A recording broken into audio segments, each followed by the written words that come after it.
Good morning, casters, and welcome. What a beautiful day it is for a premiere event. I am here joined once again by MBT. How are you doing today? I'm doing good this morning. I'm excited to see some casting. I'm excited to see some of the new cards from Divine Champions Firestorm. And of course, I'm excited to be here with you. I cannot wait. And of course, in round 2, you will be joined by PK Sparks, who is here again today. It's going to be just an incredible day of casting and commentating, if I may say so myself. I'm very excited. I love commentating with you, and I'm very excited for today. I'm touched. I appreciate commentating with you as well. I will say I'm excited to be commentating this second premiere of the Firestorm season. While the last one was pretty exciting, and I was so thrilled by the decks, archetypes, and cards that were being played, I'm interested in seeing what happens when individuals have a little bit of time to cook. And I hope they have brought decks today that look a lot tighter and a lot more exciting. I mean, I think we need to take this opportunity to once again congratulate Bean Soldier, the first champion of Firestorm, and of course BlueStacks. They said it couldn't be done, but it happened. We had a BlueStacks champion, and actually Bean Soldier, when I was able to interview him, credited the Brummeling's Champion of Keon as one of the key cards that made this strategy work. Not hard to see why. I appreciate you saying they said it couldn't be done. They, in that sentence, refers to Bean Soldier himself, who was long a naysayer of this strategy. It's really shocking to hear that a deck has received hits on the most recent Forbidden list, moving this Rise from the Ashes from 3 to 1 and tops afterwards. But it is in large part thanks to this Brummeling's Champion of Keon, which, in my opinion, was really the standout card of the last Premier event, able to search either a Mountains of Boreas or a Blizzard, which, of course, while not represented in the main, did exist in the sideboard. I really love this strategy. I think it now has the non-snowlit normal cast that it was missing. And honestly, I think we are going to see a lot of it today. I know some individuals get put off by BlueStacks' fast pace of gameplay and explosive turns. I don't know about you personally, I love watching it. It's one of my favorite decks to see go off. I mean, it's because it's sort of a gamble. I mean, it's getting towards this more consistent engine as we were able to see Bean Soldier pull that off last time. But you're right, there is that excitement. There is the, are they going to hit it? Are they going to? And then all of a sudden, you see Bean Soldier hit 2 different Cedar Swords off of a Moralith, and everything's going crazy. It's exciting every single time. But sometimes it happens. It does. And we did have a huge variation in our top cut last time. A bunch of different represented decks. Who knew that Draking was going to be one of the standout Elestrals going into the Firestorm format? But he was there. We saw him put in a bunch of work. Well, I hate to contradict you, but Dimax has been praising this card for months at this point. Draking lines up so nicely against the current suite of power Elestrals. Like a Void Champion, of course, chief among them. Imagine attacking over that specific Elestral, casting it for yourself, and because you can use Lunar Spirits, it's not suppressed. Its effects are online, so you can go off as well. I love these little synergies that make individually powerful Elestrals ebb and flow as the format develops. And I think Spicy Sausage was a little ahead of everyone else on that strategy. Obviously, Fire Nexus, Fire Artifact, a whole slew of decks that feature Volcari's Champion are at the forefront of everyone's mind today. I think it's the deck that was the easiest to understand out of Divine Champions Firestorm, easy to build, and honestly, you put me behind the wheel of a Fire Nexus strategy, I'm always having a pretty good time. Just the bevy of answers between Kindleo, Equilinx, and the powerful artifacts this deck is permitted to play make it really difficult for anything to deal with. Not only is it a strategy that has answers to a lot of things, but it's also because of the early release of some of these cards in Shattered Stars, something that people have had more time to play with. And as you mentioned, we're going to be seeing more developed decks coming as we continue in the Firestorm meta, and people are going to be sorting things out, figuring out the synergies, figuring out where Champion Like a Void actually belongs and where it doesn't. I think that's one of the big debates going on right now. It's one of those things where people say, oh, just throw it in there. But I think last tournament we saw maybe sometimes that was to the detriment of the harmony of some of the decks that we saw. Certainly, Champion Like a Void is an incredibly powerful card, but it's not unbeatable, it's not without peer, and importantly, it's a known quantity. That 6/5 means it falls victim to a ton of the Elestrals you're seeing represented in the top individual decks category. Chrysor, 7 attack, gets over it easily. Spectrus, if they've summoned 2 suppressed Werepups, can clear it at 7 as well. So there's a huge avenue for powerful Elestrals from previous formats. I'm talking Draking, alongside powerful Elestrals from the new Divine Champions Firestorm set, like Chrysor Champion and Nyx Mara, that can walk over it, making your opponent's power play hit like a wet noodle. It's incredible to see that Champion Chrysor is the most represented deck from Swiss last tournament. People love their Elestrals that cast from deck. It's like people's favorite thing to do is cast a 2-drop Elestral. I was a little surprised to see Nyx Mara so well represented and then fall off so completely before top. Hard deck to build if you've ever tried to sit down with it. It's, I have so much love for the Nyx Mara deck, and I think it just needs a little bit more time in the kitchen. I think people just need to figure out, is it more Frost that it needs to be paired with? Is it a different engine? What's going on here? But I think that once we get it figured out, it will continue to be represented. That's me manifesting more than anything. Well, one of the reasons why it's so hard for Nyx Mara to compete is because it has to compete with the cards you see in front of you today. In last event's Swiss rounds, these were the top 12 represented cards. Unsurprising to see these incredible back row runes that have absolutely defined Elestrals for the last year and a half. Gorgon's Gaze, Ambrosia, Shield of Achilles, Poison-Tipped Arrow, and Resting on Your Laurels. While a significant amount of these play poorly into Nyx Mara, a couple of shields in the back row will make quick work of the strategy. Tsunami making an appearance as well. Astrabbit, Earthquake, not particularly surprising. I want to point out some of the new cards from Divine Champions Firestorm. I was surprised to see Galaxy Champion of Poseidra make it into the top 12. I think that this is one of those cards. I think you were the one to reveal. I did reveal Champ. I did reveal Galaxy Champ. People have been talking about this card for a long time. People have been saying it's Eddie, but slightly better, Eddie with different applications. However, we do still in our top 12 Elestrals represented, which I love having both of these data sets. I think that this is so much more informative. Eddie still has a place, and I think he's hanging on, man. He is hanging on. He really is, and I know that a lot of casters, from what I hear, whispers around, is that Eddie still very much has a niche. Eddie actually pairs well with Galaxy, the new one. No longer is it hindered by regular Galaxy effect becoming a 1/4. I think that this is going to be interesting to see going into this tournament today, how this list in particular switches up. It's very funny now that there's a better suite of Elestrals individuals are playing. Decks frequently start with 3 Astrabbit, 3 Werepup, and the Like a Void line. The Spectres to counter their opponents' Like a Void. You're seeing a lot of these utility Elestrals like Eddie get shaved. But now that it doesn't have to deal with the omnipresent flip of non-champion Galaxy, it can just start attacking. So I do think that Eddie has a home once again. Big shouts out to Viserys, by the way. Big weekend for Viserys.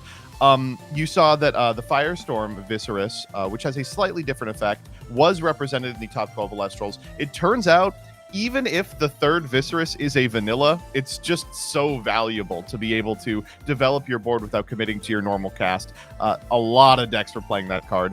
I've been playing it at locals in my area, and I've been loving it. I could not talk it up any more than I already am. I love Earth as an element. I started off as an Earth caster. I love to see Viserys kind of back. We are so back, question mark? Who can say? Who knows? We are working on it. One final card I wanted to point out from that top 12 Elestrals was the one that snuck in at the very end, Jolton. Jolton is back in a big way. Brummelink's Champion of Keon means that you can pretty easily get access to Mountains of Boreas, which means that decks that don't have consistent outs to 6 or 7 attack Elestrals sometimes have to play for a Stadium Rune of their own. That's of course not to mention that they are now Stadium Runes that actually further a linear game plan. Ursaden is not usually a frequent target of Jolton, but a card like Arachne's Lair very much is. So it's cool watching Jolton move from we are going to get into Stadium Wars to I am now going to further my linear game plan. And it's unsurprising to see it's so well represented in these decks as a result. I think the conversation for a while has been, and I know that I've been saying it, is that it doesn't seem that people are fully respecting stadium runes. And you're right, now that we have stadiums that have integral parts of these game plan decks that are coming out, we're seeing a lot more stadium wars. We're seeing people respect them more, and it will be interesting. I think that the stadiums are going to become at least a sideboard staple, if not a main deck card. It's important to recognize that Josh's win was, of course, on the back of a very powerful Elestral and BlueStacks, but frequently his games would reduce down to Brummelink, Search Mountains of Boreas, cast Moralith, deal with by 8/6, and out of the board he would be playing cards like Monsoon of Eris, which would just ensure he would always be way ahead, utilizing that card as a combat trick under Mountains of Boreas, pumping something like a Moralith up to a 10. Really impressive stuff, and really goes to show just how powerful cards with relatively simple effects can be in the right board state. I love Jolton. I love Stadium Wars. I hope we see more of it, and I think you're right. We absolutely will as the format develops. And it's interesting that you mentioned the Monsoon card. I think that was one of the defining cards of the last finals. And I really do hope that we see a lot more suppression control coming into play. I wasn't going to say it. Thank you for shouting it out. Monsoon of Eris to make your Moralith get a significant amount more attack. That's one thing. But Monsoon of Eris to turn on your Necrolith, now that's something else. And hopefully something someone capitalizes on before the sun explodes. We've got a couple billion years left. Hey, I have been a believer in Necrolith. I've been saying this. Listen, your opponent casts Champ like a Void, you've got a free Necrolith. I'm just saying, who knows? Well, that is true. It's unfortunate that the way to play around Spectrus by only casting one Werepup is also the way to play around Necrolith, but maybe your opponent just hasn't ever played a game of the deck that they found online. I don't know. It's possible. Hey, we can dream. And speaking of, Necrolith isn't represented here, but we were able to once again put in our own individual predictions for today. Things that we think that we're going to see, things that we think might be defining. And honestly, I even was trying to manifest a little bit with mine. I don't know about you, but for sure. You have some interesting picks here. I want to hear about these. Well, the first one, Liar, I think is pretty self-explanatory. As Argo becomes more of an ever-present threat in almost everything, it is want for some individually powerful artifacts to cast from deck that aren't too expensive. Liar is the one that makes you win combat for the cheapest. I love it for that reason, but I also love it as part of a solar core. I've seen a significant amount of strategies just playing at locals that are trying to play a whole bunch of Luminate and use the powerful effects of the solar Elestrals found within Divine Champion's Firestorm alongside the powerful solar artifact, Liar. It is just really hard to deal with. If you've ever been staring it down, it is frustrating. The card that I hope is good is Spinosec. This individual Elestral puzzles me because it reads so unbelievably powerful. If you have been at all following the incredible content creators that in a large way make this community tick, you know that they were very bullish on this card. And it's not hard to see why. By clever manipulation of the Hermes Divine Rune found in Divine Champion's Firestorm, you can put this out functionally for free from anywhere. The one problem is that it costs 5 spirits to do so. Now, it's a 2-spirit Elestral, 5/7, great stats, and it bounces at Elestral on cast. It just costs 5. I think someone's going to break this, hopefully in a deck that doesn't mind spending a whole bunch of spirits. You've got some pretty exciting Elestrals yourself in this predictions tab. I'm keeping the bear dream alive. This was one of my predictions from last tournament, and I had to keep it. Partially because I did have an up-close personal encounter with a grizzly bear on a mountain this week, and I said, you know what? Maybe bears are the scariest animals in the world. Wait, is that real? Did that really happen? That really happened. Are you okay? Did you? Hey, we're good, and I left with a huge respect for bears. I sent out some pleas to the community saying, hey, if there's ever a week that we see bears win, please let it be this one. And I think that it's one of those strategies. I mean, we talked about Ursaden. High Bear Nation is one of those cards that I think has just changed the strategy. And the second that Champion Majursa hits the field, it's one of those cards that it's like, oh, no, the game's over. Especially if it's able to get its effect off and pop cards. And I really hope to see some representation from the Bears today. And this was one, the Voltempest Champion of Zeus. And this is sort of encompassing of the whole Champion of Zeus strategy. We didn't see it a whole lot last time. And I think that it's really fun. There are so many big power cards in this Champion of Zeus lineup. And I think that if someone cracks it, that it will become very powerful. And I would love to see, personally, a Voltempest special cast from hand at some point today. I'm dreaming. I would love to see it happen. This is one of those cards that also ebbs and flows. As people get more comfortable just attacking in willy-nilly into a Champion Zeus deck, they'll stop respecting Voltempest. And it's at that point that it becomes incredibly powerful when people aren't playing with it in mind.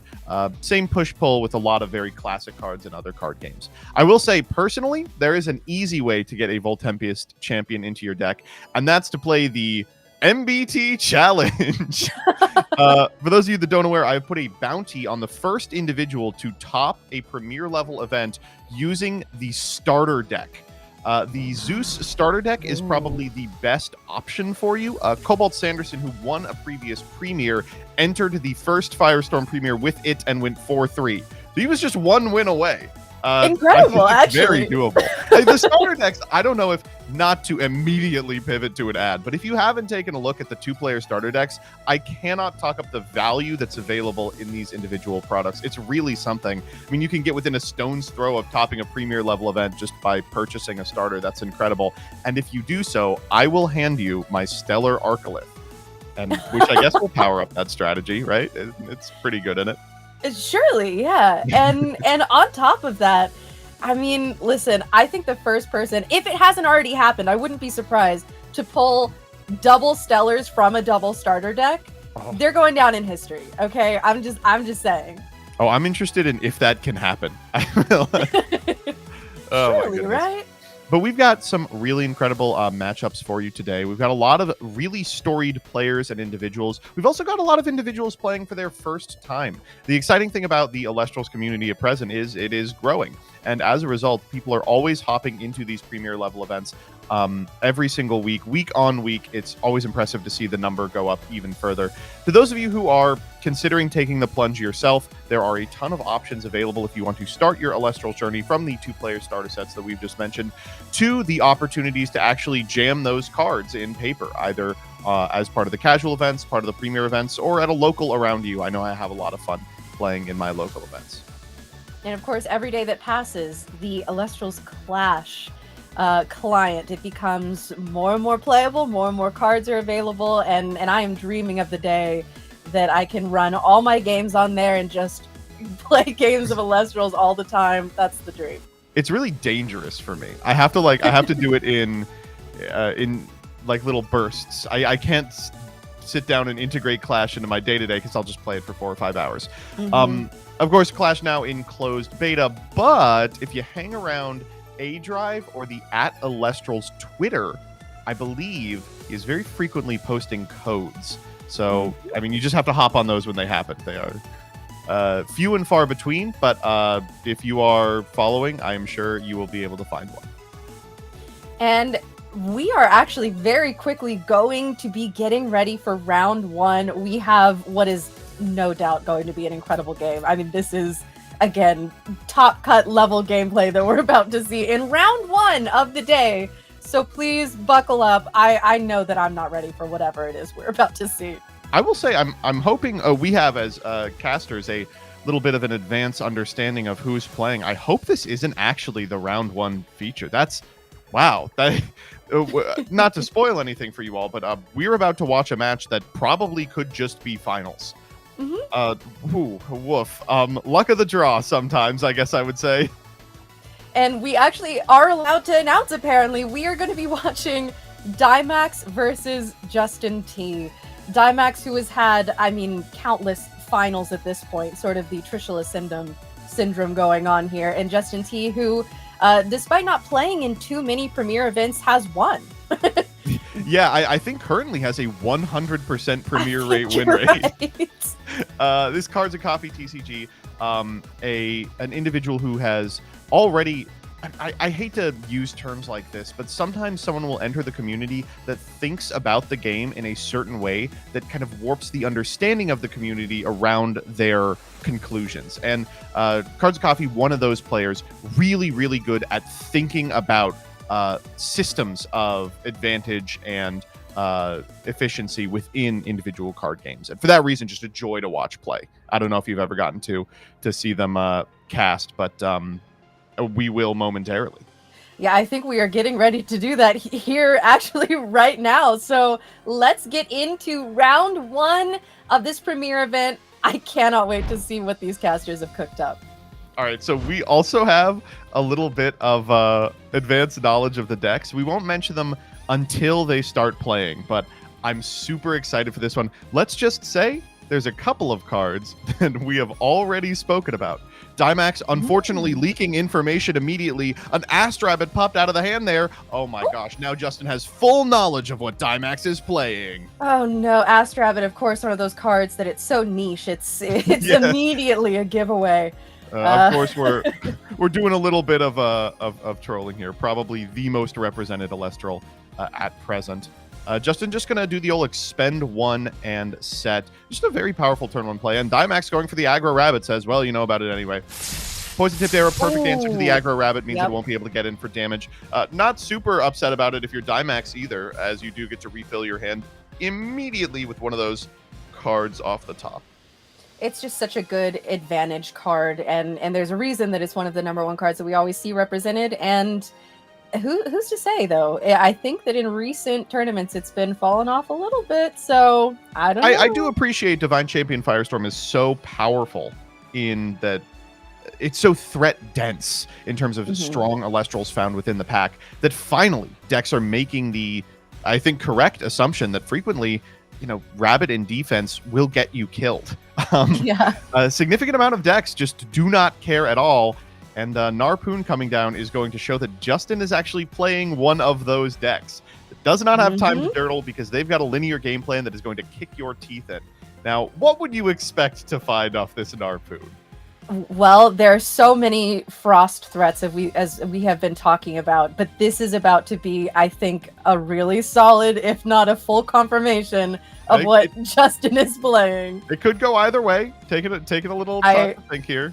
I feel like I know exactly. It could be, could be a Morolith. Can't be a Morolith. Could be. Oh, Infrostix. The ad. All right, we get to keep our secrets for another turn. Okay. I was so sure. I think we probably both were thinking the same. I think we're still seconds away from seeing it. Like, all it would take is one very, very specific sequence of Stadium and Invoke Rune, but no, we're just going to set one. Yeah. One of the things that's really impressive about these decks that play utility Elestrals like Narpoon is they can just get aggro. Like, an opponent that's stalled can take 3 or 4 damage just out of nowhere. Oh, yeah. One of my picks for favorite card in the set, Titanostrike Champion of Zeus. Incredibly powerful card. On cast is able to get you a copy of Thunderstorm to your hand. Thunderstorm, honestly, one of my favorite, if not my favorite, Invoke runes of the moment. Straight up destroys a rune. Doesn't have to be a face-down rune. Doesn't have to be a rune under certain conditions. Just flat, hard removal. And for that reason, can not only threaten the card sitting behind the Narpoon, but can stay in hand if so desired to potentially contest a divine rune. One of the very few cards that can do that. And we are going to just go for it. We're going to Ambro to get some of those Thunder Spirits back, and then we are going to perhaps deploy some back row. Ooh, yuck. A Scythe of Demeter. Okay, I mean, I guess whatever you got to do to start clearing things off the board. Sure. I think Dimax correctly understanding. I just need to start getting in there, buddy. Scythe of Demeter, great way to do that. One of the artifacts that feels a little less terrible to cast because it refunds one of the 2 spirits spent on it almost immediately. But still, we are sitting with a Titanostrike that's a 6/7. Not too difficult to get rid of if you've got the right sequence of cards. Justin, let's see it. And I'm thinking that Ambrosia activation might have been to get Earth in the underworld. I didn't see. I wish I had known what was coming so we could maybe look at that. But okay. And there it is. And there it is. Yep. exactly what we thought. Ursicle coming out. We are looking at bears. I'm so excited. Oh no. Oh, is it happening right now? It is! Oh my gosh. Okay, so this is the powerful explosive play available specifically to bears. It's just a 2-card combo, and both parts are searchable. Here, Ursicle is able to search Ursa Den and Ursa Stadium Rune, and then cast, I imagine, Hibernation. Yep, there it is. Coming out that beautiful Shattered Stars print, I believe. We are going to enchant 2 individual Frost Elestrals to the Ursa Den, which puts it up to 4, at which point we can activate its effect. We'll do that here. Ursa Den sent off the field with 4 enchanting spirits, allows you to special cast from your deck a Majercy Champion of Hestia, which on cast destroys cards up to the number of Ursa cards you control. So there it goes. That is a full board wipe. Wow. And a Majersa coming out. Hey, I'm just saying, I'm racking up points on my prediction within the first few minutes of this tournament. I don't want to, talk up this deck too much. I mean, Justin is at 8. It's very expensive to do this. That's kind of the one downside of this bear strategy is you are all in on this Majersa. But in terms of cards you could be all in on, that's a fantastic one. Dimax really unwilling to commit to the board specifically for cards like that. But there are a lot of Elestrals that contest it. Foamy here can maybe get a sick hit off the Ursicle. It's possible Dimax even passes with the understanding the shield would cost him at least 4 spirits. And Justin, thinking here as well, says, I can lose the Ursicle. One of the really frustrating things about the Majercy is it's a must-remove threat. It hits like a truck, but can't be removed by resting on your laurels because it's usually coming out after casting an Ursicle. There's just so much going on in this deck that prepares it so effectively against the suite of Invoke runes that give other big boss strategies trouble. And while you have a lot of insightful gameplay commentary, I do want to say that what we're looking at right now is an X of 25 Stellar Mama Bear on screen right now. Goodness. It is gorgeous. Look at her. The several $100 board wipe. Yes, this is stunning. All of these Shattered Stars, Hollow Spirits. I mean, we're kidding. That's one of my huge wants, by the way. I have the full art Majersa now.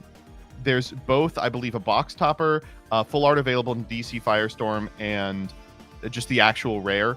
Mm-hmm. This is one of my huge wants. So the Stellar just looks so good. Oh, the slight green, yeah. Yes, the green. Stunning.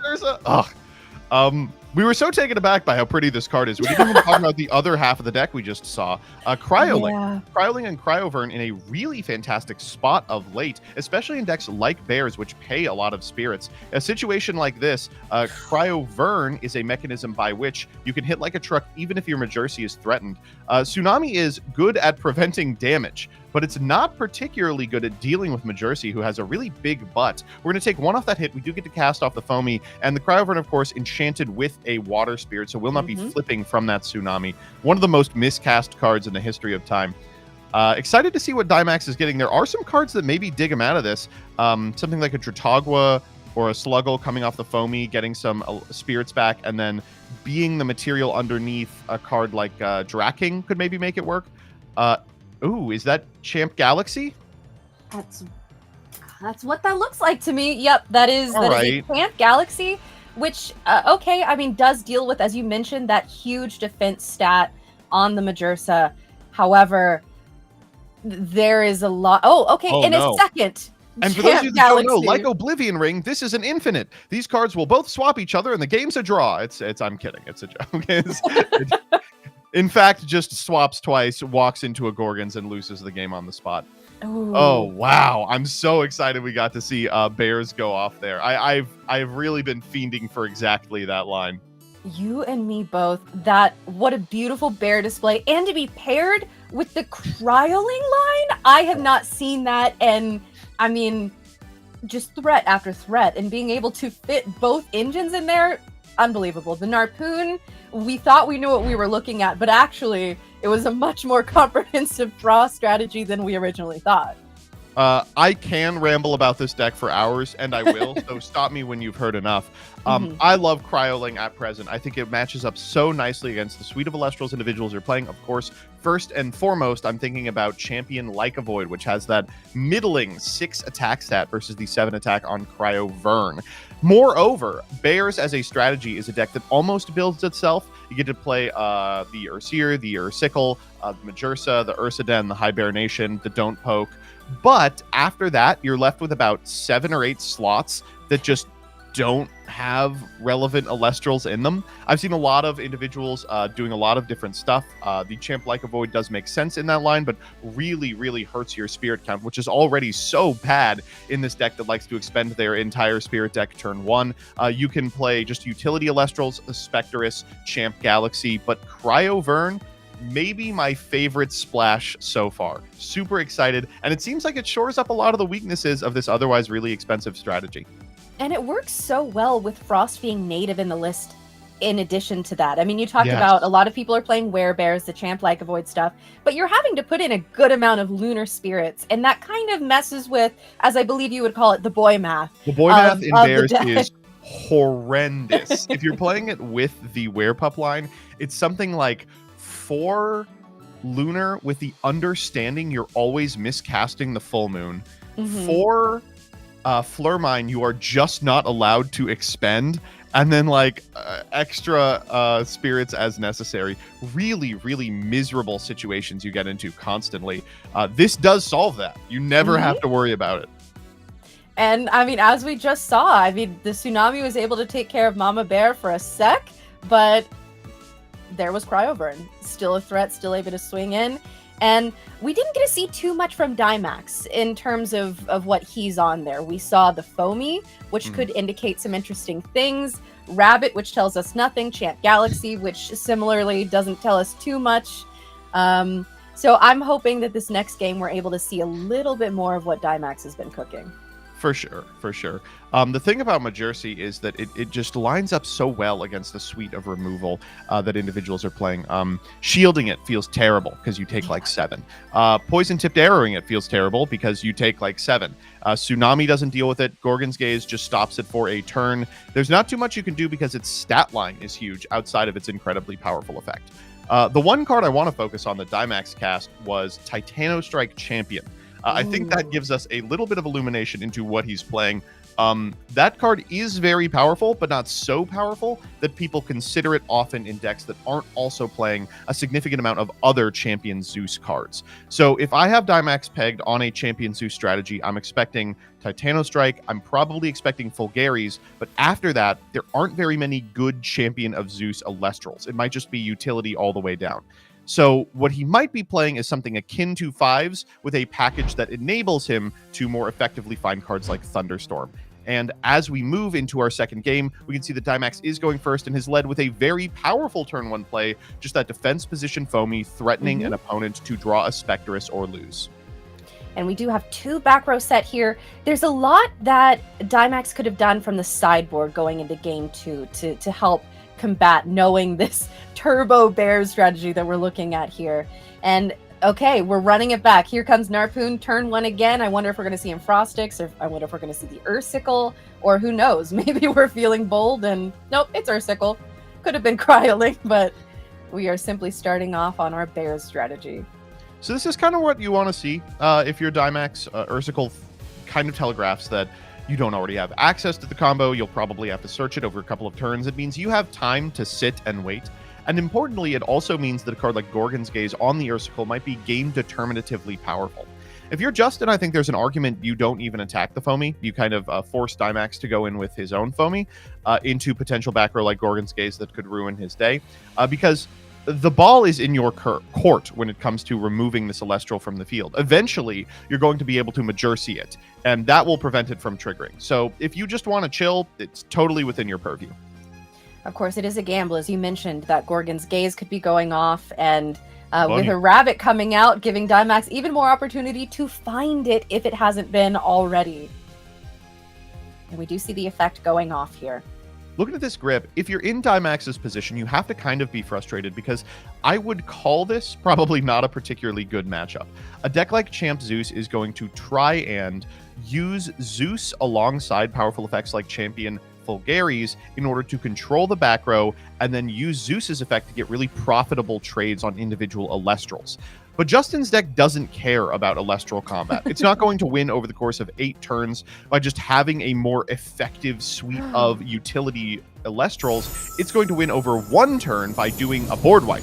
So if you are Dimax, you probably have to start getting aggressive now, and you probably have to start threatening as much as you can.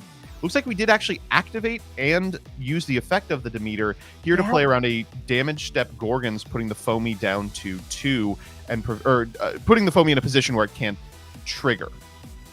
The Demeter inclusion is very interesting here. As you mentioned, we have some Champ Zeus stuff going on. Demeter usually sort of picked under the Zeus, as Zeus is essentially an entire board buff as opposed to Demeter, which is just an individual Elestral. But we did see the Scythe of Demeter, and interesting to see what this might be doing here. Champ Galaxy seems like a pretty obvious inclusion, especially if you're already on Water Spirits for the Narpoon. Really sexy. I love this. Is the pack Champ Galaxy, correct? It looks like it. It's a bit hard to see, but one of those cards that really just looks so much better in foil. It's a stunning card, and able to come out and effectively deal with this rabbit. I mean, we have so many rabbit hunting Elestrals that we've seen over the past few sets, and Galaxy is simply the newest iteration in a long line. Loving this. Developing a second Foamy here and saying, I know you probably have like a Gorgon's Gaze, but you're not going to have 2. So this is becoming very interesting. I love this Foamy art. Also, it's the tournament pack. This is my favorite Foamy art by a lot. Yeah, and it of course with the smoky art in the other tournament pack where they're looking at each other from the other side. I love it so much. When I realized that it was sort of like a storyline art, I lost it. I love these cards. This is one of those individual prints that I've had friends who do not play Elestrals send me the art and be like, do you know where this card is? I'm like, yeah, I have like 7 or 8. And they're like, can you send me several copies of it? And I was like, of course, yeah. Understandable. So shield coming down for 1. That's a way to deal with the Foamy, but not permanently. I wonder if you still take the second attack as Dimax. Yeah, might as well. Says, okay, I want the Gorgons out. Can you just activate the Gorgons we both know you have? All right. That's going to be a damage step Gorgons, which will prevent the Foamy from triggering here. Okay. And because it's damage step, it will still clear the 2/5 Galaxy.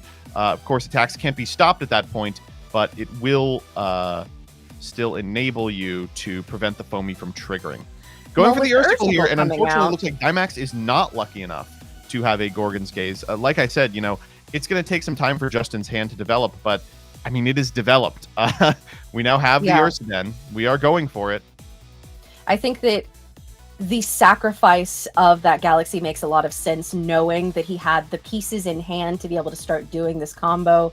Once you have those Foamies out of the way, I mean, as you mentioned, we'd be able to get rid of it with Champ Majursa, but I mean, there's a lot of really delicious cards to pop here. Oh my god, wait! What a blowout! So Justin here going for the Hibernation. One of the reasons Ursidon's so powerful is it can't be contested by another Stadium rune. As a result, you can just fire it when you're ready to fire Hibernation, and as a result of that, it will make Majursi without an opponent being able to even interact with it. But here, Spoiled Fruit, a powerful counter rune that prevents the activation of individual cards that perform a heal function, does hit Hibernation, which, if Ursidon isn't on the field, it can just put the spirits back in your spirit deck. Because it has the potential to perform a heal function, it is Spoiled Fruitable and will prevent Justin from being able to deploy that powerful Majursi.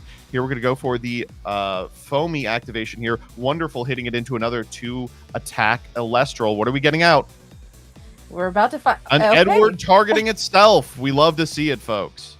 All right, Eddie coming out. There you go. Eddie targeting itself, which is always fun to see.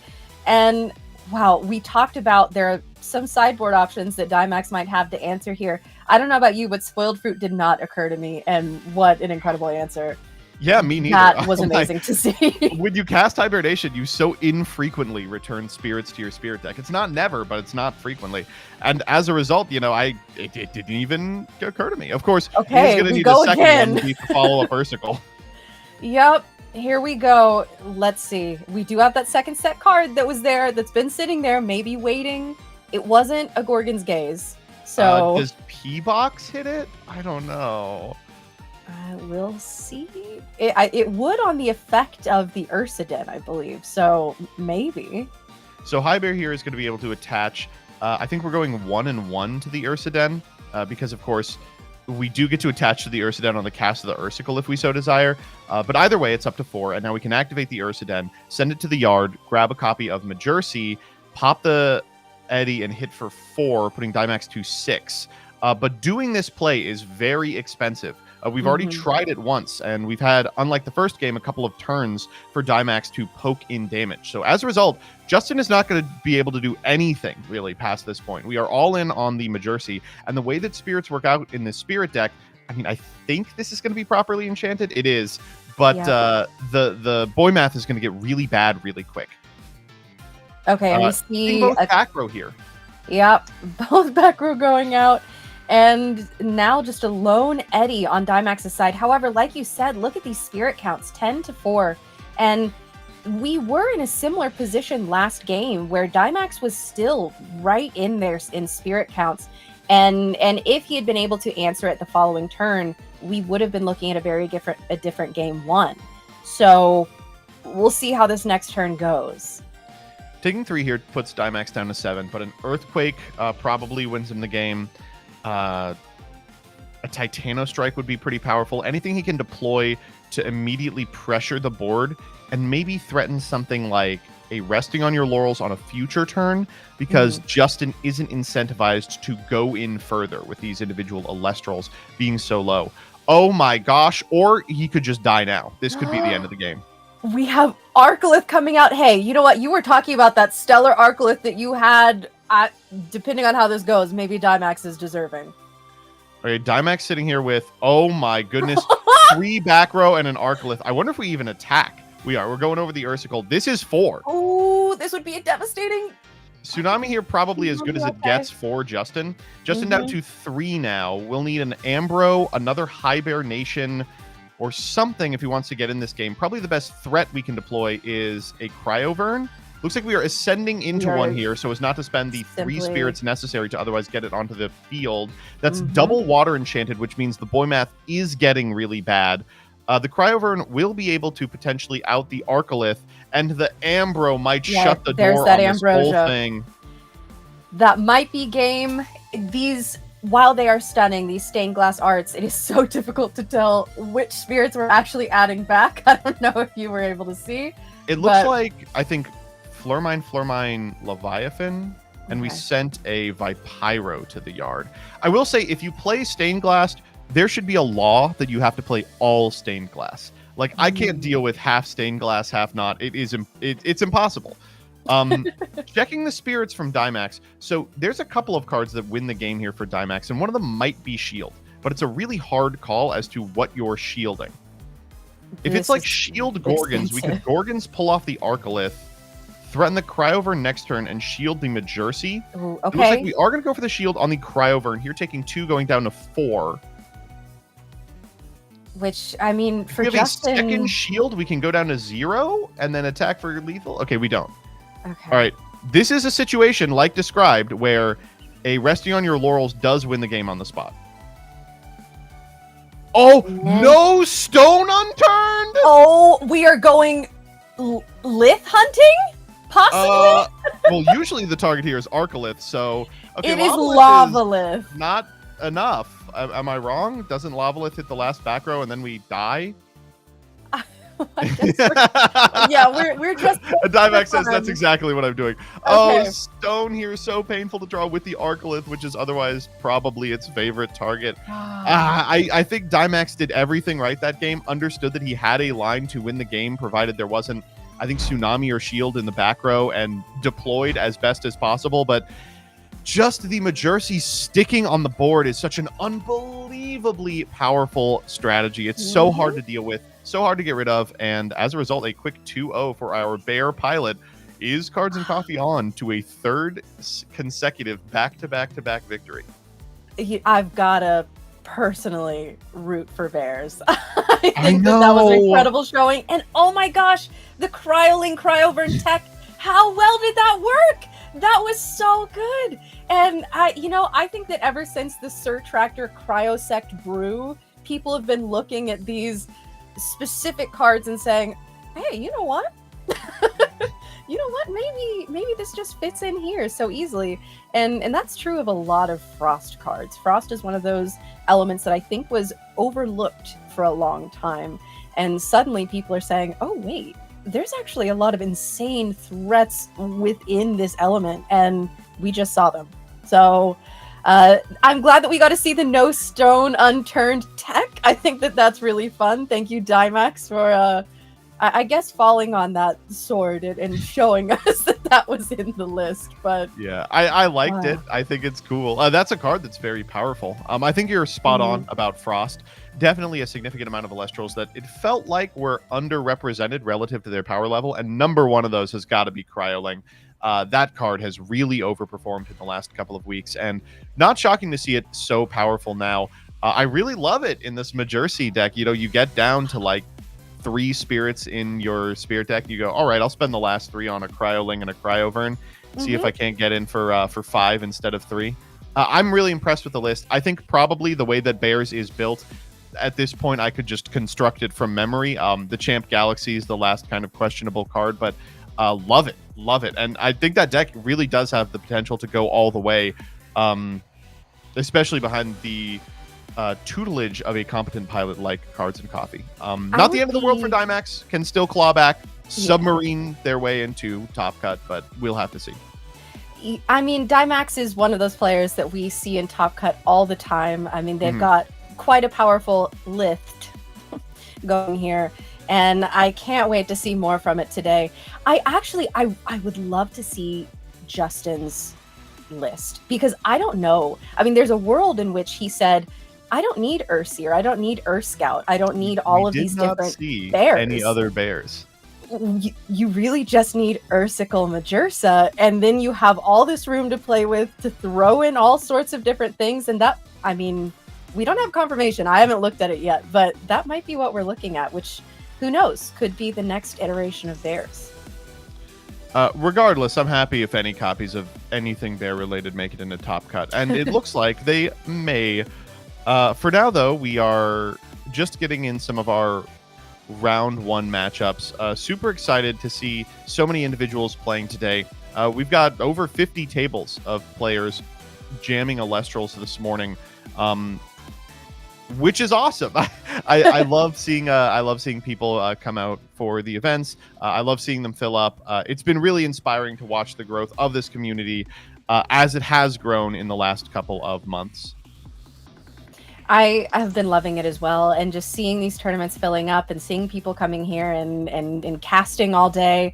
The introduction of the Worlds qualifier points just further incentivizes that. We've been seeing people start to qualify for Worlds already, of course, with Bean Soldier being the newest one to be admitted to that, and our previous champion, Cobalt Sanderson, also qualifying. But we have a lot of casters who are getting ever closer. This really, really cool new graphic that we have here. We got to see this yesterday, and it's so exciting. So many familiar names here, so many casters who are just incredible, and they're closing in on these Worlds qualifications. Me personally, I think the Worlds qualification doesn't mean anything when they're letting no names like Bean Soldier make it into the tournament. No, it's really impressive. Your best bet if you want to make it into the World event is to enter a Premier level event. Bar for bar, I believe they offer the most points for your Worlds ticket. And you can see individuals like Perky, Archaic Rage, Spicy Sausage, and Trishula. Casters who we are all very familiar with are just a stone's throw away of punching their ticket as well. If you win one of the Premier level events, you will be getting 250 qualification points for your World Championship ticket, which automatically qualifies you. Running up gets you 125, descends down to top 32. So even top 32ing a significant amount of Premier events can get you there if you are consistently doing it. The World Championship Series points is a grind, but it's a grind that's very rewarding, and I wish I was able to do. Unfortunately, how many do you get for casting? It's got to be like 300-400, right? Yeah, we got to check our contracts for sure, but it's got to be something like that. I think that's reasonable. And you mentioned the top 32 getting these points. This is one of the biggest incentives I've seen to simply playing the day out. Even if you don't have the best start, stick it out. If you play enough of these, even if you're just going top 32, you can qualify. And who knows? You could be a world champion. In the immortal words of Jesse Cotton, world's points, bro. All you have to do is get within the top third of individuals today, and you're walking out of here with something. Prizing descends down pretty far as well in terms of physical product, but even those points are worth it when it comes to trying to punch your ticket to this really cool event. I'm super excited for the World Championship, personally. I can't wait for a little more of an announcement about what it will entail. But the individuals today will be receiving something, even if they aren't able to get any QP whatsoever. These premier event prizing that I personally am still kind of blown away by. All of this is stunning. The fact that for participating, you get 2 of the premier booster packs, as well as the newest set, you get a pack of Firestorm. And I have been loving getting to open these premier packs. They are so much fun. You all got to start entering these, by the way, because at my local, I will only trade Premier for Premier, and no one else has Premier. There's like 3 people that have it, and they're all like hoarding it. So you all have to be opening this Premier set. I need my playset of Viserys. Oh, okay. You know what? We can talk a little bit. I've got some Viserys. No, but of course really that cool is stuff in here. Regardless, I believe the Stellar Hydrakes have started to be found. They're really nice looking. Yeah, PK, our co-commentator today, in his first round of packs, I believe, pulled one. Come in here and start bragging. Yeah, no, we see a little smiley face being dropped in our chat here. So in case you're wondering what kind of energy PK is on today, it's going to be a delight going into round 2. Yeah. Top 16 and top 8, of course, are also going to be receiving these stamped promotional cards. This carry off that is stellar and has a stamp on it. I love these cards. I was very lucky before I made the switch to full-time commentary. I did have a short period where I actually played Elestrals. I could have gone pro if I didn't tear my ACL. And one of my prized possessions is this stamped Arcolith. They just look really nice in person, and you can drop it on an opponent, and it's a total like mind blast. It's a Jedi mind trick. They automatically start playing worse, thinking you're actually good. What a trick. For top 8, you're also going to get this Pandora's Mystery Box. I know at Dallas that was one of the hottest things that people were picking up. It's just a box of like loose packs from all of Elestral's history. It's a price point in person that feels good to buy, and then like the randomness of it is a lot of the fun. I loved opening it. One of the most fun products I've ever opened in my life, and a lot more fun when it's free. So just top 8. Top 4, of course, you're going to get a booster box as well of the new set Divine Champions Firestorm. Runner-up's going to get 2 of those along with an additional organized play pack. And of course, your champion is going to get just an unbelievable amount of goodies, including this uncut sheet. I can't believe they're giving this out as prizing. I think that the uncut sheet oftentimes gets overlooked because of the gorgeous Stellar Torchin, which, don't get me wrong, is amazing. I mean, what it's a flex nice. to have. It's but so nice. I personally have those uncut sheets. I'm going to frame them, put them on my wall. They're so beautiful and so cool. I mean, it feels like a piece of history a little bit to own. And yeah, I mean, like you said, the champion is just walking away with so much. And that is what we are all playing here for today. That's why in round 1, we see our casters fighting so hard. Bears, I love you. I would love to see a Bear championship today. That's the dream. But I was going to say, I think the uncut sheet previously to these events was only given out as part of the Clash rewards and for Elestriad participation. So I'm sitting on a couple, and if you want to count yourself among the powerful casters who can live the experience of Joseph Rothschild in his bathroom, you can fight over the uncut sheet. They really do look fantastic in person. I can't talk them up enough. And you know what an amazing day this is going to be, and it's shaping up to be incredible. And you know, back to our predictions. I'm feeling inspired for some reason to go back and talk about this. Back to our predictions. Now my prediction has been proven right in the first round.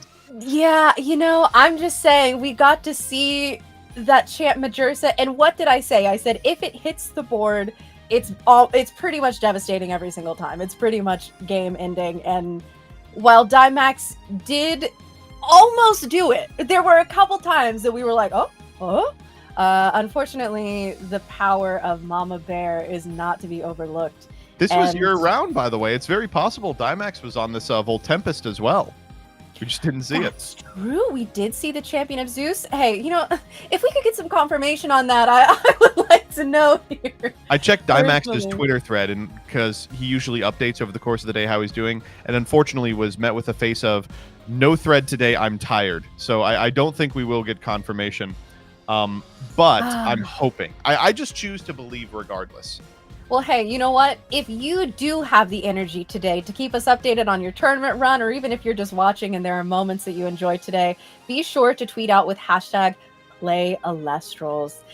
We do have the new hashtag. And of course, for those of you who might be joining us on Twitch, we are streaming on Twitch today and YouTube. If you're hanging out here on YouTube and you want to go drop a follow over on Twitch, we'll have other content coming there as well. All very exciting, expanding the world of Elestrals, and we love engaging with all of you on social media. I know that last tournament, my co-commentators and I were having so much fun going through the hashtag and seeing the memes and the posts and following journeys. It was great fun. Waiter, more Champion Galaxy, please. It was so good. I'm loving them. I really do keep them coming. One of the most fun parts of any event that I've ever been to is people messing with the hashtags as other individuals have their tournament runs stopped by disastrous cards. So really excited to see those as the day progresses. But of course, there's a ton of ways to follow the world of Elestrals, either at Elestrals on Twitter or X, what have you, the discord.gg/Elestrals, Instagram, YouTube, and Twitch, all at Elestrals, will get you not only consistent access to updates in the world of Elestrals, premier level events, announcements, and also the live streams like the one you are currently watching. Well, and as you mentioned, those Clash codes are sometimes dropping over on Twitter. That's where I've seen them, but if Could you're be on wanting Instagram. to get I'm just not on there enough. Yeah, who's to say? But if you are wanting to get on to Clash, we do see codes going up pretty regularly. Dan is usually pretty happy to throw those around. He's tossing them around like they're nothing. Throw 5 out at a time. What the heck? All right. Well, for those of you who are watching both on YouTube and on Twitch.tv for the first time, do feel free to sound off. We really appreciate your viewership cross-platform, but also watching isn't enough. You must click the follow button. I think on YouTube, let me check if this works. If you say subscribe to the channel, it'll like glow rainbow. If that happened, let me know in the YouTube live chat. I'll check it out. If it didn't happen, YouTube fix your website. Regardless, I think we're just about ready to take a short break before round 2, which means regrettably, I will be saying goodbye to UK for 1 round total. That's okay. You'll be getting my counterpart, PK, and we love him. So I will be seeing you all in round 3, and I know that round 2, we are up for some more incredible clashes. Super excited. Let's see if we can find some people who are representing my chosen cards. But chat, be very vocal about what you want to see. Are there any decks, archetypes, or Elestrals you want to see hit the field? If so, let us know. We'll do our best to accommodate you. But until then, Kay, I think it's time for us to say goodbye for the remainder of the round. See you round 3.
and welcome to the second round of our Elestrals Premier event.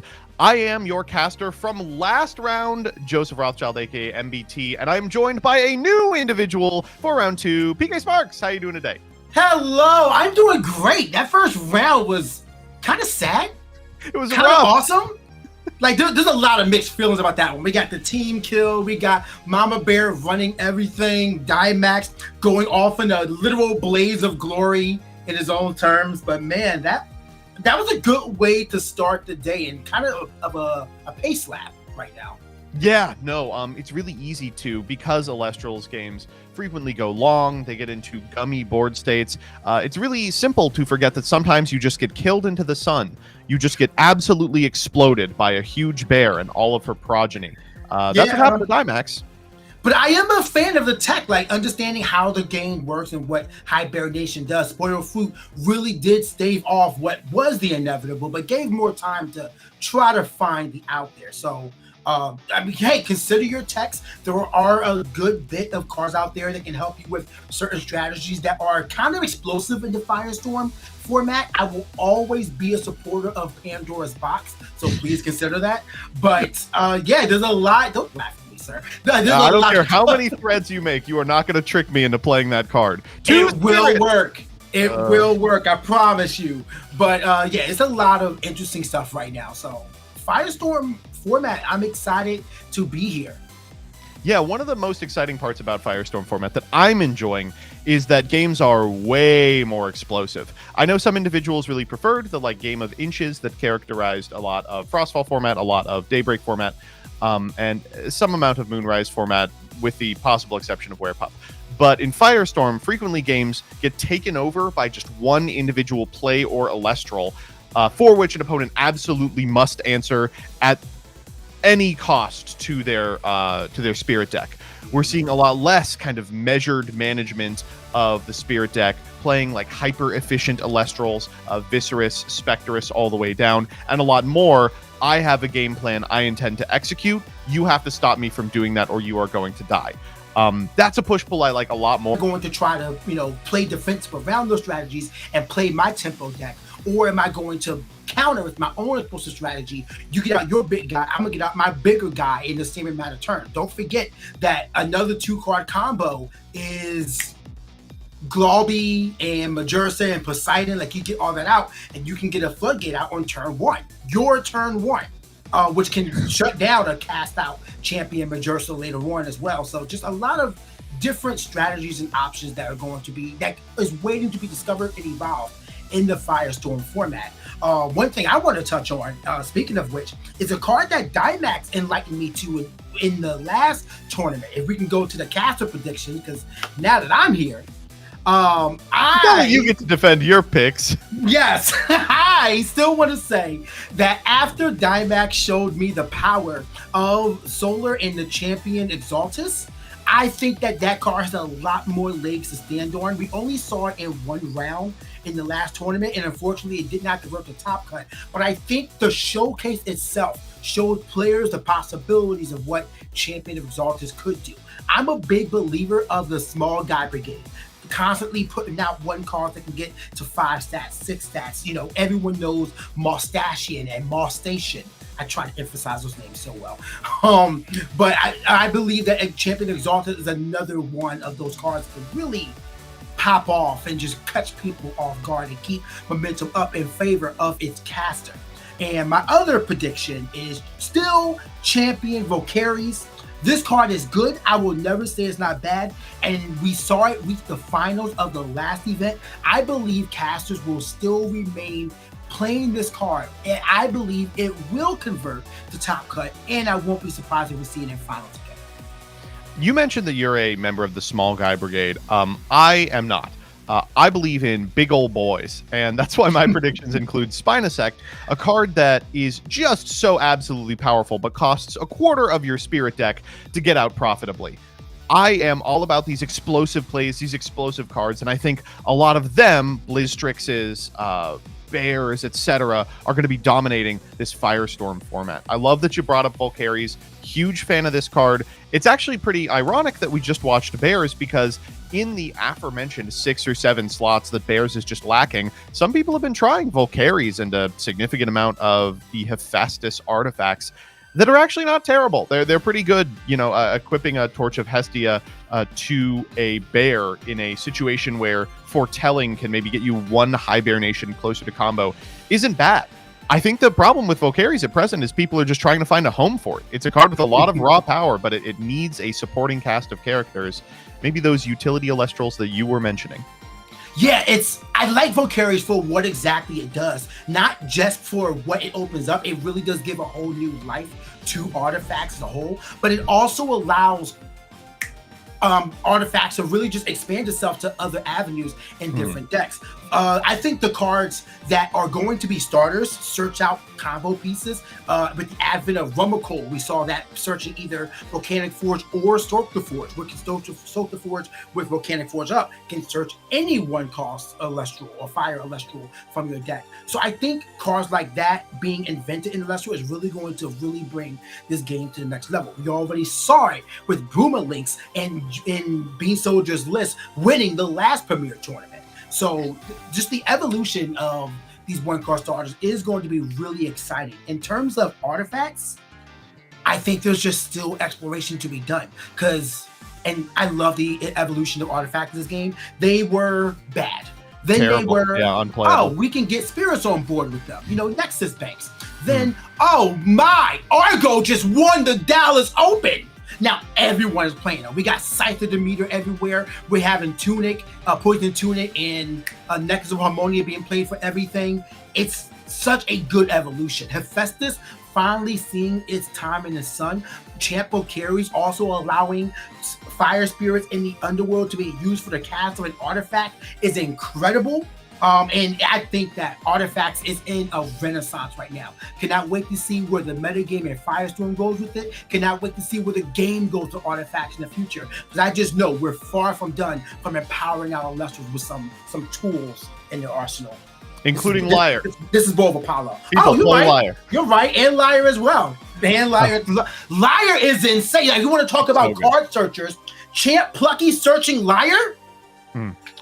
It's nice. I hope we get to see a little bit of that today. But if you want to test out some of these really powerful artifact cards for yourself, you can do so a number of ways. Certainly, you can play with friends, go to local events happening probably in your area, but you can also try them out at our new type of event. That is the Store Opens. I believe there's actually one of these coming up, right? This about 3 weeks from now. There's going to be a store open at Cards HQ where you can not only play for Worlds points and some of the really powerful and exciting prizing that we've been talking about all today, you also get to meet A-Drive. He's going to be there. I think he's running his, what does he call it? Where he plays people for, like, powerful cards? Oh, something challenge. I forget the name. I'm sure Gauntlet or Gunslinger. That's it. Gunslinger. Yeah. There you go. You face him in a 1v1 and win his Divine Rune if you are so lucky to beat him, but you will probably have to play against unreleased and prototype cards. It'll just be like, oh, cool, I get stomped by this stuff. From what I hear, he does not pull punches. He doesn't. I remember at Dallas, he was playing some of the cards from Divine Champions Firestorm, and people were just floored. They were like, why do you get to play the broken cards that win the game immediately, and I don't? I think it was on Spiders, if you remember that. That was a cool deck that I hope we get to see some of today. Spiders has a lot of buzz around it, pun intended, because it's a lot of little guys. Again, go back to the little guy brigade. You run out a lot of little guys, you end up lowering stats with Warmite and Frostmite. You can cast out the one for the situation with Titanite, and every time you cast a Mite or any Arachne Elestral, you get a draw card when the Arachne's lair is up. Cards I haven't really seen get used, the new Flarachne as well. I think that card has a lot of potential. That card's quite strong, yeah. Yes, for just consistent burning damage, because now you're putting your opponent on 2 different timers. 1, needing to cast out guys to make sure they can run over your little guys, but 2, taking the focus off of Flarachne so they're constantly getting burned on Spirit. So now there are 2 timers they're working against. Parachne is also seeing a little bit of usage. It's similar to like a a spider lift. Essentially, it's the 9th lift right now. That's how it's being played. The free cast, right? Yeah, essentially a 6/5 body as well. We already know that's threatening. Look at Chant Lycavoid. So 6/5 body is not anything to laugh at. But well, okay, Champ Lycavoid does a little more than that. You're right, but we're talking about the body right now. There's a comparison. You're right. Yeah. No, I love all these new cards that came out in Divine Champions Firestorm. I think they facilitate a series of really powerful, sick decks, and decks that, for people who have played other card games, are going to feel more familiar, rather than the type of gameplay in which you try and find the most efficient Elestral for each individual slot. You are building towards a game plan, which I think a lot of people prefer, and now have the option to experience. If you want to experience those, you can do so throughout today's event, as we are going to be casting, I believe, 7 rounds of Swiss, followed by a couple of rounds of Top Cut as well. This Premier event's going to be killer. If you want to be a part of a future Premier event, I would suggest checking out the availability of those Premier events over the next couple of weeks as well. There's going to be, I believe, no Premiers in July, but to accommodate, there will be 2 in August, one firing on the 2nd and one firing the following week on the 9th. Those are going to be $25 entry, and we'll get you all of that crazy participation prizing, as well as shots at Worlds points, the incredible prizing we talked about earlier. Honestly, if you have a Saturday to kill, I have loved doing these Premier events. I think the Premier, I love just watching the Premiers, being at the events, talking about everybody, because everyone evolves the meta so differently. If Firestorm meta is going to be anything like Moonrise meta, this Top Cut is going to be so different from what we saw last week. And then with a month off, cannot wait to see what everyone is really cooked up and refined in the Firestorm format. August 2nd is going to be a huge change from today. I mean, the last Premier event happened right after the release of Firestorm. Individuals had a Poison Nectar monthly that fired with 2 days notice to determine what was going to be played, and then had to make their decisions. I think while the decks that were played in that event were really stellar, really cool, we are going to see a totally different suite of decks in Top Cut. We're going to see decks that are more refined, decks that are being made with the metagame in the back of its mind. A lot of the decks that were really popular the last event, things like Nixmera, I think will functionally fall off the face of the earth in favor of more consistent strategies. And I'm looking forward to seeing what evolves as a result. I believe we're going to see people diving back into older strategies as well. Yes. Not just with Dynamax and Drag King, but we saw Blistrix win outside of its debut meta. No one eyed Blistrix, and then it won the first event of the next set. So I think other people are going to be considering what else may be good from previous tournaments. We've already seen Celestial reach its top, not win yet, but it has reached its top. So that's another one that's been really out of everybody. Will people be considering Pharaoh Geist? Do you want to cast all these cards? Okay, do so while spending 1 extra spirit for every card you play.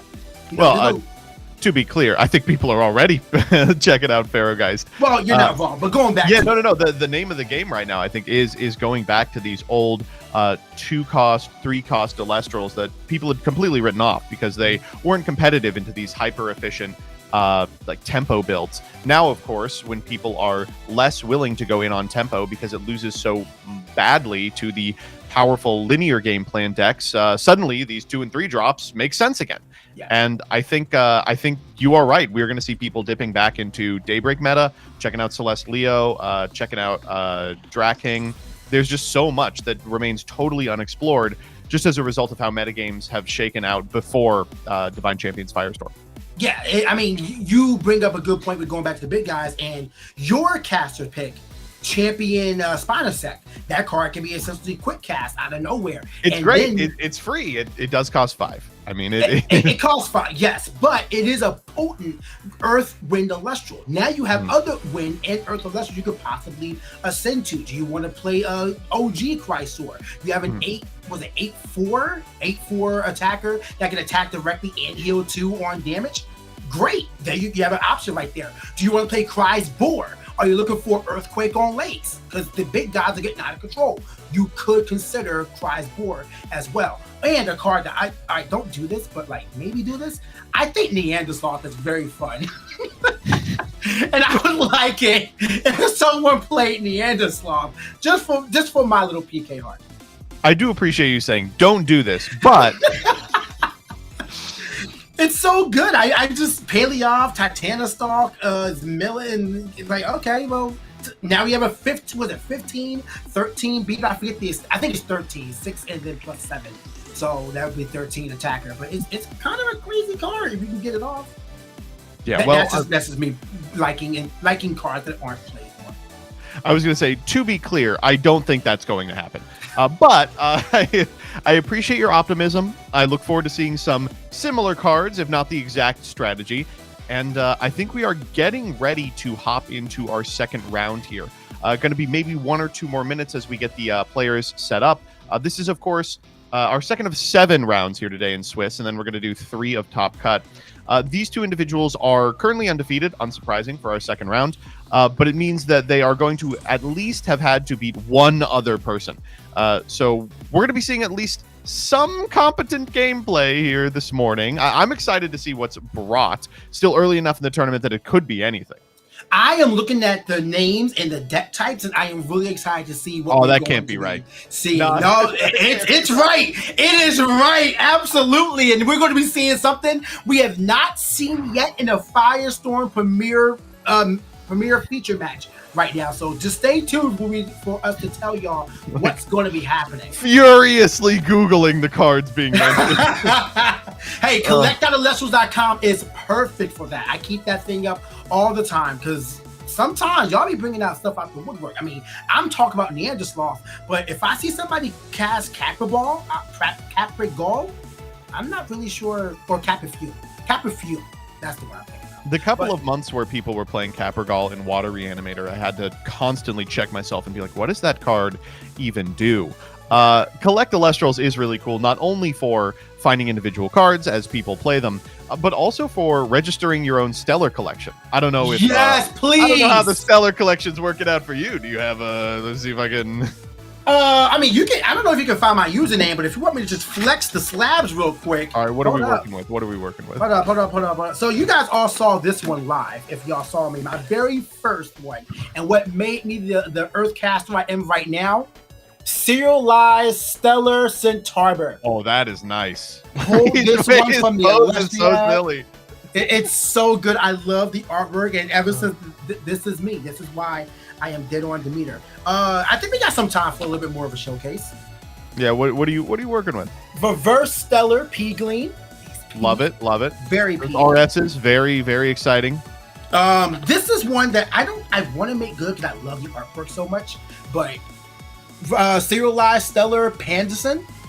Pandalence. Yeah, this guy. One of the early drops of a Lunar Elestral in Daybreak at a time when we didn't know if we were even going to get any. Unfortunately, has not panned out for Pandalence. I still think the art is cool, so I will try it for vibes alone. And the last one I'm going to show for right now, Stellar Archilith.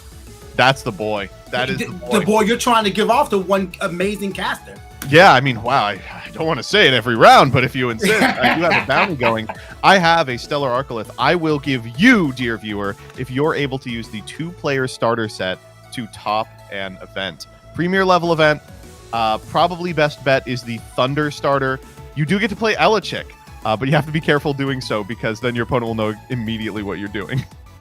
All right, it looks like we are ready to go. We have Captain Splashclaw versus Prime. Round 2 of this Premier Tournament. Let's begin. Cannot wait for you guys to see these deck types. They are so exciting for y'all to see.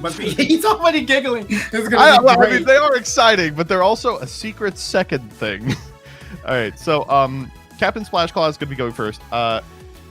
He, I gotta say, is playing the absolute correct way to play the Spirit deck, which is unsleeved. What are your opinions on unsleeved Spirit deck? I am growing to appreciate unsleeved Spirit deck. Like, I get it. I want to use my hollows from Shadow Stars and all that, but at the same time, just having the amazing artwork from Firestorm, why not? We all have them in bulk. So. A classic turn 1 play becoming more and more popular. We're going to go for the foamy turn 1. So few things to contest it. Basically a Spectress or bust. Can't deploy a Gorgon's Gaze on the first turn, so at least it's going to save you a little bit of hurt from your Spirit deck if your opponent gets aggro. And Prime, they are going to be a copy of Apollo, showcasing a really exciting deck that I hope is able to go off. An Apollo Max Enchant, by the way. Holy. Yeah, really committing to the Apollo there. We have crazy hits. I see Soul Bell. I see Exaltus. So I think that's Exaltus Champ and Soul Bell Champ, if I'm not wrong. So we got a special cast of the Soul Bell Champ, and now we get an ad of the 3. What an amazing top 3. Yeah, that was everything you could want and more. Sometimes it's just a better Astrabbit. So Soul Bell, Champion of Apollo, when foretold with an Apollo's effect, allows you to special cast it without even having to select it. So here we're going to be able to develop our board while adding more to our grip. Putting back the Exaltus here, though the Exaltus would have been able to trigger as well. Could have used our normal cast on it. And I think we're going to get a good search return anyway. Here we go. Yeah, we're just going to wrap it. Yeah. That's not Champ Plucky. What happened? No, that's a normal old Bunny. Bunny here I actually love. Despite the fact that these Apollo decks have become so fast, I do appreciate they're still finding room for Astrabbit. Most important part of this card is the old Brainstorm trick from Magic the Gathering, which is sometimes a card that shuffles and manipulates the top cards of your deck just reveals that you are drawing dead for 2 turns. So rather than permit that to happen, you need a mechanism by which to shuffle the deck. Yeah. And outside of like First Flight and Astrabbit, there are very few ways to do that. So I do love playing these cards, even if they are still a little slow. Yeah, fantastic first turn for Prime. They're really set up for success there. If that face down is like an Ultra Stars or anything potent, then they are in a prime position, no pun intended, to really take over this game here. Right now, we have Splash Claw on the left side looking to make their next cast. Foamy was not attacked into it. Now we have Galaxy. Going for Galaxy. Is this Galaxy Champ? No, that is base Galaxy. I'm pretty sure. No, it is Champ Galaxy.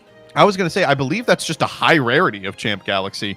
Wow, that looks really good. Unfortunately, it runs into a very tough problem, which is that the base art Champion Galaxy is so good that it's difficult for me to justify anything else. I had no idea this Champ Galaxy came in Stellar. That is great artwork. It's nice, but boy, do I appreciate the old one. Because we've flipped here, we're going to go ahead and try and get in. We are able to get in over the Rabbit, but we aren't able to get in over the Soul Bell. That Foamy eating a shield, probably a best case scenario for Prime. That is exactly what they want in terms of dealing with that card. That's 3 Lustragon? Beautiful. We've got Lustragon and what appears to be 2 Exaltus Champ. That Lustragon is about to go absolutely brazy, provided that set card is nothing. Yeah, the face down has to literally be dead for, well, not literally. Poison of Arrow will still allow Lustragon to be potent and cost a lot. Gorgon's Gaze would suck, but wouldn't leave the Lustragon on board. So one of the rough parts about this Lustragon, of course, is that it plays so well into galaxies of all flavors. Getting the Champ Poseidon on will cause a flip to occur, but guess what? That thing's just as big a butt as it has on its front. 7/6 here. Gonna go for the Lustragon Nexus here off the Apollo. Gonna pop the back row, and Shield is never resolving. Be reasonable. Set an additional card, get in for a whopping 2 damage. Prime, they are down to 11, but Captain Splashclaw totally lost control of this board. It's gonna take a resting on your laurels or something to get back into it.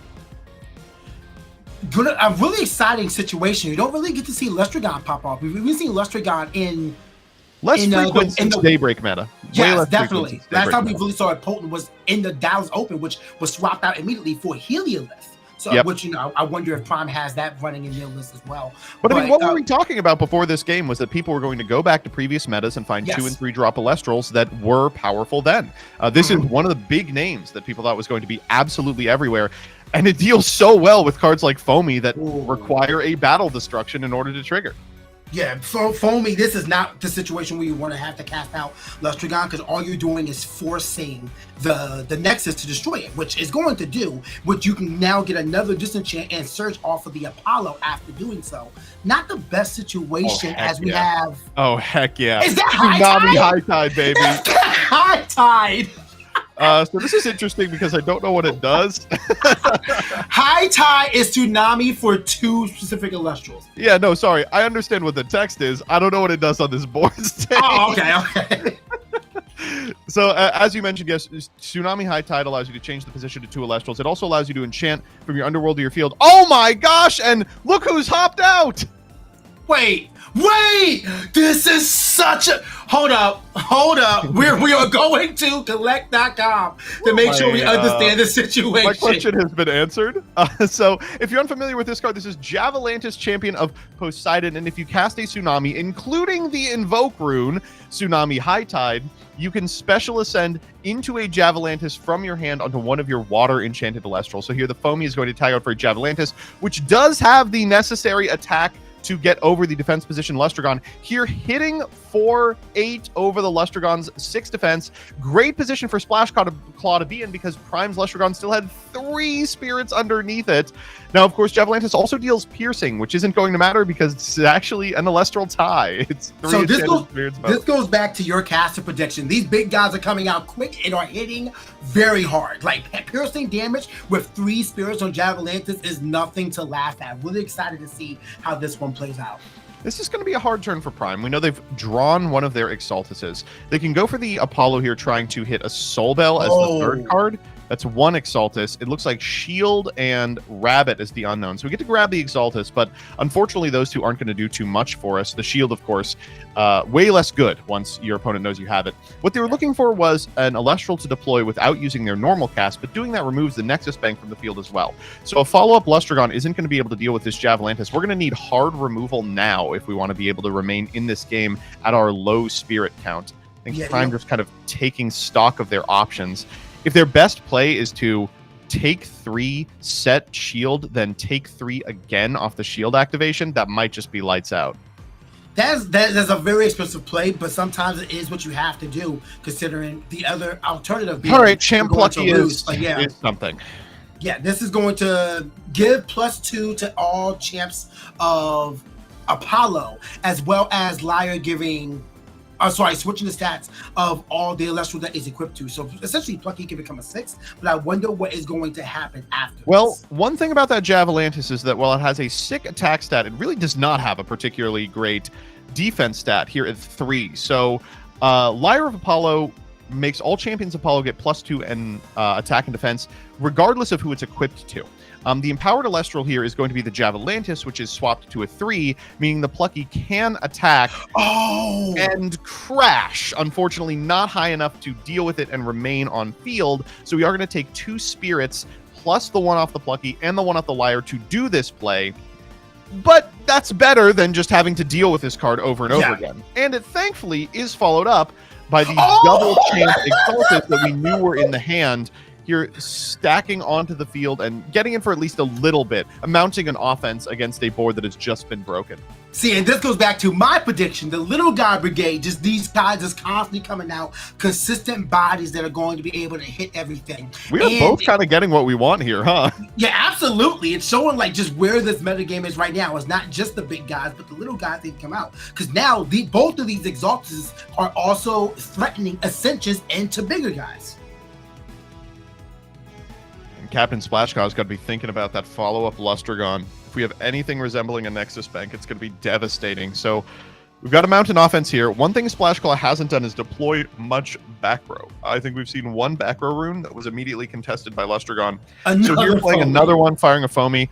I wonder if you take this hit. This is such a valuable hit if Prime doesn't have shield, but you're probably playing around it with knowledge that there's a shield involved in the row anyway. Yeah, I think loses to too much to mount the attack, both the shield and the Gorgon's Gaze. So here we're going to, oh my goodness, double ascend, both to the yard, and down comes, is that Celestlio? It is! Celestlio! The big boy! I love this game. Elestrals is so good.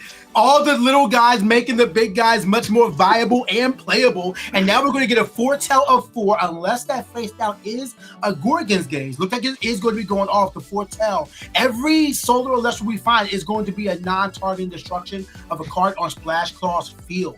Pretty good against Foamy, I will add. All right, what are we looking at? Gorgons? Liar. Wait a minute. Ambro. Oh no! But that's an amazing lineup of 4 cards. Yeah, I mean, you'll take those. You're very happy with those. But now you got to dig past those to get to your destruction with Celestlio. What a double-edged sword. Yeah. No, I mean this is the problem with these solar Elestrals. Here, something like a shield would really just eat Prime's lunch. Unlikely they'd get the Celestleo back out, and we know they're drawing into nothing for the next several turns. While these champion Exaltuses are making it way easier to cast these huge Elestrals, they're not without their downsides.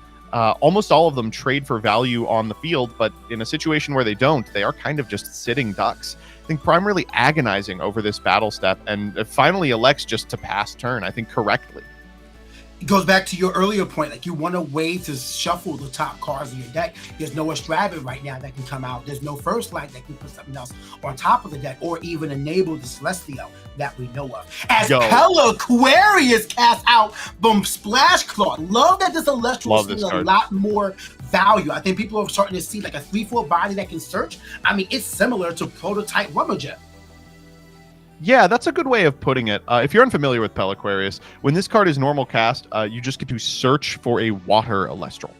So here we're able to get a Veritaqua. Is that Veritaqua? That's Veritaqua. That is base Veritaqua. Okay, so we're probably telegraphing a little bit here. A lot of the same cards that are found in Captain Splashclaw's deck are likely going to look familiar to people who remember change position as a strategy. Here, cards like Tsunami High Tide, which have the ability to enable you to special cast a Javalantis, also turn on cards like Veritaqua, which can then trade for powerful, high-statted Elestrals like Celestleo. Going for a Plucky here. Plucky is a way to shuffle the deck. So we're going to go ahead and just grab our Apollo. Then afterwards, we can go for the Celestleo with a fresh 4 on top, potentially wiping the entire field, depending on how lucky we get. Yeah, this is a really good turn for Prime. Yeah, big deal turn right here. But it all depends on how the deck shuffles, how things end up on top. So interesting to see how this is going to play out. And I wonder what card Prime added to their hand. We have Liar, we have PTA, Gorgon's Gaze, and Shield. Another you gotta be kidding me. Oh my goodness. Played this completely correctly, by the way. Going for Apollo in the foretell early could have potentially taken one of your solar Elestrals out of the equation. Made the Celestleo even worse. Oh, that is so rough. Usually untapping with Celestleo just means you've won the game, but here they're having to make a decision about if they're committing into this potential copy of Shield again. Looks like they're thumbing over a card in hand. It could be anything. An Earthquake here would do a lot of work. It's tough to believe they would have added Earthquake with their spirit count being so low. I believe Ambro would have been put on the top, or at least an educated guess. But that face, I mean, what do you play? How many shields have been played or is in the Underworld, in Splash Claw's Underworld? So I really don't think you can take the attack. Yeah. One of those situations where if you played around it last turn, you probably have to continue to play around it, or else you're just actively throwing. But you're giving Splash Claw so many more draws to find ways to switch your Celestleo to defense, ways to deploy this Veritaqua, potentially get this Foamian. You can keep Prime's board clear of other Elestrals. Oh, here's High Tide. Here. That's High Tide. Okay, we can schmoove that Celestleo. So now Splash Claw is playing on a hopes probably schmooving the Plucky as well. We'll see. Yeah, I guess you could do that, couldn't you? That would have been smart just to get rid of it with the Elestrals you have on field. So Foamy could run over it. But it looks like we won't be switching the Plucky. Instead, we're going to re-enchant the Peliquarius with water. Do we have the Javalantis too? No reason to switch the Plucky if we're going to try and Javalantis over it. Looks like we don't. We're just deploying the High Tide for the Veritaqua play.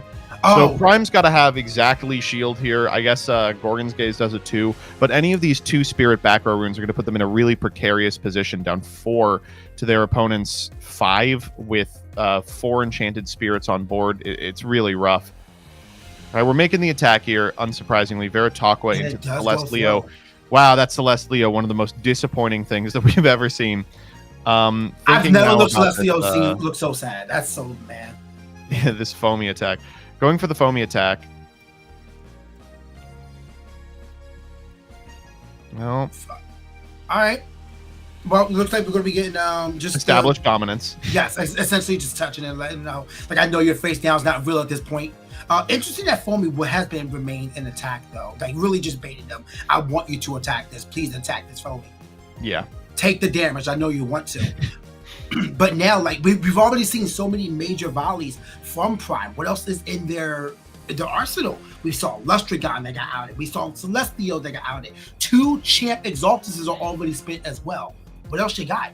I mean, the huge problem with this solar deck is it takes so many spirits to get going. I'm hoping you're right and they put the Ambro on top of the deck, because otherwise they're really not going to be able to get back in. Apollo costs spirits, of course. Lustragon costs spirits. The problem with playing both big guys like Celeste Leo and cards like Lustragon that require you to have a spirit investment on your side of the board is if they get outed, you feel, unlike a significant amount of these other decks that mount offensives playing stuff like Cryovern, that the game is just over, that you just can't claw back into it. Your individual Elestrals, Exaltuses, Champ Exaltuses, and the like don't compare to your opponents, which have like 3/4s and 5s all over them. The Ambro did come down. You were correct. I mean, I think that's the correct play, but we'll see how much it matters. There's no way to spoil fruit coming around the back. Please don't have a spoiled fruit. Please. The splash card went to look at the face down way too quickly, but all right, we do have spirits being returned. So now Prime is in the advantage for spirits right now, which has been not common. And here's Exaltus. I mean, Exaltus, like I mentioned, we can use the Exaltus to maybe get access to another Lustragon. We've got the Apollo as a Nexus bank, but that's a play that occurs over 2 turns against an opponent who's being very aggressive. And of course, the Exaltus doesn't trade for anything on the field. You can maybe crash into the Veritaqua. You can attack over the Foamy and get your opponent some sort of extension. Here being met with the Gorgon's Gaze as well, because Captain Splashcock can, of course, afford additional spirits from the position they're in. Prime's going to set 2, and if those 2 back row don't do a whole lot, it's not a lot that they can do from this position. The Veritaqua can test the Plucky. You can crash the Peliquarius, deal 1 point of damage. The Foamy direct. They're down to 3 with 2 back row that probably cost them 2 or more. And an Apollo that just is never coming down. It's really rough. Yeah, it's hard to feel like the resources of Prime hasn't just been expended, as Peliquarius does switch to attack now. So interesting question out of Splash Claw. Electing, it looks like, not to extend further. Says, I'm going to need every spirit remaining for my back row runes. And you're already dead on board, so let's make it happen. Do we have a crash for damage on the Exaltus? Peliquarius seems to be moving in for the attack, assuming that Veritaqua will be targeting Plucky. Gorgon's Gaze. I like this one a lot. You get to save yourself a spirit of damage. Oh no, was that a Gorgon's in, what was that? It was a Gorgon's Gaze, but paid off of the Exalted that was being attacked. In Battle Step? Wait a minute. Yeah, I was like, doesn't that attack move direct in that case? I might be wrong. Regardless, I'm also a little surprised that the Veritaqua didn't attack the defense position Plucky and then the Foamy get in for one, potentially playing around like a shield or something. Yeah, I'm really confused by the attack order there. I'm not sure what went wrong, but I like the attack order. Oh, it looks like we are correcting this game state real quick. So, in order to pay off the Gorgon's Gaze, you have to do it in such a, and not take direct damage. You have to do it in such a way that the Peliquarius is not contested and does get to live. So here we still do have an Elestral with 2 spirits underneath it that can really pressure Prime's spirit deck. Going for a Plucky is nice, but the Plucky just gets another copy of Apollo we don't want. I think we have 1 card in Prime's hand, which we know is the other Apollo, unless they've set the Apollo as a bluff, which means that we're just a couple of Veritaqua attacks away from taking this. Well, at this point, we have 2 Apollos in hand. I guess we're going to activate it to see what's available for us. Let's see this foretell. We get a foretell of 3. We have Champ Exaltus, Shield, and Liar. Not terrible. Like, Liar can't help but doesn't get you out of this position. No, but I mean, it could probably buy you a turn to where you can then cast out Champ and Liar and get some little guy offense out there, take out the Veritaqua at least. But you're hoping that the back row of Splash Calls not prevail. But I mean, every time it's been applicable, Splash Calls face downs are flipped. So the only situation I can see Splash Call playing this out outside of like Stream Nerves is they're out of water spirits. So if they believe that a shield on the Veritaqua would lose them the game because they can't recast it, that is maybe a position in which they don't want to do the attack last turn and don't want to provide pressure from this position. Instead, just hoping to work towards like a Javelantis that wins them the game on the spot. I guess there's an argument that you can attack in with the Veritaqua, get it shielded, then on a future turn ascend over either the Foamy or the Peliquarius to turn it back on using a spirit that would otherwise miscast. So we are going to start going for the attacks over the Plucky, putting the pressure on Prime, but we can only do it 1 at a time because nothing else on our board has an attack stat worth writing home about. Yeah, with only 2 spirits left, if shield is there, let them flip shield. You put them at 0 spirits in deck. All right, that's a Champ Exaltus. Yeah, Champ Pretty Exaltus rough is going to come normal out. cast, I'll be honest. Only gets the attack boost if we foretold. We do have an Apollo, so we could Apollo, foretell, and then attack over the Peliquarius, which means that Captain Splash Call will have to commit to the board if they want to win the game, but it also puts you at 0 spirits, which means that they get a lot of really profitable attacks into back row they know isn't live. This is a really bad position for Prime, absent an Ambrosia. I want to assume that Liar of Apollo was put at top. So that way Yeah, they there's get the that boost, and Liar. there it is. So that is the commitment of their board. The only free spirit is under the Plucky in defense. So it looks like we are all in on the Champ Exaltus, which at present is what? Just a... oh, wait, the Liar equipped to Plucky? Oh, okay. So the Plucky is a 4/1, and the Exaltus is Tsunami. a 5. That's going to do it. That's probably lights out. Yeah, the face downs can be played, and they are going to be scooping it up right now. Yeah. That is going to be it. Well, fantastic game. What was that, 32 minutes or 22 minutes? Yeah, really long one? game. And I do want to mention, we came down a little hard on some of Splash Claw's plays, but aside from stream nerves, could have just been an understanding that they want to play a slower game. It sounds counterintuitive because Prime's playing all these 2 and 3 drops. You'd think, oh, I want to out their field, as quickly as possible and put the pressure on so they can't rebuild it. But the truth of the matter is rebuilding any solar field is going to cost an amount of spirits that Prime just never had access to for the back half of that game. So as the game goes long, you're really comfortable not deploying anything for your normal cast and just attacking with the Veritaqua over the course of 4 or 5 turns, with the understanding that the longer it goes, the more favored you are.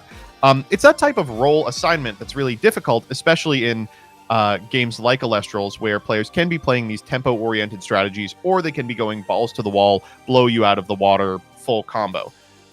So props to Splash Claw for that, and I got to admit, I love the deck. Yeah, the deck was really exciting, and kudos to Splash Claw and Prime as well for their play of pacing the game. They knew when to take it slow, and they also knew when to step on the gas. We saw so many big ascensions. We saw the Tsunami for Javalantis, big play to out the Lustragon. We saw the Celestial come out after the double Champ Exaltus, after a crash as well. Like, these players really understand how to get out their big hitters. That game may have just come down to who started moving first, because it ebb and flowed way too many times for it to feel like Prime is completely out of this match. Yeah. No, it was the Lustragon got deployed super early. And I mean, let's be clear, while Captain Splash Claw played well and was able to take this game, certainly one of the determining factors as to who won or lost was the Celestleo that whiffed for 2 turns. A single hit off that Celestleo would have contested the Foamy and given Prime the opportunity to make a huge attack, even if into a shield for 4 damage in a game that came down to the final 2. So if you're Prime, you got to be thinking to yourself, I mean, this is the mark of a good player, is the ability to be able to take lumps. You got to be thinking to yourself, that's a situation that should have never happened. My deck is still way better constructed. I am favored in this matchup. I just was a victim of variance there. And for the next 2 games, I have to trust that I won't be. You've built the deck, you have to put a little bit of faith in it, and hopefully it works out for them. Yeah, we definitely, no shortage of little guys to be played. We saw the Pluckies, we saw Exaltus, we saw so many Solar Elestrals that could have been seen. Whether or not they just saw them way too early before the Leo was hit the board or whatever. Again, just variance. It happens. So I'm excited to see what happens in this game too. And if we get close to time. So if we get close to time, obviously my money's on the the water strategy. But we'll see, of course, as we move into game 2. It looks like Prime is going to be going first, and we are going to see what they deploy now. It is Plucky. Oh, love that. Really good start. Plucky worked out really well, getting the Apollo Search, which also cast out the Soul Bell, which, again, kind of lends itself to making Celestleo not as potent. Let's see if we load up on Apollo this time. We do. We have this enchant, and there's a Heliolith. Oh, wow. Double Heliolith. Kind of rough. You don't really want to see both of them, but we will take one. Back so when we add this again. I'm actually interested what the rest of Splash Claw's deck looks like. I saw the Foamies, you see the High Tides and the Javalantis. I wouldn't be surprised if this deck is on some number of Schnark, both as a way to search High Tide and as a way to search kind of a new premier format threat in Draking, a card that had a huge tournament last weekend. This would be a great way to get either half of the quote combo end quote. So I guess we will find out over the course of this game if they are playing it. All right, down comes Champ Galaxy. That's going to flip-flop the Plucky from a 1-4 to a 4-1, make it a sitting duck in a very literal sense. And then we'll try and walk into... How much do you want to say that? I mean, you know the Heliolith is coming up next. So it depends on if you've got like some amount of nexusing to do. If you want to go into a Lustragon, maybe you protect it. Let's see. Looks like we're going to let it go. So we might have a way to get out a special cast out, or just another way to get around the Champ Galaxy on the next turn. All right, going for the Foretell again. There's the Heliolith, and Earthquake, and another Apollo. Okay, hand is now 2 Heliolith, and I believe a Champ Exaltus that we elected not to cast. The Earthquake is coming up soon, is really interesting to note as well. Yeah, big deal. Heliolith. So now we have double Heliolith in hand that are known if Splash Call is aware of that, privy to that. So let's see what the cast is, and that is a Champ Plucky. We're going with Lyre of Apollo. Unless we have a Gorgon's Gaze. For Captain Splash Claw. If you've got a Gorgon's Gaze, you probably consider it now. With the double Heliolith in hand, you really can't allow them to get to artifacts, but here we are. Yeah, and look, I'm assuming that added to hand the turn will be passed. Splash Claw on their draw, looking to figure out like just so many threats, known threats. And sometimes knowing the threat is there can cause your opponent to misplay because we still don't know the rest of Prime's hand. Yeah, they play specifically for the line that they know you have. And in so doing, you can get them on a line they weren't considering. Yeah, makes them way more predictable in their line here. And it looks like Splash Claw is considering a lot, understandable, a lot of spirits available to on big board. As we have Javalantis, a hard ascension into Javalantis. That's really not where you want to be. No, definitely not. It kind of foretells that you don't have many Elestrals in your hand if you're going for the raw ascension like this. Now, correct me if I'm wrong. This is not Champion of Poseidon. This is the Javalantis. Let's look it up. I'm about 100% sure that this is Mr. Javalantis himself. It is. That is base Javalantis. Completely different card here. The Gorgon's Gaze coming down makes sense. This individual Elestral, when it destroys a defense position Elestral in battle, just makes your opponent bleed for 3 spirits. I do appreciate this. They're like, okay, I'm not going to be able to stop the Heliolith play, but if I get you down to like 9, you'll go to 6, and if I out the Heliolith, I might win. Leading with this copy of Apollo, still looking for a Soul Bell. We'll take the Exaltus here. Ooh, I don't know what they snap picked. It looked like a second copy of Exaltus, but we'll see. It's tough to say. Cast here is obviously going to be the Lyre, and then afterwards we can go for the Heliolith in order to bounce that Javalantis. Really valuable bounce as well. Cycling back 1 individual solar as we go for the boy. Yeah, Heliolith. That is 1 of 2 in hand. 1 of 2 in deck as well, to note, but we didn't have that information before. Gorgons here would be pretty powerful. If it bounces the Javalantis, yeah, it looks like that is going to be out to go through. That is rough. Kind of just opens a floodgate saying, yeah, I'm just going to go all in on the attack now. But a huge spirit differential right now. Solar, very expensive deck. Yeah. But again, these decks can do huge swings these days. Being down 8, not a big deal, shockingly. So we're going to get in for 3 here. Prime is going to donk Splash Claw for 3, provided we don't have any back room. Tsunami here it's just like a value Tsunami. It doesn't really get you anything. I think you probably keep it because playing it proactively can turn on a Javalantis. So we are going to go for the shield. Putting the Heliolith back says you already got one of these in your hand anyway, you know? Yeah. Might as well get it off the board, and it cost you 2 to put it down. So I can see the value there. Tsunami would also help get over the Plucky because now its stats are swapped. So it's 3 attack regardless. Oh no, it's a champ. It's 5 attack. Yes. This card's great. One I see why I picked Lyre. One face down unknown by Splash now. Just not out of it yet. Still has a lot of spirits in their control. As we have, waiting for the shadow to come out there. That's a stellar Snark. That is a beautiful Snark. Wow. Snark is one of those cards that I was waiting for really good artwork before I felt good about it.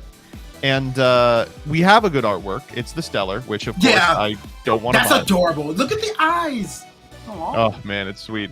But I also really like the Tournament Pack 3 print. I think is really cute as well. He's like coming out of the galaxy sort of hole. The one fang really sells it for me on that art. Yeah.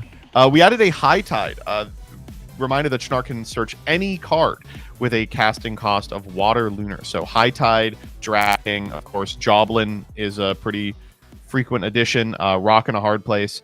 The Tsunami High Tide, we saw how potent that can be in the last game, so we will have to play very critically here. Thinking about activating the Apollo here, it's possible we just jam down the Heliolith. It's also possible the Boy Math is getting really bad. We've seen nothing but Solar Spirits out of Prime, and they, while still a Solar deck, are playing cards from other Elemental Pantheons. As we get closer and closer to cards like Earthquake, it's very possible that they just haven't expended all the way correctly, and bouncing the Heliolith with a Shield of Achilles was a calculated move on Splash Claw's part, with the understanding they won't be able to do it forever. The question is Earthquake even in Prime's hand? We have seen the shuffle of the deck thanks to the Plucky. Now we have Exaltus. I see Plucky. The middle one's escaping me. The middle one is Plucky. Yeah. Champ Plucky. Okay. Exaltus, Champ Plucky. Got it. So, I mean, not a bad top three. You definitely get an added one to your hand. So you could go for the Exaltus to search out the Lustragon and keep up another point of pressure for your opponent. We did add the Exaltus last turn. We can deploy the Exaltus. We don't really have a good Nexus bank. Nexusing off of the Lyre of Apollo is fine, but it also puts us in a position where we can't cast our Heliolith.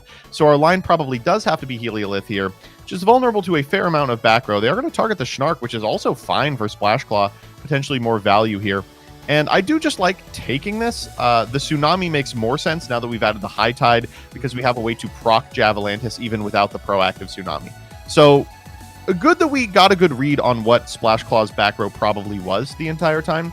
Now we just have to worry about primes. Best case scenario for Splash Claw: Hurricane, Schnark, High Tide, Javalantis. That's the play. That would be a fantastic out right now. We have another face down being set. Hard to believe that's not a second Tsunami to hit the board later on. But we have to see exactly what Splash Claw is there. I would love to see how many cards are in hand. Those to me, like maybe 4 or 5. If we see an expend draw here, that's going to be rough. Okay, we're casting Schnark is coming back. Wait, is that Thunder Enchanted? Wait! Missed Schnark. That's interesting. Okay, reveal of a Thunder Spirit right there. Maybe I was worried about the wrong Boy Math. What are we doing here? Really intriguing situation. I am unsure. Are we going to go for the High Tide? Do we not have a Champ Javalantis here ready to go? Yeah, just really intrigued by it. But I do love the ratios, playing both base and Champ Javalantis in one list as well. Prime says, if you're going to let me Heliolith again, I'm going to Heliolith. Why not? And they actually have way enough spirits. All right, back to the grip with Schnark. Take 5? It has to be a Tsunami if it's active.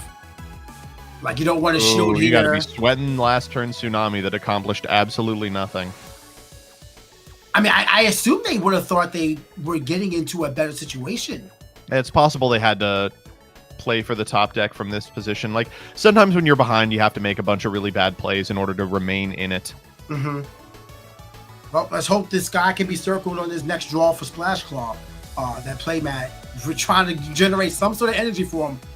We got another face down, so maybe the first face down was just bait. Just, hey, here's another Tsunami. As we have plenty of Splash as Claw well. Search Divine. That has to be Poseidon, right?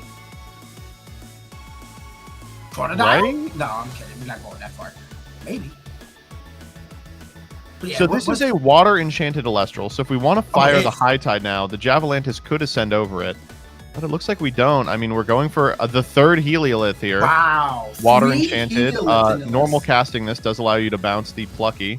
Puts us in a position where we don't lose to the Tsunami. We are going to cast Gorgon's Gaze on the Heliolith so the Plucky sticks around. We're still getting in for 1. Captain Splashclaw taking 2 off the Gorgon's activation. I mean, Prime can just sit. You know, oh, wow. No, they're going for it. Oh, there's the Earthquake. It was added to the hand. We are pushing for advantage now. Do we have a mechanism by which to Nexus? We can put them at 0. No, we're going to put them at 1. That's going to be the scoop. And there's the scoop. Yeah, wow. Really rough stuff from Captain Splashclaw. I guess the draws just didn't work out. It's so rough. Water is the the pantheon in which this occurs the most often, but frequently you'll have just a 7-card hand full of Elestrals you have to normal cast, and you're thinking, what am I doing into chained Helioliths? Like, very little, right? Yeah. It's just like you could see when your stuff is constantly being put back in the hand, you cannot push that advantage. Elestrals is very much a game of establishing a board, getting stuff to stick on the board at least for one turn, especially with the strategy where you're constantly ascending the bigger dudes like Splash Claws and Javelantas and whatnot. Not being able to do so really just allow Prime to just expand. We never saw those two face downs from Prime flip ever. That's rough. That is a rough one. I hope that in Game 3 they're able to more effectively Javelantas, but I am shocked at the strategy. Wild to see base Javelantas getting play in the year of our Lord 2025. Yeah, that had to be a bit of a jump scare. Seeing it was like, oh, expend for 3 on the destruction of a defense one? No, we're not allowing that to happen. And I do love the utility of using High Tide as well, not just to get out champ Javelantas, but also being able to switch any Elestral, whether or not it's water enchanted or not. So just a really nice tech for Splash Claw. Excited to see how both of these players adjust. I wonder if the Lustragon left Prime's list for the 3rd Heliolith, because you don't typically see 3 in the main. That's a lot of high cost Elestrals, Yes. Helioliths, Lustragons, Celestials, but that's solar, baby. Yeah, it's just really good ways of getting little dudes out to ascend to both of the big plays. The problem here is that Splash Claw's option of Foamy is very telegraphed. Champ Exaltus hides in the hand. You don't know when it's coming, and it can just put another body on the field. Meanwhile, Foamy, you see, is like, well, I'm just not going to do anything, or maybe I went for my own. Eventually, I'll bounce it with a Heliolith. Exactly. Let me suppress Lustragon. it real quick. Here's a Gorgon's Gaze. Lots of options you can do to get around a Foamy on field. So not as potent in Firestorm meta as it was in base and Frostfall. But I will say I love Prime's deck for a number of reasons, but one of the prerequisites to anything I play this format is it has to have a sort of non-Earthquake, non-Laurels monster removal option.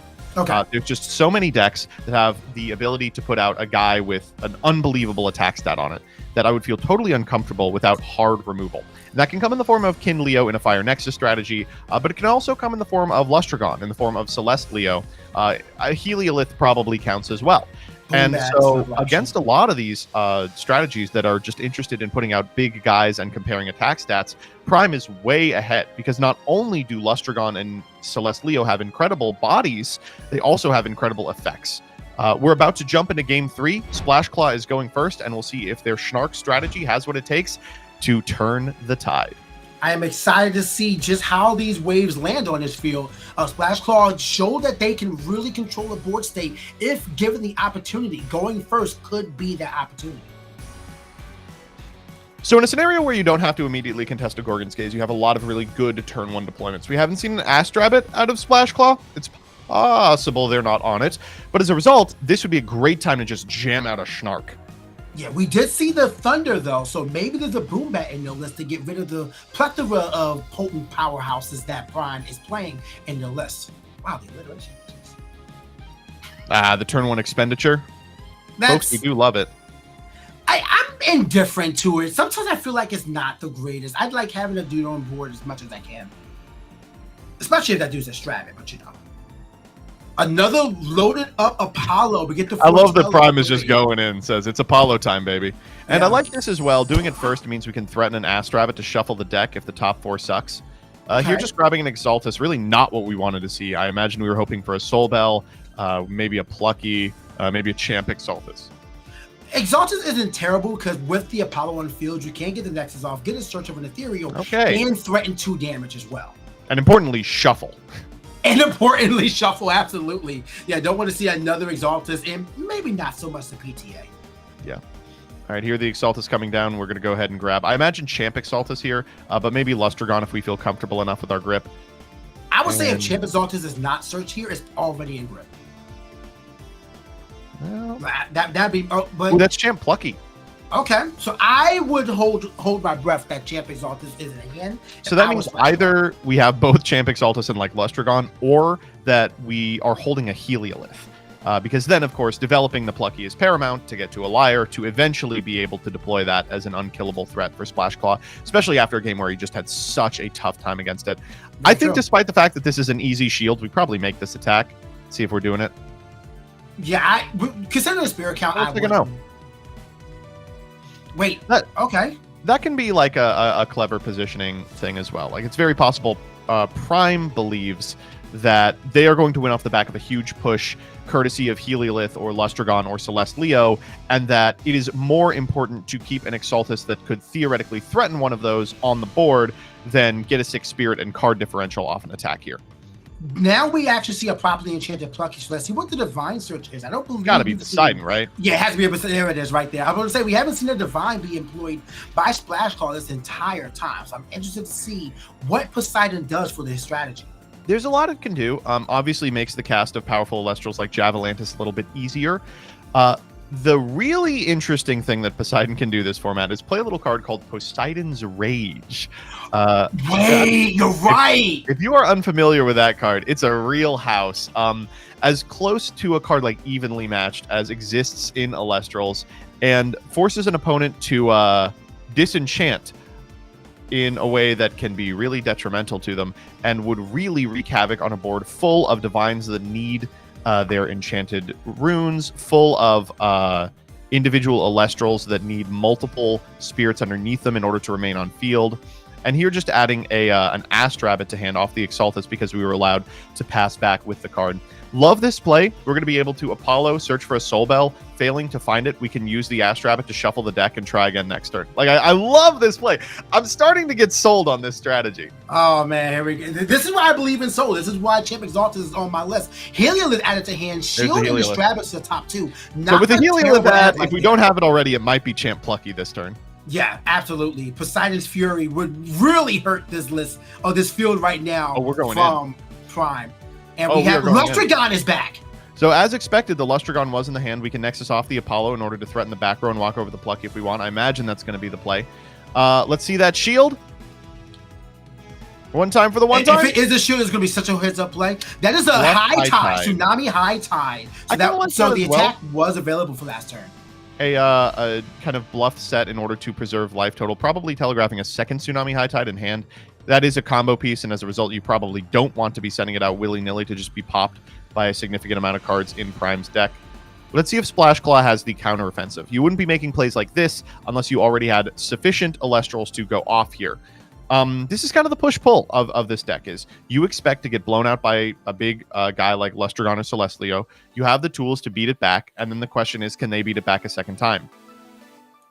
Right now, I mean, with Poseidon in hand, I would love to see Poseidon's Fury hit the field, because that card can just take What did I call that? Anger of Poseidon? Poseidon's Fury. You said rage, but it's all, I mean, Poseidon's rage. Synonyms, right? Yeah. But yeah, the Poseidon, it would really just disenchant 2, get rid of the Lustragon, and the Apollo can really swing this field for Splash Claw. That was the OCG name. Poseidon here, you would just max enchant Poseidon's Fury for 1, and then disenchant, I think, 3 wipes the board. Instead here, it looks like just a pass. That set card better be exactly Tsunami. Man, I think I'm always playing Astrabbit when I play Apollo now. Oh, wow. I mean, it's such a... it's so cool. You know what's really turned this around is Champ Plucky. The availability of Champ Plucky as a way to turn on Heliolith, of course, is really good and cannot be overstated. But the other thing is Plucky as an Elestral that shuffles your deck is so critical.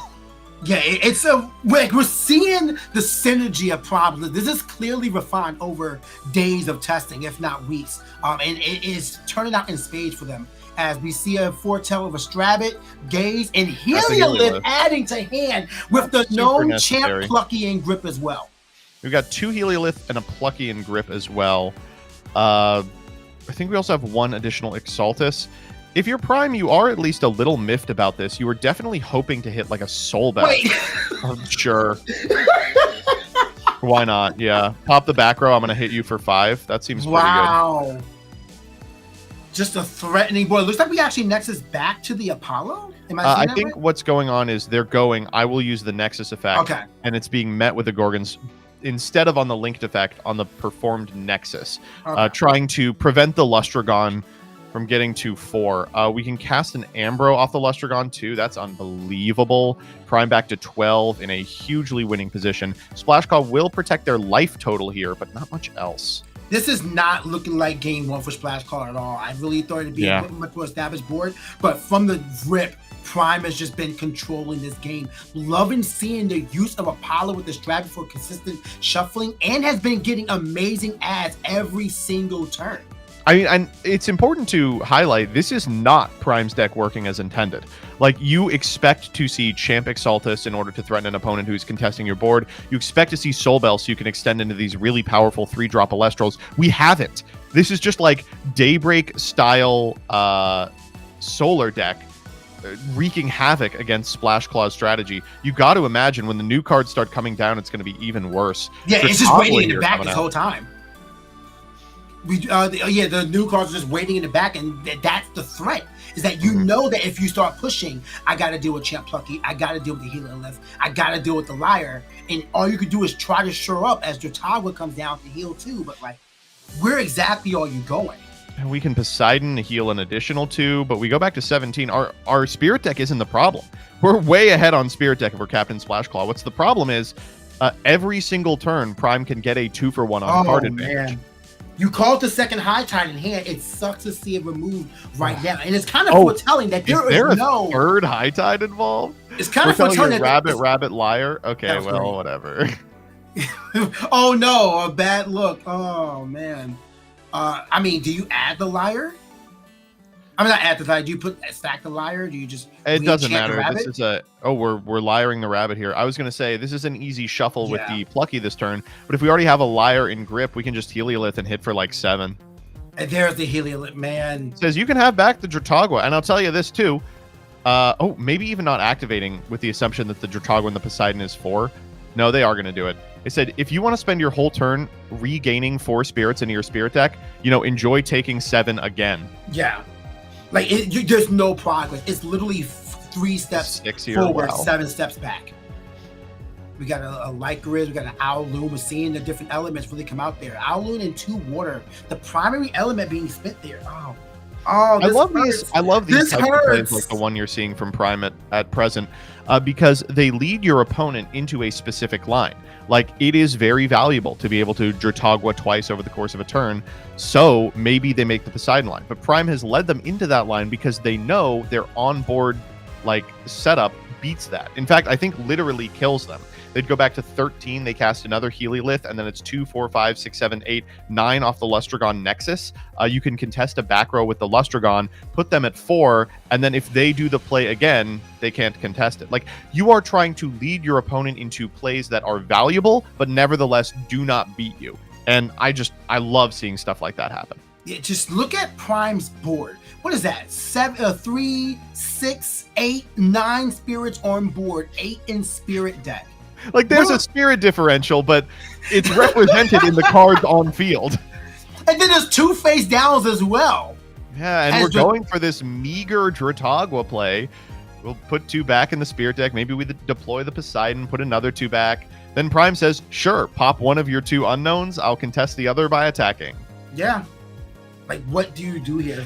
The Lester guy, I really want to know Prime's list and what they're using, because we did not see Lustragon at all. We saw 3 Heliolith. So was Lustragon sided back in for going second? I think we didn't see the Lustragon, but I imagine it was in there. And it's just so available off the Exaltuses that you don't have to play very many copies of it.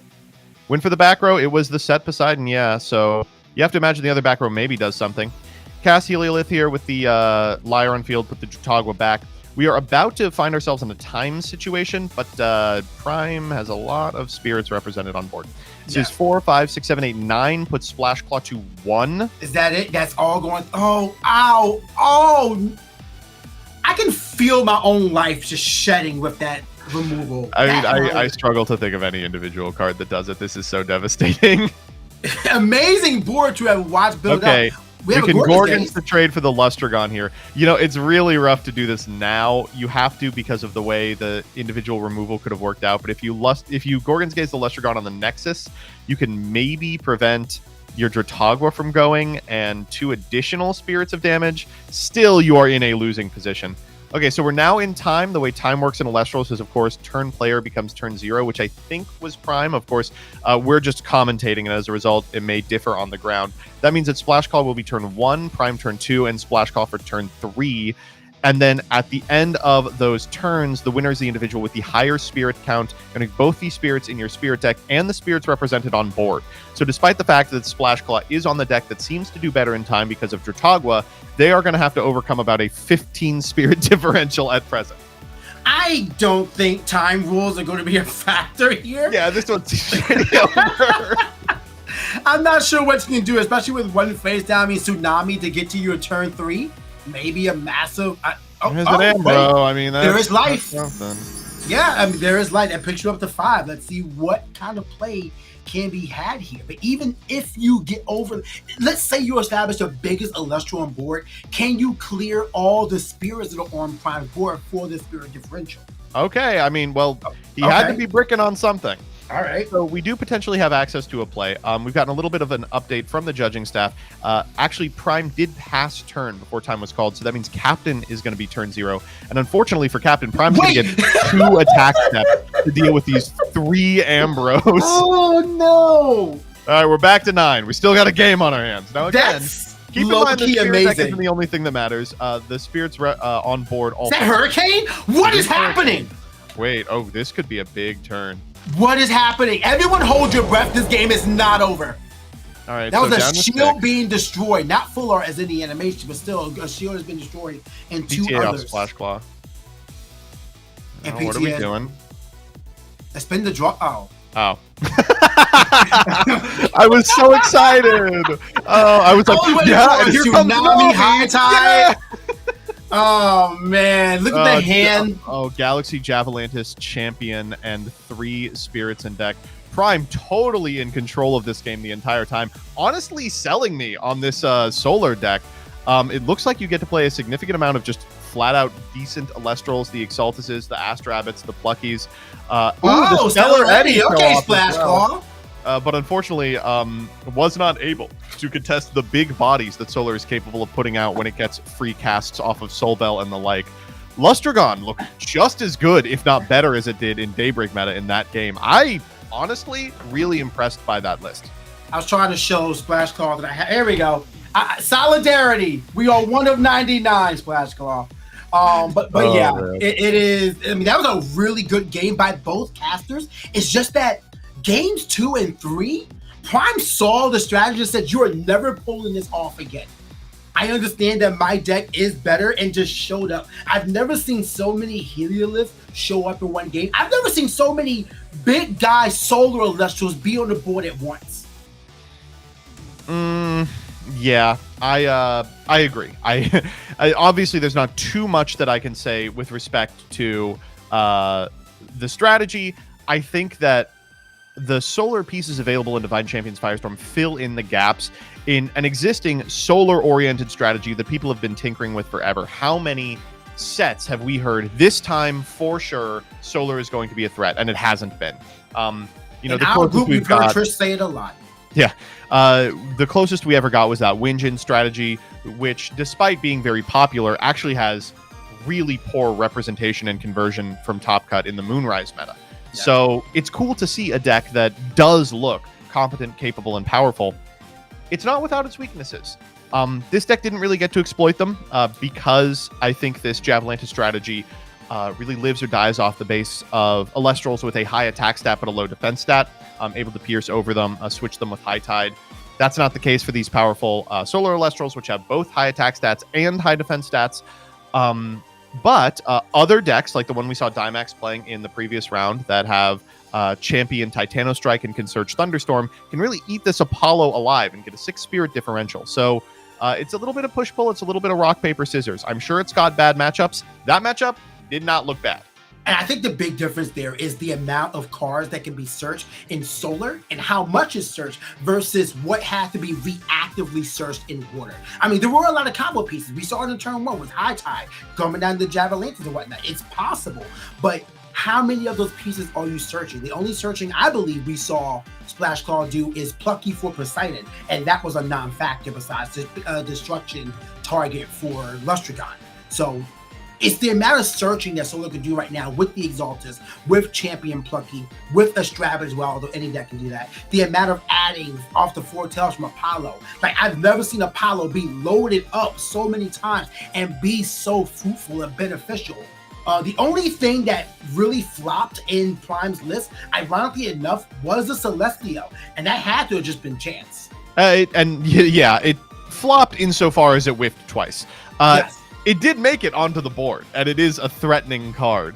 So I wouldn't be surprised to see it carry some individuals to high finishes. I mean, speaking of, Dimax's deck with the good matchup, that's an individual who's proven that Celestial can be very competitive. And I think we may be under the right conditions for the card to see a bit of a renaissance. Best of luck to both of those casters in future rounds. I will definitely be rooting for that Solar deck. I think it's super cool. That list is really exciting. I cannot wait to see how these lists show up, and if we get them later on, like maybe the top cut, I'd love to see how it goes versus other decks that make it to top cut and convert to top cut. But right now, I think it's time for us to take a quick break. MBT, you deserve a break. You've been doing fantastic so far, so let's get you out of that room in some fresh air. In a little bit, I will be back with Kay in my spot, and we're going to be going over round 3 together. So stay tuned, don't go anywhere, and in 3 to 5 minutes, we'll be right back with more Elestrals.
Hello and welcome back. We are entering round 3 of today's webcam Premier Tournament, and you are so lucky to be here because finally your screens and voices are being graced by the team of PK Cray. K Cray, you're back, buddy. How are you doing today?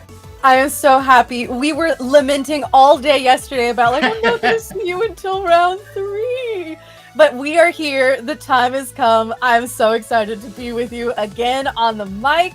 And if you are all excited and you've been enjoying all of the incredible clashes so far, oh my gosh, the variation of cards and decks that we've seen even so far, be sure to leave a like on the stream. If you're over on Twitch, drop a follow. And if you're enjoying the run or you have any fun memes or anything to share, be sure to use the hashtag #PlayElestrals when you are sharing that content out. I would love to see your predictions on the Play Elestrals hashtag on social media, because just from the last round, both MBT and I were represented very heavily in our suggestions. I was saying that we're going to see Champ Exaltus. We saw that in spades. 2 of them ascend to a Celestio on field. We saw Lyre of Apollo, MBT's prediction, popping off there. We also saw kind of our other 2 ones with, I said Champ of Vocarious, we had Champ Plucky searching Lyre instead, and instead of Spinosect coming out there, we saw other 2 big ascensions like the Lustragon coming out quick and the Javalances as well. So while not the exact cards, the style of casting and play with their effects were represented amazing. And we saw your pick, Champ Majersa, come out in round 1 and just win in dominant fashion. Mm-hmm. I think we know this game a little bit more than maybe we give ourselves credit for. Hey, yeah, I don't know. Maybe there's a reason that they put us up here. Who's to say? It was so cool to see Solar pop off and really shine. But also to see a bunch of beloved staple water cards coming out, and Tsunami High Tide, which is a card that I've been talking about for forever, because one time in an Elestriad match, I got Tsunami High-Tided, and it was devastating. It lost me the game. And to be able to pair that with the Javalantis, it was really, really cool to see. And I loved watching it. You and MBT were killing it on the mic, and I'm just so happy to be here with you now. Love the variety of the decks as well, the cards being used. I mean, we saw the Heliolith, we saw Celestio, Lustragon, we saw base Javalantis and Champ Javalantis, we saw Exaltus and Champ Exaltus, we saw Plucky and base Plucky, we saw Plucky searching a Poseidon. Like, just a very varied deck and game that we had to see for the last round. But we're going to be seeing something completely new. Loving the playback from both of these casters coming up here, but we're going to be seeing something new showing up on your screen, and we'll let you guys know what it's going to be, what it's going to be about, and when it's going to be starting momentarily. But yeah, like I said, I really want to see your predictions on cards you think were going to shine, maybe make it the top cut. If you want to use the hashtag #PlayElestrals on socials, would love to see you guys do that, because I will be engaging on socials. I see y'all, and as well as everybody on Twitch. We're on Twitch now, so glad to be talking to the Twitch community. Hello, Purple Gang over there. Hope you guys are enjoying as well. Keep letting people know. Hit that follow button if you haven't done so. And now you have your choice of where to watch Elestrals on your preferred platform.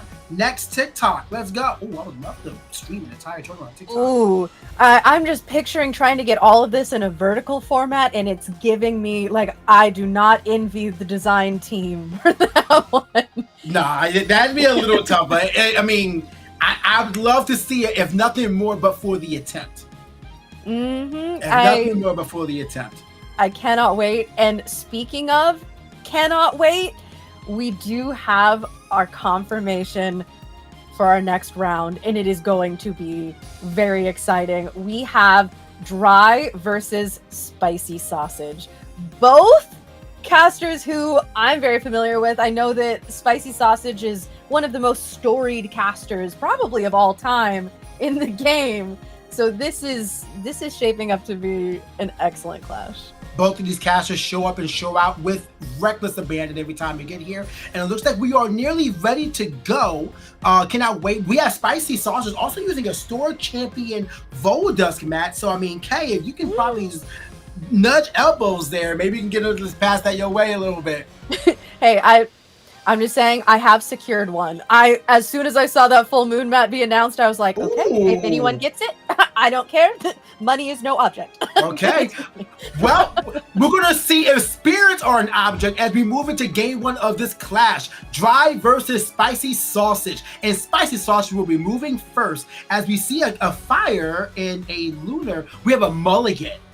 A mulligan opening up the game. Not something you want to see, but if there's any time you want a mulligan, it is game one when your opponent is unaware of what you're actually on. And seeing fire and lunar, I mean, are you on Bronto Glow? Out of all of the things, are we following the wisps? I don't know. Who's to say? Hey, don't giggle at Bronto with that thing kind of crazy. Hey, you know, was it you who I was commentating with when we were watching Bronto Glow, and it was like, wait a minute, Follow the Wisps is kind of full moon if you squint and yes, yeah. You know? Oh, wait, maybe it is Bronto Wisp. We have Werepup coming out, so we get to see Champ Like a Void hitting the field. But wait a minute, there's no, the full moon is in hand. That's a rough state to be in. That's a rough state to be in, and we are doing an immediate turn to full moon. So now Dry is going to have to deal with 2 suppressed Werepups and a Champ Like a Void on field. Are we going to see some Champ Spectaris coming out? Are we going to see anything? Or is this simply just going to happen and Dry's going to have to deal with it? These are casters who I mean, they are experienced enough that they're not going to be going into a game unprepared for a threat as prevalent as Champ Like a Void and his army of suppressed Werepups. These play mats right now from our casters are just so good to look at. I love the custom Stella Pantera play mat as well. Like I get the reference and I love the reference. We have a water spirit. Is that a Champ Galaxy coming out there? Not going to be able to take out the Champ Like a Void. It can crash at best. Which, we'll see what the choice here is. Is it worth getting rid of it, or are we just going for Yeah, you're and going honestly, to crash? Okay. Honestly, I get it. 6/5 body is very tough to deal with. If you can get rid of it with only 2 spirits, being the damage you take and the 1 for the cast, it's not terrible in the long run. Oh, we have Champ Exaltus coming out on the destruction of an Elestral, allowing the attack of another Werepup right now. This was the plan all along. I love Champ Exaltus, and I love my caster picks. Oh, this is such a fun strategy for Champ Like a Void. I don't think that we've seen anything like this. And, I mean, we've effectively whittled down the threat of the board, and there's just a lone suppressed puppy hanging out here. That's probably the easiest way you could have done that, and it looks like that is that Champ Rocaris? Ooh, okay.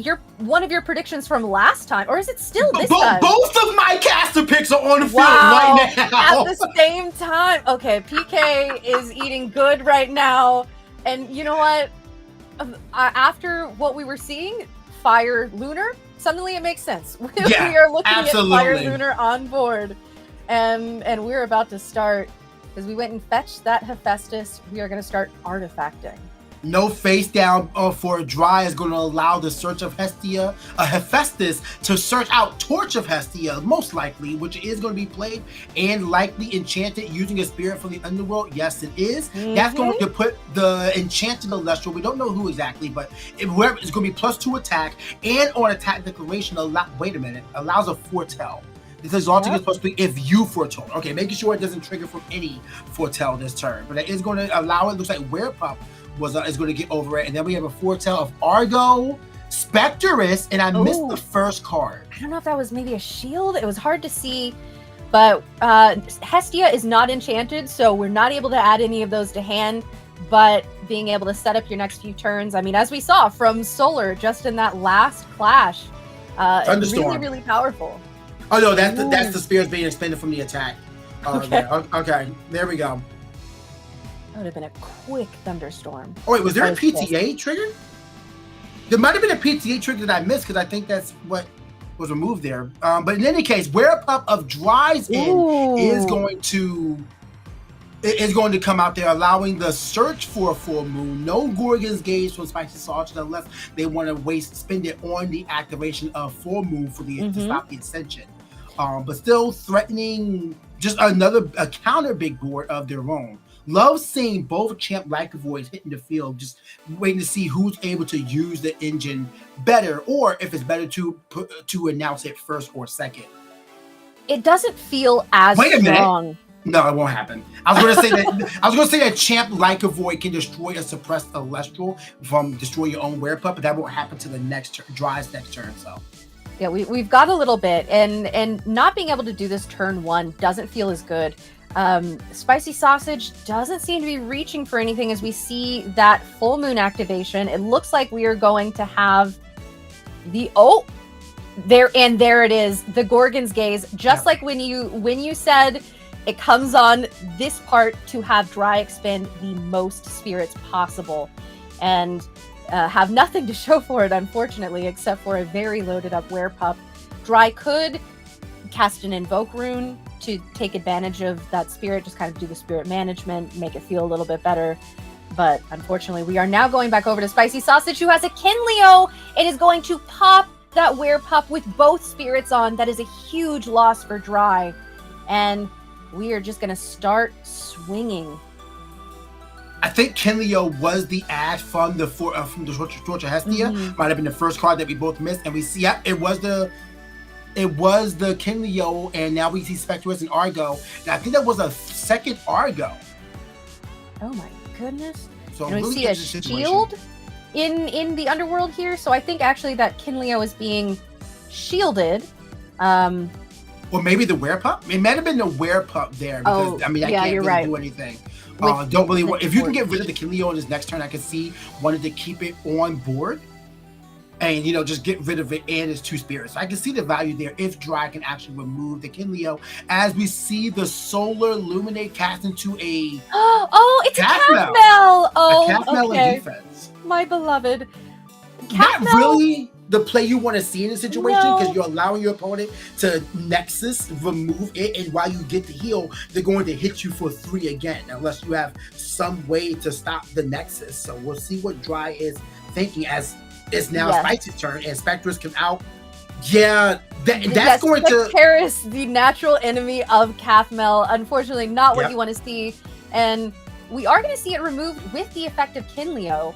But I don't know if the effect of Spectaris was announced first. I don't know. It's Water Enchanted. It is Water, Fire, Enchanted Spectrus. Oh, okay. So we're not going to see the effect.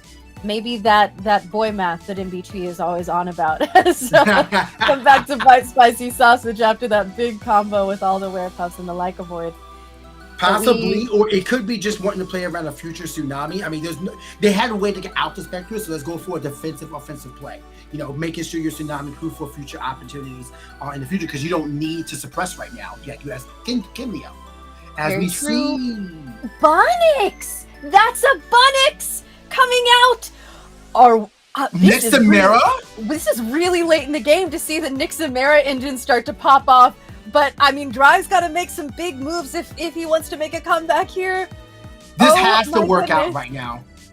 And I don't think there was a search either. Was there a search from Bunnix? No, because there's no... in hand. there's no Nixamera in the underworld right now. We're going to shield the Bunnix, and that is rough, because now you just need to enchant another spirit on board. You hit for 4. You essentially lock up this game, barring a supercharge from Triple Ambrosia. Yeah, that might be all she wrote. And as you mentioned, with that water enchantment, even a Tsunami doesn't negate all this damage coming in. And a water enchantment on the Werepup as well. Just another body going really wide here. Going to be able to... Well, I think that's a scoop. Yep. Yeah. Not much you can really do there. It was one of those situations where you try to play the game as best you can. You make all the moves you need to, but you cannot adjust for everything at once. Spicy Sausage just kept up the heat with their list. Got the search off for Volcarius, got the Hephaestus, got the search off for Hestia, got to constantly stack their deck thanks to the foretells from the Torch of Hestia, and just kept momentum in that fashion. We saw nothing of the like from Dry's deck. And as you were talking about with that calf mill coming out, and I think that this is pretty consistent with the rest of the gameplay from Dry. Unfortunately, when you're in a meta that's so fast-paced and you never know when a threat is going to come down, it could be the next turn, it could be the first turn, like with Champ Like Avoid, you can't play passively. It's no longer an option to just say, okay, I can set down a rabbit, I can set down a calf mill, and this feels like a good pass turn. And unfortunately, Dry just wasn't able to get that momentum. Hopefully we saw that Bunnix at the end. Might have been almost worth holding on to it unless Dry really thought that could have worked out. But we know that there is a Nixamera engine hidden in here somewhere. And I love my girl Nixamera. Yeah, that was a big reveal showing the Bunnix and also showing that there was no search for the Nixamera. So just a really interesting bit of information about your deck to reveal for essentially no reason. But again, you needed an Elestral. Maybe that was the only one that was viable to play. But in hindsight, the biggest misplay was letting the Kinleo stay on board with 2 Fire Spirits. If you did not have a way to out that Kinleo at that turn, which you could have even attacked with the Calf Mail and just got a crash, you would have taken a heal 2 instead of 3. But you get rid of the spirits, you stop Kinleo from being able to Nexus on the next turn. I feel like that would have been the appropriate play. So we'll see if Dry is able to take that information and adjust as we go into game 2. Hey, you know what? Pandora's box in the side could go crazy here. I'm just saying. I keep telling the people, okay? Pandora's box in the side. And we're starting off here with a rabbit. Classic. Dry going to be able to look at the top 3 of their deck, pick one and add it to hand. Hopefully going to be able to get us into a bit of a better opening hand than what we might have had last time. Hopefully we see no Nixamera in hand until Dry wants there to be Nixamera in hand. Yeah, it's really weird that we've seen Nixamera on stream several times and we have not seen the Bunnix come out to really set that up for success. We have a set 2 and a pass here. It doesn't really get better than this. Turn 1 in Elestrals, Bunny set 2 pass, and we see the Champ Galaxy. We've been talking about all of these different predecessors of Bunny threats, Bunny hunters, and Champ Galaxy is the most recent in a long line of them. Going to be able to swap the stats of Bunny and swing right over. Spicy Sausage setting 1, and we are going back over to Dry. Right now, Dry is just trying to figure out what to do. A very simple board state. You have a 2/5 Galaxy, Champion Galaxy on the field, so not too hard to get over, but what is in Dry's list that can get them advantage? The best thing here would be a Bunnix to start up the next turn and to threaten the Galaxy on field. And instead, we do have a Calf Mail coming out. Calf Mail. With not, is that a Thunder Enchanted Calf Mail? I think it is. I think it was Illuminate. No, it's probably enchanted. Okay, so I wonder what the idea is here to be casting out Calf Mail so early. Kind of telegraphed that there's not many Elestrals in hand that Dry wants to operate around. Maybe we're considering a hard ascension into a Nixamera. That could be a possibility, but like we were talking about, maybe just a bit of a slow play here. And going back over to Spicy Sausage. That's a Champ Valkyries that's going to be hit with a Gorgon's Gaze. Okay, that's a solid Gorgons. You don't want to allow it to go and search out that Hephaestus. Yeah, and most importantly, it is getting the spirits in Underworld that Dry wants to heal off of the Calf Mail if it does go out. As we see a Thunder Enchanted Astrabit. Love these beautiful artworks. The Clash Kickstarter packs were so good. But getting it added to the top 3, a little bit of a hand bleed there. Not able to see exactly what it is on our end, though, unfortunately. But still just trying to mull over what they're wanting to add to their hand. Do get a choice of 1, and now they're just playing defense. This might just be a waiting game to try to get to the Nixamera, but that goes back to your point earlier, Kay. You cannot play too much of a passive game state in Firestorm. If you're not consistently trading with your opponent in some fashion, you're gonna be behind. Yeah, and without the ability to get the second Nixamera in the Underworld, without having one in hand, it's difficult to get that going. You really need that Bunnix to jumpstart it. Hopefully we were able to get it from the Astrabit. Hopefully whatever Dry is aiming to do, we're getting the pieces, because I would love to see this deck pop off. I really, really want to. I mean, both of our casters here right now are 2-0, so we know this deck has been popping off today. And a rabbit being met with a PTA, again, classic. Yeah, we do love that. I keep vying for artwork of a Strabbit just dodging a bunch of PTAs. I want it to happen so bad. It was like Apollo and everybody just launching PTA. Like even the Centaur, throw it out there. Just everybody targeting it. That'd be great. We have a lot of bow and arrowists. I'll do it. All right, I'll open up MS Paint and do my best. I would love that. And we see a flip to reveal it was a set Torch of Hestia. Oh, okay. And I think that's going to be attached to that Voltaires there. Absolutely. No doubt. And able to... Do you think Hephaestus on field for the healing as well? I'm going to check it out right now. But still, being able to just get that out and getting over this Strabbit is crazy. And yes, you do need Hephaestus enchanted to use Fire Spirit from Underworld when you play Artifact. So a little bit of a, the Gorgon's Gate still proving beneficial for him, but still having to get over a 6 attacker is crazy. But it looks like Nixamira is broadcasted from the Ascension of the Calf, Melk. Oh my gosh. Okay, it's happening. And we did see from that, from the Torch of Hestia Foretell, that Earthquake was one of those cards. However, with switching between the two Nixamira, we know that Fallen Form is immune to invoke runes. So unless Spicy also has a Gorgons or some kind of suppression, that Earthquake is going to be null and void going into next turn. Yeah, you got to be able to stop this Ascension to Fallen Form right now. Otherwise, good luck getting over that 4/7 body. Like, it's not that easy. The effect is going to go off. No counter to it. See, this is why you need Pandora's Box. It's happening. Hey, no, don't play Pandora's Box. Keep letting Nixamira pop off. That brings me joy. Here we go. Oh, and the full art. We got the double full art dry. Wow. You're speaking to my soul right now. They're so beautiful. Oh my gosh. I believe these are both Elite Four arts, and stunning. Some of the most beautiful full arts I think that Elestrals has come out with.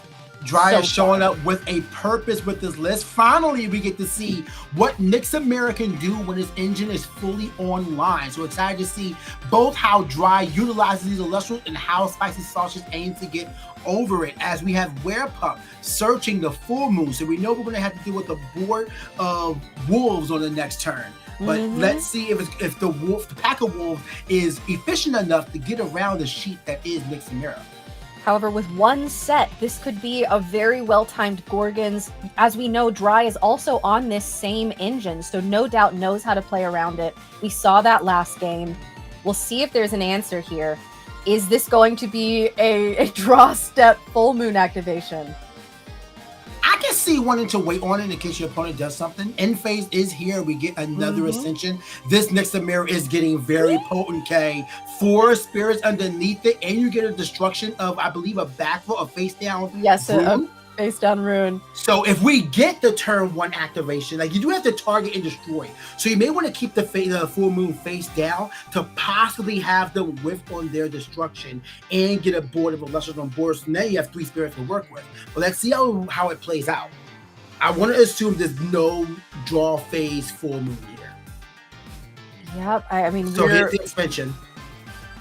We're definitely past it at that point. Let's see. All right, what are you choosing, Kay? Top or bottom? Top. Top. Let's see if you're right. Do you snipe the full moon or no? I think the full moon was not targeted, and that's why Spicy is mulliganing in this situation now. Looks like Under the Werepup was targeted. Okay. And yeah, just really trying to figure out how to play this one out. Really rough situation if full moon did not bait the destruction like you wanted.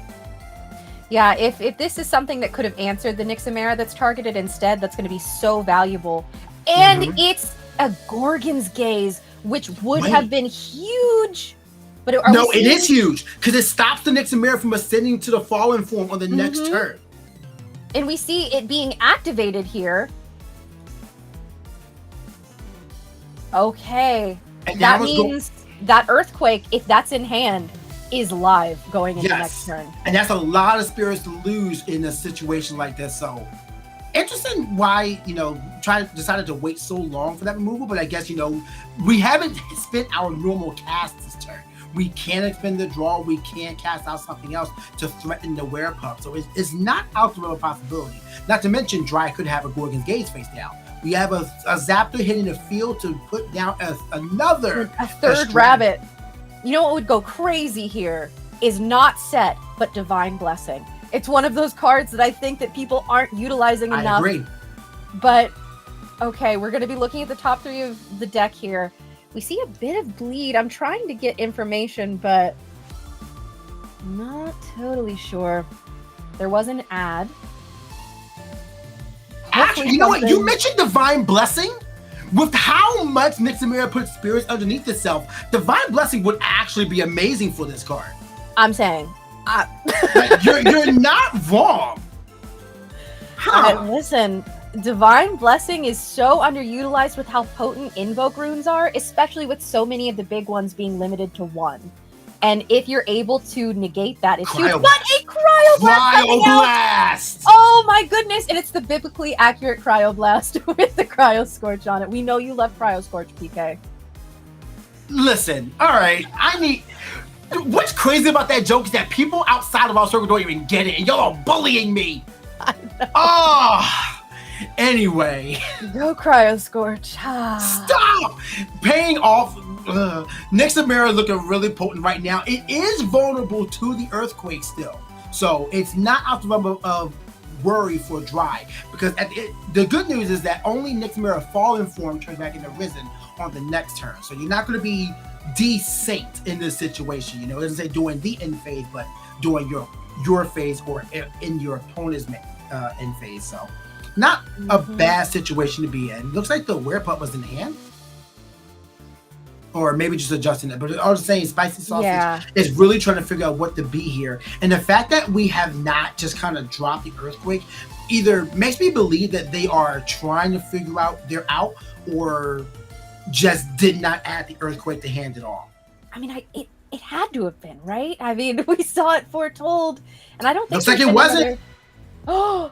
And now Werepup comes down from Dry, so now you have constant rune destruction in Nixamira, and you're going to have a really powerful board in Werepups being able to be cast out and threatened on the next turn, on top of deck fitting. Yeah, I mean, with 3 back row set from Spicy Sausage, one of them has to be live, but there's not much that's going to take care of all of these threats, especially with setting up this second engine here.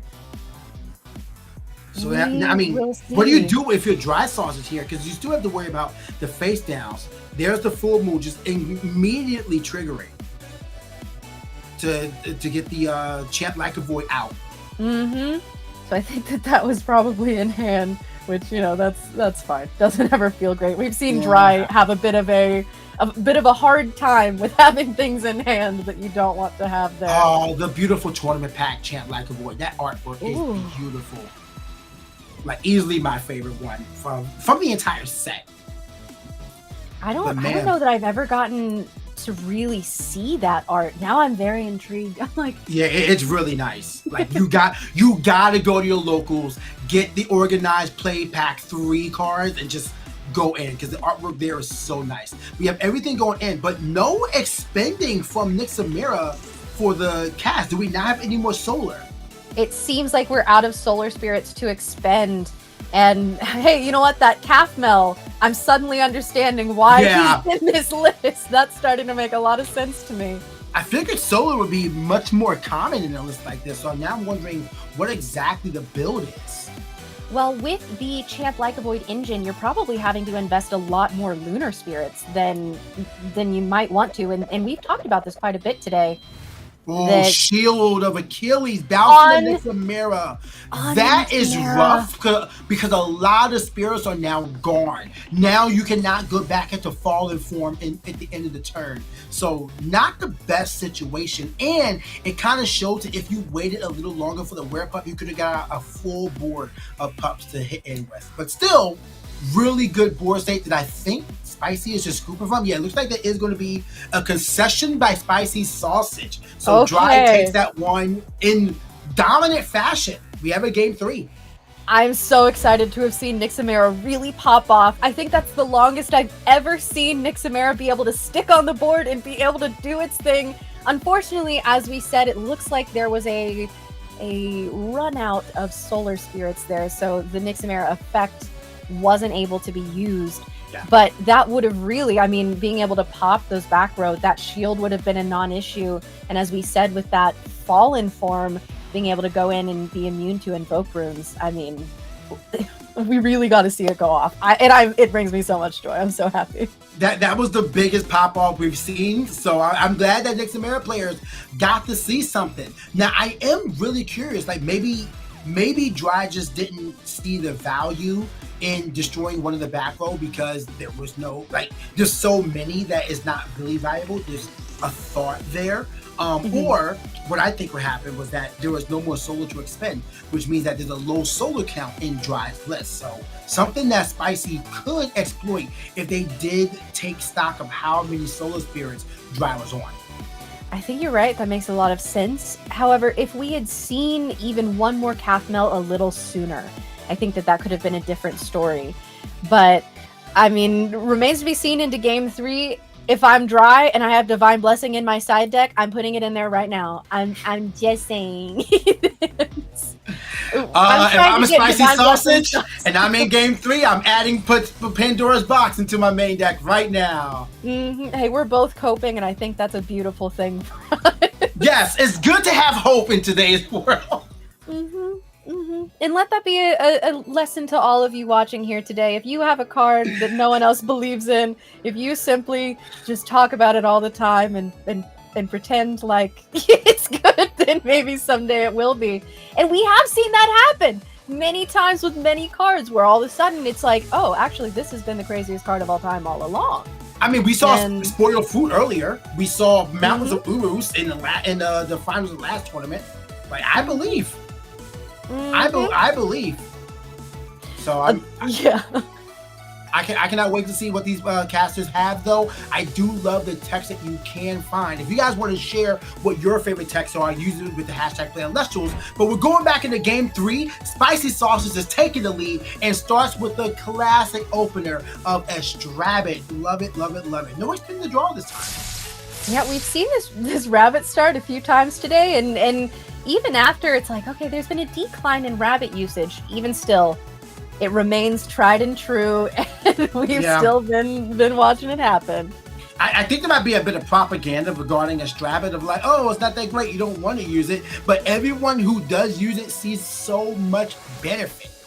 So like, it might just need to be, how do you build your deck? 3 Estrabit, 3 Ambro. Go from there.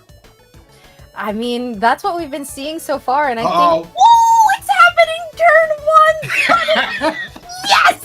Bunnix coming out! We're gonna see the Nixamera Fallen going to the underworld where she loves to be. Risen form coming out. There he is! Oh my goodness, we just need this Bunnix to stick around for one turn, and then it's time.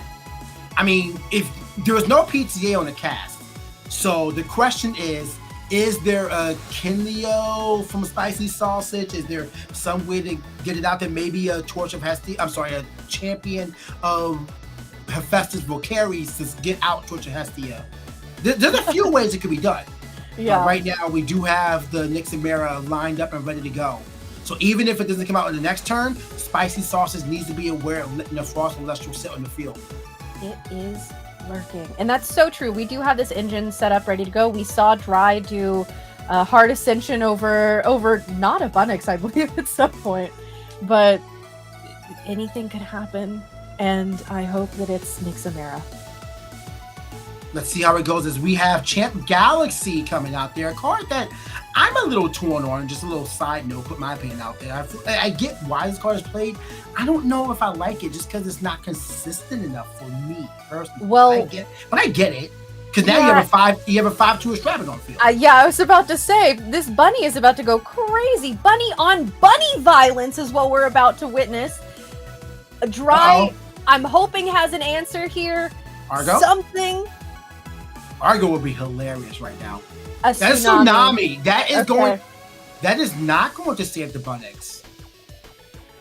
The Galaxy is going to run over, and that's going to unless they forget saying, yeah, the attack is going to go through, so the Bounties is not going to survive the turn. I can feel the air deflating from However, okay, we see Champion Exaltus coming out. Oh, that's the play! That's for Nixamira!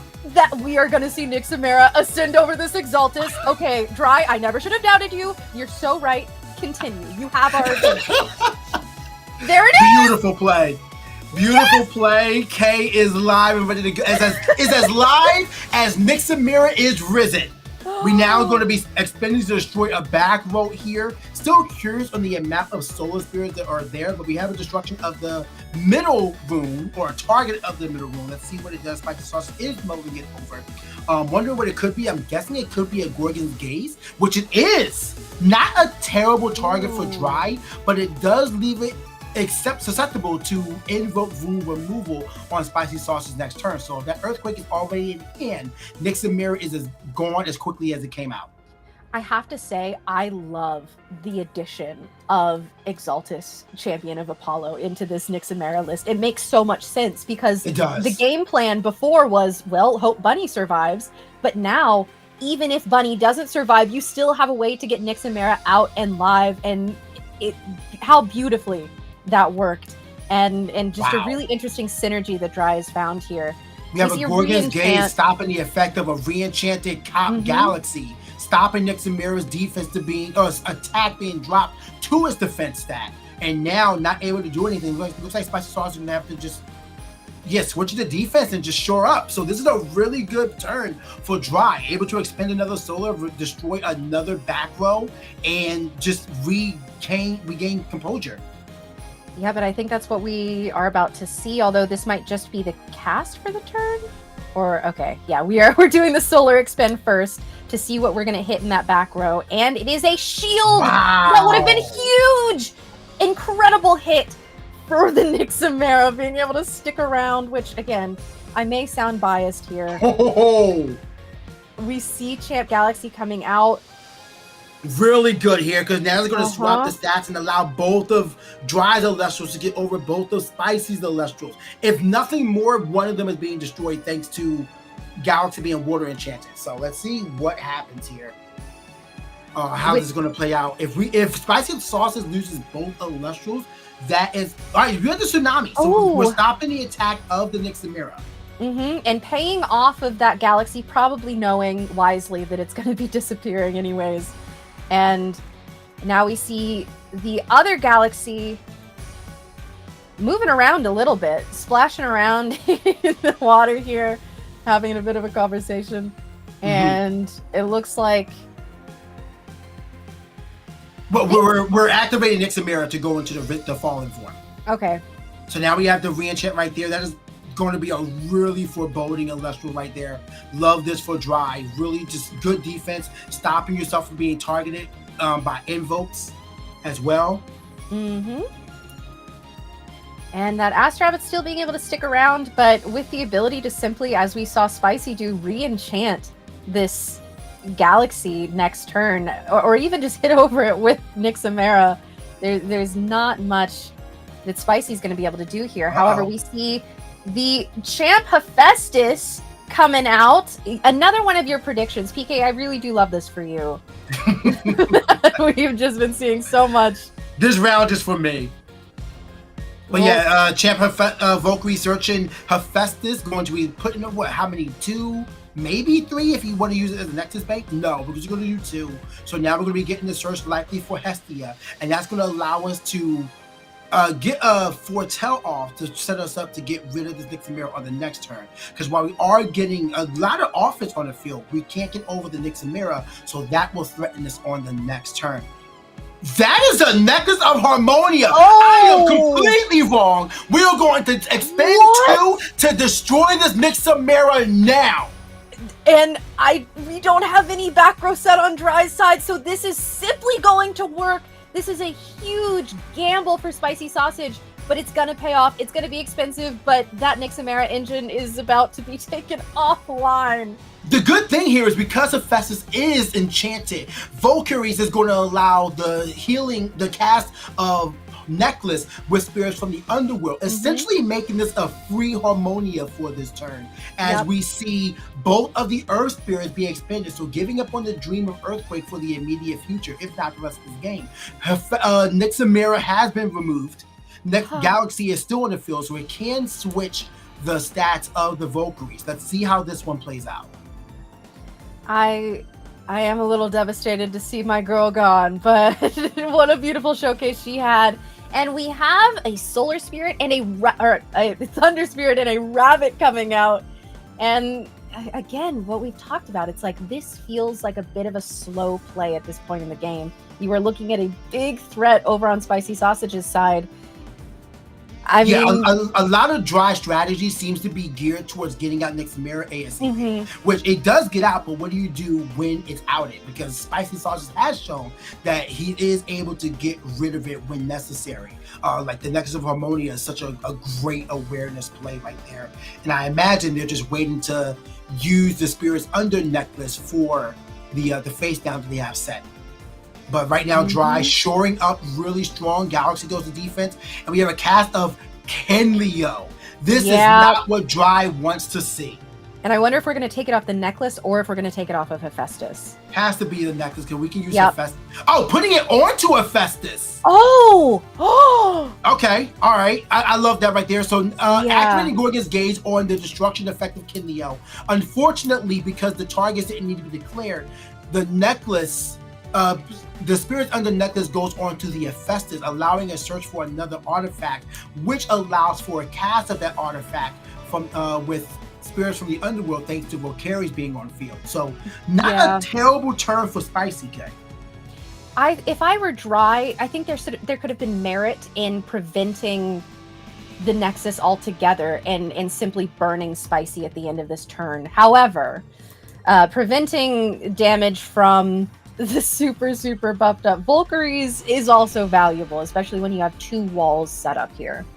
Yeah, I think in this scenario, especially if you have Torch of Hestia in hand already, or unless that was search, but essentially if you're playing Torch of Hestia, like you're getting the spirits back for essentially free, I think this is fine in the long run. Interesting to see if Torch is going to go on the Kenleo or the Hephaestus. I mean, you want to get rid of both of those Elestrals on board, so it's a tough call for Drive right now.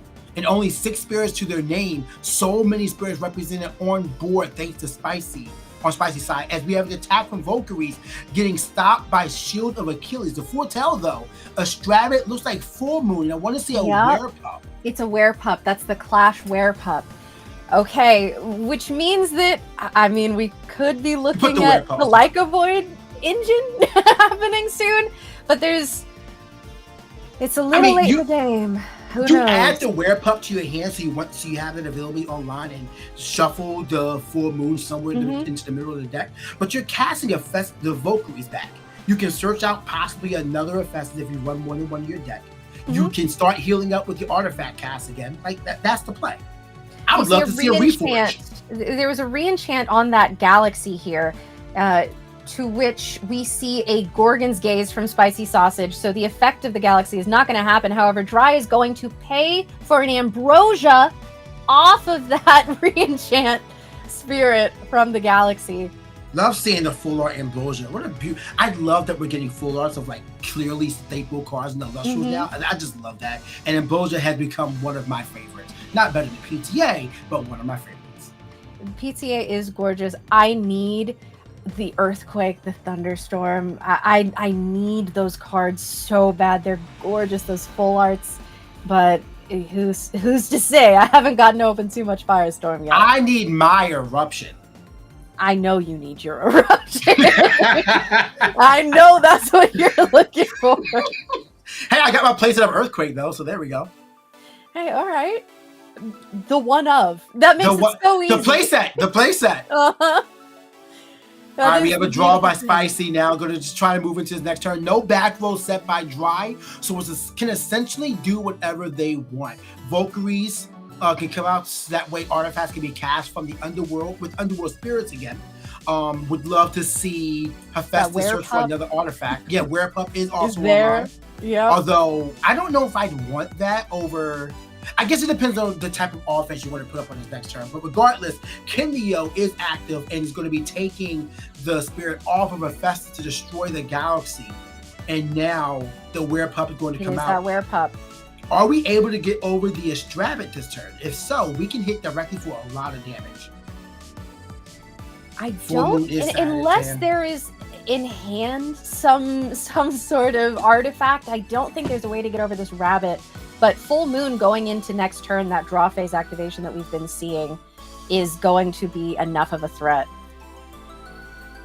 Well, we have a lot of opportunities for Spicy. I mean, just so much board control, spirits on board, back row. It's kind of just their game to lose. Okay, we see a Lunar Spirit coming out from Dry, and a Misenchanted Bunnix. Oh, that's gonna clearly going to threaten the Kinleo. I imagine, because if you go for the Werepup, you could just do the Werepup dodge and get out everything else instead. The Werepup dodge. So ascending Werepup in battle step, so the attack becomes direct, but you keep the Elestrals on board. For those who are unaware, but Tsunami is going to stop that in general. Everything switches to defense, but now Spicy can just do whatever you want. Yeah, you get out Champ Like a Voice, 6'5" body. Yeah, Dry not being able to get really any back row in a lot of turns now has been pretty devastating. As it turns out, when you're allowed to do whatever you want with your cards, it's actually a pretty good thing. And we do see another Kinleo activation. Getting rid of that Bunnix actually over the rabbit, which is I understand it. You have the Lunar Spirit on board. You want to make sure they can't ascend to another Nexamira in hand. So I understand that one. Like, to get rid of the priority while you can, because Chant Like a Boy can still get over the Estravit. Very true. And I mean, either way, both of these were going to be cleared this turn if Spicy Sausage chose to activate that Full Moon. I don't know if we're going to. I'm a little cautious. We have a re-enchant on Estravit. Looking at the top three. Probably trying to shuffle again. I don't know. We were able to with the Werepup, but I mean, hey, I've been told that re-enchanting Rabbit is a good move. So and there's the Full Moon right there. I mean, yeah, re-enchanting Estravit. I mean, it's something you do when you first start playing Elestral, you know. I mean, Spicy Sausage could have gotten the craziest card of all time off that rabbit, and you know what? That would be fair enough. We're looking at game on board. This is essentially going to be game 5 spirits worth of damage thanks to the Estravit, Kinleo, and the Werepup. 5 spirits remain by Dry, and that is going to conclude it. Spicy Sausage, with a very well played game 3, takes this match 2-1 over Dry.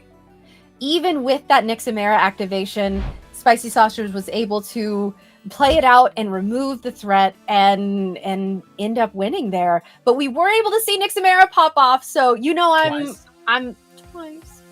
You know I'm happy, and I love when things go to game 3 and we get to see both casters show what they can do. Absolutely. I mean, there's a lot of variance and luck that happens in TCG, so you can't really hold everything to you for one end, but just we did get to see a lot of fantastic play from both of these casters. I love seeing Nixamera actually pop off on stream and do what it wants to do. I also love knowing that Gorgon's Gaze is the best way to stop it. So that, and to MBT's point from the last round, I think one of the biggest things that helped Spicy Sausage in this match is the fact of Elestral removal from an Elestral. Like, Kinleo just did so much. I mean, it's a 3-1 body, but man, it does so much. Like, you got to protect it, you got to work on it, but you let that thing sit for one turn and you're not keeping the Elestrals on your board. So Kinleo really potent for fire strategies right now. Kinleo is an insane card. We've talked about this before. It's one of the only sort of original Nexusers that didn't get hit. We had our poor Equilinx. Tell me about it. I know, we had Spark It, and it's just like, okay, you know. Anybody want to Spark It, but Equilinx though. That's our baby. And Kinleo is really starting to be utilized. I wonder if that's going to be the next card, the next Nexuser that's in the sort of like PTA sites. I don't know. I can see it. I would actually do it. I would absolutely do it right now if I could. So, what is it? Just so many potent cards from the Fire Pantheon that can be utilized, and we got to see a really good blend of what people were fearing on day one of Firestorm, Werepup and Fire, good stuff, just doing so many good things for Spicy Sausage. But again, let's not take anything away from Dry. Nixon Mirror showed up and showed out. We saw Bunnix, we saw Nixon Mirror do exactly what it wants to do, constantly pressuring and taking out back row. We saw big boards being cast out. My favorite play was having the Champion of Exalted, Champion of Apollo Exalted as the backup plan for if Bunnix is destroyed, because then you know what's going to happen. It's so good. It's so good, and I think that Dry's list is definitely in a refining state, can still get better, but I think they're on the right path. I think that the addition of Exaltus, Champion of Apollo, it's brilliant into the Nixamera strategy. I think that that's one of my favorite deck building things that I've seen so far in the Firestorm meta, because who would have thought to put Exaltus in Nix? I mean, clearly Dry thought to do that. And it works so well. The synergy is there, and like you said, it's a good backup plan if something happens to Bunnix, so that you can still get out Nixamera, because you only need a Frost or a Solar Elestral to be able to ascend over, and that gives you just that. So really, really cool to see both of these casters win into this round undefeated. So we could still absolutely see Dry again later in the day. And huge congratulations to Spicy Sausage for a game very well played. And this is heating up. I love to see Firestorm really popping off, these cards being shown off. And like you said, we saw a lot of the Firestorm threats over on Spicy Sausage's side, and got to see exactly why those are so scary. This, of course, being Fire's set, and it's finally having its display. Yeah, Fire is really storming. It's doing what it wants to do here, and we haven't really seen the storm from Chrysor yet, though. No. Well, I know that in the first tournament, the Poison Nectar tournament that I believe it won, and then we saw last Premier event that it was the most represented deck, I believe, that anyone brought. I believe 13 decks were using it, and it just did not convert into Top Cut. So that's one of those lists that it's like, I don't know if it's because we're starting to see the development of this meta and other things are outpacing it, or if that's just a deck that hasn't been fully figured out yet. It will be interesting to see as this meta continues to develop. Just looking at this list right now, we have not seen Champion Chrysor. Nixon Mirror showed up on stream. Have not seen or heard anything from Spiders. Luna Aggro, kinda, because we are seeing Werepup. We saw it twice in that one matchup. Bears, we saw absolutely run roughshod in round one. Hermes, we have not seen anything from Hermes Trickery. Interesting that. I know that our fellow commentator, that MBT, is definitely looking for some Hermes stuff to happen. I think that it's really cool. I know we're both wind lovers. It's just one of those elements that it seems to have an answer for everything. It has so many fun little things that it can do. And Trickery is a very fun card. I know that Caleb last time was able to talk about all of the little interactions that it has, and we haven't gotten to see that pop off. So, hey, I am going to go ahead and say, production, if we see any Hermes type lists that are doing well today, I would love to see it. And similarly, chat, if you're hanging out, if you've been enjoying, if there are lists that you want to see, Elestrals that you would like to see, even casters that you particularly love to watch play, let us know either in chat or on socials with #PlayElestrals, and we will do what we can to make that happen for you. I would love for the community to use the hashtag and start influencing what matches are on the next round. That would be cool, especially because I'm going to be just in the crowd with you. So please put up Chrysor, because I don't want to have to do it. I don't want to face that. That thing is vicious. Champion Chrysor, Champion Sword. Oh, man, it was so good.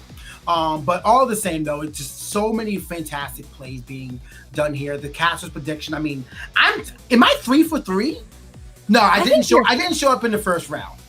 It was Bears. Yeah. So almost, but still, I'm doing well. We got to get your champ Voltempest on field as well. So Oh wait, hey, yeah, production. Forget what I said before. If you could actually help me out, because that would be helping MBT out with this Yeah, don't do that. Yo, Oh, wait a man. minute. No, Me, I got enough points. I think I'm happy. Like I've seen so many Exaltuses and rogue carries that I'm good. you made some very astute observations and predictions, and you know what? I just believed in bears, and I really hoped. Mine was more of a hope to say maybe we'll see some Champion of Zeus stuff happen, even if it's Griffuse. I would love to see that, Yeah. but I just want to see. I want to see it pop off. I'll get more creative on the August 2nd one if I'm there for commentary. Or I don't even need to be on commentary. I'll just use the hashtag play Elestrals and I'll tweet out my predictions anyway. But all the same, I will, get more explorative because I do want to see Pandasit. I think Champ Pandasit has a lot of benefits. People just are not exploring it. I think they're maybe curious about it because there is a lot more aggro play that's going on in this meta, which we've talked about. We know that more aggression seems to be the way you want to be playing in Firestorm right now. But I still believe, so consider that one of my predictions in August 2nd. Reason why I was saying August 2nd is because there were no premieres happening because there's a plethora of store opens happening in July. So if you want to be a part of that, make sure you go see if your local game store is taking a part of them. They are beautiful. So many opportunities, including the one at Cars HQ, Saturday, July 19th. And guess who you get to meet there? Not me, the other handsome face. A-Drive, creator of Elestrals himself. The address is on the bottom left corner, so see if you can make it to that store. Come through and pop off everything. The store open happening right now with the stamped Stellar Torch Champion of Hestia. Just so many beautiful arts and opportunities. A way to meet the Elestrals community around you. Maybe find a new locals you can go to. So this store open happening July 19th, and the set championships happening all throughout in July are going to be fantastic as well, Kay. I'm so excited. We are seeing our community grow just as every set releases and every tournament that goes by, and lots more Elestrals to be had today. But on that, I am actually going to go ahead and give my beloved PK the other half of PK Cray. It is time for you to take your break, and when we get back, I will be joined by MBT once again to be getting into more. Oh my gosh, who can even say what these clashes have to hold? But PK, enjoy your break, and we will be back shortly.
And we are back. I am here with MBT. Hello. How was your break? How are you doing? How are you feeling?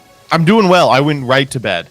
And then I woke up to watch the back half of a Knicks Mara game. Shocked that you were able to find one of those at 2-0. Not particularly surprised with the outcome, I will say. Hey, you know what? I believe in Dry. I believe in Knicks Mara. The addition of Exaltus, Champion of Apollo, was brilliant. I think that's one of my favorite things that I've seen added to the engine so far. And of course, an incredible game played by Spicy Sausage. Two excellent casters, and it was a lot of fun to watch. So I know you were excited for the Bunnix, if nothing else. I was. I really, really was. And she got to shine a little bit. But we are now at a point in the day where we have data and charts. And I am so excited about it because we have our top 12 represented cards. And I believe also top 12 represented Elestrals. But here we have our top 12 cards represented. Now, MBT, are you surprised by this list in any way? Well, first and foremost, 100% rep on Gorgon's Gaze is unbelievable. Shouts out to Ambrosia. I have to imagine, is that 98 of the 100 decks are playing Ambrosia? I think the ones that aren't are probably those Bear Brews. A couple of them have shaved it for High Bear Nation as their way to get back into the game, though I disagree with it. I do want to highlight a couple of changes from the last version of this that we took a look at the start of the stream. Most importantly, Argo has crept into the top 12. I love this card. I think it's really well positioned, especially in a bunch of decks that are already playing Volcari's Champion of Hephaestus. And both Werepup and its intended search target, Lunar Phase Full Moon, have made it onto the list as well. It's surprising that this is the time, that this is the tournament that we see it really pop off, because you would think that in the first Firestorm premiere, everyone would be wanting to play with the shiny new tech. However, it seems that a lot of people were maybe met with just how strong this card in combo was and said, you know what, I think I'll be playing that in the next tournament. And we do see a good amount of representation here. Really cool to see Hurricane so high on this list, actually, after the Moonrise meta kind of not respecting Hurricane so much. It becoming really powerful in a meta that really favors these game plan decks that really need back row to protect their cards. Absolutely agree. I think that when you can mount an incredibly powerful push on the back of something like an Ursa Den, really behooves you to play a card like Hurricane that might just win you the game on the spot, clear the back row, enable you to get your plays off uninterrupted. And we've seen a couple of Hurricanes on stream already, though none of them have been particularly impactful. It's one of those cards that is good, but not in every situation. I think you're absolutely right that some individuals were floored by just how powerful Werepup into Champ like a Void is. That's a play that was well known to me as someone who played a lot of the Firestorm meta before it actually released, but I sometimes forget that we're playing a little bit of inside baseball here. A lot of people probably encountered Champ like a Void for the first time last Premier event and now are well aware that it is broken, as evidenced by its placement in the top 12 Elestrals list. We've got, of course, unsurprisingly, Astrabbit, Galaxy, and Werepup from the top 12 cards, but then right after Like a Void Champion of Artemis, Spectrus, the best way to beat both Like a Void Champion of Artemis, provided your opponent isn't playing around it, and also a significant amount of the powerful Elestrals we saw in rounds 1 and 2, like Foamy. And then down the line, it's a lot of who's who of who you'd expect. Lavalith, Kindleo, Eddie, Necra, Volcaries, and the Viscerous boys. Really interesting to see Lavalith here, actually, especially so high. Being limited to 1, it just shows you how many people are playing this card, and it makes a lot of sense. Fire is such a potent element right now. It being native, it's so easy to add. Even the Dimax brew that we saw earlier today with the no stone unturned lith stuff going on, Lavalith there too. And yeah, Viscerous, we are so back, question mark. A lot of the same guys that we've seen represented, and a galaxy of a different flavor. Interesting that people have fully, seemingly foregone the the original galaxy, but yeah, this is about what we expected, I'm thinking. Yeah, I think the couple of very strange parts of this are Eddie's still hanging on. Definitely an Elestral who I think is way less good than his placement would suggest. But still, has utility. Nekruff is the card that I'm surprised by. A significant amount of these Volcaries decks that are playing Volcaries and Kind Leo, these Fire Nexus strategies that get to play Lavalith in color, also are want for one extra guy. And if you're already that far in on Fire Spirits, Nekruff's a pretty good one. You can misenchant it with the water to play effectively around Tsunami. Gives you options. And for that reason, I think he's just best in slot by virtue of being there. This isn't a particularly exciting card. It doesn't do a whole lot. Here it is on the top 12 Elestrals list, regardless. I think he's just as surprised to see himself here as some of you may be. Puppy has been one of those that has hung on for so many sets simply because 5 is an excellent stat line. The one defense for a while there with so many people playing, I believe that people were saying that Cryoblast was the best card in the game for a little bit there, but not a card we've seen too much of going into Firestorm. Did not crack the top Elestrals list and the top cards list, rather. And I think that's because, as we saw in the first couple of games, and even in the Nyx Mara game, a lot of the cards that have 2 or less defense do so on the body of an Elestral that also provides some sort of utility, right? Like some cards even conditionally have that 2 defense, like Champ Galaxy. But even stuff like Exaltus, you can eat this with the Cryoblast after it has already cashed in. And the end goal of a lot of these Firestorm decks isn't to overwhelm you with Nekruff attacks over the course of 3 or 4 turns. It's to beat your face in with large bear, huge dragon. We saw the modular Nyx Mara take over the game every second it was cast. It's not really a game of inches anymore and comparing attack stats. It's a game of ensuring that your game plan beats your opponents. And for that reason, the spot removal, especially the conditional ones, are a little less good.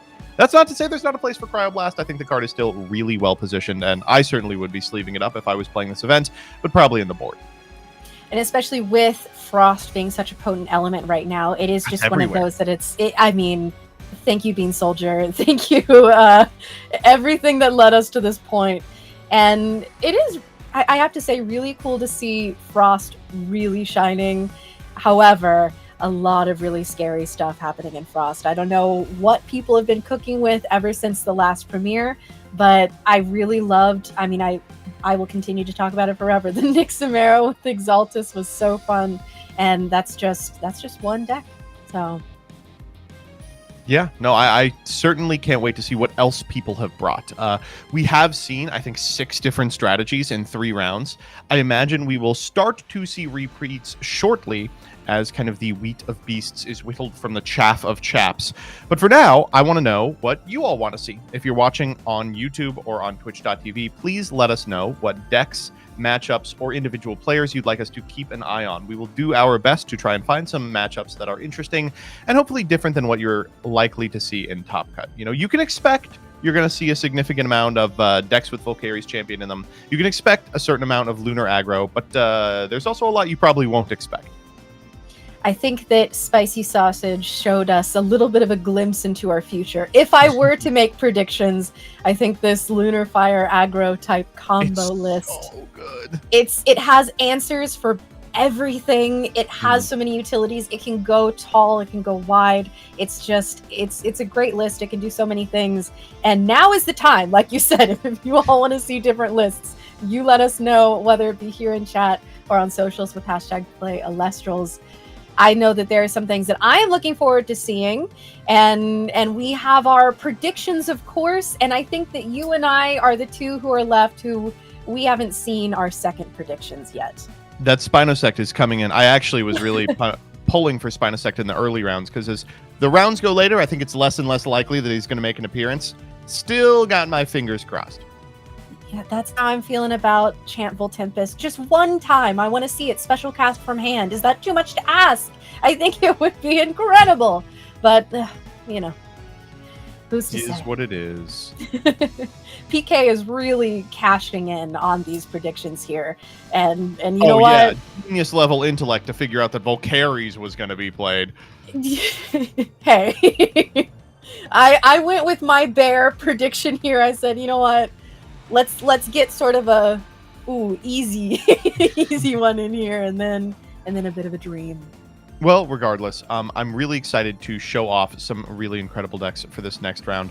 Halfway through the day, round 4, this is kind of a pivotal turning point for a lot of players. To get into top cut, you would like to be X2 or better. You'd really like to be X1 or better, because I think a significant amount of the X2s are going to be squeezed out of top 8 rather than the top 16, to which prizing descends. Top 32, of course, will get Worlds points, so provided you're X2 or better after 7, you will be getting at least something for your trouble.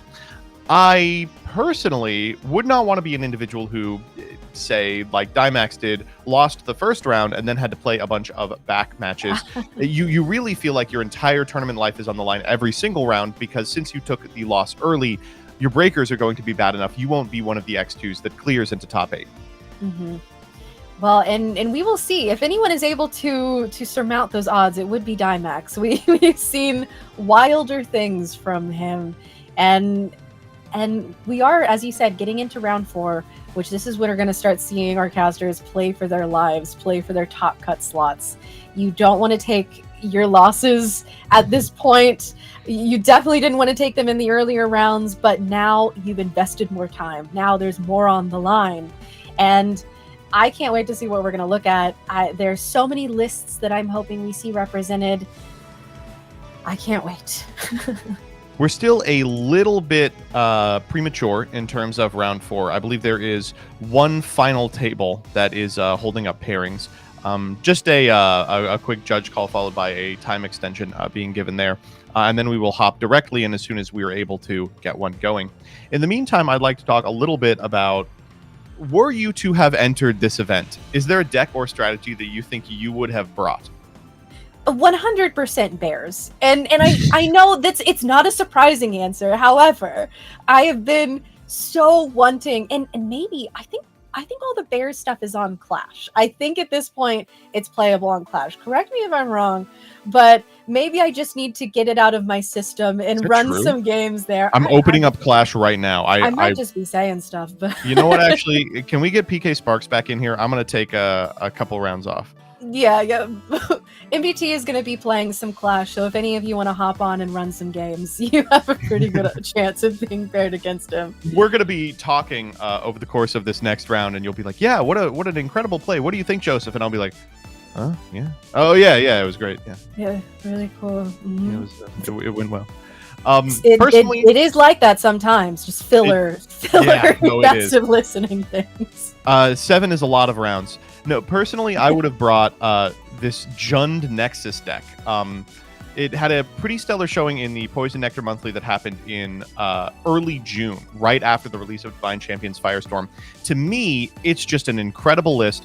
Kind of the first form of the decks I expect to sort of evolve out of this format. I'm talking about a significant amount of the powerful Nexus Elestrals like Kindleo and Equilinks, a significant amount of Earth Elestrals, Lunar Elestrals, and Fire Elestrals like Volcaries Champion. A whole slew of Nexus Banks, and then just like spirit-efficient, best-in-slot Elestrals, Werepup, Spectrus, Viserys. Really, really aggressive strategy that has the ability to access the creature removal that's otherwise really sparse in Elestrals. Love that strategy. I will admit, it does kind of fall to game plan strategies. It is fun to see the evolution of this scrap type list that's been evolved. I mean, through Dallas with Bo and the kind of solar scrap with Heliolith was really fun. And now, like what you're saying, we have a bit of a good stuff piled Nexus variant of it. And I don't know. We've been seeing Nexusing go off all day today, and who's to say it might have space in this meta. I'm excited. I think that a strategy like that is definitely my pick for a top strategy. Outside of that, I would really be looking at these decks that just put big guys on field. I was so impressed by the Solar Nexus list that I got to cast with PK Sparks. That was really shocking in just what it was able to accomplish every single turn. Heliolith's coming down, the Lustragon's coming down, Apollo foretelling every turn and then shuffling away the bad cards with an Astrabbit or a Plucky Champion. Really, really good stuff. Outside of that, I don't know about you. I remain unconvinced about Nyxmera. I'm willing to be wrong about it. But unfortunately, I don't think I've been shown otherwise at this point. But it's one of those things. Hey, you know what? People were telling me all Moonrise, Kaylin, Volclips is not playable. You're never going to see anyone even bring Volclips, let alone do well with it. And then the final event, we had it in semifinals. We had, again, Bo. I was going to say, it was Bo. It was Bo. And you know what? Bo was hanging out one day and I said, if anyone can do it, it's you. Please take this torch. I will Torch of Hestia, pass it to you and say, please make this happen. So, hey, you know what? I'm not giving up hope. Nyxmera, she still could shine. She might just need a little bit of tweaking, a little cooking to get better. Yeah. Well, I'm hoping that that's the case, but I'm also being realistic. Outside of this, if you are interested in playing any of these cards yourself, you have a ton of opportunities to do so. Today's Premier event is the last Premier event for a good while, but starting in August again, Premier events will be coming back. But there's one on the 2nd and one on the 9th as well. Now, these Premier events are $25 for an entry fee, but you get some really incredible stuff just for entering, including entry packs that have these incredible marble foiling that just look excellent. And of course, this will be a great opportunity to practice for the highest level event available, the World Championship. Now, this seems a little daunting. It seems like a little too much, a little too fast. Don't worry. There's tons of other opportunities to play Elestrals outside of these webcam premieres. Anything from an event at your locals to the recently announced store opens to casual events, which are hosted through Discord. There's a lot of opportunities to play with Cardboard. Real quick, with respect to that store open, if you are around in the Atlanta area, Saturday, July 19th, stop by Cards HQ, where they will be hosting the first of these events. They award Worlds points. They, of course, get you this incredible prizing and entry stuff. I mean, I love the stamped Stellar Torchin. And A-Drive will be there running Gunslinger, where you can challenge him to win his exclusive personal Divine Rune. There are still slots open for this event, so if, like MBT said, if you're in the area or if you're looking to travel, hey, you know, I hear Atlanta is lovely this time of year. I've never heard that. I don't know. I don't do well with humidity, but it could be a very fun opportunity. I know that I'm looking at hopefully trying to go, but we'll see. I'm so excited to get back in person and play more Elestrals, and this is a perfect opportunity to do that. Yeah, I think the last time that we were all together playing in person was Dallas, which was just such a nice event. It was so fantastic. Take me back, baby. All right, our last match has concluded. So we are going to be pushing our next round. Again, just sound off either in chat or by using the hashtag #PlayElestrals hashtag on social media about what decks, strategies, archetypes, or players you would like us to take a look at. We are reading those all day against our better judgment, and we'll respond to them, which is definitely a mistake. I have to say, there is a shocking lack of memes for us to giggle at today. They really, last tournament, they kept us going. And so if you are a chef who wants to get in the kitchen and make something to amuse just us, I mean, really, this is us saying, please make us laugh. Please give us something. We do a little begging. We do a little begging. We're not above it. That's okay. But with that, it looks like we do have our round 4 match confirmed. We have Big Bach versus Eric. Thank you for this. Thank you for this so much, production. I'm just now reading the names and the lists. Oh, Thank you so much for this. I really appreciate it. That's all I really want to say about this before we actually get into the meat of the game. This is table 8, so I believe these individuals are still undefeated. They may have taken one loss. Of course, both still very much in contention for the top 8 slots. They are 2-1 apiece. So this is probably do or die for them. It's likely that the person who loses could still top if they win out. But if they've already taken a loss at this point, I think their breakers are probably not good enough. The winner will be moving on to fight for their life in the next couple of rounds. The loser will probably be out of top cut contention. They're rolling up and determining who's going to go first, and as soon as they do that, we will throw you directly into the match. I can't wait for this one. I don't want to reveal too much, but I can't wait for this one. What I will say is that one of these lists was I sort of agonized over what to pick for my predictions, and this was one of them. The final two was the Chantful Tempest and this. So I'm very excited. I think that this is going to be an incredible match. I think so as well. Just waiting for the official timer to start. They, of course, this is going to be a match where they do want to take the entire clock. So we will see if it ends up mattering. Oh, and we are getting ready to go in here. I know that I know that you and I, just based on what we're looking at here, both have different vested interests going into this round. So I think that we'll see some pretty, from both of us, specific commentary in favor of certain strategies here. Listen, we don't play favorites on the Elestrals Twitch.tv or YouTube channel often, but we are going to here for sure. Definitely we'll do it here. Yeah, it's non-negotiable at this point.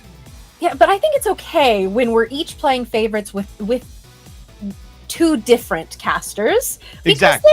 Then it evens out, you know? And really, cheers to production on finding this particular matchup, because this is going to be so exciting. Again, don't want to spoil too much. I think we are struggling to find things to talk about that aren't, oh my god, look how cool these decks are, which we don't want to reveal until they take their first turn. Yeah, we are singularly focused at this point, and I just hope that what that communicates to you is that this is going to be an amazing clash. If you're enjoying today's event, if you're enjoying the clashes, I will do the YouTube thing. We would really appreciate if you subscribe to the Elestrals channel, or if you're on Twitch, give the channel a follow.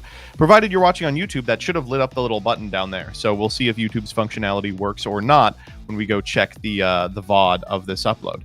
Either way, it's the best way not only to get notifications about the new things that are happening in Elestrals, but also the best way to potentially get your way into the Clash beta, as A-Drive is constantly just throwing out creator codes. You too could be playing bears on Clash in no time. All right, we are just about ready. Let's throw you over to this match as we get into this incredible fourth round of our Elestrals Premier event. And speaking of Dallas, we have that beautiful Dallas, the Voldusk mat here. The Dallas Open mat. And Eric starting us off with an Ask Rabbit, which we keep talking about. Maybe it's not good anymore, but we've seen so much of him today. He's been around. Speaking of Clash, by the way, that's the Clash Founders Pack full art of Ask Rabbit, I believe. A beautiful, beautiful card. And of course, Eric going to be looking at the top 3 cards from his deck, picking one and shuffling the rest back in there. I wonder if we're going to see a set 2 and pass. That's the dream, I think, with this turn 1. The more things change, the more they stay the same. With respect to this Dallas mat, I don't know, have you seen the Pen Terror mat in real life? The top 16 mat? Yeah.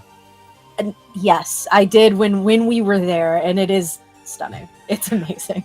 A friend of mine, Luke Von Karma, who ended up getting top 16, brought it to a local last week and then went 1-3. And let me tell you, there's no bigger power move than showing up with the I'm good at Elestrals mat and then just losing all your games. Incredible. And speaking of incredible, we have a second rabbit coming from Big Box side over here. We did see the set 2 and pass. And let's see what we get here from Big Box. Neither of those, presumably, is a poison-tipped arrow. Otherwise, that would have been the fastest flip in the West. But Big Bach instead going to be able to successfully get this rabbit and keep it on board. And let's see. That's a card that's kind of fallen off in terms of play rate. I remember when Poison-Tipped Arrow was pretty much the first consideration when building a deck. And now sometimes I'll squash a list together and think, I could play these in the board. How things change. I know that there was conversation about that, and maybe with all these big Elestrals. No, it is a Champ Galaxy. just Well, as these good. big Elestrals, removal is still incredibly important, and we might see a rise in poison tipped arrow again. Here we're just going for the Champ Galaxy to swap the stats of both rabbits. We're going to try and get over one, use the other rabbit to attack directly. One of these positions in which Champ Galaxy does a much better job outing a board than another individually powerful card like Eddie wouldn't. The Eddie, for instance, would switch the Ast Rabbit to attack and then potentially fall victim to either Gorgons or a shield would make you crash with the other rabbit, or a tsunami Argo. would switch the rabbit to defense, or Argo would win the game on the spot.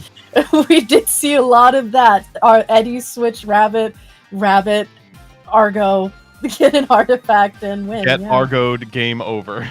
And a hurricane, which All right, again, we're we were going just for it. talking about this, how much this card has been represented today. Here it is. I don't know what we actually hit here. It looked like an altar, and maybe that's a tsunami. Oh, do you see? Ooh, is that a monsoon?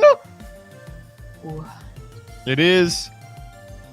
Looks like our destroyed card was Monsoon of Airness, which maybe gives you a little bit of insight into what Big Bach may be playing. Let's go, baby! Oh my gosh. All right, big play this turn. Here we go. First up, Spy Nymph. Spy Nymph Champion is going to be able to grab a very powerful card from deck. I don't think we've seen resolved yet today. I don't think I've ever seen Hermes resolved personally, but there he is, and it's the full art Hermes. I'm so happy for you. I really am. Beautiful Spy Nymph, by the way. That must be Shattered Stars. And maybe tournament pack. I feel like all these different arts are around, and I'm learning new things every day. All right, so the Hermes here is going to be able to send any Elestral from the deck to the yard. And we'll see what we send here. Now, the Spy Nymph is kind of a one-card combo because it can disenchant a Wind from the Spy Nymph in order to special send into a Spinosect. And the Spinosect Champion of Hermes effect is just unbelievable. Akin to Heliolith, it just bounces a guy. Thinking of what we're sending, there is an obvious send here, and I wonder if they're going to do it. Okay, it is the They are gonna go for it. Spinosect. Okay. And I don't know about you, but that galaxy with the two spirits, that's looking really tasty to bounce back. Yum, yum, yum. Mm-hmm. So that is a very interesting choice. To send the Spinosect here makes me think we were about to see a third card that I had not expected to take a look at. Could it be time for some trickery? Could there I think be it might be. something afoot? All right, we're going to Hermes onto the Spy Nymph. Okay. We see the Nexus.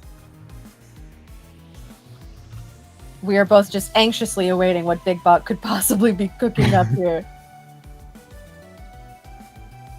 And We're going for it. here we Are go. we going for it?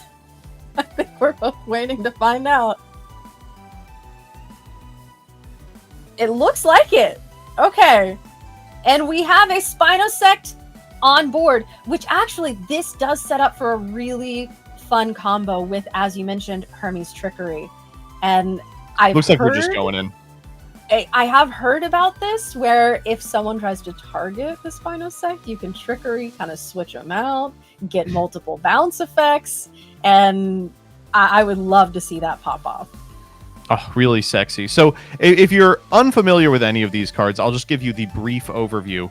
On cast, of course, Spy Nymph Champion allows you to search a Hermes. Hermes has the incredible ability to just straight up send an Elestral from your deck to the graveyard, a Divine Rune with a really strong effect in the Wind Pantheon. And then Spinosect, when sent from your field or deck to the Underworld, permits you to perform a Nexus, then gets the requisite amount of spirits on the Spy Nymph, which allows you to ascend it into the Spinosect. It's basically a one-card, two-drop Elestral that costs you 5 and bounces an opponent's Elestral. Very expensive, but very powerful, and also very susceptible to Demeter.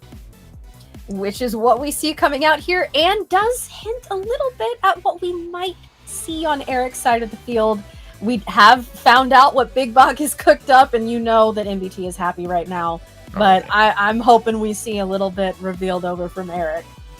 Disastrous, though. It looks like that Galaxy is just going to make quick work of the Spinosect. I think we actually saw the Galaxy flip Spinosect to 7 attack and then pump up to 8 from the Demeter. I mean, Yeah, you do what you got. gotta do. It's gone. So hey, We're doing it again, baby. hey, you know what? If it ain't No, Gorgons. broke, Gorgon's gaze, which makes a lot of sense here. We could have started just bouncing whales all over again, but instead we simply just have a little spy nymph who's not threatening anybody without those effects. Not too big of a deal. It will probably require a little bit more development from Eric, or at least a Demeter activation, because despite only having 2 attack, that does rival the Galaxy at present. However, That's with as a bad as it can possibly be. Viscerous, Yeah, that's disastrous. Yeah. and with no back row, we are gonna start Viscerusing. This is big. So Bach, down goes the unfortunately. Spine Nymph. Viscerous triggers here. You probably get the Viscerous with text on it, and then reserve the Firestorm Viscerous for a future turn. See what Eric decides. Yep, we are going to get it. Beautiful full art promo here. And then we'll go Galaxy in for 1. Big Bach down to 7. One of the downsides of playing a deck like Hermes is you lose a lot of spirits really quickly.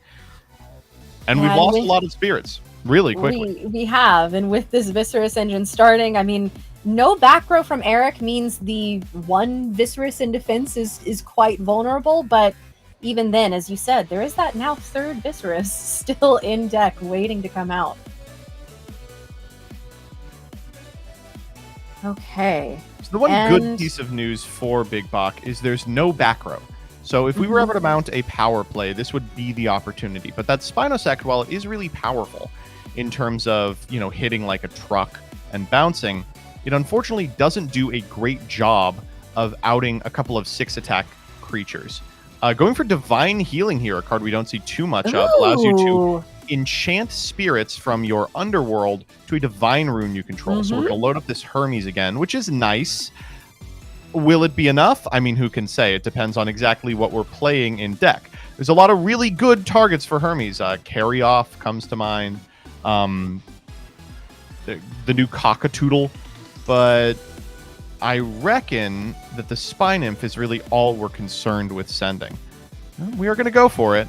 Okay, we see the Disenchant. What's hitting the Going yard? into deck. I think it'd be really fun to see the carry off happen. I mean, after seeing the Reverse Stellar as the prizing for so long, but never actually seeing it in any of these premier events, it's gotta be time. Going to be. We are going for it. So this is the carry on. Okay. Our Wayward Son is here in the underworld, which means that Big Bach is about to start making some moves. But Eric, having developed quite a board here, I'm hoping it's not too late. So when Carry On Champion of Hermes is sent to the yard, you can special cast it from your underworld by using a Wind Spirit. So I imagine we're going to be doing that here. And then we can really easily port into a 2-drop from our grip. We will just see if that's something that pays off. Yep, we do see the Carry On, the special cast, as you mentioned. But it... Okay, there we go. Here's the Ascension. I was worried that looked like an attack. Oh, wow. What on earth is that? Your guess is as good as mine at this point. Oh, it's the Draco Doodle. Hey, there we go. Good shout from you on that one already. Big day for Draco Doodle. All right, so if you're unfamiliar with this card, when this card is in your yard already, and a Cockatoodle is sent to the yard, you can special this out using 2 Wind Spirits. And it gains attack based on the amount of suppressed cards on the field. So if we can pair this with something like a Monsoon, we can get a sick differential. The one downside is that the card is not very good at all. As you can see, it's got 6 attack into a 5 attack Viscerous with a Demeter on field. So for all of the work that we just did, going to combat will resolve this. and because we get to extend the reach of our board using the Viserys, regardless of what we do this turn, it frees up Eric to use their normal cast on an Astrabbit searching for back row. And with no back row on Big Box side, I mean, you would think that a push like this needed to happen with a way to get into next turn, having backed it up. But as you said, with Demeter Enchanted on board, all of that work. I am, bro. Yeah. that makes sense. Just healing back here. Well, this one's a little upsetting. Really, really cool deck that plays a lot of the new cards found in Divine Champions Firestorm. So far being bodied by the suite of powerful Elestrals that have made their way onto the top 12 list every single subsequent format, with the help of newcomer Galaxy, who functionally ate every single thing that Big Bok deployed. Yep, and we see that Demeter Disenchant buffing up. I think the point was at the Viserys, I imagine. No back row, which is something, but the Viserys now at 8 attack will get over the Dracodoodle. We'll be able to trigger. We'll be able to get the Firestorm Viserys from deck. Does not matter that it has an effect. What matters is that its name is Viserys. We'll get in for 1 with the Galaxy as well. Didn't elect to go for the aggro rabbit. Said, the only way I lose this game is probably if you get a sick attack off or something. So why even bother? And that makes sense. I mean, with the Viserys as a target being in defense there, I think the rabbit could have been safe to move to attack.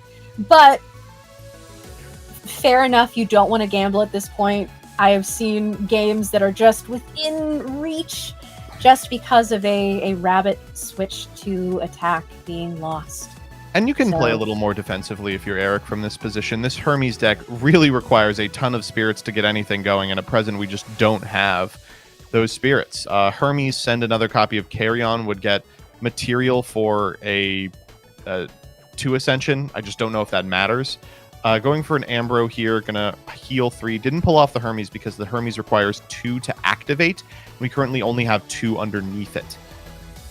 So that does tell us that Hermes is still a possibility. Big Bot could be looking to do that. And as you said, that carry-on play might be what we need to get a bigger body on field. However, I don't know what's competing with a board that has 2 Viserys right now. We'll see. We're going to find out together. Okay, so those are the final 2 spirits on the Hermes being disenchanted, and we are searching for this answer. Is it the carry-on? No, that's the Dracodoodle, or the Cockadoodle. Cockadoodle. Yep. Okay. We have birds going off. Let's so Cockadoodle here allows thinking. you to suppress a card on field until the next turn. So you could suppress the Viserys you don't intend to walk into, which kind of puts Eric in a bad position because of the way he's deployed this Demeter. We only get 1 more Demeter activation. Also, by sending the Cockadoodle, we get to revive the Dracodoodle from the yard as well. So we'll go down to 4 to cast it out. It's got 6 attack, and if we eat one of the Viseryses, it now kind of contests the other. No, it doesn't. It really does not. Wow. We still have to find it out for the guy with the 4 on him. Yeah, and even just a re-enchant on that Galaxy could do it, unfortunately. Well, the Galaxy is currently at we would flip to 2/6. It's like you can. There's really no way to do it. I'm like going through it in my head. I'm like, well, what if you water? No, there's no way to do it. You have to have hard removal for either the Galaxy or one of the Viseryses. You can suppress the Galaxy and maybe make it work by attacking over Viseryses with your normal cast. What is this? Is that Nimbug? No way. Okay. All right, Big Bok. It is Nimbug. I am intrigued here. That is, you know what? I don't know if there's a foil. Are we lock triggering the Nimbug? On. Oh no, I don't think it is Nimbug. No? I'm gonna figure out what it is. Oh, okay. It is a Cockadoodle Champion of Hermes. It looked like the up in the air Nimbug. Yeah, exactly. I had the same opinion. All right, so we've done the right play here. We've walked over both the Viserys and the Galaxy, and we've suppressed the other Vis. So it can only go up to 7, which doesn't contest the Dracodoodle, which gets an additional point, couple of points of attack for the suppressed Elestral. We are unfortunately giving our opponent a great opportunity to deploy the namesake of their deck. It's Antitan time, baby. This is why I was so excited. Antitan bugs finally happening. Unfortunately, if that had been a Nim bug, actually, Antitan would have been very happy about that. Yeah. But the Cockadoodle, yeah, fair enough. So Aardvarm, if you're unfamiliar, is a 2-drop Elestral. When it's cast, you can search for an Insectoid Elestral card, and add it to your hand. Here we've gotten the Spectrus. Both the Spectrus and the Viscerus qualify for this typing. You do get to target and destroy Insect Elestrals, and if so, it can become an Antitan. Actually, really good news for Big Bok that did not end on Nimbug and ate both Visceruses or used their suppression correctly so that effect can't be activated now. Now, the the Aardvarm is still a problem. It's a 6/3, which means it sort of crashes with Dracodoodle in a position where you are already really ahead. We can use our Demeter to pump the Aardvarm, walk over the Dracodoodle, and because there's no more suppressed Elestrals on field, it will go to the yard. There's some funny stuff we can do where, like, we crash the Cockatoodle in, then cast a Dracodoodle from the yard, but we'd go down to 0. It's a hard question and a really bad position to be in when your opponent's still at 9. Yeah, that Demeter is off the board, though, so at least we've gotten rid of that threat. You're right, it has really stuck around this entire game, and Eric has done a good job of knowing when to deploy it and when to hold it back. But Big Bok, only with 3 spirits left, not a lot to play with. We are going for a Sorlet. Sorlet's good here. Aardvarm does not have a big butt on him. Unfortunately, this doesn't out the existing board. The Astrabbit walls the Sorlet pretty well if you're forced to use the attack elsewhere. So we're going down to 1 spirit to out this 2-drop and hoping that, I guess, Eric forgets to cast the Spectrus in hand. I would be shocked if that were what occurred, but I mean, Sorlet being properly enchanted and actually seeing the effect go off, I'm pretty psyched to see that. We don't really get to see that happen very often. We do not. Eric finally getting some back row here, and I think you're right about that Specterus coming out. Yep. Woof. That might Killer be all play she here. wrote for Big Bok, unfortunately, especially with that back row on Eric's side to presumably answer any attack that Big Bok is going to be declaring next turn. We can crash with a Sorlet. We can go into this copy of Cockatoodle. Correct me if I'm wrong. I think the Dracodoodle has to special cast itself. It would be funny if it could ascend over the Sorlet, but with only 1 spirit in the spirit deck, I think that's not going to happen. You're now looking at a Sorlet into 2 cards that immediately contest the Sorlet, one that walls it infinitely and one that trades with it. It's got to be Amber off the top, plus action in the unknown card, and even then, you're staring down 8 spirits in a back row that wins the game if it does anything. This is not the best position to be in, although it looks like we're ascending over with our final spirit. Again, like you said, if that back row is anything, it's game. But there's a water enchant on the Elestral as well. Okay, so if it's a tsunami, it doesn't do it. It is a shield of Achilles. That'll do it. And yep, that is game. Eric going to be taking game 1 with this, as we saw, Antitan strategy.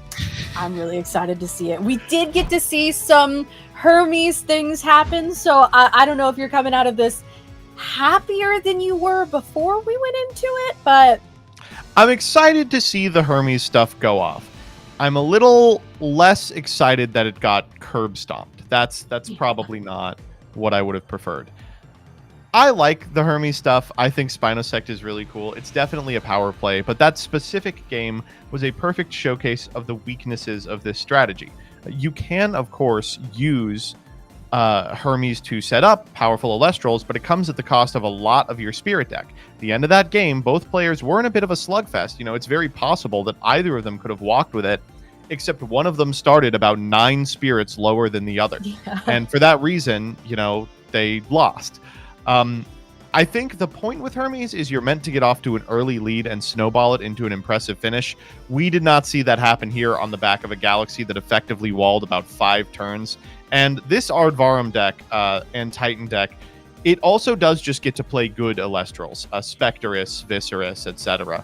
So sometimes you can just lose to them. Yeah, as we talked about, with Viserys being back up to 3, it is actually a huge deal. As it turns out, that limit was for a reason.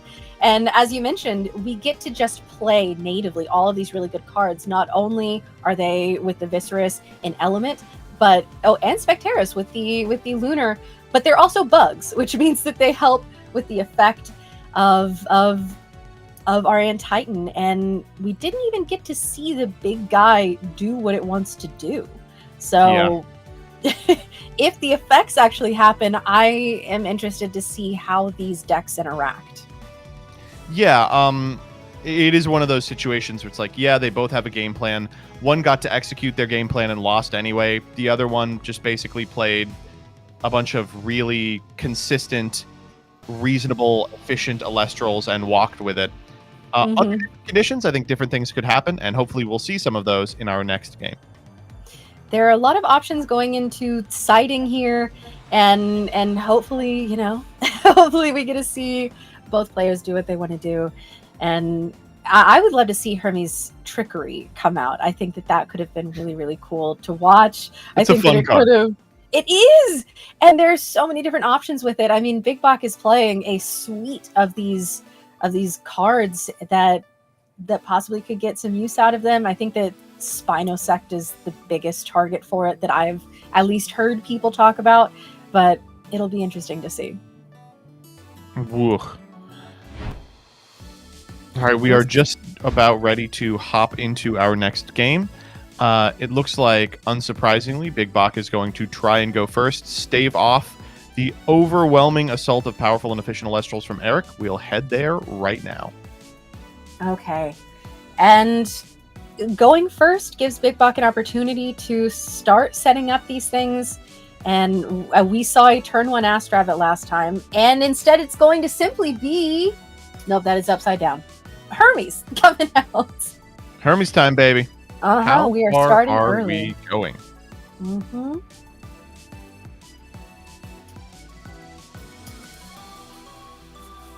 I wonder if we're going to see this fully loaded. We did see that Divine Healing last game, which was really cool.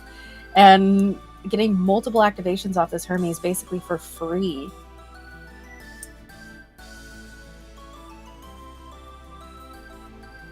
So here comes the Spy Nymph. Does Hermes have cards under it? Are there spirits there? I think there's one. Okay. Big Bach taking some time here thinking. It's really rough to go to Spinosect turn 1, just because doing so clearly relies on the bounce being profitable. And on an empty board, obviously, it's not. You can put him in defense and hope for the best, but there is a lot that punishes that. All spot removal, then even just a defensive play from the opponent as well. We're taking a quick pause here to resolve an outstanding issue. Hopefully should be back momentarily with the rest of that game. Well, and as we saw in the last game, if that Spy Nymph and Spinosect line is taken offline, it's pretty devastating for this game plan. There are certainly other lines to play, the Cockadoodle Dracodoodle stuff that we saw, and of course Sorlet is always a solid card with a 5 attack stat, but that really is the bread and butter of this deck, and that's what it wants to do, is the Spy Nymph Spinosect stuff. Certainly there's no shortage of powerful Hermes cards, champions of Hermes that all benefit from being sent from the deck to the yard. But of course, that's going to require you to be in a position where you don't have to play so defensively that Spinosect needs to bounce a threat you otherwise can't deal with. Yes, it's cool over the course of 3 turns to set up the Dracodoodle line. That is also going to cost you 12 spirits. So, I don't know. Best case scenario, you're able to put up a defensive wall and maybe a defense position Spinosect while threatening one on a future turn that can move them into an offensive position. Then all of your errant spirits can get a Dracodoodle line up and running before your opponent really has a reasonable chance to respond. This is a lot of ifs. All right, this is a lot of ifs. So we are going to have to find if those ifs are going to be game determinative. And there's been a lot of conversation lately, and I think that this shows in our turn one, or at least is a part of the counter argument here about the value of reactive versus proactive Elestrals, and how a lot of times people say, oh, reactive is, those are the strongest Elestrals, those are the cards that have the most value. It's why we saw Eddie being so prominent. It's why there are so many of these cards that we see represented. But also, sometimes you get into turn one and you only have your reactive Elestrals, and there's really nothing that they can do. That could have been a turn where, unless there's a specific game plan going into turn two, we could have seen an expend. That would have possibly been a valuable expend to draw there, get some back row, get a little bit more in the hand, but remains to be seen. I mean, this is one of those situations where the cost of Hermes is just so important to evaluating the card. I mean, I don't know about you, but early on, I certainly thought this was going to be a candidate for one of the best strategies in the format, until I sat down and found even really normal rudimentary plays like expending to draw on the first turn are kind of a no-no, because the multiples on your Spirit deck are so tight. With so many options removed from your choices, it really is hard to justify a deck like this. It's funny how many decks that when you hear them described and you hear the effects, you're like, oh, that's got to be the craziest thing of all time, right? Like, that's going to be the best card in the format. But you're right. The synergies of things. It's how I felt about Nixamera, where it's like, oh, right. What do you mean? You get the good one for your turn on your turn and the good one for their turn on your... And it's just like... but unfortunately, again, it comes down to, with Elestrals, with spirits being your life total as well, and the way that you play the game, when things are expensive, unless it's a really big payoff, like something, for example, like Blizz Tricks, it's really hard to justify, even, like you said, simple things like expend to draw. Well, really rough bit of news that we just got. It appears that the reason we've paused is for a judge call, as Big Bok accidentally left a main deck card in their Spirit deck. So upon finding it out, I think that was a Spy Nymph pull. Upon finding it out, they called a judge, and a game loss has been issued to Big Bok, meaning we will not be seeing any more Hermes today. That's going to be a 2-0 for Haru. We really, really hate to see it end that way. I know that you were, and I was hoping to see this Hermes strategy pop off. It does happen to everyone, these kinds of things, especially when you're on camera, the pressure of playing with people watching. Mistakes happen, and unfortunately, this was a pivotal point of the day. So you hate to see that happen. Best of luck to Big Bok moving forward. And, you know... I mean, best of luck to Haru as well. This is a deck that absolutely. I would love to see go all the way. I'd love to be able to talk about and cast and Titan in a top cut situation. And they put themselves in a position where that's very possible. 3-1's a great place to be. Just a couple of rounds left. You can even take a second loss in round 6 or 7 probably and still punch your ticket. Just gonna require them to keep their nose up and be able to deploy the types of plays that we saw in our clash for the rest of the day. Whether that will happen or not will be an exercise left up to the pilot against other different players. I just want to see Ardbud hit the field. I have been, ever since it came out early in Shattered Stars, I've been waiting. I mean, I understand at the time it was like, you can't really... I don't know, I've seen a lot of Ardbud. You have? Okay, where have people been doing this that it's not where I can see it? Because I love him. That's one of my favorite little guys. Well, okay, brag. Well, no big deal. I don't know. I like Ardbud a great deal. I loved him when people were Earth Nexusing and they just use it to get an infinite amount of Visceruses and Spectruses. I loved him when the tournament pack Ardvarum came out before Antitan, right? And you got to play a little bit, just using it to search additional Insectoid Elestrals and potentially pop your opponents at a time when Viscerus and Spectrus were absolutely everywhere. And of course, Antitan is nothing to shake a stick at, though I shake a stick at it pretty frequently. Because of the speed of that game, we are going to head out momentarily in order to prepare for round 5. But before we do so, I'd like to spend a little more time with you all talking about the opportunities to play Elestrals if you're enjoying what you see here today. So for anyone who's interested in trying out the game at large, I cannot recommend more than anything else the 2-player starter sets available at the Elestral shop. They are really jam-packed full of extremely good cards. They're a great mechanism to get into paper play for the first time, priced pretty fairly, And importantly, I have put up a bounty where if you enter using the deck in the individual 2-player starter, I will hand you a Stellar Arcolith, provided you make Top Cut. You have to make Top Cut. Okay, so that's it. Yeah, who won like 2 premieres ago, got really close at X3 at the last premiere event, but wasn't able to close the door with the Zeus deck. I mean, hey, Cobalt has secured the world's invite at this point, so why not? Why not try to go for it? Yeah, exactly. And if you want to have an opportunity to play with those paper cards, there's a lot you can do. Firstly, you can check for locals around you. There's a locator on the Elestrals website. You can also ask your individual locals to become a partnered OTS. You will receive product for doing so if you're able to successfully convince them. And importantly, even if you don't have a locals around you, you can always play through webcam events.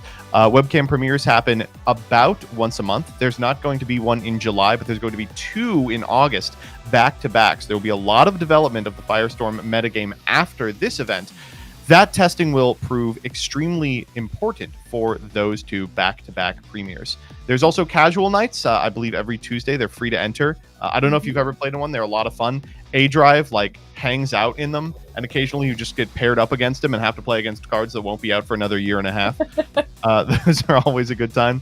And if you are interested, you can also play online using the Clash client, currently in closed beta. But if you follow Elestrals on Twitter, you might just see some individuals posting some beta codes. It's Dan. Dan will be posting He posts so many beta codes. He's like, you gotta play this game.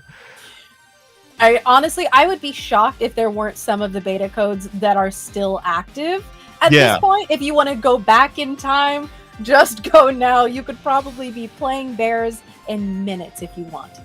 I'm literally building bears in the other window. I'm like, yeah. Yeah, my co-commentator here is a bit preoccupied. I consider myself a bit of a bear enthusiast, I guess I would say.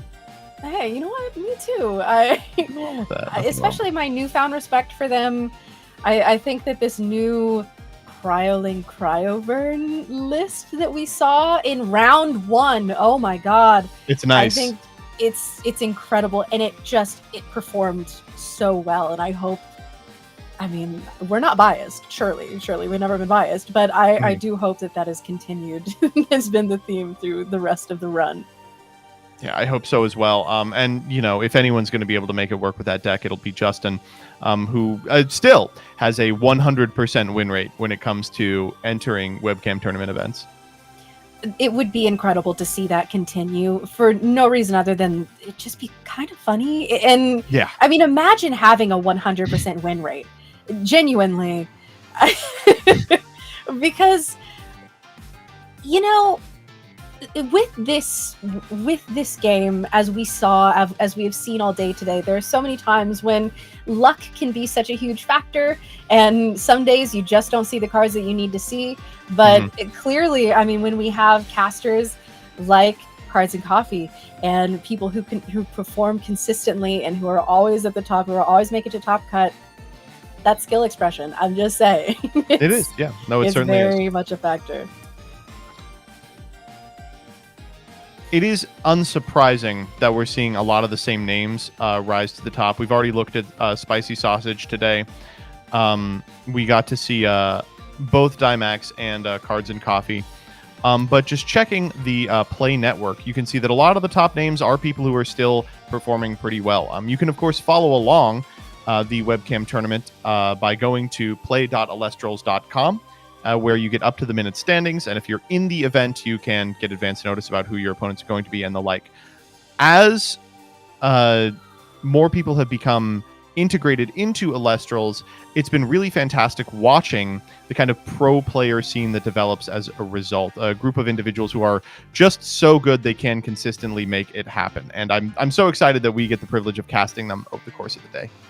It has been fun, and today, of course, we've got our new graphic that I'm personally very excited about, where we are able to keep track of who has qualified for Worlds, who is getting close. There are a couple people who are halfway or just over halfway, and of course, we have both Cobalt Sanderson and Bean Soldier being the first 2 people to have qualified for Worlds. You will see them there, and there are other players who it's like, okay, just one more top cut, just one more, and you'll be there, and we will see.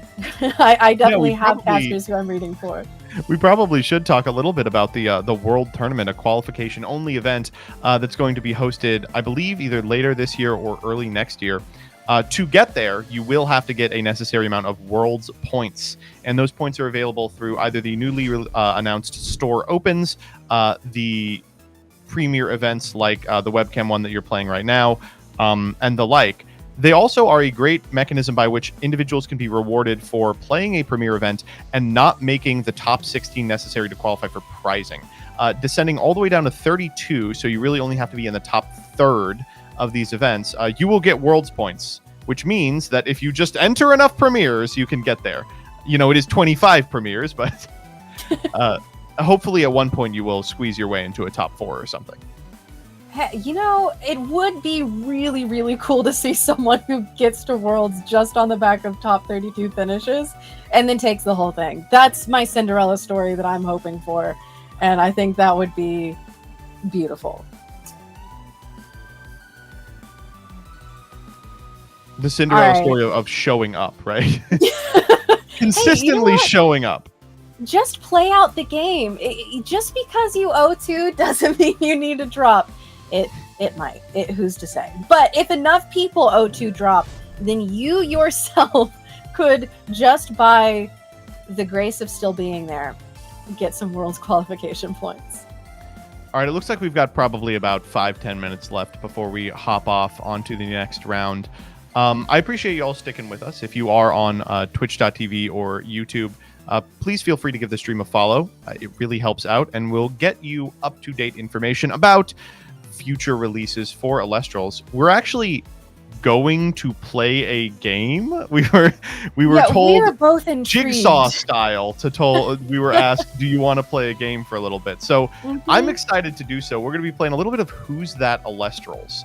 Do you feel comfortable determining who is that Elestrals? Yeah, is this a game that we're playing? Are we answering, or is this simply? Yeah, we're going to be answering it. Okay. Oh goodness. Hey, you know what? If there's one thing I know, it's little guys. So it really depends which Elestrals we see here, and this is going to be fun. This is something we haven't gotten to do yet, and you know what? I hope we have more games. Honestly, I love a game. No time like the present. I am terrible with names, so I'm not particularly confident in my own abilities, but I'm ready. Do you want to get it started? We'll see what we're in for. Yeah, let's go. Okay, I'm very excited. We have no idea what this is even going to look like, so you are all finding this out along with us today. Who's that Elestral? Ooh, this one's hard. Wait, where are you seeing this? It's on the it's right there. Oh, okay. It could be anyone, honestly. I think I'm gonna guess that is Ash Rabbit doing an Ask Rabbit cosplay. Okay, I'm gonna go with the safe answer and say I think it's an Ask Rabbit. I think you might not be right. Doing a cosplay. Thank you so much for giving that one to me, though. I really truly appreciate that. Oh, there he is. Oh. Although I guess we don't have confirmation. This could be a really good cosplay. Convincing cosplay, yeah. Yeah, it could simply be very impressive. Okay, all right, this is fun. More. I feel like that first one was a little easy on purpose. We're about to go directly into... okay. All right. Oh I also feel like I need to get some of my dress here for a contrast situation. Oh, that's carry on. Carry off. Or carry on. I win! Okay. I was thinking the little thing under his chin was like an extended chin, but it's a mat on my side of the camera. Yeah. Oh man. Okay. All right. I'm not gonna say it's 2-0, but oh. I think that first one we don't have to say, right? Like that could have been anybody's. Yeah. But that one I think we're at a 1-0 for sure. Also, if anyone in chat gets these before us, because we do get them earlier, if you somehow still beat us to them, then congratulations. Ooh. That is Cactibril. Cactibril. Yeah. Right? yeah. I'd recognize that hair anywhere. She's fabulous. Beautiful hair. Mm-hmm. All right. This is fun. I love a quiz. Beat. I am getting destroyed here. I guess it could have been. Sometimes I get the Ascensions confused. It could have been like Cactibrum versus. That's where I Brawl. was. I was like, it's the cactus. Yes. Yeah. You know what? I think I would have taken that. But... It's like Jeopardy rules. You have to get it exactly. Okay. That's Ooh. Pandalint. I'm gonna say Pandacin. Pandacin. Yeah. It was one of the. I think you're right. I think it's Earth either Panda. Pandacin or Pandalint, right? But I think it's Earth Panda. I recognize that art. Just a question. Yeah, let's go. Ooh, okay. Wait, yeah, that's right. Maybe it's the Stellar Pandalints. Is this Stellar Green? No, I don't think so. Okay, I was like, Gosh, I hope not. Information. Okay, all right. He's a little too happy to be a Pandalints. Yeah, that's true. He's got a little bit of evil in his spirit, Pandalins. But especially our new champion Pandalins, who we haven't gotten to see today, despite suppression control being something that we keep saying over and over again. All right. That was a stellar. It was stellar. Oh! Panda. It was Stellar Panda scene though. Okay. All right. We're all learning new things here today.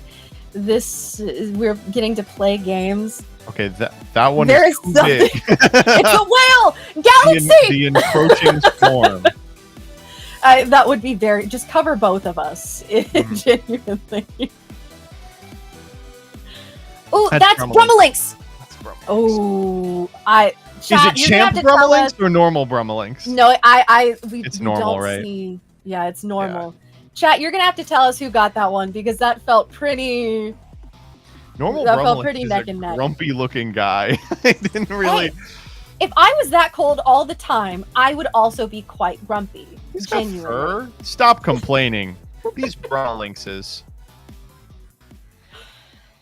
Seeing the Equilinks just in the beautiful forest, warm, toasty, living their life. Yeah, I'd be. Oh, who is that? Elestral? What is? Oh, no. I'm gonna say Harry Plucky off? Champ. I'm gonna say Oh my gosh. It's moving around. I'm saying Plucky Champ. I'm sticking with Carry Off. I have no idea. Wow, that is something. Oh! Oh! Oh! Absent Father Glaciersa. Okay, well, now I feel really stupid. In. I should have recognized the arm. Yeah. I thought it was the scythe. Yeah. I thought it was like the hair that like Zeus was going to be in this pick as well. Oh, yeah, that's interesting. I wonder if the champion ones, if the art will be with the divine. Maybe that should be like a meta call where like, oh, they're never going to pick a champ because they wouldn't be able to highlight it outright. Oh, Corvette Skull. Right?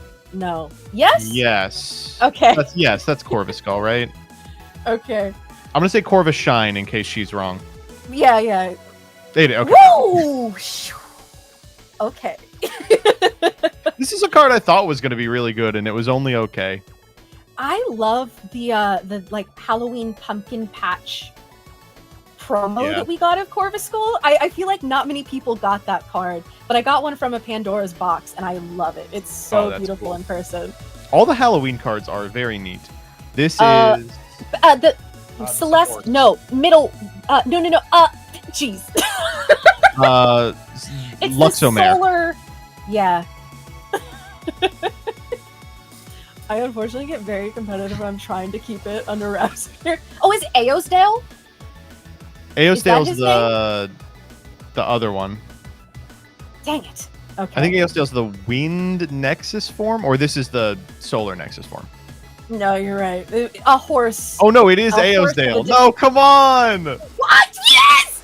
I mean, cool. I mean, after it was already revealed. Hey, you know what? It was anyone's game still.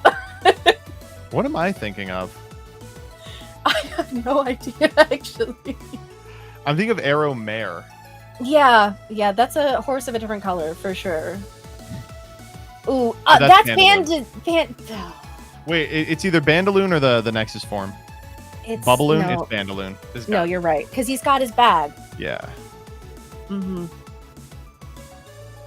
You got me there. No, it's Bubaloon! Oh, it was Bubaloon! It was Yeah, you Bubaloon still- the whole time! I mean, you said it first. I feel like... I feel like we've I gotta got get this holy to you. moly. The reason I didn't know this one is the only Bubaloon I play is the like pixel art one. I like that one a lot. Same. Okay. Ooh, more. If we could just do this for the rest of the day, that'd be really good. Yeah, you for know me. what? You all don't need the games, right? Okay, we're doing 2 more apparently, and unfortunately, more. based on the score, These you are for can't- all the marbles. These you are the only can't ones that catch up. count. I don't think that's true. Okay, I'm ready. I've got to lock into position. This is kind of cute of us. Aw. Ooh. That's the Ampup guy. No. Like a Void Thunder Volt. form. Like a Volt. Ah, that's it. Yeah. Ooh, yes. Okay. He's going off. Look at that. Yeah. All right, this last one is for all the marbles. Okay. Swole and I did do this on one of them, and it was very fun. Going into a couple of premiere events ago. Okay, this is the last one. Any second now. We neither of us want to break our concentration. We're so logged in here. Okay. I feel like Silver's got to be trying to make this a challenging one going into the last one. This is about to be a deep cut. I can tell. There's a lot I just wouldn't be able to get, I'm sure. It depends on the artwork. I just went through and I organized all of my cards that's Nova Core. Yeah, it is. Is that it? Is that Draco Ray? I'll say Draco Ray. I think maybe you're right. I was not 100%. I just had to say something. And to be honest, when it's... Who is that? Who is that? I have no idea who this is. It looks like the Stellar of Glimbat, but evolved? Stellar Nova Core. You were right. I was right! Yay! Well, you know what? Sort of looks like Nova Core. Joseph, it was a great game. It was close. That's the important part, is that it was close. Is that it was close. It was a real nail biter at the end there. It could have been anyone's Yeah, game. that's true. That is true. Oh goodness. All right, I think we're probably taking a little break. Yeah, I think that to we are. recuperate. I'm gonna go celebrate this victory, and I'm probably gonna have, to be honest, a little bit of lunch. And when we come back, PK Sparks is going to be joining MBT here going into round 5, and they will see you then.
And welcome back to your 5th round of the Elestrals Premier Tournament.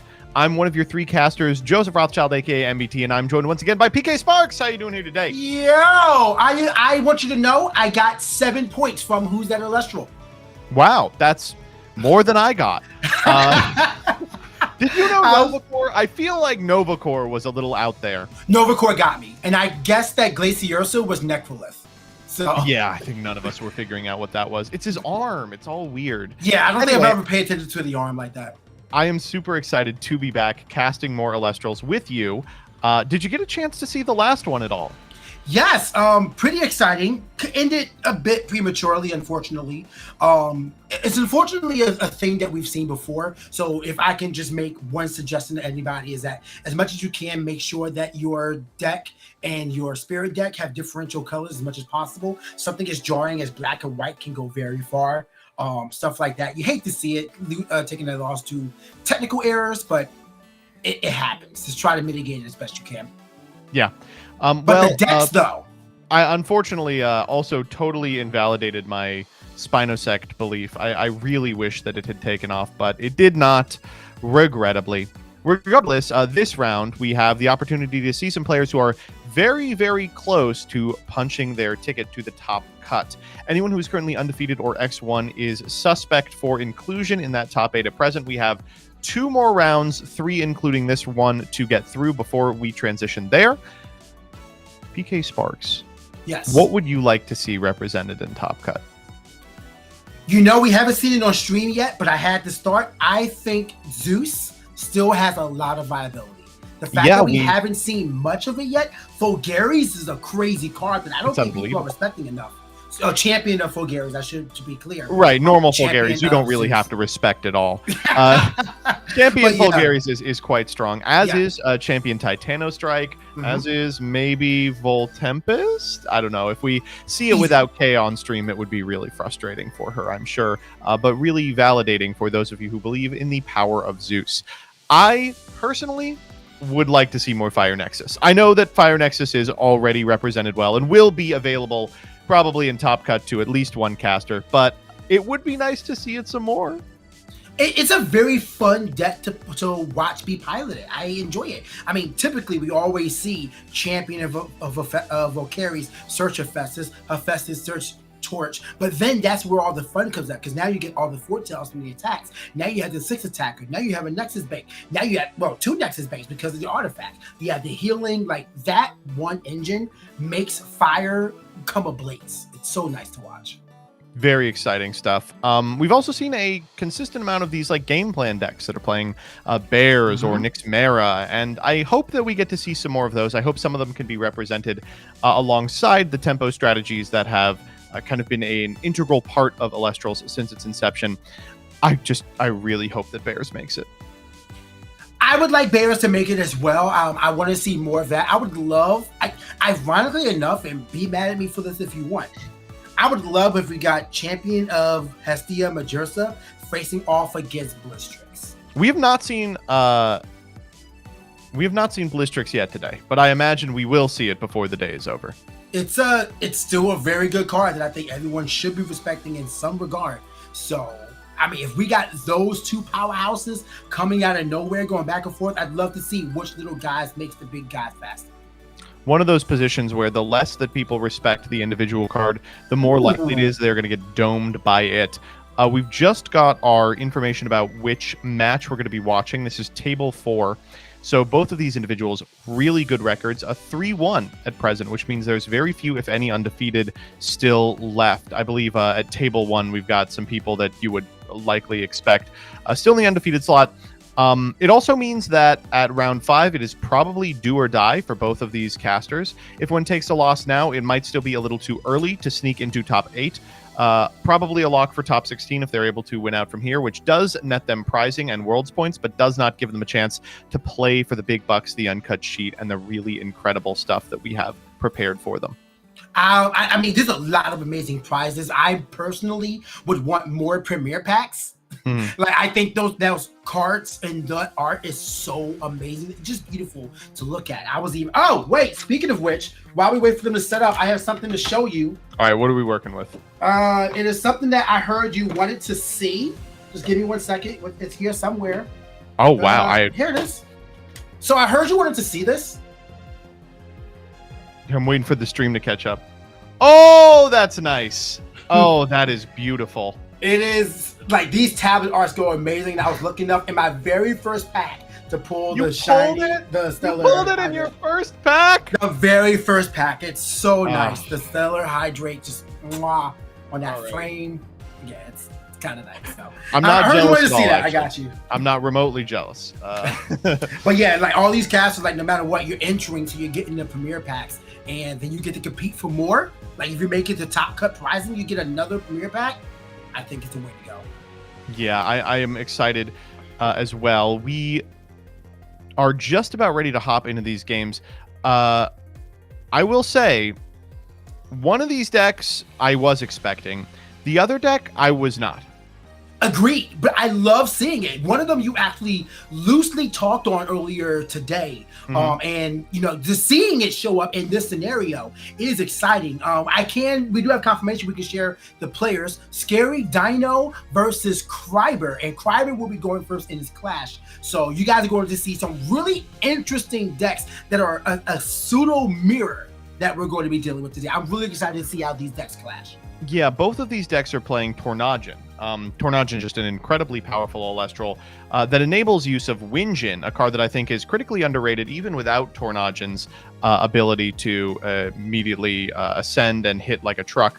But each of them is playing a separate sub-engine that I think is really going to kind of turn the outcome of this game. I'm excited to see if either of them can get off to the races, and we will check that out momentarily as we head into the clash.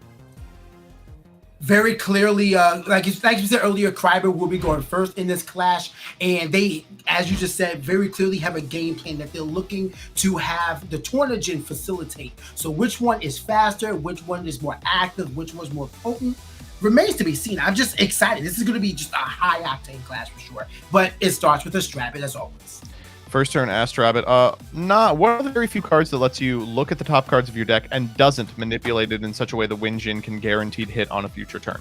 No big deal. This is, in essence, a combo deck, and as a result, it's good to get a look at the top couple of cards of your strategy, see if you can't get a smooth turn 2 going. For now, it looks like we are just going to set 1 and pass it back, playing around Hurricane as best as possible while still trying to protect the Astrabbit. Let's see what Scary Dino can deploy.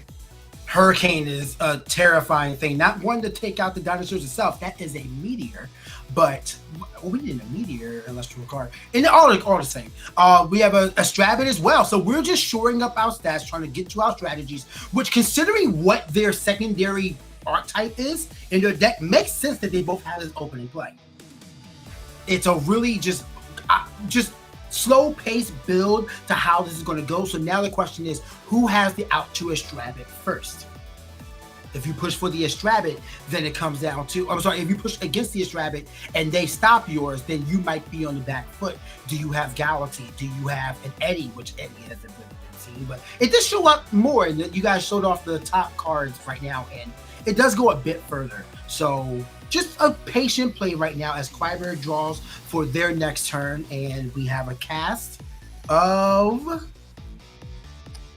with Titanostrike Champ. That's exciting.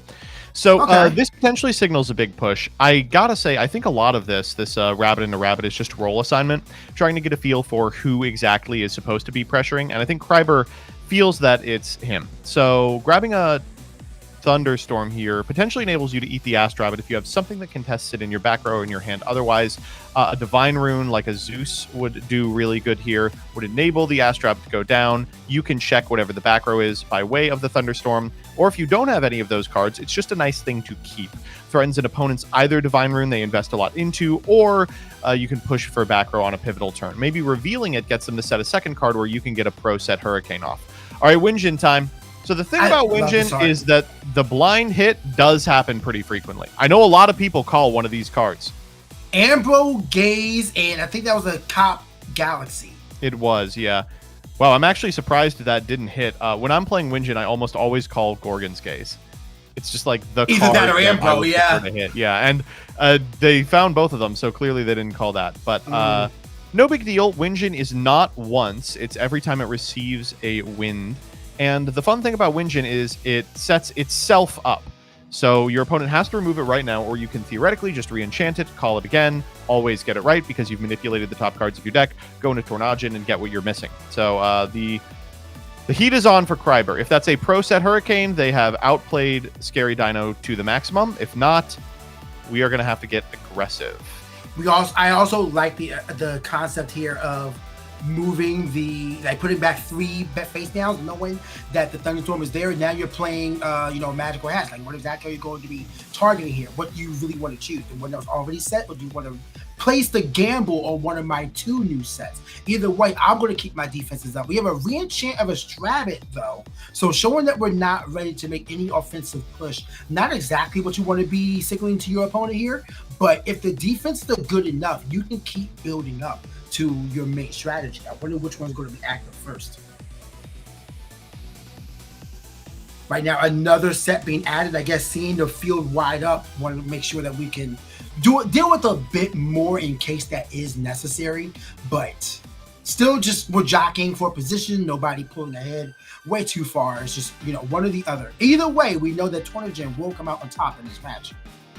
Titano Strike here threatening the Winjin does force out a piece of back row. I imagine if you're Scary Dino, you're completely fine with this trade. You set all this back row with the intention of using it. It's also possible you have a follow-up Winjin in hand and you just don't want to fight over this. A couple of different options, each of which will signal a different series of cards in hand and a different sequence from Scary Dino. At present, the best move looks to be to re-enchant the Winjin, but letting the Winjin go makes me think there's another one lurking in the hand that we'd prefer to develop.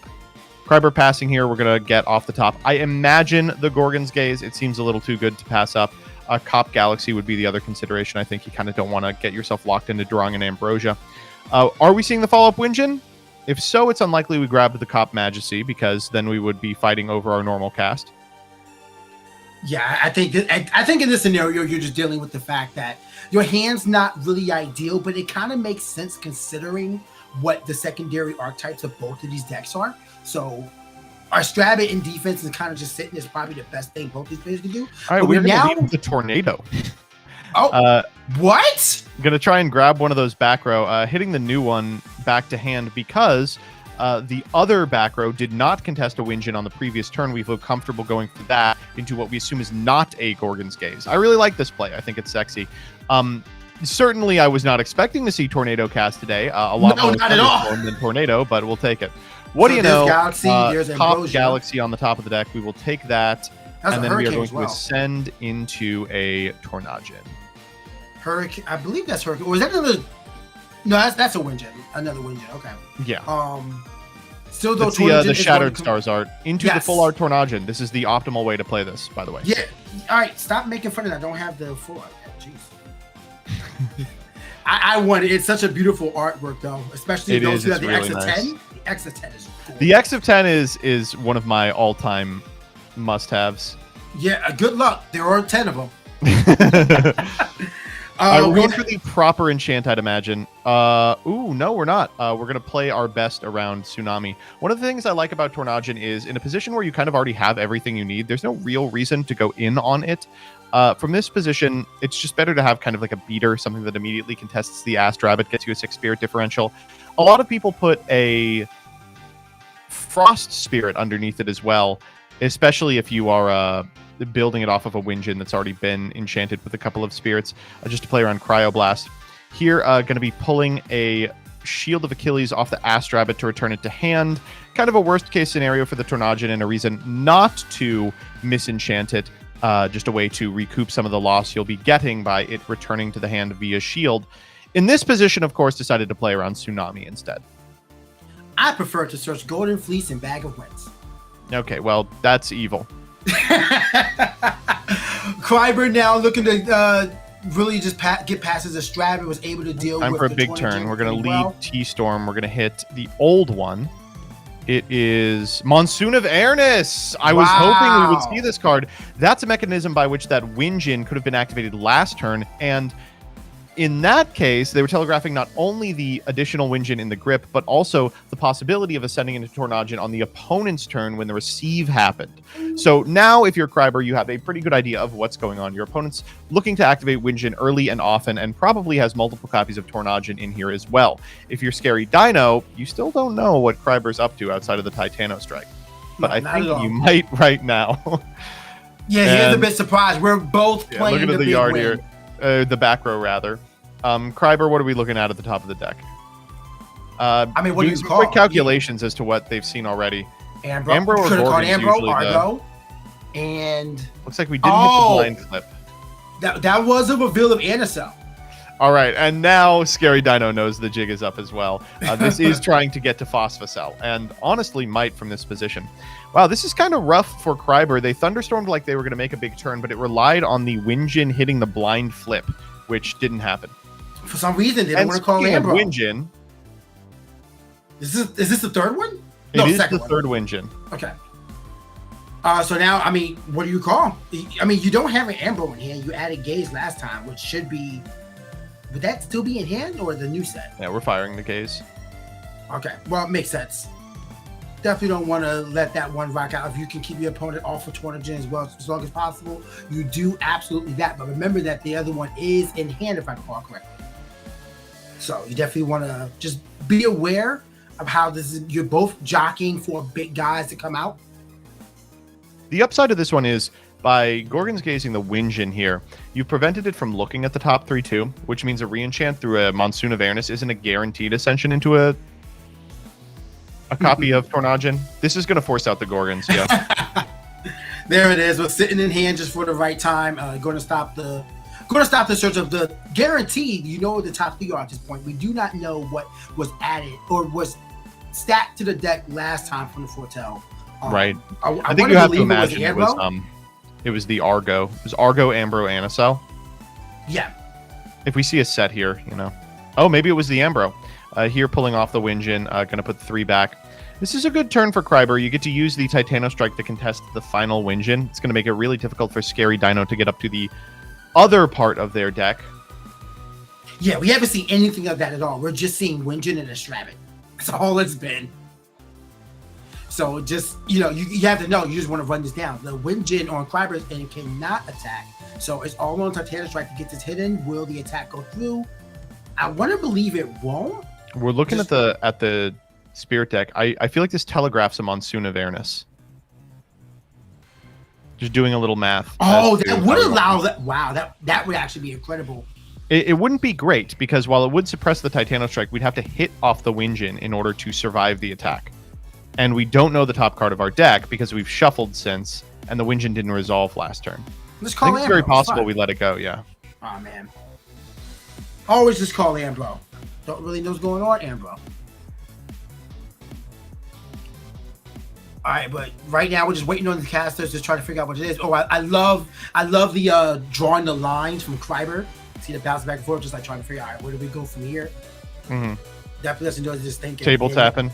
Yes, and now we have Top Galaxy coming out here. That's going to be switching. Well, I guess just the Stravit. But enough so that it should be able to pressure the entire board, barring a Tsunami, which will only stop one of the attack, but can stop so much more. So now, this is a position you're really happy to be in if you're Scary Dino. Yes. You play around every single piece of back row. You will be getting the Winjin, which is your #1 priority. Just a quick question from Kreiber about how exactly they want to do this. Follow-up Tornado, question mark? Looks like probably not. The Winjin going down, and for our troubles, we might also get the Rabbit.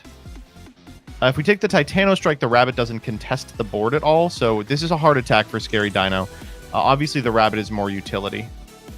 But, oh no, Kreiber says, okay, are you done attacking? Well, guess what? Champ Exaltus is coming down, and now we have to make some other calculations. Dimax enlightened me to the power of this card, and I love seeing it in so many rounds this tournament.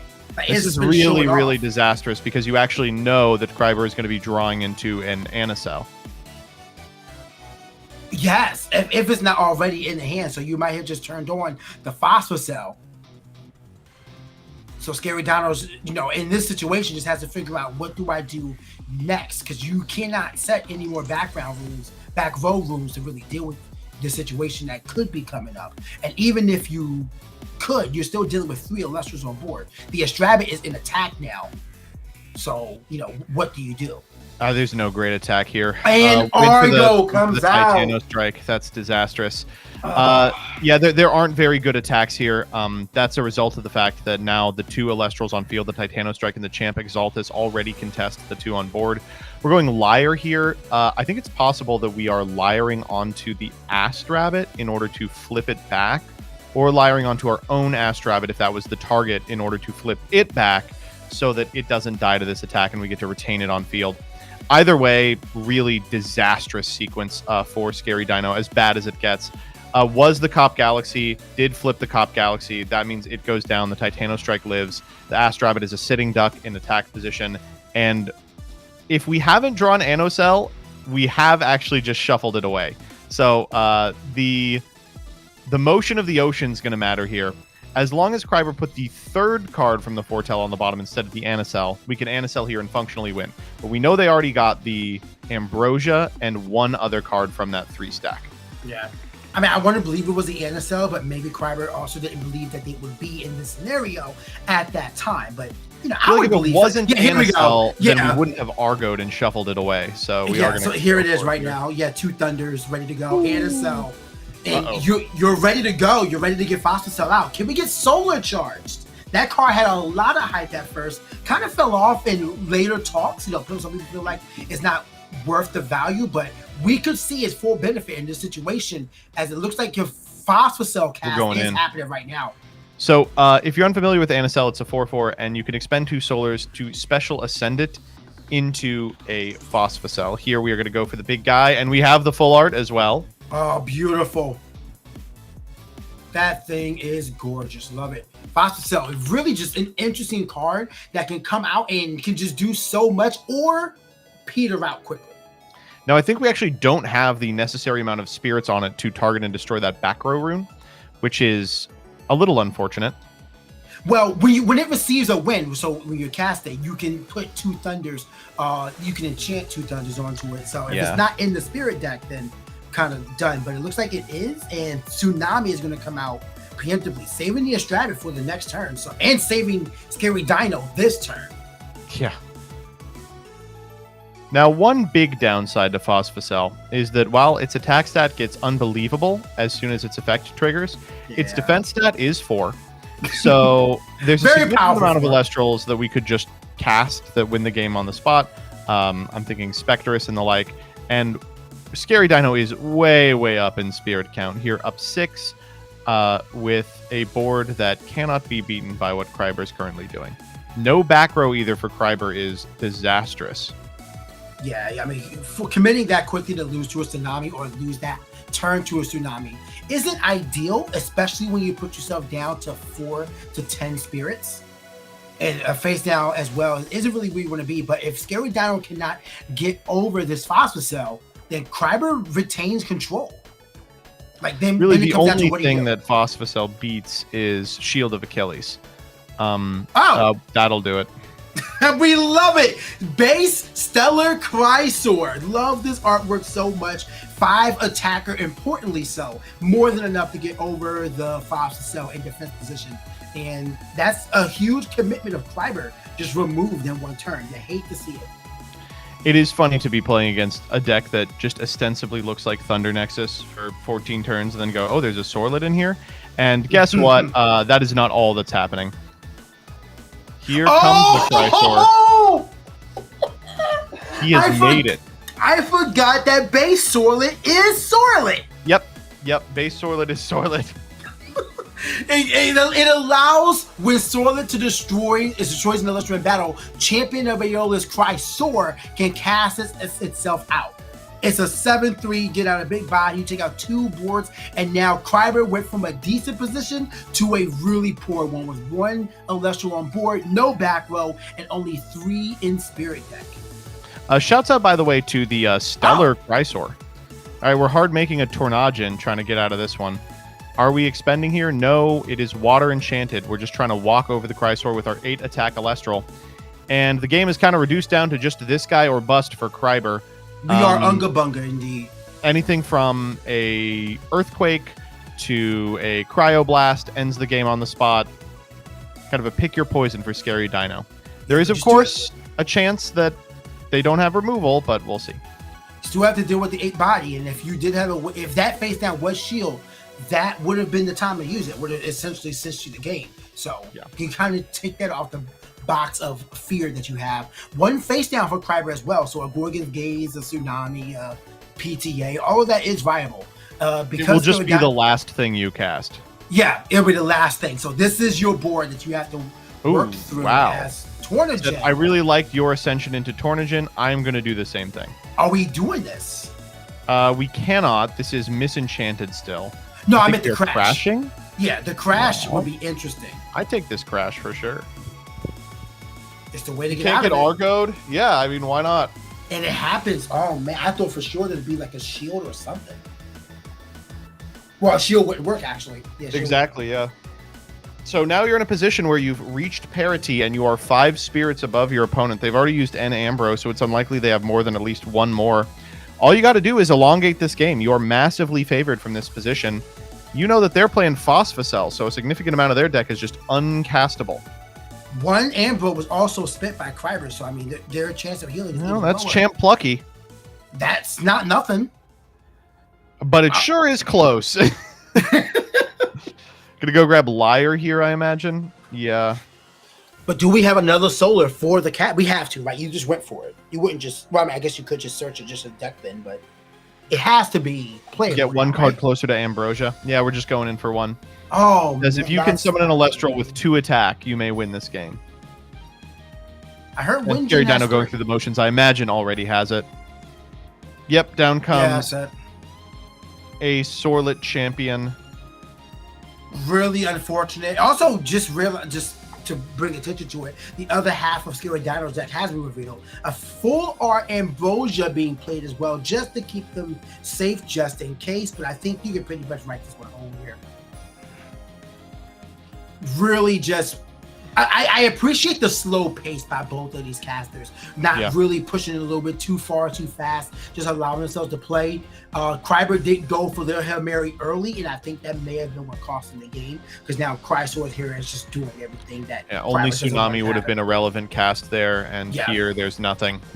Kryber's going to scoop it up. Scary Dino is going to win game 1, and we're going to move into a game 2 situation for this Tornadin Mirror. A determination of whether the new champion of Aeolus, Sorlet, and Chrysor are better or worse than the old standard bearer in Phosphocell. Phosphocell, to me, is probably the most potential man in all of Elestrals. I constantly hear that this card is on the cusp of being good, and I don't think I've ever seen it do anything even remotely relevant. I think it's a strategy that you need to build a bit more around. Being able to take that enchantment of 2 thunders just to really go for it and build up a huge body is great. But having to do so on a 3-cost 7/4 body is daunting. You can't rely on big body in case a card comes out like Tsunami that completely shuts you down, because you went through all that motions, committed so much of your spirit deck to this play to lose to Tsunami and Pig. Yeah, I don't know. I do appreciate the deck. I do like Phosphocell, and you know, if you have a full art Stellar like Kryber does, you might as well play it. But it is really hard to justify in a field full of efficient Elestrals that hit just as hard. Yeah, but I also like the use of the Tornadin. I don't think we saw a single Tornadin effect though, right? We haven't seen a Wish Made at all. No, just as a guy who is an 8/3. Interesting. So just spending the deck and not seeing them work towards anything. I wonder what the purpose of that is for both of these players. Or rather, I want to know what happened that made them both feel uncomfortable to not even try to get an extra card. Maybe an understanding that it just isn't worth the expenditure. I think that Scary Dino only had one opportunity to do it correctly, and then every subsequent one, everyone was playing around Tsunami. So could just be an understanding that this game is going to be won or lost based on the back of like efficiency trades for Scary Dino or a big Phosphocell push for Kryber. And a Tornadgen expenditure probably doesn't change the math on that too much. Like best case scenario, it gets you a Gorgon's Gaze, which does matter. Worst case scenario, it gets you a Telegraphed Shield, a PTA that costs 9, a bunch of really middling responses. To go back to something you brought up a while that kind of opened my eyes to Tornadgen, is that you can use Tornadgen to search out 3 cards that do very similar effects. I wonder if these casters have taken that idea and tried to apply it to their deck as well. Like, what are their Tornadgen targets for the Wish? Yeah, one of the classics is the removal package of just Earthquake, Laurels, and Cryoblast. That was pretty popular a couple of formats ago. I know Adam kind of pioneered a heal package that played Ambro, Quackle, and Koffmel. The one of Quackle, just so that it always hit a healing spell. I would be excited to see if any of them are playing anything similar. For now, we are going to hop into Game 2, where play has already begun with a mulligan out of Kryber. Yeah, not really where you want to be right now, but not it's horrible. not the worst When it thing comes in the to decks that mulligan, the one that wants a bunch of Thunder Spirits in the Underworld is probably fine.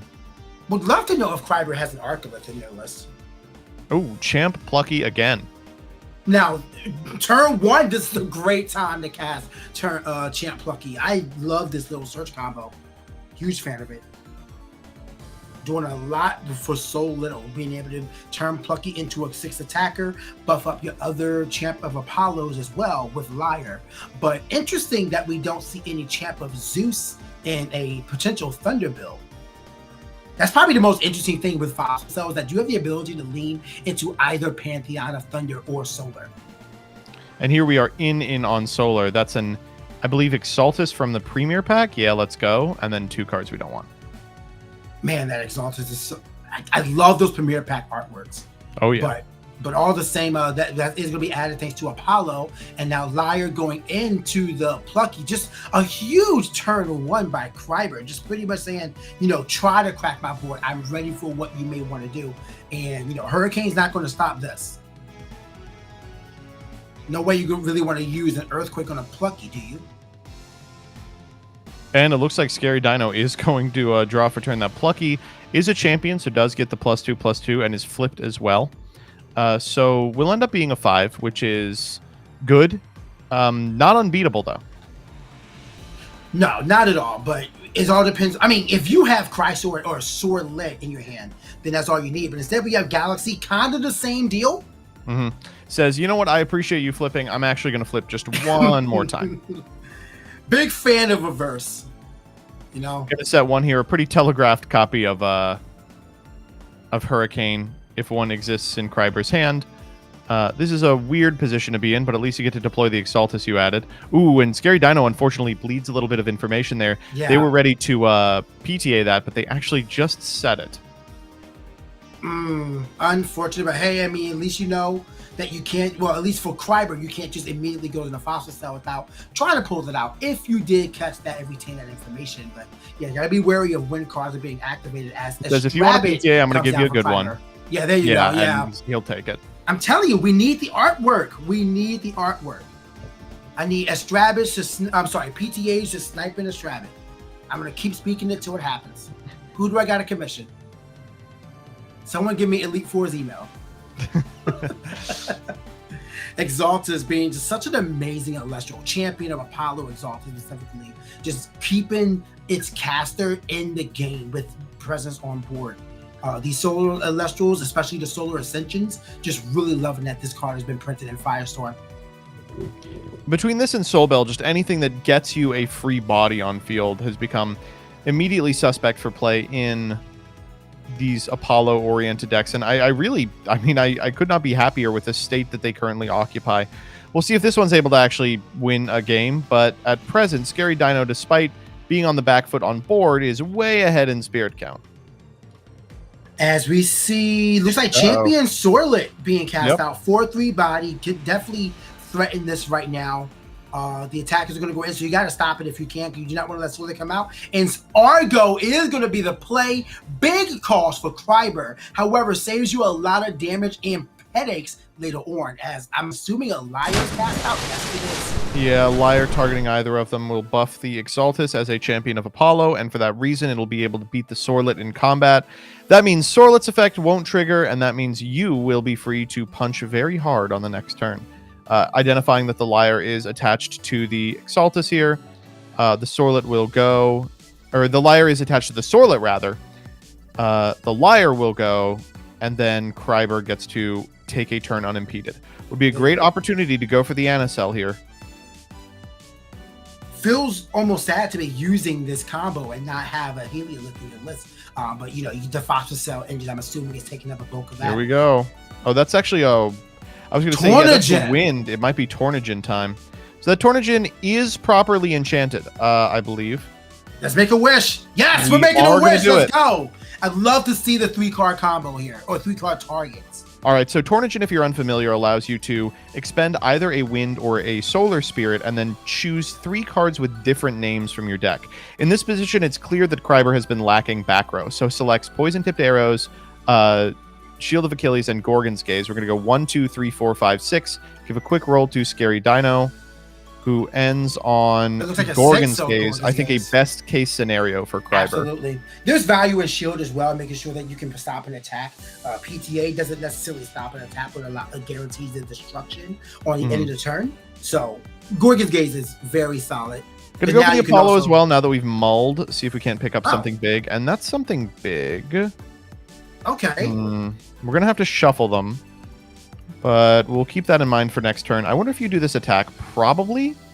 It's weak to shield, but at 8 spirit count, I think you do need to be pressuring. Yeah, I mean, huge spirit differential, 15 to 8 and only 2 represented on board for Kryber. So not exactly the most comfortable situation clash-wise, but more presence-wise. You know, you're feeling pretty good into these next couple of turns. Now, Scary Dino just has to figure out what their best play of operation. Look to be like 2, 3 cards in hand, and that is their win gen. All right, so that's gonna be Gorgon's immediately. Yeah, absolutely. You call the effect, it's like, yeah, no, you're not allowed. Because the way that it resolves is like, if you see the card you call during the cast, then Wingen does ascend to Tornigen from hand or deck. So not a linked effect before the search. Yes. So importantly here, we can wish again. We could Tornagen for Titano Strike Champ, Thunderbolt, and if we have one other piece, maybe a Tornado, of back row removal or Hurricane, that might be the pick. Looks like we are not going to do that. If this is a Wingen, I'm going to... It is not. Is that? That is it looks like a Chrysor. Or a Sorlet. Sorlet. A champion Sorlet, yeah. Oh, okay, all right. Looks like both of them have a similar idea here. We're going to try the champ here. A Tsunami here would go crazy. A huge variety in Kryber's list. I love it. I wonder how much of this was from the sideboard. Oh, even worse. Monsoon of Airness. All right, so we could hit a blind flip here.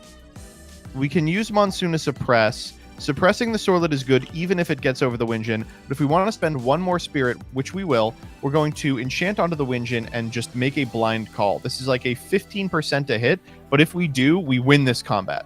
Ambro. Call Ambro. I guess really definitely trying to figure out what cards have been used and like what's my biggest odds right now. What do I need that I would love to pull right now? All right, let's go gambling. That is Champ Galaxy, looks like Wingen, and I'm not sure that's their card. Chrysor? I imagine none of those were picked. No. I would, if I had to guess. Picking Wingen here at top, though, does let you try it again on your next turn. So while you're taking one here off the suppressed copy of Sorlet and then 2 off of the Tornagen, you will have a Tornagen on your next turn by going Wingen, call the Champ Galaxy or whoever. Well, I mean, kudos for the attempt for Scary Dino. I definitely appreciate the chutzpah to go just make that play. But with the Wingen now and knowledge of the other two. Oh, and unfortunately, did we not need to resolve it? Oh, no. Did we already have access to Chrysor in hand? Oh, wow. Painful.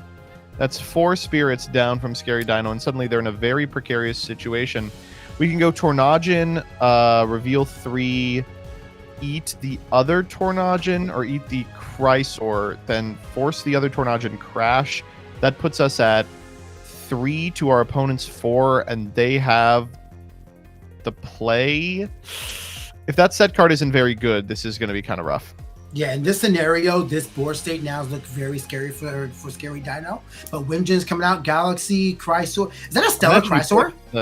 It is a Stellar Chrysor, yeah. Beautiful. It looks like Island of Aeolia as well, the 4. It is. That's actually a really strange inclusion in this matchup. I wonder if it absolutely must be in the deck or if we could have boarded out of it.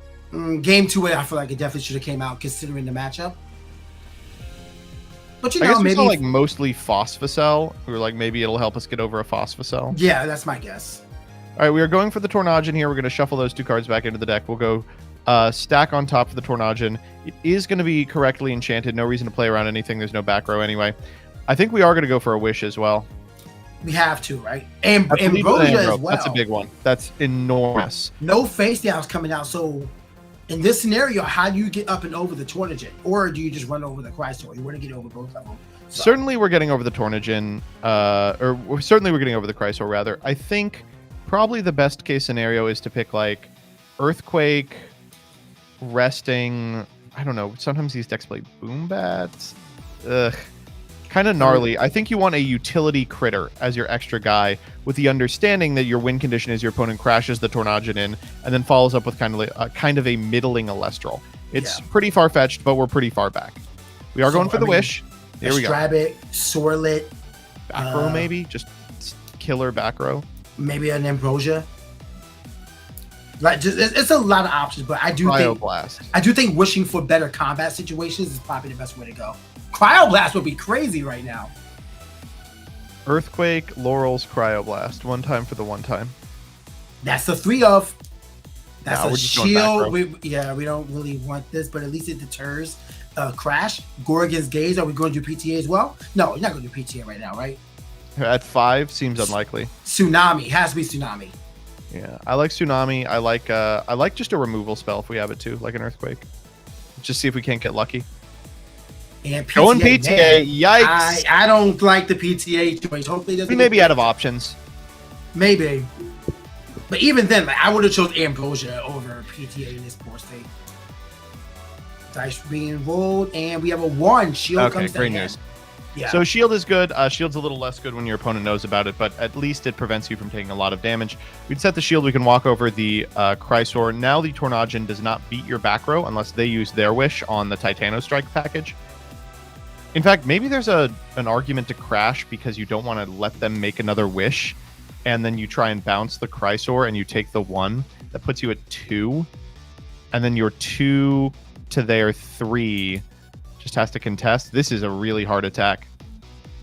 Looks like we are going for the Chrysor. Down it goes. 7 attack. Does not stand up to the big front on this Tornadon. So now Kryber has the whole world in his hand. Well, at least 1 Wish. We know that existed. So, but yeah, like board presence is definitely now in Scary Dino's favor as the Strabbit comes out. In this board state, it kind of says I don't have much else to do, and you know this should push tell Scary Dino you're good to go as much as you can. I'm actually really surprised to see that. Maybe the boy math is bad and we're out of the ability to make wishes, but like wish for Titano Strike, Thunderbolt, and then 3rd card seems pretty strong as a way to ensure that your Tornadon wins at a time when you're up on spirits. But I don't know. It's a hard call to make. It depends a lot on what is in the spirit deck, what's in the hand, etc. Well, we are wishing. All right. Great Luminate art. Love that one. Here we go. We have a Shield and Liar. Liar's huge here. Liar being added to hand just flips this entire matchup upside down. No Argo. Oh man, Argo's so I hate the on Argo. 2 spirits. You can't do Argo. I wouldn't even choose it. And it looks like Shield's being added. Yeah, don't choose Argo again. Even Shield's fine. I mean, we're at 2. Yeah, Shield is fine. It doesn't stop Tornadon. Well, actually, it can if you pay off the Estrabbit. You can spend the last 2. But just seems terrible. Yeah. Yes. Yeah. It's an option. You can, but. Oh, what is that? Ambro? I think that was an Ambro. Yeah. Yeah, that was an Ampo. Great stuff. Great timing for that. Looks like 3 solar were brought back. So just getting ready for the next wish. We know that shield is face down, and now you don't have to pay off the Estravit. So it's up to Scary Dino to make a wish. Probably and hope it pass works here, out. yeah. Now we can wish for a removal package. Again, I don't even know if we're on removal. We've had some opportunities where finding one would have been really good, and we wished for other stuff instead. Yeah, I feel like if you're playing Tornagen, face down Ambrosia. If you're playing Tornagen, your idea of having a 3-pack choice to making sure you get the similar effect to what you need is good in your deck. Like you just said, Earthquake Burrows, could be Boombat. You have the counter Rune Shield, but try to maximize the wishes as best you can for what you need. This probably shows off why they didn't pick an Ambro last turn as well. There was one set on field already. So now was it a wind, thunder? The artwork from those slabs was just beautiful. Shout out to the Dallas Open. But now it comes down. 7-4 Spirit Count. I'm about to say, I thought it was a second one.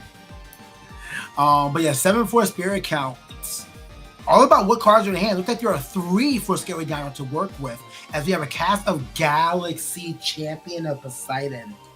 Big Galaxy here. So Galaxy's going to flip everybody. The Tornagens actually don't deal with each other now. So this Zeus will have to make up the difference. Zeus targeting the Tornagen moves it down to a 0 attack. Then we can Tornagen over the Tornagen, force out the shield, cop Galaxy over the Tornagen, and deal with the Astrabbit at a later date. That seems pretty good. I was just talking about Zeus, and there he goes. This is the first time we've seen Zeus all tournament, I think. Yeah. Man. Got that Firestorm art going on. Beautiful artwork. The attack we're leading with the Galaxy here. Says, if you want to bounce this one, you are, of course, more than welcome to. All right, and we will take it. Down goes the Tornagen. Kryber lost a lot of offensive and defensive presence right there. Tornagen into the Astrabbit forces Kryber into a no-win situation, I feel. The question as to whether you do it or not. You might just take it if you're Kryber, with an understanding that it's not going to matter. That you will be winning or losing this game off of something else. Yeah. Right. This board state is not in your favor. You got to. We are not doing it. Oh no, we are. We're gonna go Champ Exaltus here, and this Exaltus is really good too because it walls the Tornagen. As a 3/2, it beats the 2/3 swap.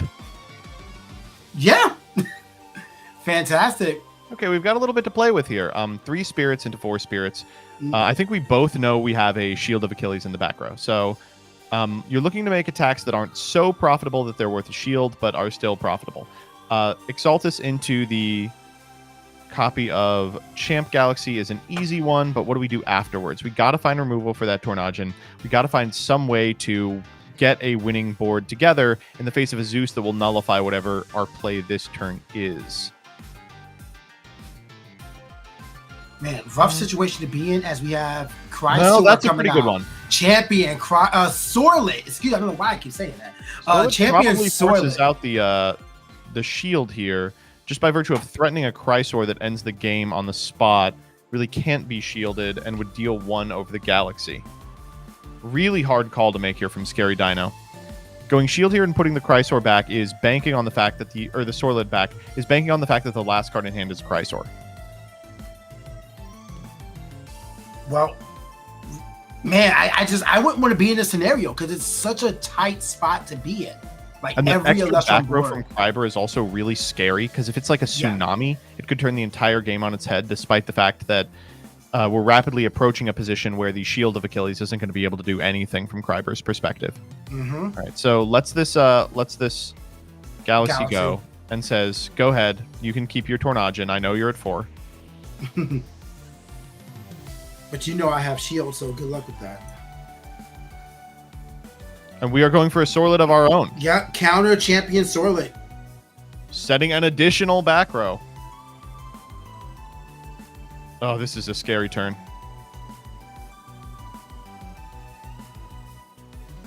Yeah, I wouldn't want to be Kryber. Like, you need to have that be a tsunami face down. And I saw the card come up. Is that a concession? I think. Is there a tsunami in hand? I can't really tell what happened there. It's a concession for sure. Like, cards were being picked up, and it was Scary Dino's turn. But I feel like I did see a Tsunami there. Did he say, do you have Tsunami? If so, I'll scoop. If not, I'm not exactly sure. We're going to wait for production to let us know exactly how that worked out. If that worked out for Kryber, then we're in a really scary time because this round only has 7 minutes, 30 seconds left. It looks like it was actually a concession from Kryber, revealed that the back row was not able to contest the Tornadin, and as a result, Scary Dino will be moving on with their take on a deck including Sorlet. Now, Winjin, good. Tornadin, good. I'm willing to say that Chrysor, good as well. Not really convinced on Anacell and Phosphocell. Nah, we saw it come out and it didn't really do anything. Like, not that it couldn't, but you gotta fight a little harder. You might need to make your deck more centered around Phosphocell. It seemed like everything else, like we saw Tornadin and Chrysor do most of the work for both of these casters. Anacell came out once, or Phosphocell came out once, and I like Phosphocell. It's a pretty card. It looks cool. The unfortunate truth of the matter is it does not line up particularly well against any of the threats people are playing with respect to back row, with respect to removal, and with respect to a significant amount of actual Elestrals as well. In a world where you can get Eddie flipped, you can get Galaxy flipped, all those deal with Phosphocell trivially easily, and the only card he really contests is Shield of Achilles. Not bad, but certainly not good enough to build your deck around, I think. And unfortunately, that will probably be the end of top 8 dreams for Kryber. Although, still could get top 16, still could get Worlds points by going top 32. Just a couple of rounds left, so very possible. Yeah, well, very well put on the Phosphocell idea. That's exactly it. It's just that the meta right now, I feel like its stats probably betray it the most. Mm-hmm. Like 7-4 isn't the biggest or the best. You're just contributing so much just to get it out on the field. So we'll have to see how things progress. But Phosphocell might just be a pet deck at best. But at the same time, you got to round 5 at 3-1. So maybe it's not all bad. Maybe it's just a bad day. It could be either. Personally, I'm not convinced. I know you are a Phosphocell enjoyer. I am not. Are you? Would you consider yourself a Phosphocell enjoyer? Not really. Okay. Not really. I think it's interesting to watch, but I've never seen it just been like, oh, it's exciting. You're thinking of A Drive. He says yo, I say yo. I don't know what he sees in that card, but he should have seen it before designing it, I will say. Regardless, I am excited to see kind of the proliferation of the Sorlet strategy. We've seen a ton of this 6 Sorlet build that's playing base set Sorlet, Sorlet Champion, and of course Chrysor, and just going over the top, occasionally jump scaring onto the base set version. I like this a lot. I think this deck is really strong. It reminds me a lot of, not to steal from Kay's pick, Voltempest insofar as sometimes you just accidentally lose to a big guy you can't out, but it's proactive instead of reactive. You get to have control over the big guy that your opponent can't out instead of it having to happen because they played poorly. I wanted that to be me and Centaur so bad. Well, you can't win them all. And with Centaur, it's unlikely you'll win many at all anyway. So hear me out. Unban Earthquake and Laurels, so Centaur under Feloy makes more sense. If you unban Earthquake and Laurels, the first thing I'm doing is sleeving up Sluggle. We are going to time game 1.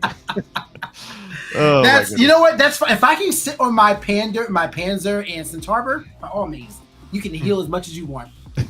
That is fine. I will take that trade. But yeah, just a really interesting matchup by both of these casters. I enjoy the fact that we had a matchup of very similar deck styles going to round 5.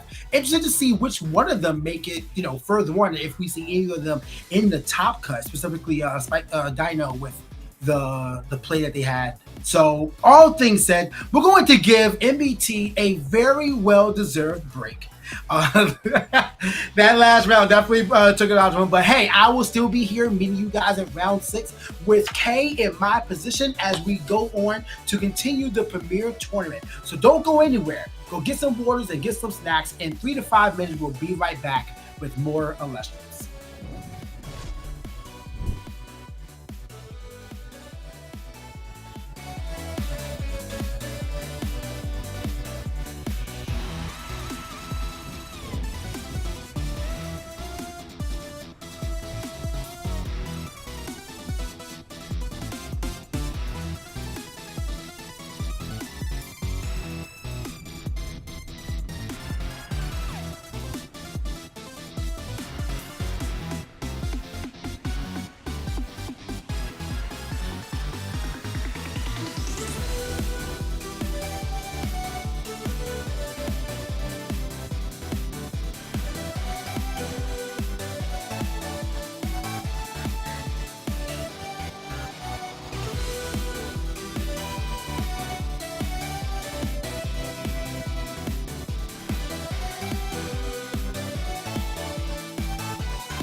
Hello and welcome back, casters. We are here. Round 6 is on the horizon, and K-Cray is to my right. Homie, how you doing? Do you feel rested? Hope you enjoyed your break after round 4.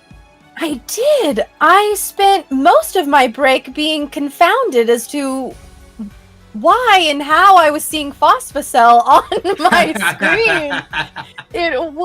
What a fun build, and it was really cool to see, after talking about it quite a bit, the Chrysor stuff happen.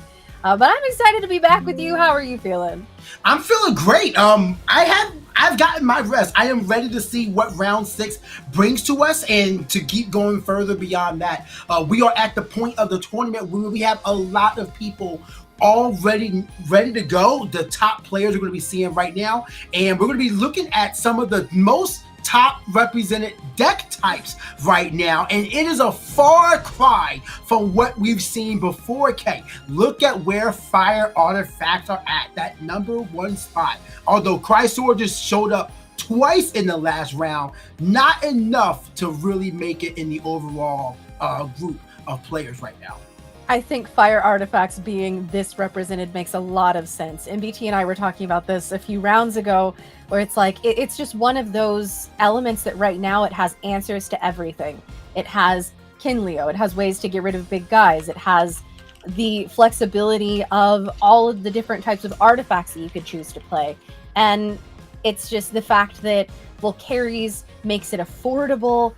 Yeah, I understand why this is there, but I am so thrilled that in the #2 slot is Bears. And you know what? I'm even more thrilled to see that in the #3 slot is Nixamera. This is an incredible day for me. I'm hoping that I'm hoping we see these in Top Cut. Let's just bring your June 7th predictions over to 21st and you'll be all good. It's all lined up, ready to go. Pantera, I love Pantera as well. It being here in the front is also very nice. Champion of Hermes, we saw it on stream earlier. It did perform well when it was able to do what it does. But Champions of Apollo, I still believe that this is thanks to Dymax showing off the power of Champion Exaltus and what Plucky can do, because we're seeing those cards in so many different decks right now. Okay, I think you're exactly right. This is the Dymax effect at work for sure. And I mean, after seeing how it performed, I was similarly thinking, oh, this deck is crazy. I would love to pilot this list. And I love that Pantera, no matter how much time passes, if Ari has anything to say about it, Pantera is still going to be represented. And here he is. I mean, being, I believe to this day, the highest statted Elestral to exist. It's nothing to shake. In attack. Centaur is right there, letting him know you ain't getting past me. Okay, excuse me. I would like don't disrespect Centaur. That's my boy. That's my boy. We're gonna give respect where it's due.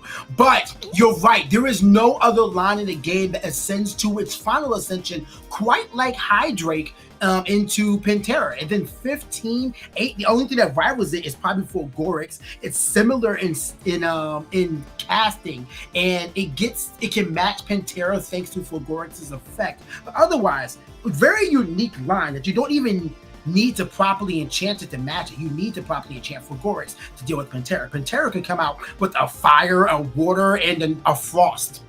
What are you going to do? Oh no, I can't get back my other twin droid, Hydrake. Anyway, deal with my 15. Yeah, Pantera, I mean, he's around for a reason. And I think really interesting. I don't know if this is a cabal of people who all had a conversation, or if we all just collectively had a thought of, Pantera is still good, right? Pantera exists. Let's bring him. It's a big body. Here he is. I guess we'll see. I mean, we're getting so close to Top Cut as we are going into round 6 right now. Yes. So we only have 2 more rounds of Swiss before we find out who makes it to Top Cut. And it will be interesting to see the conversion rates. I have a feeling that we will see a good amount of fire artifacts, fire nexus variants of it as well. And I'm keeping the Bear Dream alive.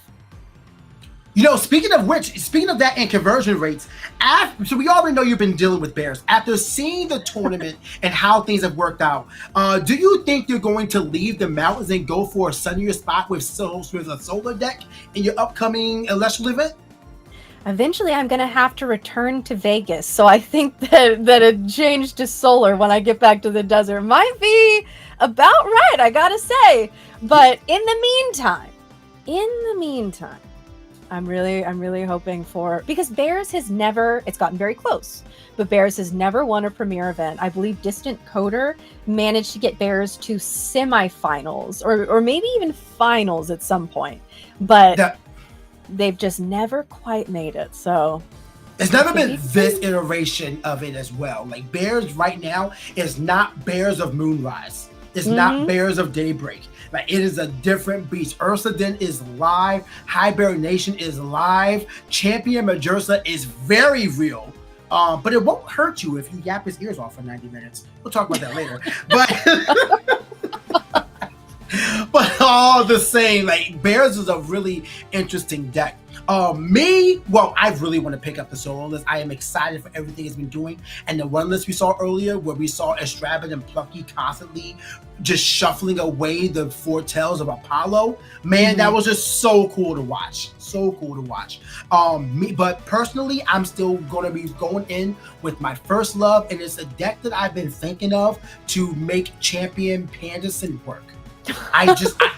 Listen, I'm an Earthcaster. I like Panderson. I like Panzer. Leave me alone. Like, I didn't even realize I had such an affinity for pandas until this game. Thanks, A-Drive. Thanks. Hey, you know what I respect about UPK is that you like what you like, and to possibly sometimes the detriment of your progress in this game, you are going to stick to it. But I do respect you. Panzer's good. Don't laugh at me. Panzer's good. I would love to know everybody's, I don't want to say cope picks, but we all know what's good, right? We know what the community's buzzing about. I want to know, using the hashtag #PlayerLessels on socials, what card do you believe is good and just has not had its time to shine? It could be from Firestorm. It could be from any other set. What card do you feel like is underrepresented, has a lot of potential, and you just have not seen yet? I still believe in Chrysor, not Champ Chrysor. Chrysor, the 8/4 body, the attack directly for 3 under Tower of Winds, the heal for 2 behemoth of an Elestral. You want to talk about something, let's talk about something. I believe in Chrysor. Also in Fornax. Like, it hasn't seen much showcase right now. Shut up, chat. Panzer's not bad. But I think in Fornax is a card that still has a lot of potential and should be explored more. I mean, after you completely wiped the floor with me within Fornax, I truly thought going into Moonrise that we were going to see him all over the place. I was shocked. And you mentioned Tower of Winds. That's another one of those cards that I feel like is crazy. And yet I've never seen it played personally. But maybe it'll see, have what its we day. need is a Broomin' Links for either Island of Aeolia or Tower of Winds. Oh, okay. Think about that. What's set 6 gonna do? Let's bring that to fruition. Get PK in the kitchen, okay? If it's not too late, I'm just saying. Don't do that. I'm making an entire Panzer archetype. Don't do that. Don't do that. I have my biases. I don't do that. Well, you know my pick, and it's always going to be Fox's. Of course, I did get to see my dream realized a little bit with the final Moonrise premiere. Of course, Bo being able to bring it to semifinals, and I think that she could have taken the whole thing, but literally going into the tournament, she said, Galaxair kind of walls Volclips. And of course, what did we see in semifinals? It was the Galaxair matchup. So, I really think she could have made it. But, you know, maybe Volclips needs to be cooked with in Firestorm too. Yeah. I mean, it's one of those things you just got to try to figure it out. I think that there is still room for Volclips. I mean, a board wipe? Come on, who's going to say no to a board wipe? I think there's still potential here. Round 6 players are now being set up, so we will be getting to our next match momentarily. This is a fantastic time to see you guys talk to us via the hashtag #PlayerLessels on socials. Because again, I want to know what your pet Elestral is, the card that is not represented as well for you guys right now. Would love to see what you say. Was it like it's just some amazing stuff going on there. I want to give a congratulations to Caster Steuben as well, who pulled a stellar serialized Parachne. So thank you for using the hashtag, and that's a beautiful stellar to pull from your locals. Fantastic. And speaking of Parachne, it is funny to see how little spiders representation we have seen after last tournament. It's like they were everywhere, and now I don't know. Honestly, I think that what would have fixed spiders is just including Frostmite. I think that it's crazy when you run Frostmite and spiders, but again, another thing that we probably... Frostmite and spiders is interesting because some people haven't been playing it at more than one, and then they just get walled out because one mite can't do the job. I think that Frostmite should be at 2 at least, and you can sign out of it if you need to. I think 2 is a good number, especially with Kite Mite being able to go and search it out, because then it feels like you have it at 3, honestly. And there were just so many situations where we saw rabbits sitting in front of spiders, and it's like, okay, this is where we're at for the foreseeable future. But, a Frostmite would have fixed that situation real quick. Yeah, I've seen that happen often. Kite Mite is efficient in, getting out what you need, but we only have one of, like, you can only do but so much. So, but we'll have to see how it works out. And we are setting up for our next round here, and very exciting. Both of our casters are 5-0. Yes. So these are going to be some top level casters. They are both playing for slots in Top Cut, but also genuine Top Cut contenders if they continue to keep up their performances for the rest of the day. And I'm excited for this one. I think that we can talk about the casters we have on deck today. We have MG1 versus Gatsby. The deck types are really interesting right now. Cannot wait to see how this is going to work out. But I mean, do you see it? I like it. I'm seeing it, and this is going to be crazy. I'm excited to see how it works out on both these casters. So if you guys are enjoying the stream and you're excited for round 6 to grace your screens soon, that like button is your friend on YouTube. If you haven't done so yet, follow on Twitch. If you're on Twitch and hasn't subscribed to YouTube, subscribe to the YouTube. The community growth goes a very long way. We're growing so much every single day. Love to have you guys here, but it looks like we're ready to go. Round 6, MG1 versus Gatsby. Let's begin. Gatsby will be taking the helm, going first in this round, and cannot wait to see these casters really put their strategies out. I wonder who's going to get the core of their strategy out first, Kay. This is an interesting matchup because we were just talking about it. If you're going to remember the data that we saw with the represented decks, and you're going to say, oh, okay, yep, found some. However, Gatsby going to be starting us out with a Werepup, which is turning out to be sort of like a turn 1 Astrabbit in Firestorm. It's just a great play turn 1. Yeah, you see the full moon coming out. I'm waiting for the Astrabbit and Werepup deck so we can please see Electronite. Like I know somebody's cooking with that. Let's go. Let's mix these elements. PK, I haven't thought about Electronite in a long time. Well, you're welcome for the reminder. Hey, you know what? It could be Electronite's time. We do see a set 2 and pass, guaranteeing one of those is that full moon. I wonder if we're going to see, the draw phase activation so that MG1 isn't even able to answer this. So we see the full moon coming out. We're going to see Champ Like a Void. Of course, the swarm of Werepups suppressed coming out as well. Oh, it is the stellar Like a Void that we saw earlier. He's so beautiful. It's a great artwork you can get from your locals in opening tournament pack 3 packs. I think this is a very heads-up play to do when you're playing Werepup, not aware of all of your opponent's options. Just be able to say, hey, now you got to deal with the bodies on board. I got my stuff out regardless, so good luck to you trying to break this. Which, the first time we saw this package we played, it was cracked in just 2 spirits. So it absolutely can be done. Like it was Galaxy, switch the Like a Void, crash Like a Void into Champ Exaltus. So I guess 3 spirits technically, but still, it was enough. Yeah, Champ Exaltus is one of those cards that has just been feeling crazy all day today, and it's because, again, I think it's because of Dimax, genuinely. So, is it only one Werepup being cast? To say, I think we've only got one puppy here. Is the other one in hand? Does it have to be from deck? Yes. I think the other one's in hand. And the Earthquake! What a poor way for that to start for Gatsby.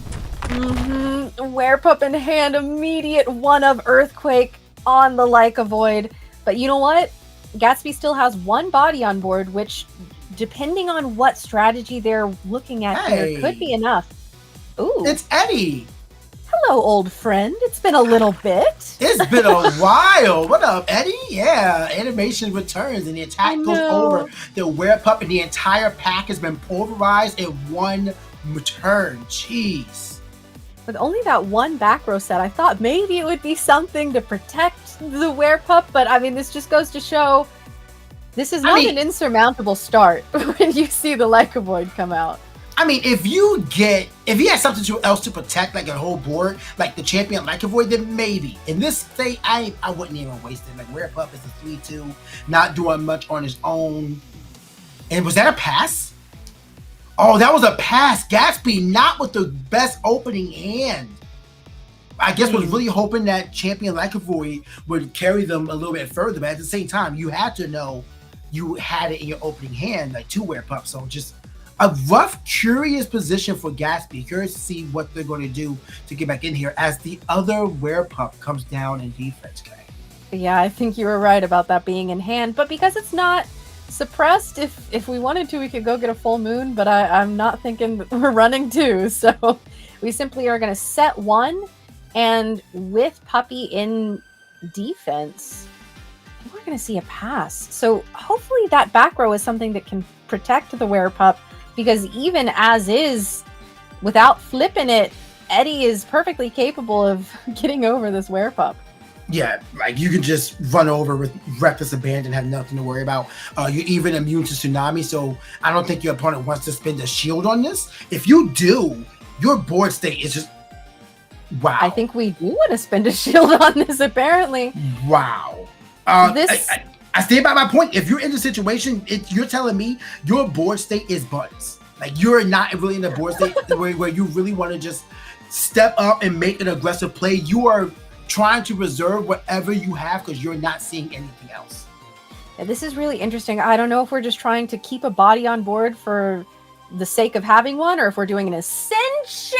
Oh, wait, was that a wind enchanted Werepup? It was. Oh, okay. And PTA. Listen, that stellar with the wing, it made me think it was an Owloon. I'm just saying, the little pink. Yeah. But no, we have a Twindra out on the board, and it is properly enchanted. We had mentioned, hey, remember those graphics? Here we are. We're looking Talk about knocking the wind out of your sails, and also revealing a core strategy for Gatsby, going for the raw ascension into a Twindra to have it PTA'd immediately, and it looks like that's a Nemisail, which is going to heal too. Yeah. I love Nemisail. I think Nemisail is one of the best healers in this game right now. Even though it's only a 3/1 body, it still just does so much. You and me both, especially when Nemisail gets going with either like Exaltair, or if there's like a Toxic Swarm on board too. I love Wind Nexus. I think it's so fun. Agreed. The burn, the heal.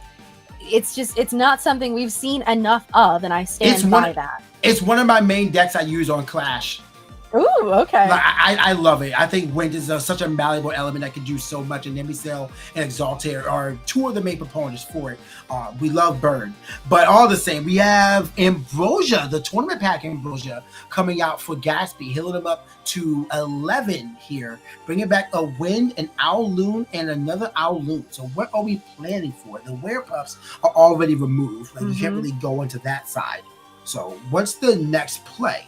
Now, we've seen 2 pretty big pushes from Gatsby, only to have them immediately answered, and it's Nobby! Wow.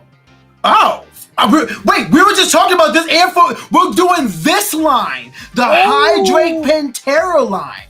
Mm-hmm. The Hydrake Nobby line. But man, exciting also, stuff. There's no way this is going through. Yeah. Yeah, immediately. Unfortunate. Because MG1 has had multiple turns to build up that back row, it's going to be really hard for Gatsby to break through and not have it immediately answered. I mean, we're in an equal board state. 2 face downs, 1 Elestral on board, both with 1 defense. So not exactly a situation Gatsby can't fight back from. A single tsunami will protect them going into this next turn. Very true. We have made a couple big pushes already, though, and so this could also be a matter of MG1 has a lot more to do with their deck, and Gatsby has kind of spent those cards. But possible, yeah. But we'll see how this goes. Oh my gosh, hurricane! Face down hurricane! Blowing up the back rows. Gaze, and we're not able to see the other one, but Gorgon's Gaze is absolutely a good one. If you can push your advantage now, you're golden. This makes me think that we're about to see a big push from MG1, that is the biggest thing that Hurricane wants to do, is enable a big push, a big guy maybe to get on the board. We'll see. Yeah, you don't play Hurricane. You shouldn't play Hurricane without a big push. It's just going to be a Spectress. Okay, interesting. I was really thinking we were looking at a big guy. But we have 2 back rows set by MG1 who had been, I imagine, holding on to those in preparation for that Hurricane. Yeah, as you said earlier, just able to build up that back row. A nice situation for MG1, despite the spirit count. Now just got the board presence is really much in MG1's favor. We have an expend to draw. That telegraphs all MG1 needs to know going into this next turn. Very unfortunate. As we... Wait. Maybe that was not an expend. Oh, that was probably damage. That was probably damage from the attack. I think you're right. Okay. Is that a Stellar Champion Chrysor? It looks like Sorlet, I think, the Stellar. Sorlet! I keep making that mistake. It looks like we might have a camera freeze, at least on our end here. So we will see. This might need to be addressed, but that was a Sorlet. Yeah, definitely a Sorlet. I'm trying to see if that's it is a, wow, that's a beautiful art.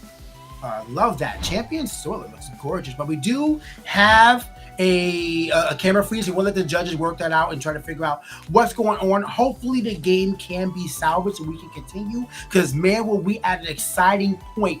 But we already saw the Tundra being spent by Gatsby. We saw the Nobby on field that was not able to be saved, but we saw the Chrysor coming out. So the potential from both of these decks, I wonder if they've realized that the decks are incredibly similar right now. But I wonder if these 2 castles are realizing like how they're going to jockey for position as we go into this game's close. I think my biggest question is how are we fitting all of these Elestrals into one list? We saw the Lycovoid stuff. We saw Twindra. Granted, we didn't see Pantera, we didn't see Hydrake, but I imagine at least Hydrake is lurking somewhere. We saw Nobby. That makes me think at least Doppelgator. Fulgorix might be a bit of a stretch, but then we're also seeing Sorlet, which makes me think Chrysor.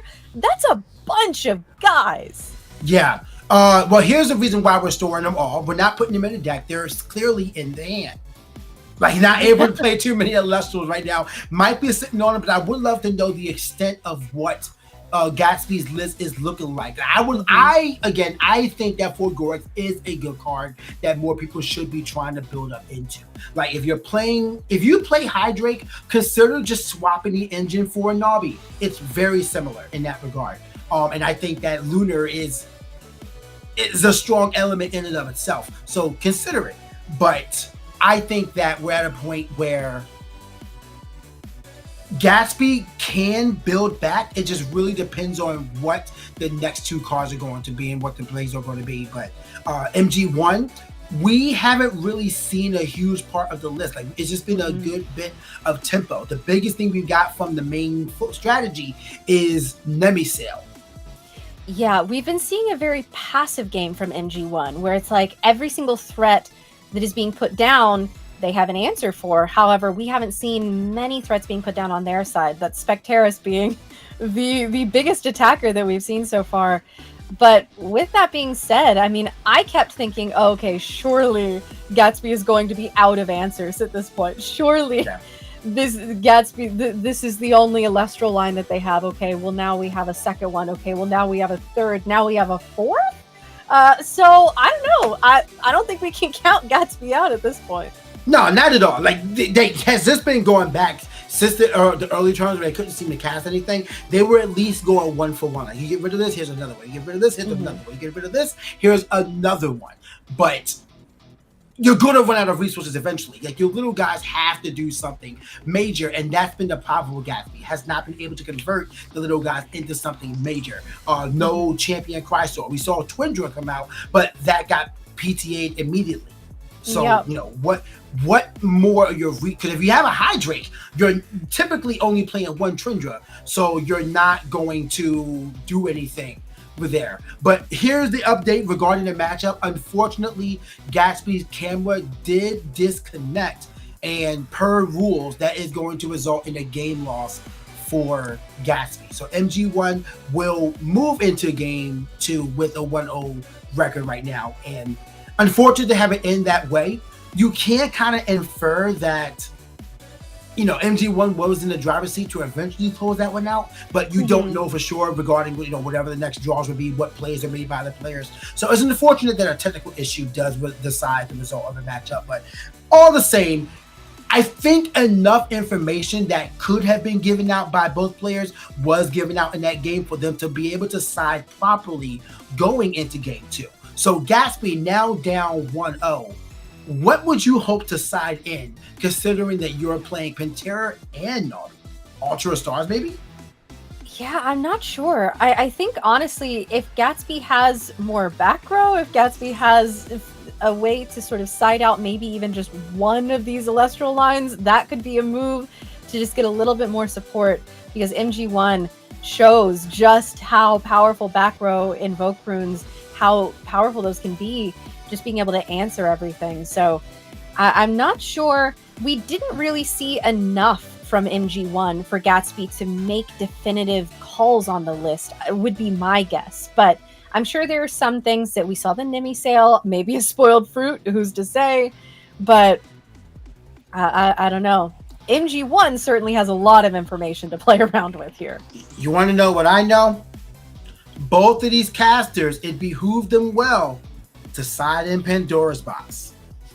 That's true. If we're seeing Pantera stuff, if we're seeing whatever MG1 could stuff, we're seeing a lot of stuff. I'm just saying, if you want Pandora's box to pop off, now is the time. I have to agree with you here. I think Pandora's boxing, specifically something in the Hydrake line, feels crazy. I think that's one of the best feelings ever. So if MG1 has it, this would be the time to side it in. Also, just to support my co-caster here, also, if you have Divine Blessing, put that in just for the culture. Thank you. Hey, I'm just saying that Earthquake that came out turn 1 would have been stopped by Divine Blessing. Would have been a much different game. I'm just saying. I think we're wise. I think we know what we're doing. But here we go. Game 2 is now ready to begin. Likely, Gatsby will be taking the helm as we move into this game here. And all it comes down to is, with the knowledge you have from your opponent, although while Gatsby doesn't know it, we have more information on MG1 deck than he has. What exactly do? You saw a Nimi sale, you saw just typical beat down. Do you have a beat on what MG1 is trying to beat you with? Yeah, it's so hard being unbiased when looking at these things when we have the information that we do. Obviously, hindsight is always 2020, and having sort of an omniscient idea of what's going on is also 2020. So we'll see. Right now, it looks like just a simple set after an expend to draw. Rough start situation, but let's see how it pushes forward. And we have MG1 setting 2, and I don't know that we saw an expend. I think that it was just a set 2 and pass. And that looks like a Sorlet coming down on Gatsby's side. Love that artist collection Sorlet. It is gorgeous to have. And yeah, I mean, you don't really want to put a Sorlet out there without being able to use the effect to catch someone off guard. But putting out a 5 attacker is not terrible unless you also put out a 1 defender against the Eddie. Okay, I think this Eddie coming out makes a lot of sense as to that last turn. If you're looking at a grip of reactive Elestrals, sometimes you don't want to cast anything for the sake of putting something on board. Yeah. And I mean, like we saw right here, we were able to answer a 5-body Elestral just with 1 card. And Gatsby, going back over to you, and that is okay. We are doing Hydrake things. This artist collection, like really just diving deep with your choices, letting them know I've been supporting this game since near day 1. Since the original Kickstarter. But yeah, Hydrake now coming out there. We already knew that Hydrake was an option because Twindra was hard cast out in game 1. And it looks like Gorgon's Gaze is going to stop. I wonder if this crash is happening on the attack deck in the battle step or on the attack declaration. It looks like it is going to be a battle step, removing the Elestral and stopping it from getting its special cast effect to a Twindra. So not bad for MG1. Yeah, I think that's a totally fair trade to make. And Gatsby finally seeing some back rows, so that's pretty good. And over on MG1's side, that is Nemisail. Yep, so we're going to be healing back up. We've had... apparently, we've expended enough spirits to be able to heal at this point, and Nemisail onto an empty board, it feels so good every time. It's like, yeah, I might as well, if it...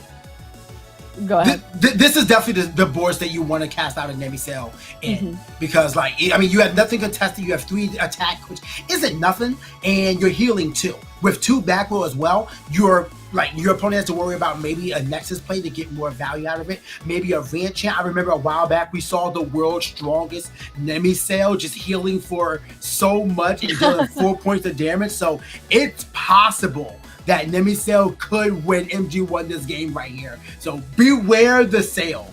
Yeah, you have to respect this little boy. And of course, it could be Ascension fodder. We could be looking at that. However, a Navi going to be coming out. Okay, so we tried the Hydrake thing. Now we're going for the Navi thing. We're going to see if MG1 once more has an answer to this Elestral. I am keeping hope alive to see a Fulgurix. That would be crazy if we were running not only Pin Terror but Fulgurix, and it's a Tsunami. And this is the worry that you have to have, because now Nemisail is surviving for another turn of reenchant to heal up, or maybe going wire. That way you can start reenchanting and hitting for more in the next few turns. But I mean, you let Nemisail survive a turn. So now it's up to MG1 how they choose to just start operating towards your downfall. Exactly, and this Nemisail with that 3 attack stat is perfectly capable of running over Navi. So Gatsby better hope that those back row are alive. But we will see Nemisail moving to attack, showing, I might have some intention here. However, Gatsby going to be Tsunamiing! Okay! Ride that surf and unable to do so due to no water spirits enchanting it. All the Elestrals will go back to defense. And now it is up for Gatsby to try to get moving forward with Navi's play. But did we see a spirit being spent by MG1? No reenchant off the Nemisail? No expend a draw? No expend a draw, no normal cast. That Tsunami is still the card at the top of the underworld. So that's the second time MG1 has done that, which is interesting. Spectaris coming out here. Okay. And Navi, who was able to survive till another turn, is still alive. And Navi is able to run over this Nemisail, so you're threatening a doppelganger coming out on the next turn, which I wouldn't really want to have to deal with.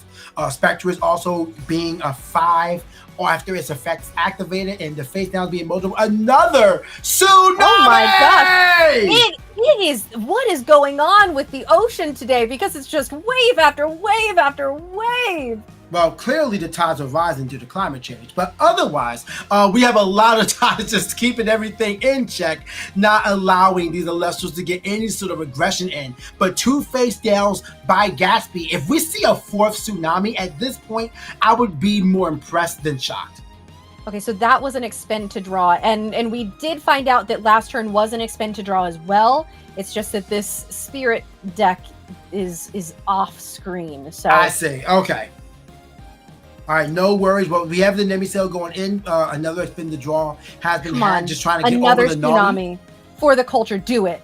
Against gays. Oh man. I mean, it's fine, I guess. You know what? If you get Gorgonsed on your little Nemesis who's survived multiple turns, that feels awesome. I'm just saying. Oh yeah, this is still value. Like you're not healing, but you're getting value out of it. At the same time, if you're going to, if you're expending instead of re-enchanting, your hand must not be much. I mean, MG1 has got to be building something up here, right? We've got to be trying to draw into a combo. We've got to be trying to get pieces for something. But Nemesis holding down the fort. However, unless we do see another tsunami, that might be all she wrote for poor little baby Nemesis. Right now, especially with the hurricane looming, like you got to be aware of not setting too much. Wonder what that other face that has not been flipped up yet is. But Nobby and Spectres both return to attack. Likely the Nobby going to be hitting into the Nemesis, and we're considering the back row now by MG1. There's no way this goes through. Not from Nobby at least. We did see an expend to draw for Gatsby as well. Now I'm lasering in on him. We're not going to miss anymore. But I want to see another tsunami. I genuinely just to see it happen. Come on. It's more likely from Gatsby than MG1. Very MG1 just trying to figure out what their best plays are. Wow. It's a mirror match. Literally a mirror match. Yep. A lot of hey, I like that play. Oh yeah, this doesn't stop the attack. It still goes. As a matter of fact, Spectres is stronger now because now Nobby is suppressed. Okay, I think it probably would have been better to just take the KO on the Nemesis and then the one spirit of damage and save, especially knowing that we have Hydrake, especially knowing that we could be having a potential doppelganger come out. That Gorgon's Gaze was really valuable. It might not have been the time to deploy it. Well, we'll have to see how MG1's adjust. There was a couple of spin draws in a row, so hopefully they've been able to dig into their out right now. But Gatsby, 2 Elestrals on board, 2 face downs, looking kind of poised to just slowly but surely close out this game in their favor. Yeah, we will see. I mean, both of these casters are 5-0 for the day, so they probably know something that we don't know. A Spectaris coming out here, and also a Zeus? Yes! We see a Zeus coming down. We're going to be bumping up this, or probably lowering. I got my Demeter logic going. We're going to be lowering one of these, probably the other Spectaris. So, I mean, Spectre, I guess you really want to get rid of the Spectaris. Nobby, if it goes for the attack, you just suppress it if it attacks into the Spectaris. But yeah, it's crazy how similar these decks are right now. I wonder if they're just realizing, like, this is darn near a mirror. I mean, the fact that we saw almost the same plays for like 4 turns in a row. Tsunami, gaze. Then we got Spectres, yeah, happy Pride. Listen. Happy Pride. Love to see it. What is it? Gatsby just trying to figure out how they're going to get over it in this next turn. If we can get a Raw Ascension into, well, actually, no, Doppelganger wouldn't work right now. What in the world? Gosh, what is happening? What? They are the same player. This is crazy. And it's going to be 2 on the Zeus as well. Literally the same play. Oh my God.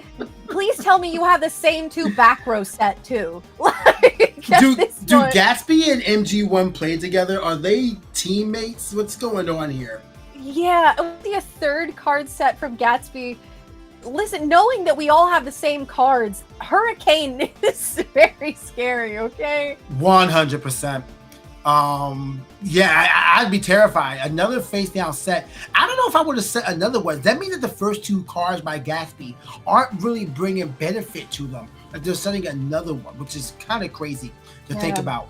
But Nobby is going to try to get over the Spectrus, but with 2 face downs, I have to believe one of them is real, and it's another Gorgon's Gaze. Okay.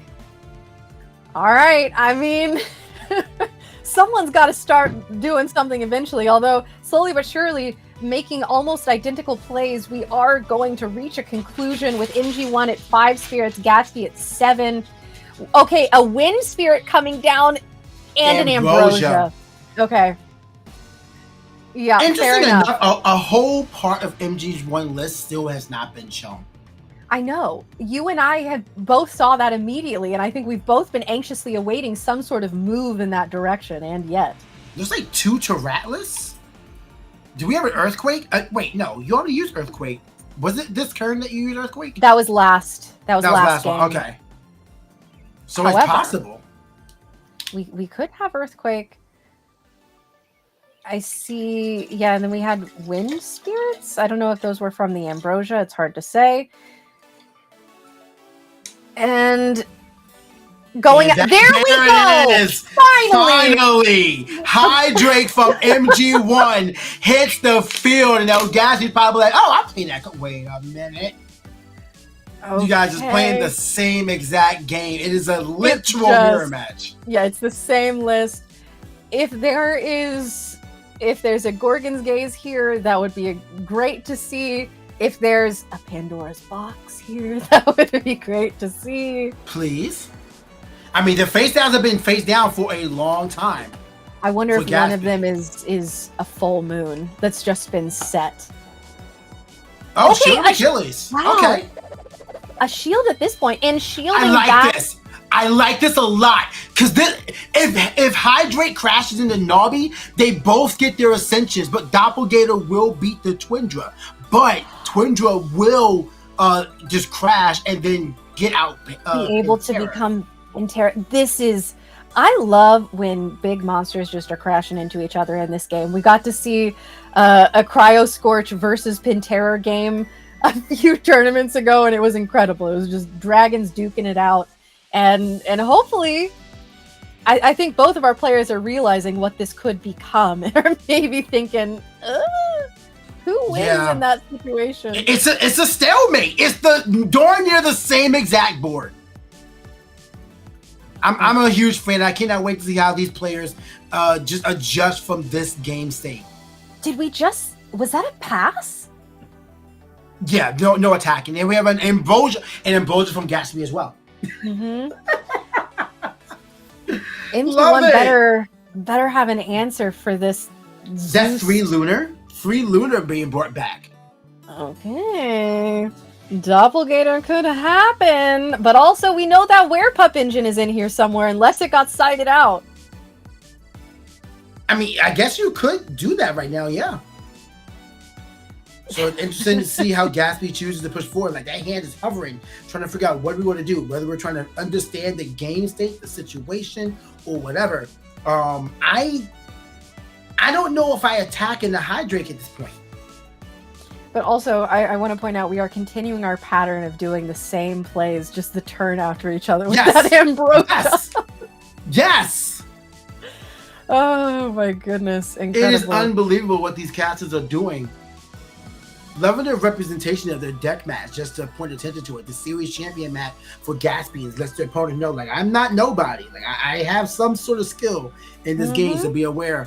Gatsby just taking a while to mull over all the options in their list. We've seen, like, I think at this point we understand the ideas. So how big of a play can you go? Not being able to cast out another Elestral does hurt Gatsby right now. If you did have a Spectaris, that would have been jammed darn near turn 1, like immediately. Yeah, that would have been an immediate drop. However, I mean, agonizing over this choice, eventually you just have to make the play. You just have to say, I think that they have the shield. I think that they have the Gorgon's Gaze. I think they have whatever. Or I don't think it, and I'm going to attack. But right now, this stalemate, the tension, I can't take it.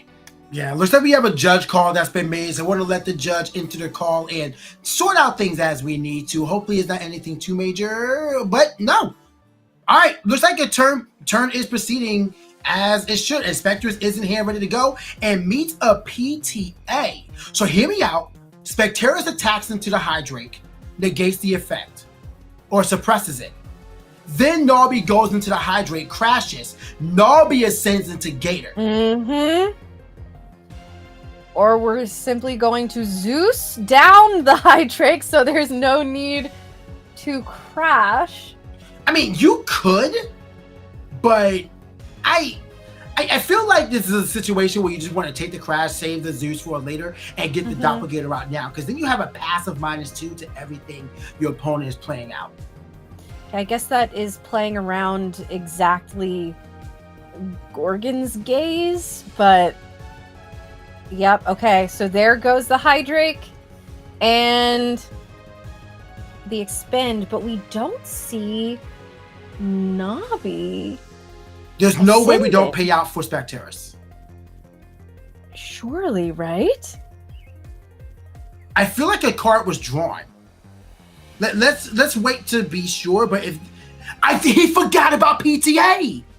Oh. Or maybe or no, there's no way you decided to not do PTA when you had a Crackle in hand.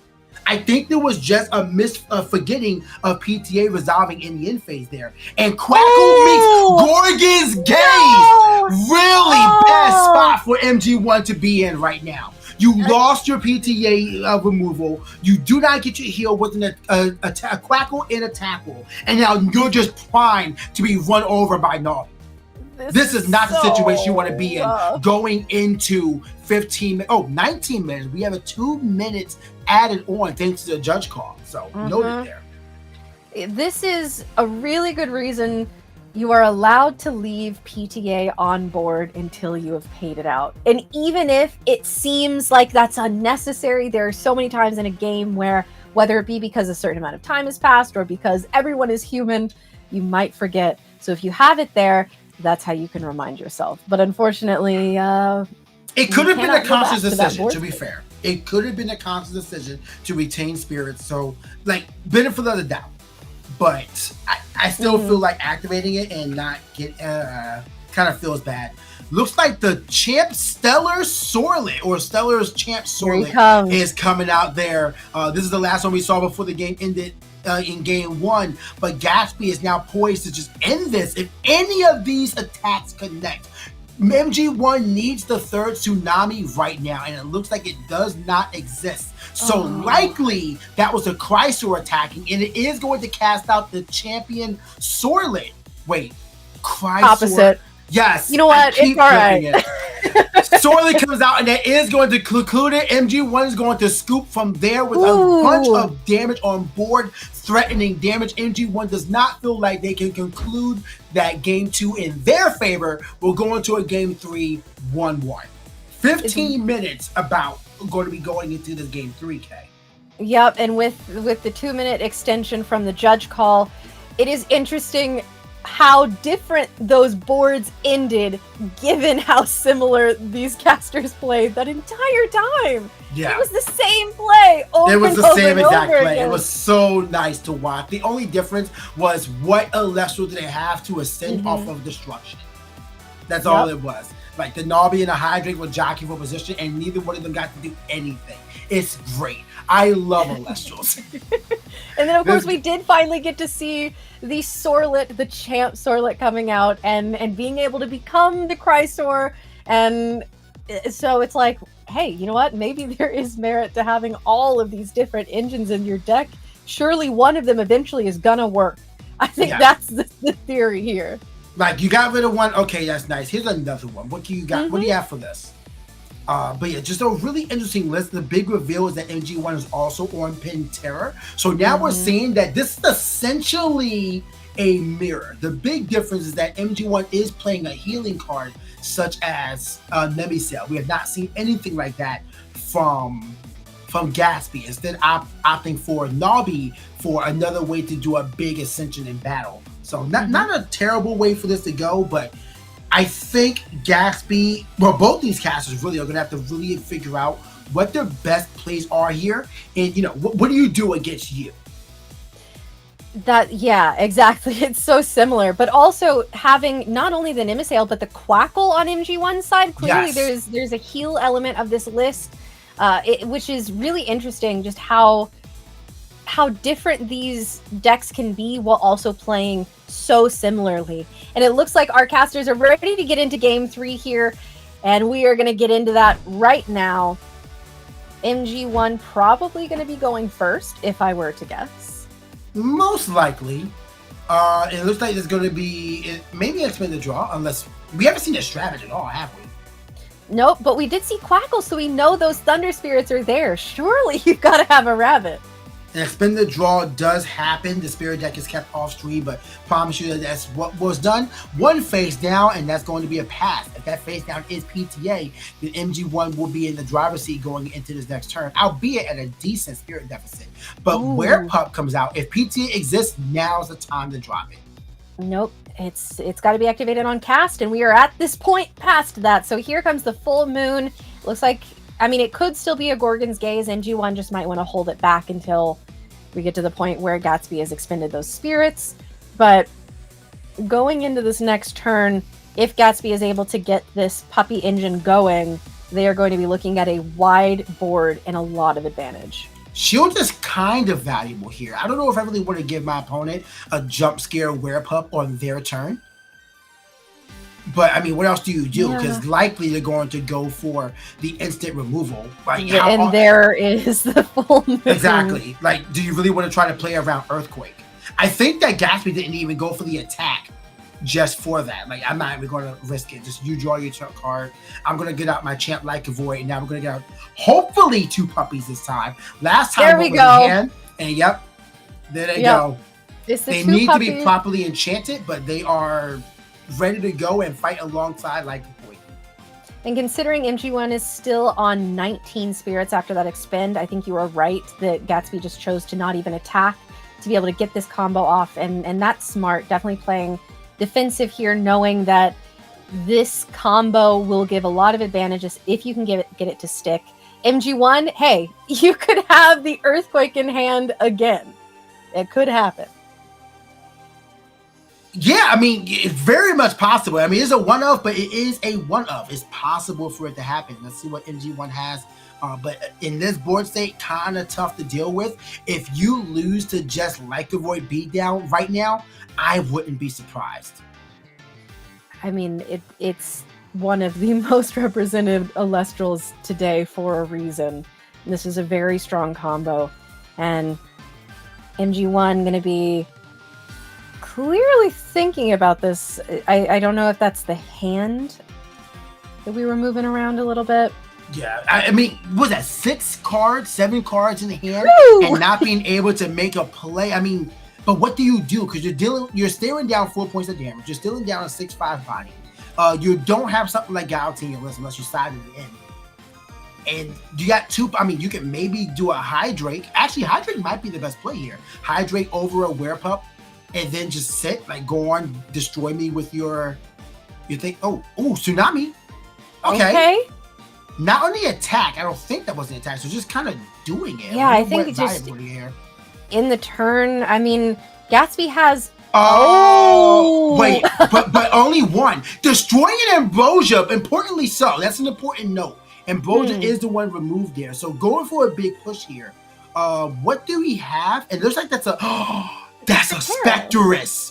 No, that's a 7 attacking Spectress because of the 6 attacking because the Werepups are suppressed. Yeah, you get over the Like a Void right now, and you're still a 6 attacker because the Werepups remain on the board. Yeah, you leave those Werepups there for as long as you want because you're right; those are giving active buffs to the Spectress. This is a reason why people have been playing Spectress in response to this. Although we've been seeing a lot of the champion Spectress instead, but this is definitely interesting. Cannot wait to see how Gatsby adjusts from this, but really just 1 card, well, 2 cards essentially turns this around for MG1. Curious, about the play of pay, like what else would they have gone for in their hand, but Spectress is a fantastic out to Like a Void right now. Partisan Doppelganger would be kind of crazy. True, Hardison for Gorix would be kind of crazy. Ooh. Oh! It's a Chrysor, okay. But it's going to be Misenchanted with Water and Lunar. All right, gets rid of the suppressed Elestral, weakening Specterus to a 5 right now, 6 on attack declaration, but notably not a 7. So this attack is successful. Yeah. Gatsby has successfully made himself back into this game. And a shield coming out. Oh. You hate to see it. That's a very valuable shield.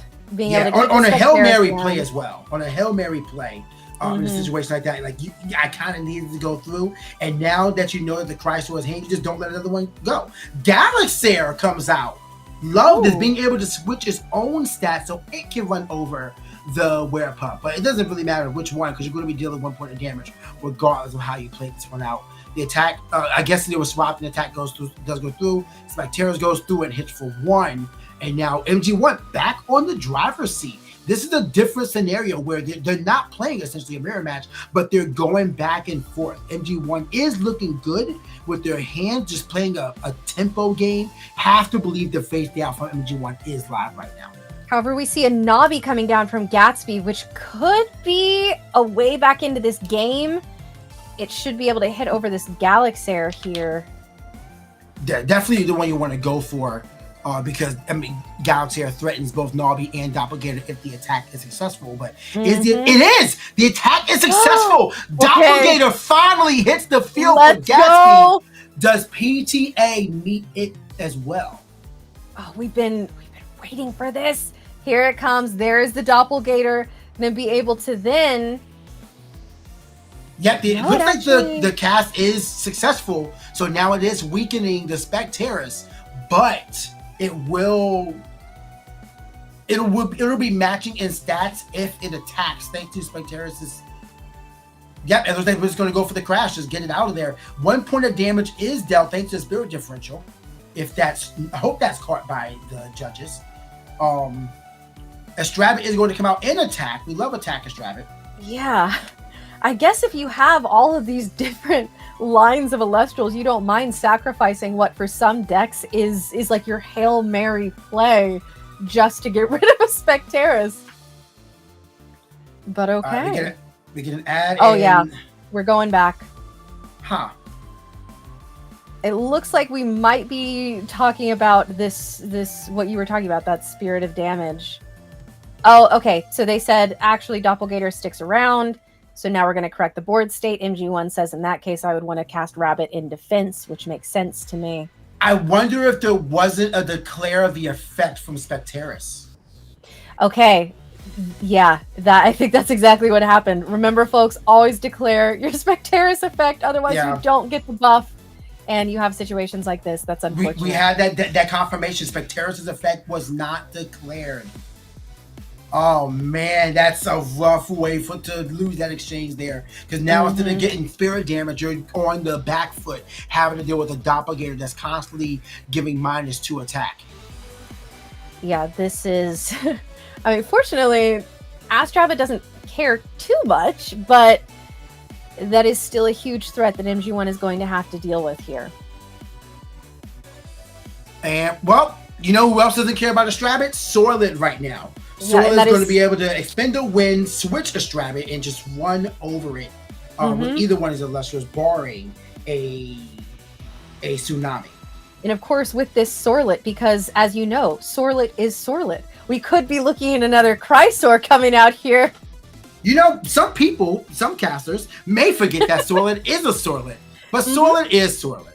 And Sorlet gets it run over. And here comes that Chrysor. So now we're looking at 2 big threats. MG1 going to be, I believe that's the damage. Yep. Oh, that hurts. It's hard to feel like this game isn't lost for MG1 now, thanks to forgetting to declare the effect. But shout out to the judges for taking note of that and keeping the integrity of this match high. I mean, MG1, it's not like there isn't an answer. Depending on if we have Ambrosia, yeah, we could still... There it is! We could still do Pin-Terror things. I'm just saying, if we get enough spirits back, we could still have Pin-Terror, and that answers both of these. I think we need 6 in Spirit Deck in order to do that. I'm pretty sure this only brings it up to 5, but yeah, it's... Hey, a second Ambrosia could happen. Possibly. I would love to see the lore accurate Pantera versus Fulgurus. Oh my gosh, yes. Like, just right. Hydrate, crash into Doppelganger. Okay, fine. Cast Hydrate, activate Hydrate, activate Doppelganger. What? I believe those are Earth Spirits. This is another Earthquake jump scare. And, okay, so it's Earth, and I believe that was Thunder? Yeah. Yes. Okay. Are we going to see the Earthquake? Even that, I feel like with both of these threats on board. Yep, okay. Earthquake coming out. Who are we going to target? Looks like the bigger Elestral. So it's tough because they're both essentially a 7. I probably would have got rid of the Doppelganger for the passive effect, just because you don't just so you don't have to try to deal with, drawing another Specteris to get rid of it or whatever. But still, MG1 mulling over the face down. I wonder if that's a Gorgon's Gaze, and if so, what do you have to deal with it after the fact? I mean, we know that they're on Wind, being on Pantera. It could even be Gorgon's Gaze Sorlet would do it, but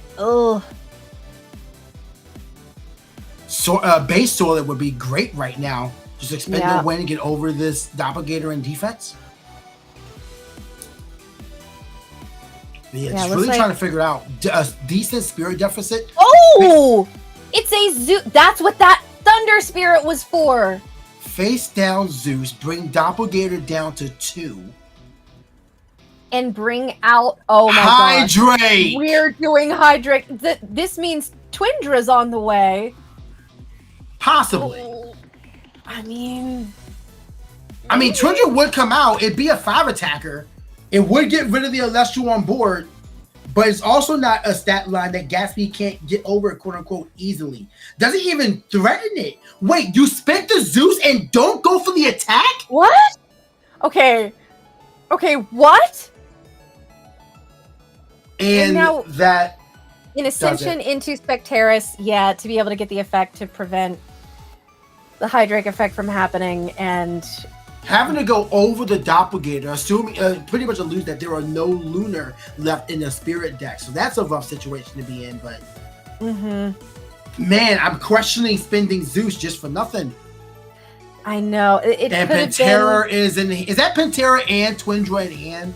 I think that's exactly what that is. Rough. It is a Twindra in hand. Oh, man. What a rough hand to end this game on. Going now 5-1 going into round 7. But congrats to Gatsby coming back 2-1 to win this match and continue the undefeated streak. In both of these casters, like you said, we are 5-1 and 6-0. This is not the end of the line necessarily for MG1. And if they continue to play this tournament out the way that they've been playing so far, I mean, every other game leading up until this, then they will secure a slot in Top Cut more than likely. There's a pretty good chance that we'll see both of them in Top Cut. With Gatsby being 6-0, almost a sense. Like, it's hard to believe that we won't see them convert to Top Cut. Really interesting mirror match of these two right now. Oh my gosh, yes. I'm still so curious because correct me if I'm wrong. Doppelganger was I get it. If the Hydrake would have crashed into the Doppelganger, there would have been 1 point of damage, and Twindra wouldn't have been able to cast out anyway. Okay. That's what it is. Yes, you're right. So then at that point, it still begs the question: why would you spend the Zeus? But maybe it's just something you forgot. So that's potentially 2 points where MG1 just kind of put themselves in a worse position. The other one being forgetting to expend for PTA. Yeah, it's that was, hey, but you know what? It's been a long day of Elestrals. These casters have been playing at the top of their game to be going 5-0. Oh yeah. Little mistakes are going to happen, especially on stream. Both of these casters played so well, and MG1 able to find, hey, maybe this is my out. Overlooking one detail happens to the best of us. And again, congratulations to Gatsby. Thank you. I keep wanting to do like Great Gatsby, and I'm like, that's not. Yes, I'm so glad you're doing that as well. Same. Same. But I don't know. After that game, Gatsby was seeming pretty great. So I'm just saying. Absolutely. So is Hydrate. But all right, y'all, it is time for us to take a quick break. I'm going to take my extended break. I'll see y'all in Top Cut. Kay will be in my spot as we bring MBT back here to talk y'all through round 7. So don't go anywhere. That like button is your friend, and so is subscribing on YouTube and following on Twitch. We'll see you guys in 3 to 5 minutes.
And welcome back to the 7th and final round of Swiss of the Elestrals Premier event. I am your host, Joseph Rothschild, aka MBT. I'm so happy to be once again with K Cray. How are you doing? I am so good. I cannot wait to get into this next round. It's been an amazing day of clashes, and it's been making me personally very excited about Elestrals and about Firestorm and wanting to get out and play. Which, on that note, we do have our first ever store open, as we've mentioned a couple times. It's happening in Atlanta at Cards HQ. There's still slots available, so if you are in the Atlanta area or even just looking to travel for an Elestrals event, you can meet A-Drive, who's going to be there, and of course these gorgeous exclusive Cards HQ stamped cards. It's going to be an incredible event. I'm super excited for this. Unfortunately, I will not be able to be there, but that doesn't mean you shouldn't go. There's tons of cool stuff, prizing both for topping and for entry. A huge amount of Worlds points up for grabs. And of course, A-Drive will be there as well, gun-slinging and doling out individual copies of his exclusive Divine Rune, provided you can best him in a clash. I know a lot of people who are spending the night and storming the store. I think it'll be a really fun event, and I'm so excited that we get events like this. On that note, if your local store is part of the Elestrals organized play circuit, you also may have a store championship coming up. These are incredible and will be happening every single set. Those set championships are available on the Elestrals site, where you can see the individual stores participating under the news tab. I'm very happy to hear that Comics to Astonish, my LGS of choice, is in fact participating in this. I've actually already got the Season 1 set championships met, and I'm looking forward to picking up another one, along with some Worlds points as well. Oh, I'm so happy for you and not jealous at all. But yes, if you are looking for one near you, be sure to check out that news tab on Elestrals.com. And we are, speaking of, back to today, going into this next round, we don't have any names to give you yet, but we do know that both of these casters are previous Premier champions, and only one of them is going to be going into Top Cut. So this is about to be an incredible clash. I'm actually really impressed. There's one final match full of undefeateds, but everyone else is on the bubble. X1 and below, of course, is going to make top 16 regardless, but may not make top 8. There are very few slots available, and you probably will have to go 6-1 to guarantee it. Some 5-2s will make it with really incredible breakers, though those are shuffled out so completely at this point. I think there's only 1 or 2 people it theoretically could be, neither of which we are watching. I'm really excited to see both of these individuals play for a number of reasons, but the first reason is because you can't see this, as we are the only ones who have access to the cameras. There is a very large plush Luminate on one player's side of the field. It was a jump scare. I did react to it. If you saw me flinch, it was because of this view. But the other side of this field is also looking very intriguing. And we do have the names now, which we can announce. We can tell you we have Cobalt Sanderson, who was our first ever Worlds qualifier. A lot of people are saying the reason that Rise from the Ashes was limited, hey, you know what? Let's not put that on Cobalt, okay? But I'm willing to put it on Cobalt. I'll be honest. I think it's probably their fault. Hey, you know what? I still think that it's Blistrix. I think that one put it in the sight. I spoke with some individuals, and it was planned beforehand. It just so worked out that their fears were proven positive a couple of days before the ban list went live. Yeah, they were definitely reassured in their decision. And our other caster is Sir Tractor, who we have talked about a few times today. They were piloting this really, really cool Cryosect list. And knowing the brew that they're on today, not all the details, but at least the idea of the deck, I think we're in for similarly a very fun treat of a list.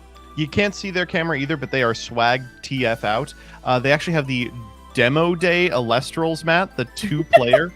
I think they might be playing on the one that is an insert in the individual starter decks. They've also got 2 copies of the Poison Nectar Monthly Field Center available to top 4 competitors, which is a horrifying flex, alongside one of the very few in publication Torchin Champion of Hestia. So this is a player who has won a lot of clashes, playing against a player known for winning a lot of clashes as well. Yeah, this is going to be an insane one. And like we said, only one of these casters is going to be able to go on to top cut. So they're going to be playing for their lives here. Of course, both of these individuals will make it to top 16 regardless, and we'll get some of the incredible prizing available for everyone who enters these events in case you needed that little push over the edge. But we're done edging. It's time to show you the actual clash. We'll go there now as Sir Tractor and Cobalt Sanderson face off in the last Swiss round of the day. Okay, and of course we are now able to see all of the flexing that's going on over on Sir Tractor's side, and gonna be, I imagine, moving some of this swag off the field. You actually here want to before start with the Torchin Champ Hestia on your side of the field. That's a little known technical play optimization. Which, if I were Cobalt, I'd be trying to go and grab mine, but considering they are in Australia, that Torchin has a long way to go, might not be there yet. Unsurprisingly, what you're watching here is the mulligan phase. Sir Tractor has expended a couple of spirits to get that terrible hand back into the deck and has decided to keep this one. Let's see what we lead with. Is it going to be the rare and powerful Astrabbit start? Nope, we're just expending the spirit that would be spent on an Astrabbit to draw a card. Which, looking at those spirits, we have a water, a lunar, and a thunder in Could be the anything. Underworld right now. Who knows? Quite literally anything. We have 2 set, and Cobalt said, okay, you did kind of Astrabbit, I'm going to do actually Astrabbit, and drops that immediately. So no answer from Sir Tractor, so probably no PTA here, but going to be able to use this effect here.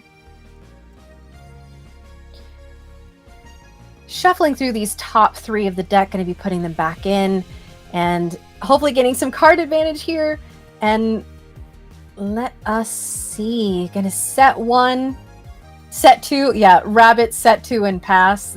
Yeah. That sounds about right. Pretty powerful start plays into the Galaxy Champion here. That looks like Cobalt Sanderson is completely fine with. Now, I don't want to spoil too much, but seeing the beginning of Cobalt's deck, I think there is a chance they are doing something incredibly funny. We're going to begin with the Shield of Achilles, returning that copy of Champ Galaxy to hand, and let's see what they deploy next. I really hope that we see Cobalt pop off here. Me personally, I really want to see it, but we'll see. Going into this next turn, Champ. That is Sparkit Escape from Tartarus. Oh, wow. Escape from Tartarus! It's like we never left. So if you're unfamiliar with Sparkit, it was a very powerful Elestral that has the ability to perform a Nexus, and if so, could rip a card out of the opponent's hand. This card was banned. But when a card is banned in Elestrals, it gets a version that escapes from Tartarus a couple of sets later that is less powerful. This Sparkit, I hate to say, is still really good.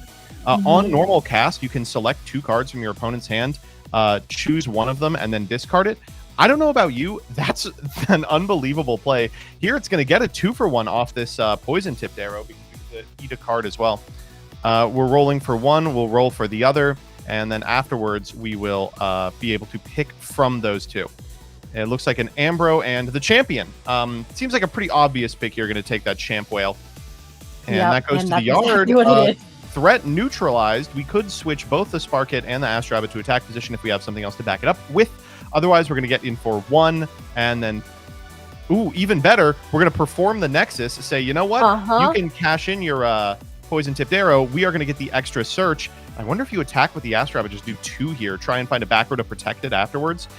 This is what Sparkit was banned for, this exact interaction, being able to Nexus and then rip a card. But Sparkit Escape from Tartarus, while its hand rip effect is less powerful and its lower attack stat is relevant, it can both rip and Nexus in a position like this where it doesn't have to remain on field. That's one benefit it has over the old Sparkit. And for that reason, I mean, Cobalt Sanderson's got to be feeling really good right here, and Sir Tractor might be feeling a little frustrated that it doesn't work like the old card. Yeah, being able to get the effect and re-enchant the rabbit and avoid that PTA. Yeah, I mean, it's pretty great. And Cobalt Sanderson moving the rabbit to attack. I think I've got to agree with that. After setting one, probably one of those is live, at least one, and going in for a big shield, which makes sense. Kind of a middling shield, actually. You want that attack mode Ast Rabbit so that you can actually contest it. Otherwise, Cobalt could just slam it down next turn as well. Your best way to deal with it was the Champ Galaxy, but now that's out of the picture. Maybe you've got a second. Otherwise, what are you doing this turn? Do you have a rabbit you can kind of develop? You've got to do something proactive. And Foamy's not bad. Foamy is a pretty good play, but falls very, very short when compared to Poison Tip Arrow. Will decrease its attack so much that it can't get in for any damage, and then at end step can pay out to destroy it, not by battle, so its effect won't trigger. Just a worst case scenario for Surtractor, to be honest. There was a card that was played over on Cobalt's side, and it was just there for a second and then gone, and I didn't see what it was, unfortunately. Well, here we're getting the Titanostrike Champion of Zeus, and this is going to grab a Thunderbolt. We could just go for the T-Storm targeting this back row, hoping that it's worth the 2 spirits we're going to invest into it. We might want to hold it for later. We don't know too much about what Surtractor is actually up to, but it's very possible they land a Divine Rune later in the game that we want to contest a little further. Either way, feels like a great card to deploy onto an open board state. It attacks really well. It puts on pressure. It contests back row. Really, really bad to shield this card because usually they play 2 copies of the Thunderstorm, so you can just grab another card to hand. And here, I mean, you are in the driver's seat. You have neutralized a threat out of the hand. You have contested every single Elestral that's come down. Surtractor is functionally top decking for something relevant. Worst case scenario, you've got an Ast Rabbit coming down to get you out of any potential hole you find yourself in. And this just goes to show how strong Sparkit was, considering this was the nerfed version, and look how much it has thrown off Surtractor's game plan. Criminally underrated card out of Firestorm. Pro Set Hurricane, absolutely bodied here. Yeah, here we go. Maybe we should have Thunderstormed. Looks like an Altar of Stars that was not doing much in the back row. Okay, there was a and second another one. Champ Galaxy has made it onto the field. That will flip the Titanostrike from a 4 to a 4. Devastating. Yes. Yeah, I know. But fortunately, it's flipping itself, I think, is the more valuable. Really rough attack, though, here. Gets to walk over the Titanostrike, but no back row means that if Cobalt has anything relevant, we'll be able to deploy it quite easily. I think we can see an Ambrosia in grip. That's really all I can make out. And maybe it was either like a Spectaris or a full moon, something purple. Moony. Absolute worst case scenario, we can just play the Ast Rabbit. But at this point, any Elestral with an attack stat contests the Champ Poseidon Galaxy. Yeah. And looks like we are really looking. I mean, with that many cards at grip, one of them has to be viable here. And it is a Crackle! Crackle's an interesting card. If we can pair this with a Zeus, we can potentially get rid of the Champ Poseidon while requiring our opponent to go in, but even just the or crash simply a is crash, fine. yeah. And Cobalt is just way up in spirit count, despite kind of losing a little bit of tempo here. As those Champ Galaxies go to the underworld, it becomes more and more unlikely that Surtractor is going to be able to find an out for the Ast Rabbit he knows is coming. Here, expending another spirit just to draw, setting a card and saying go. Perfect time to deploy that aggro rabbit. Yeah, this is, however... It's another Pro Set Hurricane. Oh my gosh! Okay. Knowing that T-Storm was in hand, honestly, might have been doing that on purpose, knowing I don't have enough spirits to activate Hurricane again, and T-Storm is very scary knowing that's in hand still. So it could have been a very purposeful mind game from Surtractor. Here's that attack rabbit that you mentioned coming out, going to be able to go ahead, activate the effect, look at the top 3 of the deck, pick one, add to hand, and then shuffle them back. You're just hoping for anything that contests what your opponent's up to. Gonna go ahead and deploy a Mount Olympus as well. Bring that Ast Rabbit to 3 as we get in for 1 here. Okay. At this point, something like a Tsunami might just close the door because I don't know if Surtractor can get over a 6 butt. No, I mean, the amount of times we've just seen Ast Rabbit sit in front of something in defense at 5, let alone 6. However, Spectress is down. Spectaris is coming out, and Cobalt immediately looking at that back row set tells me gotta be something. Into Here comes- Ambrosia, back up to Yep. 7, I believe, or 6 rather. Just barely see. 2 waters and a lunar. Okay. And I think that based on what we've seen so far, that makes sense in terms of spirits to get back. We've seen 2 of the Champ Galaxies. Now we're seeing Spectaris. Don't know what else could be lurking in the depths of this deck, though. What is that set card?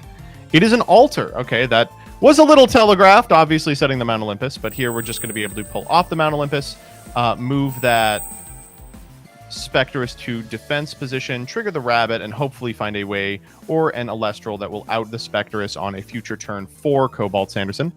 Looking at the top 3. The I'm not number seeing of that Ask Rabbit much. activations in this It's one been game. pretty substantial. I think we've got 4 cards off the Ask Rabbit. Really Mhm. feeling like a Frostfall meta here. It really is, and Rabbit's still incredibly valuable, especially when you're playing Thunder and it's native, and you're able to have Spark It, and you're able to do Nexusing and Alter and all of that. It's giving me flashbacks a little bit. Okay, so now we're actually going into Cobalt's turn. Now that we've done the Ask Rabbit effect, going to be putting out a Jolton. Searching out another Mount Olympus. Very scary one. That was a particularly weak play into Gorgon's Gaze, just because doing so on the Jolton means that there isn't a way to get rid of the Spectrus, which now contests the entire field. That means if you're Cobalt, you don't really have to fear that card. Now you get to just kind of play with an understanding the set card is probably a PTA or a Shield or a Tsunami. Here we're going to go for the Mount Olympus, and all those cards, notably, are really fantastic if you're Cobalt Sanderson. Like, you want your Astrabbit in defense position. You know, you want your opponent spending a shield on an Astrabbit that'll just come down later, or a Jolton that can potentially get you another Mount Olympus if you're on 3, which I do think is unlikely. Think about setting this card. Lex to set it, yeah. Then we'll try Astrabbit over the Spectrus with the 3 attack, courtesy of Mount Olympus. Jolton Direct puts Surtractor to 6. This Jolton's going to be really difficult to deal with as the game goes long.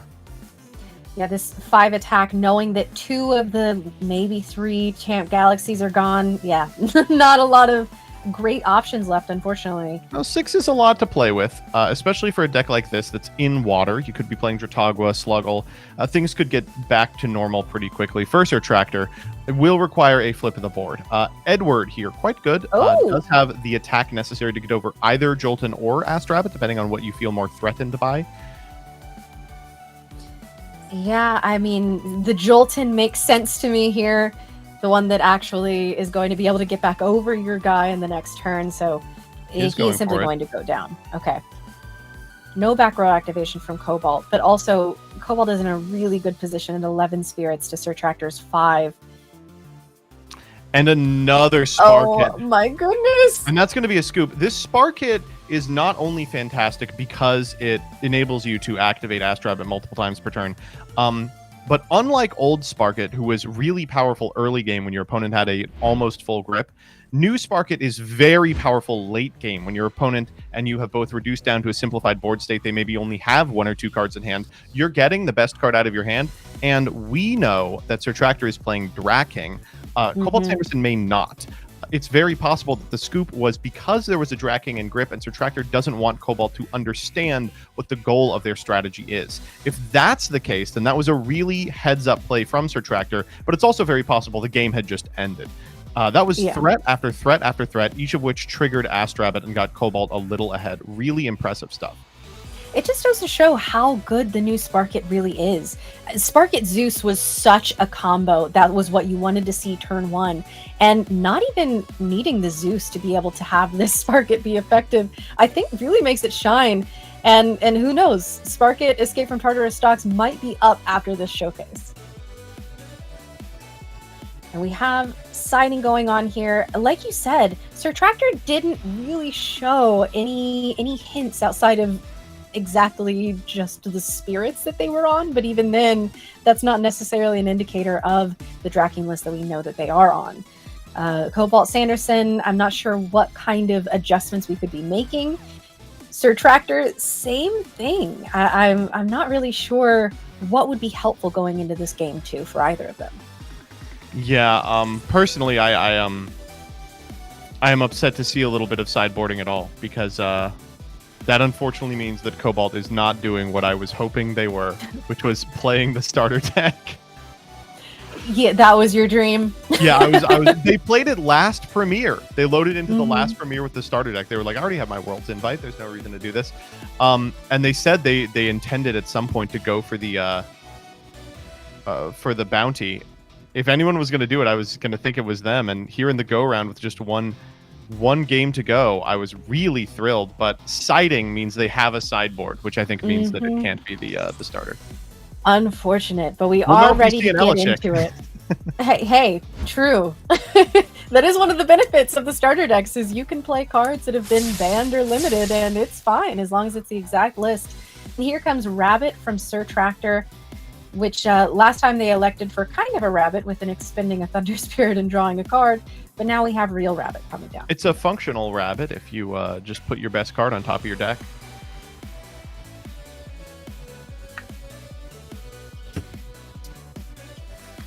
And I wonder if we're going to see the classic set 2 and pass with the Rabbit. That's always Bunny seemingly set 2 what it is. So good. Mm-hmm. It's like Bunny set 1. Well, A little riskier into a deck that's playing main deck Thunderstorm, but I mean, we'll see. It's also very possible, yeah, that Cobalt Sanderson doesn't have a fantastic out for the Rabbit, and for that reason will just be using their own Rabbit. Ooh, the PTA coming down is really rough, because so much of the last game was determined by an unanswered Rabbit on the part of Cobalt.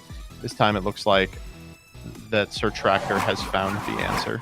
Yeah, Sir Tractor is not going to let that happen again after seeing that Rabbit sit and then go away for a second and then come back and sit. So Cobalt Sanderson going to be setting 1, and Sir Tractor remembering to pay out for this PTA. It is important to remember to do, as we saw in our last game. Or last clash, rather. Okay, Sir Tractor looking at the cards in hand here. I'm really hoping that we can start to see the actual contents of this list. I hope we get those pieces in hand, because this is one of those decks that people have been telling me is crazy in Firestorm. I just haven't seen it yet. Okay. Says, you know what? Let's do it again. Re-enchant on the Rabbit. Sure, go ahead. Likely gonna flip it to attack? I mean, at this point, that doesn't feel too bad. Could walk into a shield. That's like a mechanism by which Cobalt Sanderson could get back into the game, but you've already gotten so much value off the Rabbit, like it's really hard to justify. Mm-hmm. And we are going to do it. Shield. Yep. I mean, it's a fine shield, but it doesn't resolve the problem. The Rabbit's coming down again.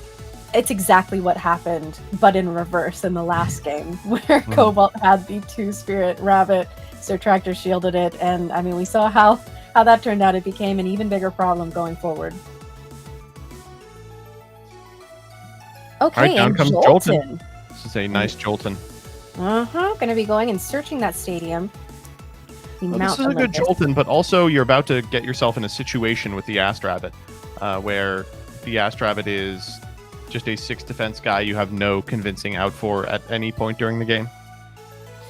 Yeah, I'm thinking maybe this is a mulligan or a Nexus bank, as opposed to it actually wanting to be a true blue stadium. But who's pretty likely here? Setting an individual card telegraphs the Altar of Stars. Maybe can switch the Rabbit to attack position, but that's a lot of cards, a lot of tempo to sink into just a Rabbit. Although, I mean, knowing how big of a problem it is, if you simply can keep ahead of it and keep that momentum going, not too bad. But you're right, this does feel exactly like last game with a bit of a telegraphed Altar of Stars. Might influence what Sir Tractor is going to do here. And with the Champion Galaxy, okay, I feel like that feels a little bit better. Ooh, shield here. Telegraphing the Altar because Galaxy is really good into Altar. You have to switch the Galaxy to defense, at which point it has 5 defense, and you can't get over it. You have to re-enchant the Jolton. So here, setting the shield to send a non-verbal to Altar to get Sir Tractor to play into Altar. Now we maybe just set the Altar. I mean, who knows? All right, Spark It time. No, it's Mr. T-Storm. Yep, we're going to be going in and getting that Thunderstorm. Which Oh, this card feels so good to play. Yeah, with those 2 back row set, it's looking pretty juicy for sure. Sir Tractor has been setting those hurricanes though, so it's likely that one of them is that hurricane. I don't know if we're going to be continuing to play those mind games in this game. Tsunami Hurricane here would be kind of rough. Looks like we may just be going combat. Says it's always good to be pressuring your opponent's spirit deck while they don't have Elestrals on field. No reason to start sniping back row that wouldn't be used in this situation regardless. You want to save it for a turn in which you're trying to make a push, not a turn in which you're making up for lost ground. And we see 2 Earth Spirits being expended. So Sir Tractor either giving up on the Earthquake Dream or has an Ambrosia in hand. I think those Never are the give 2 up on times. your dreams, kids. Yeah, I think that means probably Ambrosia later down the line, but a little early to be giving up. Yeah, if you have Ambrosia, it feels so good to expend 2 Earth. That's all I'm saying. Okay, Cobalt looking at this back row. Another Champ Galaxy. Boy, this has been the wettest blanket all format. Just trying over and over to get in and not doing a fantastic job of it. I guess this maybe trades for like the Jolton before immediately dying to the Titano Strike.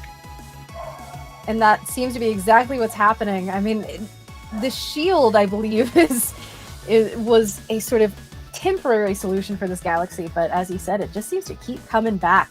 Oh and a no! Toxion coming out. Whoa! What year is it? What year is it? This is incredible.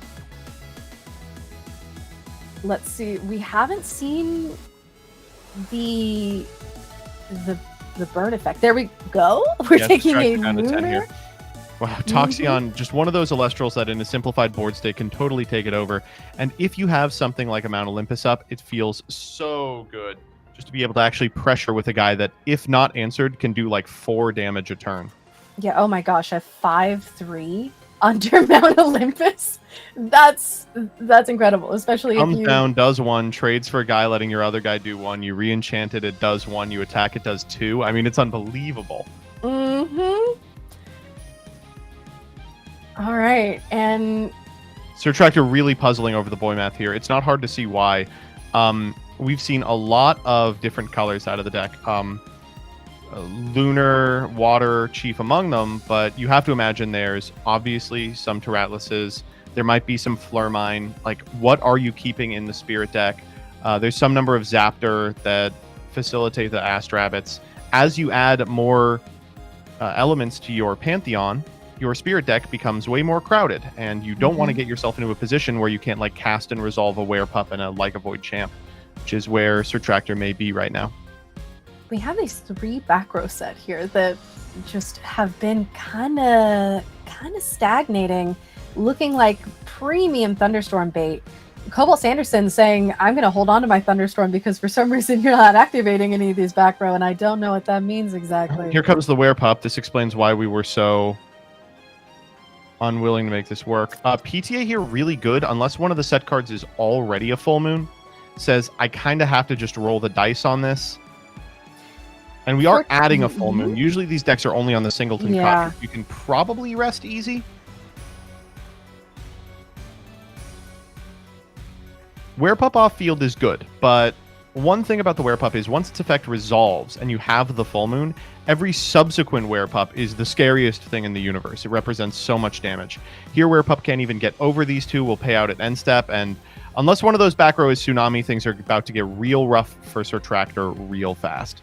And of course, Cobalt Sanderson in an excellent position having that Thunderstorm, because if we see a back row set... Quackle, you gotta be kidding me. Oh my goodness! The hits just keep coming. Yeah, gonna heal 3, putting us really, really ahead at this point. We may have made that play because we don't have much back row. Looks like we just have the 1. Rather than pressure with Toxion, we don't want to walk into a devastating Tsunami, but instead, Sir Tractor says, I'm going to take 3, goes down to 5, and now the Werepup Dream may be out of reach. The Werepup costs 1, it has to be properly enchanted. Full Moon could be misenchanted, but it costs 2, 3, 4 to summon maximum number of Werepups, which you probably do because you expect not to have to play around something like a Spectress in a position where you're already this far behind. You can't be accounting for blowouts. So the door is closing in terms of Sir Tractor's window to execute his linear play. Yeah, as it turns out, Thunder from like Frostfall is still pretty good with the addition of the Ascension. Titanic Oh Strike. no, don't do it, gosh. buddy. Yo, not Boombat. Oh, Boombat's so devastating here. And there goes the Boombat targeting rabbit. The Aft Rabbit here. Gorgons are bust, buddy. Yeah, okay. It is? Yep. Okay, I've been saving that Gorgons, and I gotta say, it feels pretty good right now. Should have gone sniping, I guess. Mm-hmm. Elects to keep that in his hand. I think it's an Ambro, and is like, forget it. I'm not gonna. So Sir Tractor in a really bad position here. Obviously, re-enchanting the Toxion puts him almost dead. Yeah, with only 2 spirits right now, and the biggest threat being just like a big defensive We've got an Ascension guy. of our own. It's the Draking misenchanted, but water enchanted to beat Tsunami. Okay. Walk over to Boombat here, take 1 off the Toxion, and hopefully that back row never comes up. It's a big if. Yeah, and with a re-enchant on that Toxion looking really tempting to get rid of that last spirit and spirit deck. Says you're gonna have to pay off the Draking if you want anything. Yep, there it goes. He says, take 1. All right, we're 1 Toxion away from it working. Pretty much anything does it here. Shield, Ambrosia. Earthquake, Zeus does it. Mm-hmm. Says, Okay. you know what, but I don't have anything. So feel free to walk over the Toxion. I'll figure out an out for this guy eventually. Yeah, if Toxion is able to survive to this next turn, that's game. All right, Toxion down. Okay, it's all right. 11 spirits. Can we make it work? 11 spirits. Can we make it work? Crazier things have happened. Bunny, he's like, I'm going to find something. Yeah. One of Any these days, removal. I'm gonna find something. Removal, Zeus. It didn't look like a snap pick. No. So probably Cass is here. gonna be sitting here for a little bit longer. This game is so good, dog. Yeah. Oh, and there goes the rabbit. Sir Tractor just Bunny saying, down. Okay, I can't do anything. Ascension. Oh, okay. Arcolith. Let's go! Oh, Oh, and and Retractor Thunder reveals Mountain the hand full of nothing. It Yeah. was Tsunami. Did we expend our... Oh, it's water enchanted the whole time. Oh, my goodness. And Cobalt Sanderson walks with it. All right, please tell me he was on the starter. I think we know he was, and I think this deck was a little too constructed for it to be the starter. But, yeah. oh, I would love to hear. Cobalt, can you fan us the Elechik real quick if you've got it in deck? Yeah, the Elechik reveal would be huge here. However, No, I think doesn't look like unfortunately it. with going into the side deck, that probably tells us that that's not the case. But it does make me think that Cobalt did take inspiration from the starter deck from last tournament and said, you know what, actually, some of this is really good. I don't know if you've played with the starter decks, but they definitely trick you into thinking that Thunder Nexus is the best deck. Like all of the tools available for that strategy make you think, oh yeah, this is definitely it. I hope against hope that it was the starter. Even if it wasn't, I love seeing Thunder Nexus succeed in any way, shape, or form. I hope that Cobalt is able to capitalize on it in top 8, which I believe we can now confirm they are a lock for. Doesn't mean that it is the end of Sir Tractor's run. While it's unlikely they make it into top 8, they are going to be an X2 with incredible breakers. And worst comes to worst, they will make top 16, which does net them prizing. Anyone who enters gets entry packs, and anyone who gets top 16 will get additional prizing mailed to them. And again, these are all reasons to continue to play out your days. They're, of course, getting the Worlds qualifier points as well. And going into Top Cut here, everyone who we see moving forward has secured that top 8 prizing, the Premier packs, the Stellar Carry-Off, which is just so gorgeous, and the Pandora's Mixed Mystery Box, which I love. The Pandora's boxes. I have bought a number that I will not admit to on this live stream. But you know what? I did get Stellar Toxion from one of them, so worth it? Really? That is actually quite nice. That is Yeah. quite nice.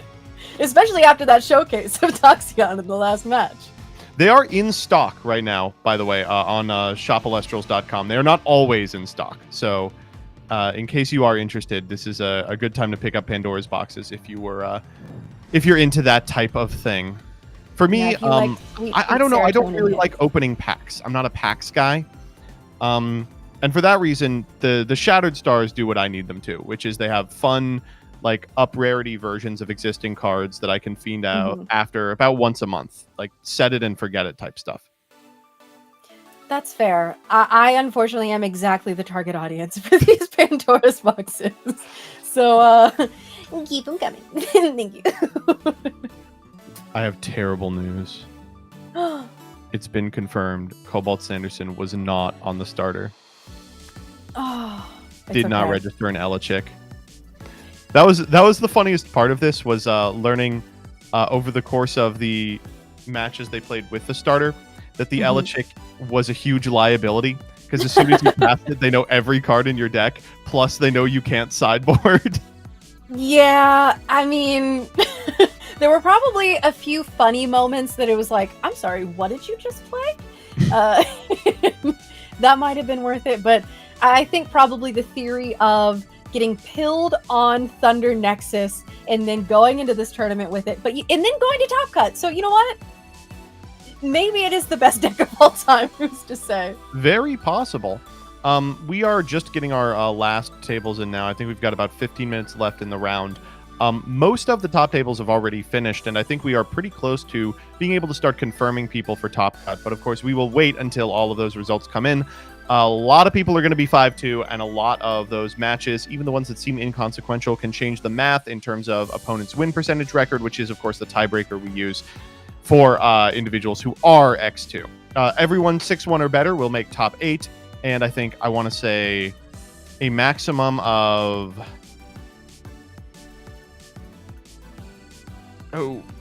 3 5-2s will make it. Okay. But as few as 1 if matches play out in a very particular way. And I think that we can announce this. I apologize if we are not allowed, but I can confirm that Bean Soldier is once again undefeated. He cannot keep getting away with this. I know. Is he on BlueStacks again?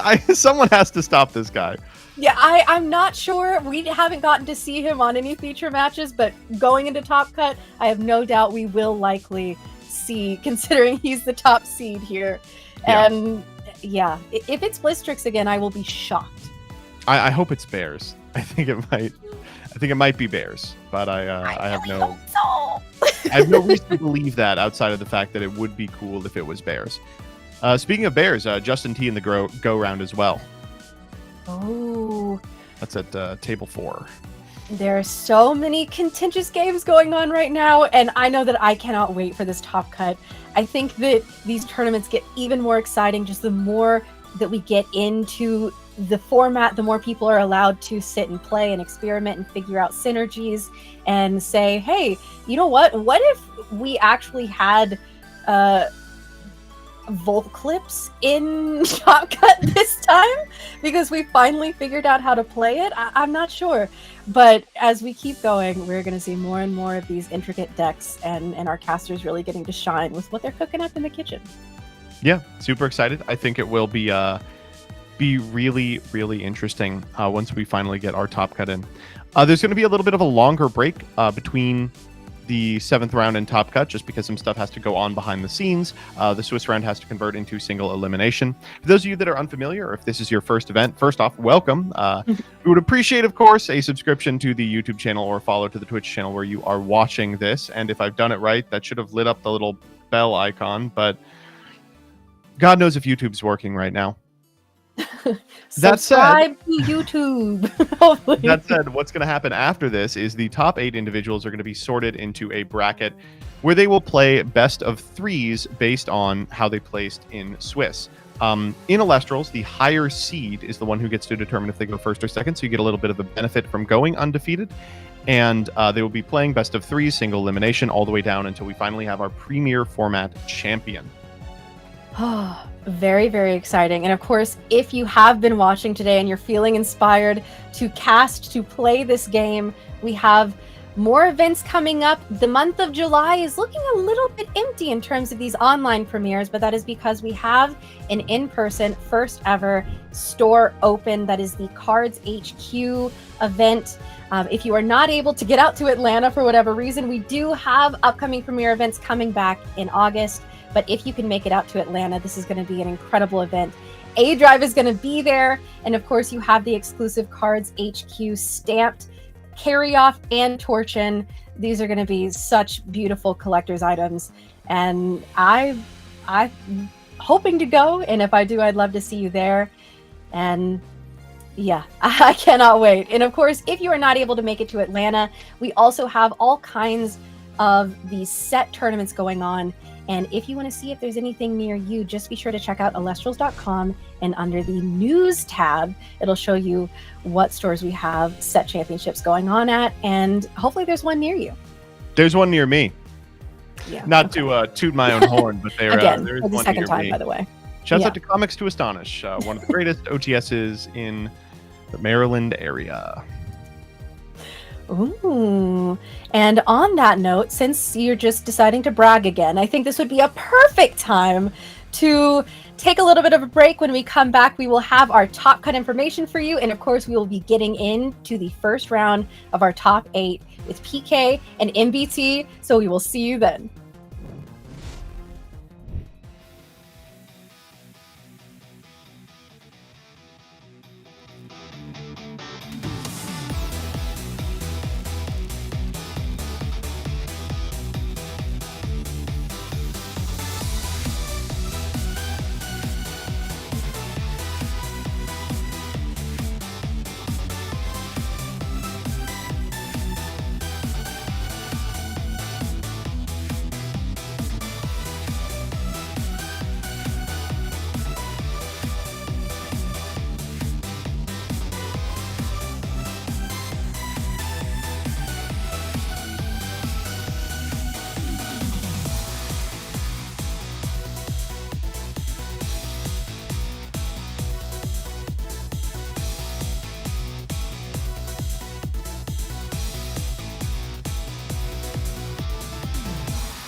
And welcome to the top cut of your Elestrals Premier event. I'm one of your co-hosts, Joseph Rothschild, aka MBT, and I'm joined once again by PK Sparks. How are you doing on this fine evening?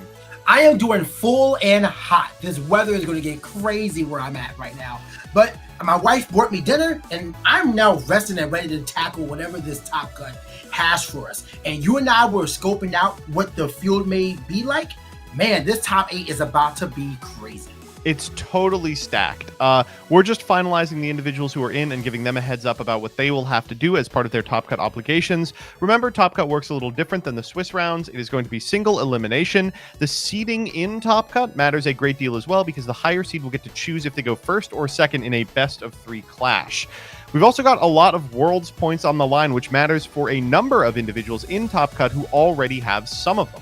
Right now, they're all just hopping into the general voice chat for a players meeting, but afterwards, we will jump into a significant amount of these rounds, see if we can't get as many of them as possible, and get you all a sense of what is doing well. Before that, however, it's so important that we play a little Who Is That Elestral? Ooh, I was playing in a chat, but now I get to be on the mic for this? I know every Elestral. Destroy me. I was going to say, I think you will probably annihilate me. Nah, I look forward to us both being stumped by 3 shadows at least.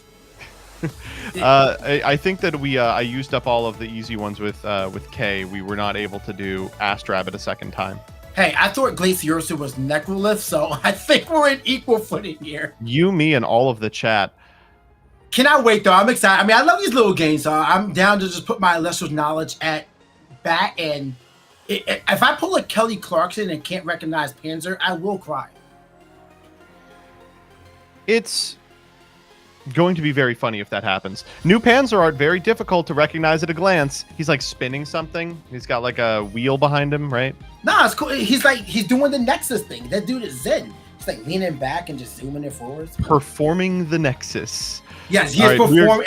I imagine this is how every Nexus is. We just charging we'll up with probably do glory. like 3 or 4 of these, and then we'll let you know what Top Cut looks like. But I don't know about you. I'm locked in. I'm prepped. I'm ready. I was totally embarrassed against K. I'm totally ready to show you what I'm made of here.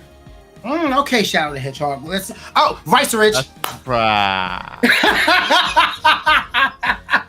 I could have got that one. Eventually. That is Vicerage, without a doubt. So many people trying to make Vicerage work as well. Didn't really happen. cool, Elestral. I mean, Riceros has a type of effect that so few Elestrals do that like restricts your opponent's movement in an interesting way, but no, not enough. I like Viceros. I think that card has a lot of potential, but not so much mid-game. Like, turn 1 is crazy. Oh, yeah. Like, turn 3, 4, it's like, maybe not, yeah. Yeah. Like, if you can clear the board, then we're good. Yeah, I like the Viceros pull out. Like, there's a lot of, show me Neandersloth, or show me, what's the deep, oh, here we go. Oh, that's Dracoray. Is that Cockaray? I'm gonna say Cockaray. It's one of the rays. It's one of them for sure. Come on, show me Cockaray. Cockaray, thank goodness. Is it? Yeah. I'm looking up. Cockaray's the little guy. All right. Wait. Oh, wait. What am I thinking of? Never mind. You're right. I'm silly. I'm thinking of the wrong card name. It's okay. 1-1. We'll come back. Ugh. I like how we don't even get a warning of when it pops up. We're just like having to look at it. So in between the yapping and gabbing is the shadow popping up out of nowhere. I think that's the only way I win is if it pops up while you're mid-sentence. Whoa. Too big. I have no idea what that one was. He was here and then he was gone. No. Looks like something that is... Oh, that's Exaltair. Maybe? Exaltair. Has to be Exaltair. I don't think it's Exaltus. If it's not Exaltair, I'm going to feel like... It is Exaltus. It's the art. Oh. Yeah! It's the Shadow Stars art. I'm like, I knew I recognized it from somewhere. No. Oh, man. Woo! I should have got that. That's embarrassing. The last second callback. Woo! 2-1. Love that. I think it's... I mean, I already got the 2 Stellas as well. No, I have 2 Reverse Stellar Pluckies. Of the Pluckies? Yes. They're really cool. Also, I have this. I showed this off earlier, but this is a thanks for playing Elestral's Nimbug. Beautiful stuff. Like, I want to build a Nimbug deck just so I can put this in my list. Just because I think it's how many people have this, you know? I'm happy that Bears is playable because we get to play the Happy Holidays Abominursi. Yes, I love the Happy Holidays. Bring that stuff back. I think that stuff is cute. Speaking of Bears, Earth Scout. Earth Scout? I said Earth Scout, didn't I? I'm saying Earth Coat. It's one of the Earths. I said Earth Scout. I was wrong. I'm pretty sure this is cool. No. Is that Champion of Keon specifically though? I think it is. I don't know. I've literally never seen this art. I'm pretty sure that's the Champion of Keon. I'm looking it up. Earthscope. All right. There was no. Do we need to give the title directly? It's not the Champ Keon art. It's not. Oh, okay. No. It's a Shattered Stars, maybe. Oh. Yeah. Exalt something or another. Chat, how you guys doing on this one? I'm excited. I like stuff like this. It's a little test of your knowledge. It is the Champion of Keon Shattered Stars. You were right, yeah. Okay, all right. And I said to Earth Scout, God, we love just trying to be fast. It is what it is, though. Joltik? Larvacell? Larvacell! I'm thinking Leviathan, and I'm like, no, that's the spirit! no, that's something else. Whoops. Yeah, that is definitely Larvacell. Man, I tried so hard to make this guy work before Phosphacell was out when we got him like a little in advance. Oh, I was there. I appreciate that video. Yeah, it was like he's just like Sparkit, except with none of the things that make Sparkit playable. Yeah, I don't know what they were trying to do with Larvacell. Like, it does something. It does have text. Next, moving spirits around. Like, I mean, hey, now we got. It's good. It was at a time when we couldn't imagine cards doing that without being broken. Yeah. Oh, wait, Kilo Surge. Kilo Surge? That was me. That goes to me. That has to go to me, right? I did say. Yeah, Kilo Surge. Is that the Stellar? No. Wow, he really looks that good. Yeah, I'm pretty sure it's not the Stellar, but I'm going to look it up now. I'm pretty sure the Stellar is. And Kilo Surge. Yeah, that's the normal. That's the normal rarity. He just looks great. Yeah, good art. Man, I didn't so I've never hated the artwork in Elestrals, and then the artwork got better. Yeah, and now I understand what everyone else said with base set. Like, I didn't mind base set, but man, the art is crazy right now. I'm a sucker Everything for with carry off is stellar. Yes. Like the tournament pack. Tournament pack 3 has a lot of really good cartoony arts. The Schnark is really cute. I like the way the Spine Imp looks. That's Sluggle? Oh, Sluggle. I don't know who gets that one. Chat, who gets that one? I'm pretty sure that's a Sluggle. Sluggle, maybe? Is that what that is? I don't think that's a Champ Sluggle. That's Shattered Stars. That's Shattered Stars, right? Yeah. Yeah. Look at him, he's like flying. What is he flying on? He's got the Nimbus. Courtesy Nimbus! of Goku. I believe it. Absolutely believe it. This is the pre-rendered Sluggle from Clash, from Elestral's Clash. I'm so sad that Centaur isn't on Clash right now. Like, I know they still got to get cards in there, but man, I think they're prioritizing the good cards first. Spivey. Yeah. Ooh, they are prioritizing the good cards, and Centaur is one of them. I will not stand for any slander. Oh, Stellar Waspivey. I don't like the way that one looks. I'm not a fan of it. My favorite one is the alternate art from the Shadow Stars. Stellar. I shouldn't be saying that. I have this Stellar. I'm like, I hate it. It sucks. Hey, if you don't want it, I'll take it off your hands. That's okay. Just looking at it, you're stupid. I do have it. I have number 68. So close. Yeah. Has the 69 Eddie ever been found? It has not. The first person who finds it will be the first Elestral's card to sell for 5 digits. For sure. Oh, Bandaloon. Bandaloon. I mean, that goes to me. That has to, right? Oh, of course, of course.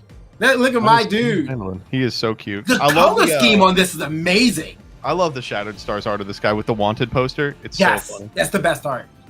That set of Shattered Stars went so hard. Like the comic book Spectrus as well. Mm-hmm. Like just really good artwork you can find in Shattered Stars. The current month, Gemini is beautiful as well. That temple of the sun, which you're not even at the temple, it's just in the background. You get the cows. You're not at the grazing. temple. You're chilling out around the temple. Exactly. We're at the yard of the sun at that point. Oh, that was not the stellar one. Oh, it kind of looks like. Well, I mean, we got this. What in the? I have no idea. Oh, Coastalith. Is it? I'm hoping. I have no It guess. could be like Oystillery. It was Coastalith. Oh! I know my boy. I knew my boy. I had no idea. Look at him. Hey, could I have said Fun God or Veritaqua and got that right? Yes. Are those the stellar versions? He's just chilling with like the good versions. Yeah, just out there. Coastalith, I feel like has never really gotten time it should have. I don't know. We're coming up. Don't worry. End of Firestorm format. It's gonna be Coastalith Tier 0. I love it. Love that idea. Like Blizz at the beginning, Coastalith at the end. We love lifts. I'm hoping they do like combination of lifts. Where you get, like, fire, combo lift. wind.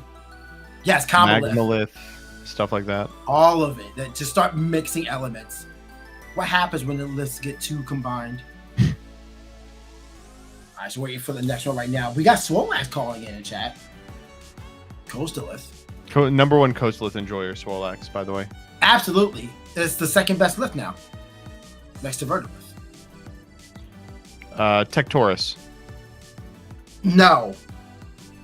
Yeah, no. It's the Lunar one. It's the next Cryptorus. Cryptorus is the dude.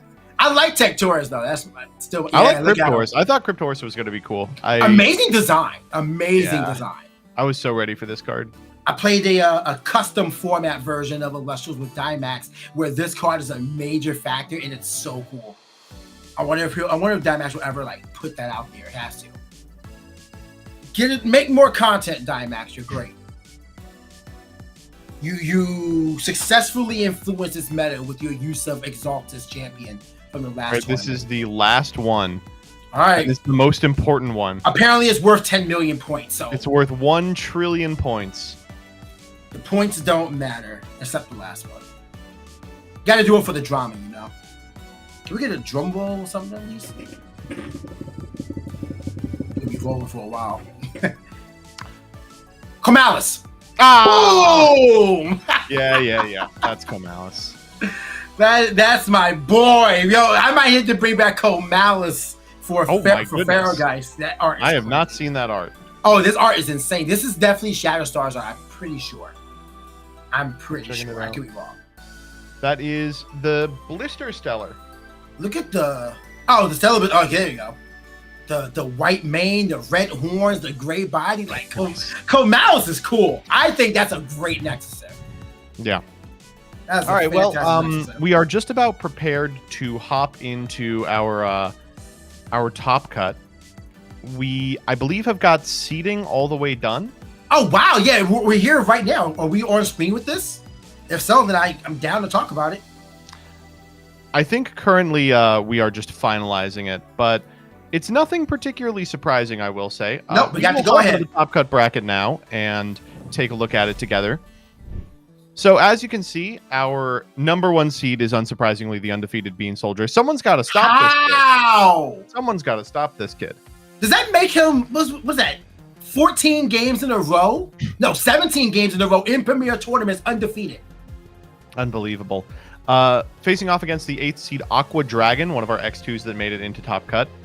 They're going to be playing the winner of Adam and Justin T. That is a horrifying match. Oh my goodness. Justin, we saw win on the first round and brought that all the way to Top Cut. So yet somehow not the most horrifying match. The next one, the 2nd seed Spicy Sausage versus the 7th seed Sir Tractor, is another clash of individuals who have won premier events, I believe, in the past. For Sir Tractor, they currently have a sufficient number of Worlds points that if they end up 2nd place overall, they will qualify. So it could be our first point qualification instead of automatic qualification from a Premier Tournament victory. And then Gatsby, that's not so great Gatsby, or maybe average Gatsby. I don't know what they're going by. Below average Gatsby. Below average Gatsby. I see. They'll be playing against Cobalt Sanderson, who we saw on that really incredible Thunder Nexus pile in the last round of Swiss. Big fan of seeing everybody that we've seen on stream make it to Top Cut. So congrats to everybody here. The only one we didn't see, I believe, is Autumn Atom. But we saw pretty much the progenitor of how great Tornagen can be. Interested to see what they're playing in this Top Cut right now. Aqua Dragon we did not see as well, but definitely a familiar name. That matchup versus Beam Soldier has to be a good one despite the seeding. I think that's actually what we're going to be watching moving into Top Cut, because we haven't cast either of those individuals all day.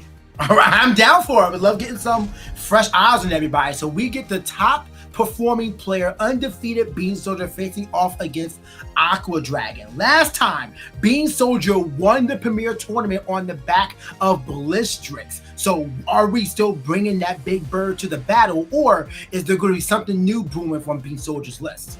I don't want to make too much of an educated guess here, because I don't want to give Aqua Dragon too much insight. But I will say, if I had to guess, I would imagine after the pressure's off of qualifying the Worlds, Bean Soldier is not going to bring a deck he thinks is necessarily good. He will instead be bringing a deck that he wants to play. And sometimes that's just so he's playing more Frost, not it. Yeah, right. It's just as much a buff for the boy as actually playing something that's powerful. So we saw the power of BlueStacks, even with only one copy of Rise. This time we may see the power of a different suite of cards. I know Bean Soldier has been a longtime enjoyer of Bears. It's possible that Bears is the move after this this previous tournament victory. It's also possible that he's just playing a good deck full of powerful cards, known for his success on Earth Nexus strategies. He's also an individual who believes a bunch of really bad cards are really good. So he could also just be playing something completely off the wall, like Spiders. I'm thinking about like a Volcari's Champion deck with a bunch of nonsense in it. Regardless, I know it's going to be a good time. Well, cannot wait to see what is going to be. We just got confirmation of the decks. Oh. All right. Okay. We'll not spoil it, but I think you guys will be in for a treat. But I like this. And I think this is going to allow for the best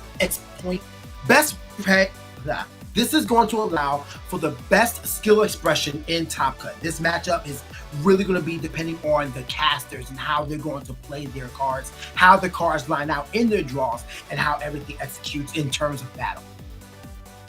Yeah, I think you're absolutely right. I'm super excited to watch these two play a really skill-intensive match here, and I think that it'll be fun to cast and fun to watch. Oh, for sure. Yeah, absolutely. Josh never has a bad game.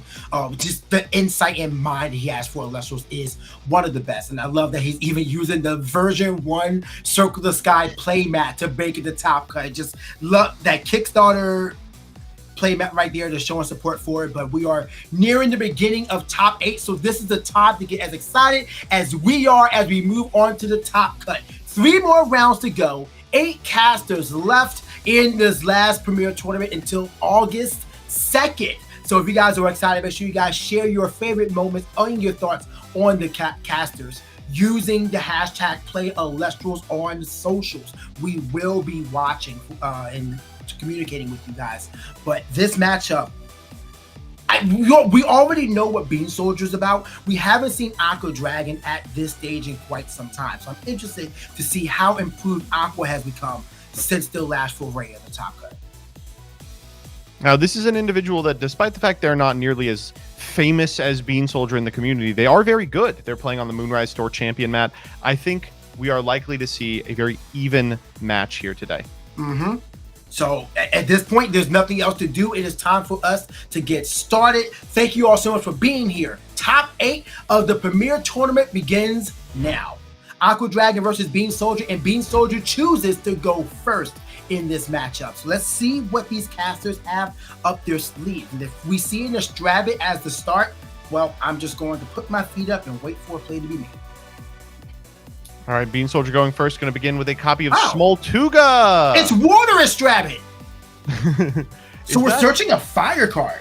That's a beautiful Smoltuga. Is that the base art? It just looks kind of weird on the camera. That's the base art, yeah. Huh. So we're getting, unsurprisingly, Volcari's Champion of Hephaestus. Bean Soldier is playing a Fire Nexus deck. Super excited to be seeing this out of him. He is a huge proponent of these cards and their ability to put up incredible boards, enable very powerful plays on the back of Kindleo and free Hephaestus. I am interested in seeing what he does next turn, because going for turn 1 Volk is a little scary when you can't recycle spirits from the underworld. And Aqua Dragon said, you know what? That strategy seems pretty good. I'm going to do the exact same thing. Yeah, it doesn't have to wait a turn to get the search out for Valkyries. It's already in hand, able to get the Hephaestus to search the artifact, likely the Torch of Hestia, go up to a 6 and threaten destruction of this Motuga. Do you really want to spend your back row to protect this Motuga? Well, I guess it's valuable because you get to get rid of the artifact as well. So it depends on what exactly the back row is. If it was a Gorgon's Gaze, I think we probably would have seen it activated on the Valkyries. So this thing eats Gorgons as much as Elechik used to. Yeah. Here, we're going to Hephaestus probably just for 2 or 3. Then we'll, like you said, send one off, go grab a Torch of Hestia, and then we can cast it off the spirit that we just sent to the underworld via Valkyrie's effect. Just a really efficient turn 1 play. Valkyries is so good for getting artifacts online, and is one of the reasons why Champion of Zeus Titania Strike is so efficient. Like, just getting Thunderstorm out to threaten these sort of divine plays is just so good. But Torch of Hestia is going to be the cast out, and the important thing is not only do we get the attack to threaten this Motuga, we get the foretell of 3 to adjust our next draw for the next turn. Now, the foretell is a little strange. Without Hestia on field, it's just a foretell. You don't get to add anything. And for that reason, your opponent here, Bean Soldier, gets knowledge of what your next couple of turns are going to look like. Almost reach over to the spirit deck here. Is like, oh, right. No, yes, I have one in the yard. But, you know, that's not too big of a deal. It's just for a player like Josh, it's going to really influence how they take their turn. It looks like we are going to go for shield here. And I think we call activation of the torch? We did. So we're looking at the top 3 here. All right, so we got 2 solar being spent by Josh. Wait, yeah, 2 what? So do we have Golden Fleece? All right, so Champion Warmite, Kindleo, and Gorgon's Gaze. Gorgons. I think you take the Warmite. Kindleo. I mean, if you don't have Kindleo already, Kindleo's so powerful. Oh yeah, with the Hephaestus already developed. On field, yeah.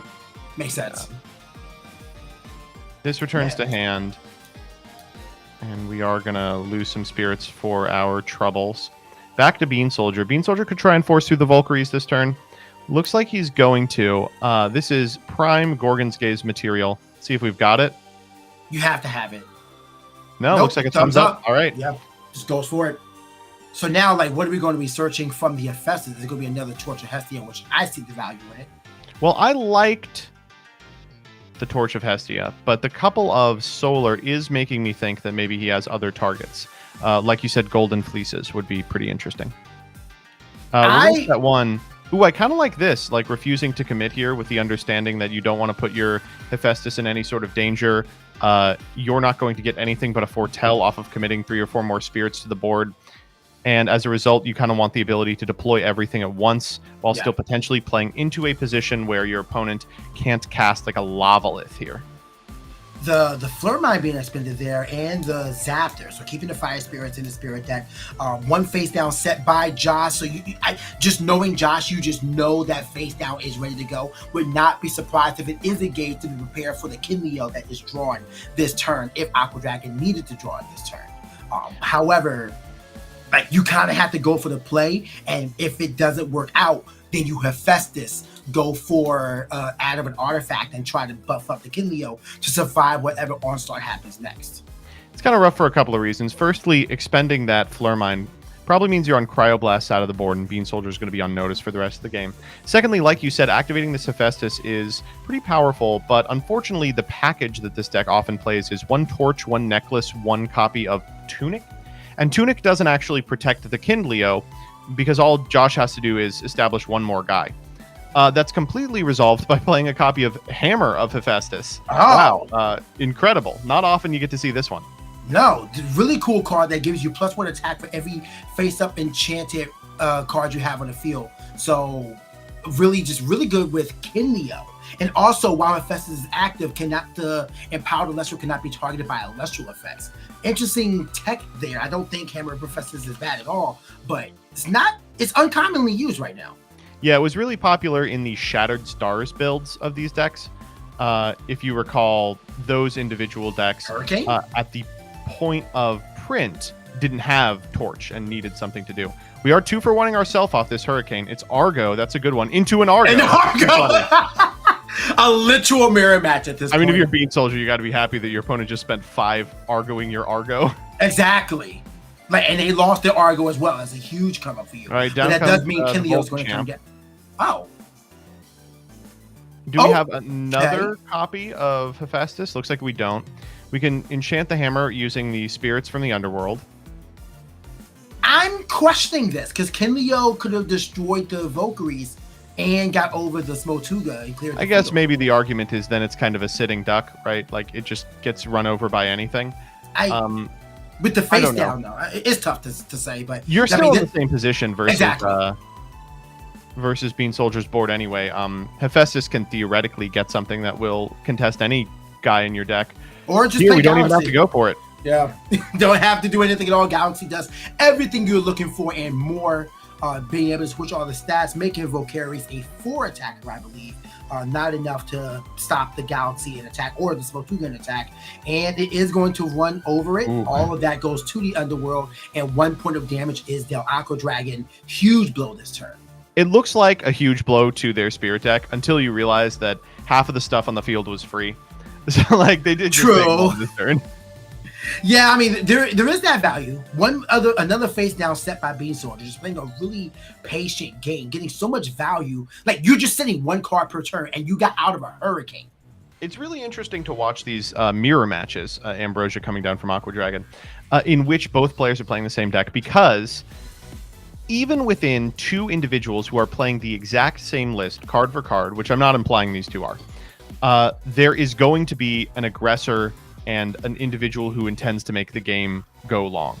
And even if you are playing a deck that is equally as aggressive, equally as defensive as your opponents, your individual playstyle and your comfort with games going long is going to determine how you want to assign your role. So for Bean Soldier, I think even though we are in a position where both players are on the same deck, he's totally fine if the game goes long. He knows that he is a skilled player who will eventually be able to out whatever his opponent's doing. And for that reason, even though the list could be card for card the same, there's no reason to push. You know, the important part here is that we deal with each individual threat and let our skill speak for ourselves. More often than not, Elestrals is a game of tempo. If you continuously trading with your opponent 1 for 1, when they don't have that 1, you get your advantage that you're looking for. So yeah, just goes to lend itself to the skill of Bean Soldier here and the patience and confidence he has in this game. A Strabbit comes out from Aqua Dragon after the healing of 2 fires and a Thunder. And yes, the re-enchanting the Galaxy here loses to nothing outside of Gorgons. Yeah. But you've given so many good Gorgons and that back row hasn't been flipped already. You have to imagine it's either a bluff or a super conditional card like Argo. For that reason, just re-enchanting the Galaxy and getting in means that you have 2 individual Elestrals that contest the now 2 defense Astrabbit with your 5 attack Smoltuga. You just never have to go further in than this. You can just keep sitting on these Elestrals until your opponent makes you work for it. So the Kinlio should be in hand. I don't think there was any search. And there's the Kinlio being played right now. Obviously, nexusing off the Hephaestus. If you can get the destruction on the Galaxy, then you can clear this field. This is a pretty tasty Gorgons. Yeah. See, and this is exactly why. Like, you had the opportunity. I'm not sure why it wasn't done before. But we're here now. So, I mean, you at least get 2 spirits under the Kinlio. If you can Ambrosia off of it, there's value. So you're not just losing the spirit on board. You can't Tsunami to save yourself here. Tsunami would actually make it easier for Galaxy. I guess they're actually Gorgon still does contest it, and at present we do have to re-enchant to the Galaxy if we want to get over this in a reasonable way. I wonder if we do that. We may just deploy an extra guy, but deploying an extra guy loses to PTA and Shield because these 2 Elestrals don't out the Kinlio, which has 2 spirits on it and can Nexus to anything to proc its effect next turn. So we do need to out this card right now. Yeah, and I'm like another Champ Galaxy would be crazy. That's probably the best possible play is the other Champ Galaxy. We are table tapping. Josh, honestly, it might just be re-enchant. Yeah, he's going for it. Yeah, I'm like, I'm rolling over it in my head, and I'm like, I think the best line by a large margin is just a re-enchant Galaxy, go again. Because now you got to Wow. stop both of them. And I mean, like, do you really want to bounce back a Galaxy?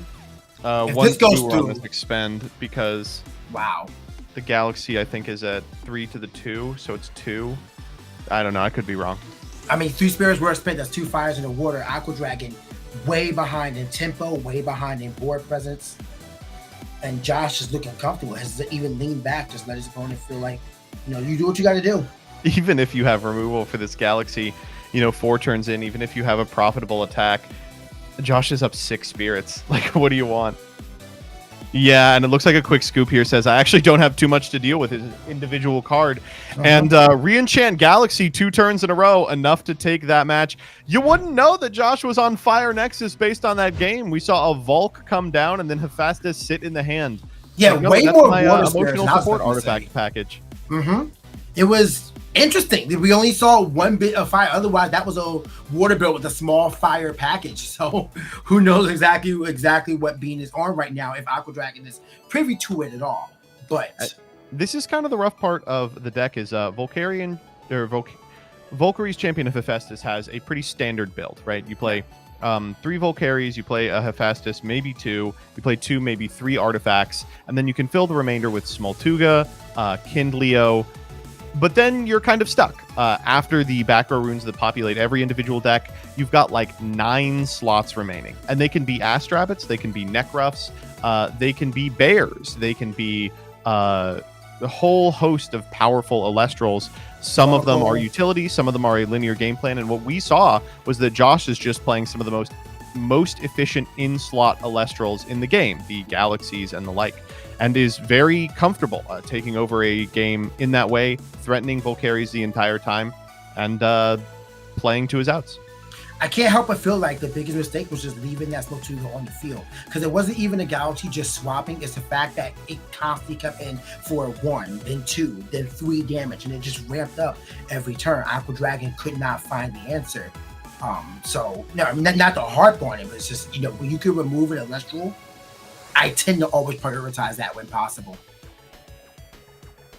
Yeah, it was certainly, I think, really exciting stuff. And I hope that they are going to be able to replicate that success again in this next game, where we are headed now. All right. We are both ready to go. These casters seem to be shuffled up and ready to go as well. Assuming that Aqua Dragon will be going first here, although there are still spirits, I think, in the underworld, so possibly still sighting. Yeah, I don't think they're fully boarded in yet. But it's okay, all good. We're going to let these players do what they have to do. And just think about what it could be in the side. I mean, it's essentially a mirror. So what do you bring in versus a fire artifact deck when you are a fire artifact? So Fire has a pretty substantial amount of cards in color that are nice to board into. A lot of them are seeing a ton of play just as a result of individuals who have anticipated their opponents are going to be playing specific decks that lose to singleton bullets, like Feloy Forest Ablaze is pretty popular. Spoiled Fruit, of course. These decks have the capacity to play Elestrals in the board that permit them to pivot to different game plans. Necruff if you want to be a little more aggressive. Maybe something like Spectaris if you need a little more utility. Your opponent's on like water Elestrals. And I hate to be like this, one very popular card to board in these matchups is Pandora's Box. Say it again, one more time. I think this is the use case. We may see your favorite tech card finally come up. Pandora's Box showing up in a big way. It's also possible we don't. I would be loving it. And you're right. It is possible that we don't. If you want to be that guy, the Sirico wins. I mean, it is a deck list where it could be played. It's maybe not ideal, but it could stop a really big push, and it is something that could be played. So something to consider. But all the same, though, Looks like Aqua Dragon is almost ready to go, and we'll be moving into our next rounds to try to make sure everything is as shuffled as possible. I've been there where you draw the next game and the last 3 cards you ended with come into your hand the next turn. Like I just We've seen a shuffled non-zero away. amount of games today decided by an individual accidentally left main deck cards in the spirit deck. Yes. And stuff like that. Oh, You man. never want to be on the receiving end of a call like that. Yeah, especially with these sleeve colors being very similar, like black spirit deck, black main deck. It's always be color aware, as it were, if you can. All right, looks like these casters are lined up and ready to go. And Aqua Dragon will be going first. Is that an expensive? Oh, that's a mulligan. A mulligan. Yeah, one downside to Fire Nexus is it has the capacity to draw some really bad hands. Hephaestus and a couple of artifacts in the opener is a death sentence. You want to be finding, especially on the play, turn 1 Valkyries. If Aqua Dragon is on it, turn 1 Astrabbit. A way to protect your spirit deck, or a way to jam through a card that loses to Gorgon's Gaze before Bean Soldier has an opportunity to deploy it. As a result, we're taking a mulligan, but you shouldn't feel bad about this. Fire Nexus games are very infrequently decided by something like 2 or 3 spirits. They're usually decided by a monumental push. Absolutely. So if Aqua Dragon can find a better hand to just maintain control for as spirit efficient as possible, then this is the way to go. But makes you wonder just how bad that opening hand is. But mulliganing into an Astrabbit makes you feel a little better. Yeah, certainly. Astrabbit kind of fixes all hands here. Thumbing through the choices, I saw a snap pick there. You have to imagine it's part of the combo of Valkyries or a Hephaestus prepared to launch. So I'm assuming we're going to see a simple set here as well. So just a basic turn 1 play for Aqua Dragon, just trying to establish a defense in case things go awry in your next few turns. Also, one thing I've never noticed, we have different art animations for the different artwork of Astrabbit. We got the white rabbit, we got the shiny rabbit, the stellar rabbit. It's kind of cool. Really? I hadn't noticed. I noticed that. I noticed the stellar one earlier. I was like, isn't that normally white? And then I just saw the white one. Like, oh, we have different animation. Great. And expend the draw by Bean Soldier. Have not yet seen the reason for these solar spirits in here. I want to believe it's either Golden Fleece or Heliolith. Ooh. Has to be one of those. But if you're searching out artifacts, I love gold. I think Golden Fleece is a good bet. I think that's a good shout out. I like Golden Fleece a lot. A second Astrabbit hits the board. This one in attack. So now threatening a wider board, and you don't really want to try to stop with 1 card, barring Tsunami. And even then, it's like, okay, I have 2 rabbits in defense. Oh no. Pretty rough situation here for Bean Soldier. Does not do a whole lot of anything to try and contest these with anything outside of a poison tipped arrow. And if you're going second, you probably didn't board into that card. Well, we got an add-on right now. 1 face down set for Aqua Dragon, likely switching the other Astrabbit to attack. Random question: what is your preferred Astrabbit card? Ooh, that is a really tough question. Shatter Stars for me. I like it's the white rabbit was like bouncing through the field. Love that artwork. Yeah.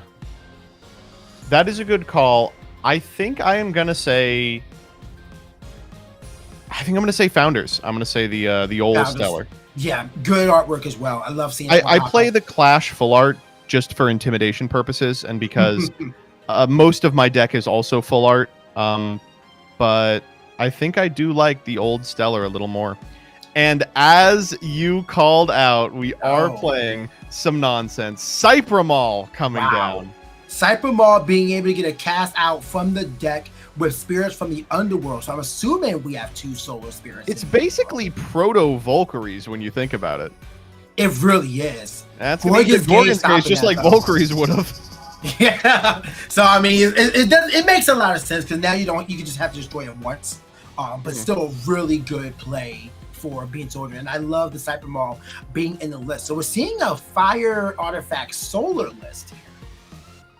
Yeah, this is not super surprising. Filling up the extra slots in the Valkyrie strategy I was speaking about during sideboarding, not with only utility Elestrals. I imagine only playing that Galaxy because of its incidental synergy with Smoltuga, which you're already playing. But with Cypramol and Golden Fleece, I think identifying one of the big weaknesses of the Fire Nexus strategy, which is there are 2 good artifacts, Necklace of Harmonia and Torch of Hestia. There is not a third one. Golden Fleece is kind of a third one. Golden Fleece with Lyre as well. Both an option. And we're playing Water a Puppy coming down. Halloween Nekruff coming down. 5 body, immune to Tsunami. We already know that the other Astrabbits were not stopped with the Tsunami. So that was an incredible rhyme. 5 body, immune to Tsunami. I have a comment I won't make. But I mean, kind of an intimidating spot to be in if you're Bean Soldier. What exactly are you going to deal with the Water Puppy for? We have the Water Puppy going in to the Cyber Maul, no Golden Fleece, and Gorgon's Gaze to stop the attack. Really inefficient Gorgon's Gaze, but you can't let these rabbits run away with the game. You're in a position where you need to be contesting them every turn. This saves you 2 health just by virtue of them hitting direct. You get to keep the Cyber Maul around. Just need something to deal with that last back row, and then we are no longer in trouble. Oh no, and an attack being declared here. Is the last back row Argo? There's no way. It's gotta be. There's no other. Oh, yeah. Way too quick with that. The TP art as well. All right, does Bean Soldier have an Argo or a Tsunami? Either of them would work here because that Nekruff's already declared. What do you put on it? Do you put in Hammer of Effect? No, not Hammer. You can put in exactly Necklace of Harmonia, I believe. Yeah. I guess technically you could put Poison Tunic on the Cyber Maul. Decks don't frequently play that, but it's about 50-50. And we're going Harmonia. Actually, I'm not super beat up about this if I'm Bean Soldier. Takes them down to 9-7 after end step, and you've deployed so little. The upside of this is that you're taking 1 additional point of damage off the Astrap that'll get in direct to your opponent's investment of 6 spirits into this play. That's even better. Wow, I said Tsunami was the killer card here, and boy, is that miserable. Not only paying for the Necklace of Harmonia, has to pay it out just for it to likely go to the Underworld after Bean Soldier's next turn, provided he's got anything worth casting.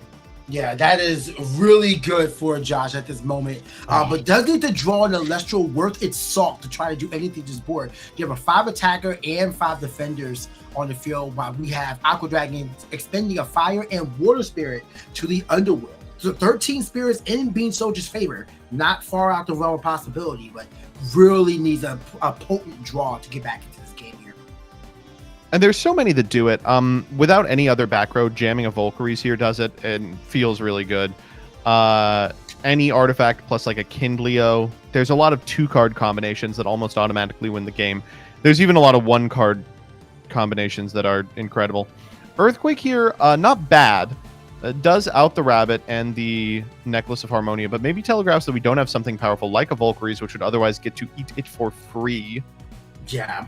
Like normally you see Earthquake is like that's amazing, but that's in that scenario, is that Viserys? Very interesting. It is Viserys. The Viserys can attack into the Nekruff and proc it, but we would need something to put it a little over the Nekruff if we really wanted to get some value here. All right, we do have 2 face downs coming from Josh. That is interesting, knowing that Aqua Dragon was utilizing We're going to try on the Nekruff, it looks like. All right, I'm fine with this. The Viserys sends to the Underworld. We're going to be able to fetch out a Viserys from deck because, of course, we have 2 Viserys and then 1 from the Firestorm set. We are able to get a Viserys that has an effect onto our side of the field here. And maybe we have an altar play that we can use to kind of get our opponent in a funny way. Well, I mean, just attack into the Astrabbit, just your Savage Dominance. Just let them know you're here. Just knock at the... Nope. That is a miscast as well with a Fire Spirit.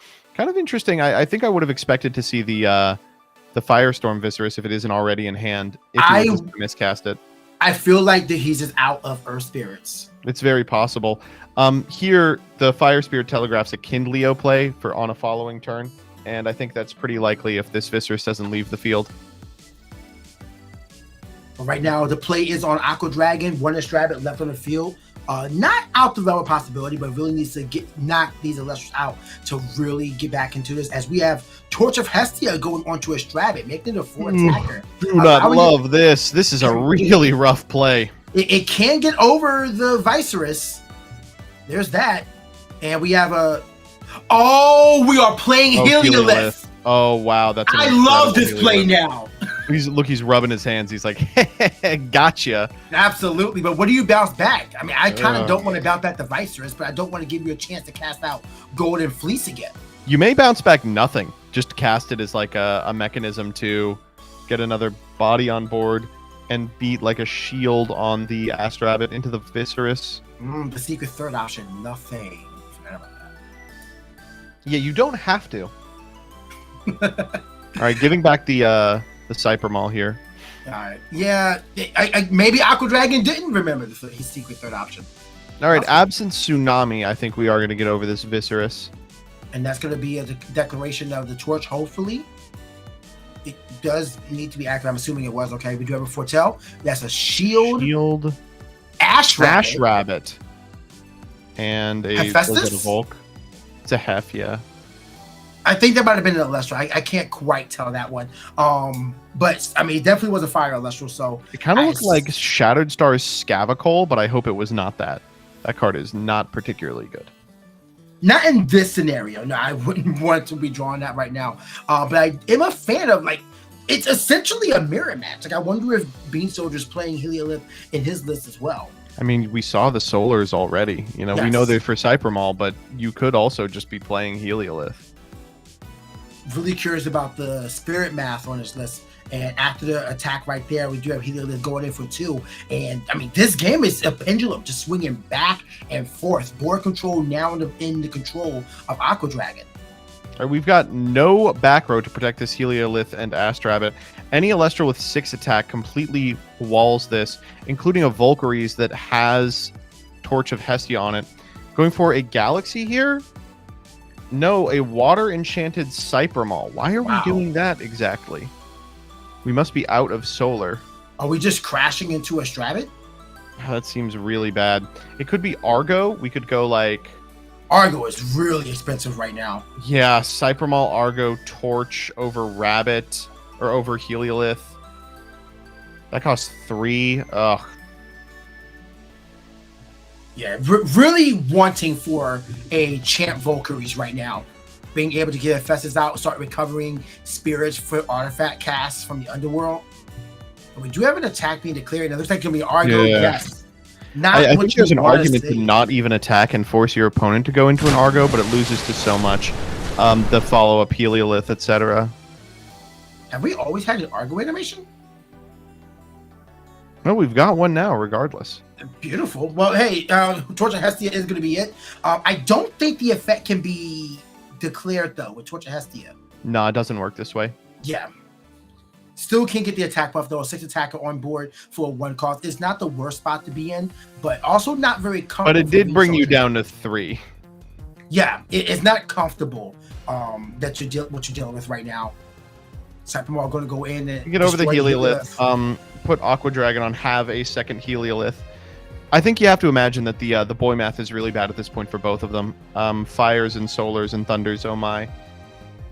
Yeah, it's so many different elements being played by these casters, but that's like the nature of fire, is that not many times you're playing a fire deck with 11 fire Best for Aqua Dragon here, Kindleo.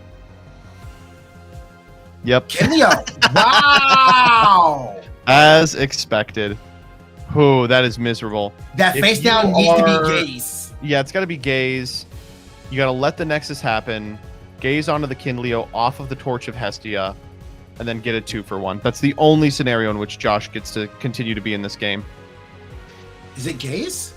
It is that Alter. Whoa! Okay, so we can pull off the targeted Cyper Maul to Nexus from the Torch to the Cyper Maul, switching the Kindleo to defense to protect ourselves for 1 damage, cycling the spirits that are already on field. We're going to take 1 off of this bit attack if we keep it in attack, but we have found ourselves in a position where, like an Elestral with 1 attack could win the game. Unfortunately, we almost assuredly know that that is shield. Yeah, 1 attack is going to go in. That's going to put Bean Soldier down to 2. I mean, it's got to be Volcaries or Ambro. Those are, I think, the only things that do it. And even Volcaries probably doesn't do it. Yeah, I mean, if you can get out an artifact with Volcaries, then you can barely get that line up. That is Kindleo. Oh, no. Really rough play here. You got to do it to crash into the Kindleo and hope for the best, but you know it's a shield. Going to put Aqua Dragon down to 1 to cast it, or 2 if they cast it off of the Kindleo. Is it not a shield? Oh, I think he was waiting for the attack to be Yeah. and that's a shield. We foretold it off the hammer. That's an easy man. out of Josh, and I really thought it was unlikely for him to lose that game, but just couldn't get anything going. The only Elestral that he really saw the entire game was that Cypramol and those Visceruses, and that is not sufficient to win the game, especially against a deck with as explosive turns as Fire Nexus. You've got to be able to find a Kindleo. You've got to be able to find a Volcaries. You've really got to be able to find a card like Astrabbit, which I don't think we've seen out of Josh yet. No. Yeah, no, so going to be tough. The searching was completely one-sided that matchup. The Astrabbit got so much value. The second Astrabbit got value. We had the Valkyries and the Hephaestus. We saw Cyphermall that got gazed. Now, this is, of course, really devastating for Josh, an individual who is undefeated going into this match, to now be 1 game away from his tournament going down in flames. But if you had to pick a position to be in, going first versus Fire Nexus is probably one of the best positions to be in for a deck like this. You get to board into your Poison Tipped Arrows to contest the Astrabbits you know your opponent is playing. You get to board into the Gorgon's Gaze to contest the Volcaries. Your opponent will never be able to force something through without your back row being live because you are going first. It is a matchup in which the die roll matters a great deal. And we'll see what Josh sides into. I think we saw 3 cards moved there. He's bleeding a little information. There are at least some Poison Tipped Arrows in the list at this point. I would not be surprised to see him mulligan super aggressively for those cards that win the game. That keep last time seemed a little testy, but because the deck can draw poorly, even mid-hands you do occasionally have to keep. Yeah, it's not incredibly bad on either side, but how exactly do you play the cards in hand? What are you going to draw? If we see a mulligan, that next hand needs to be it. Otherwise, you're going to be playing way too far behind than you want to versus an explosive deck such as your own. Mm-hmm. Oh, wow. And then not to mention, I really do think it's going to come down to who's going to see Volcaries.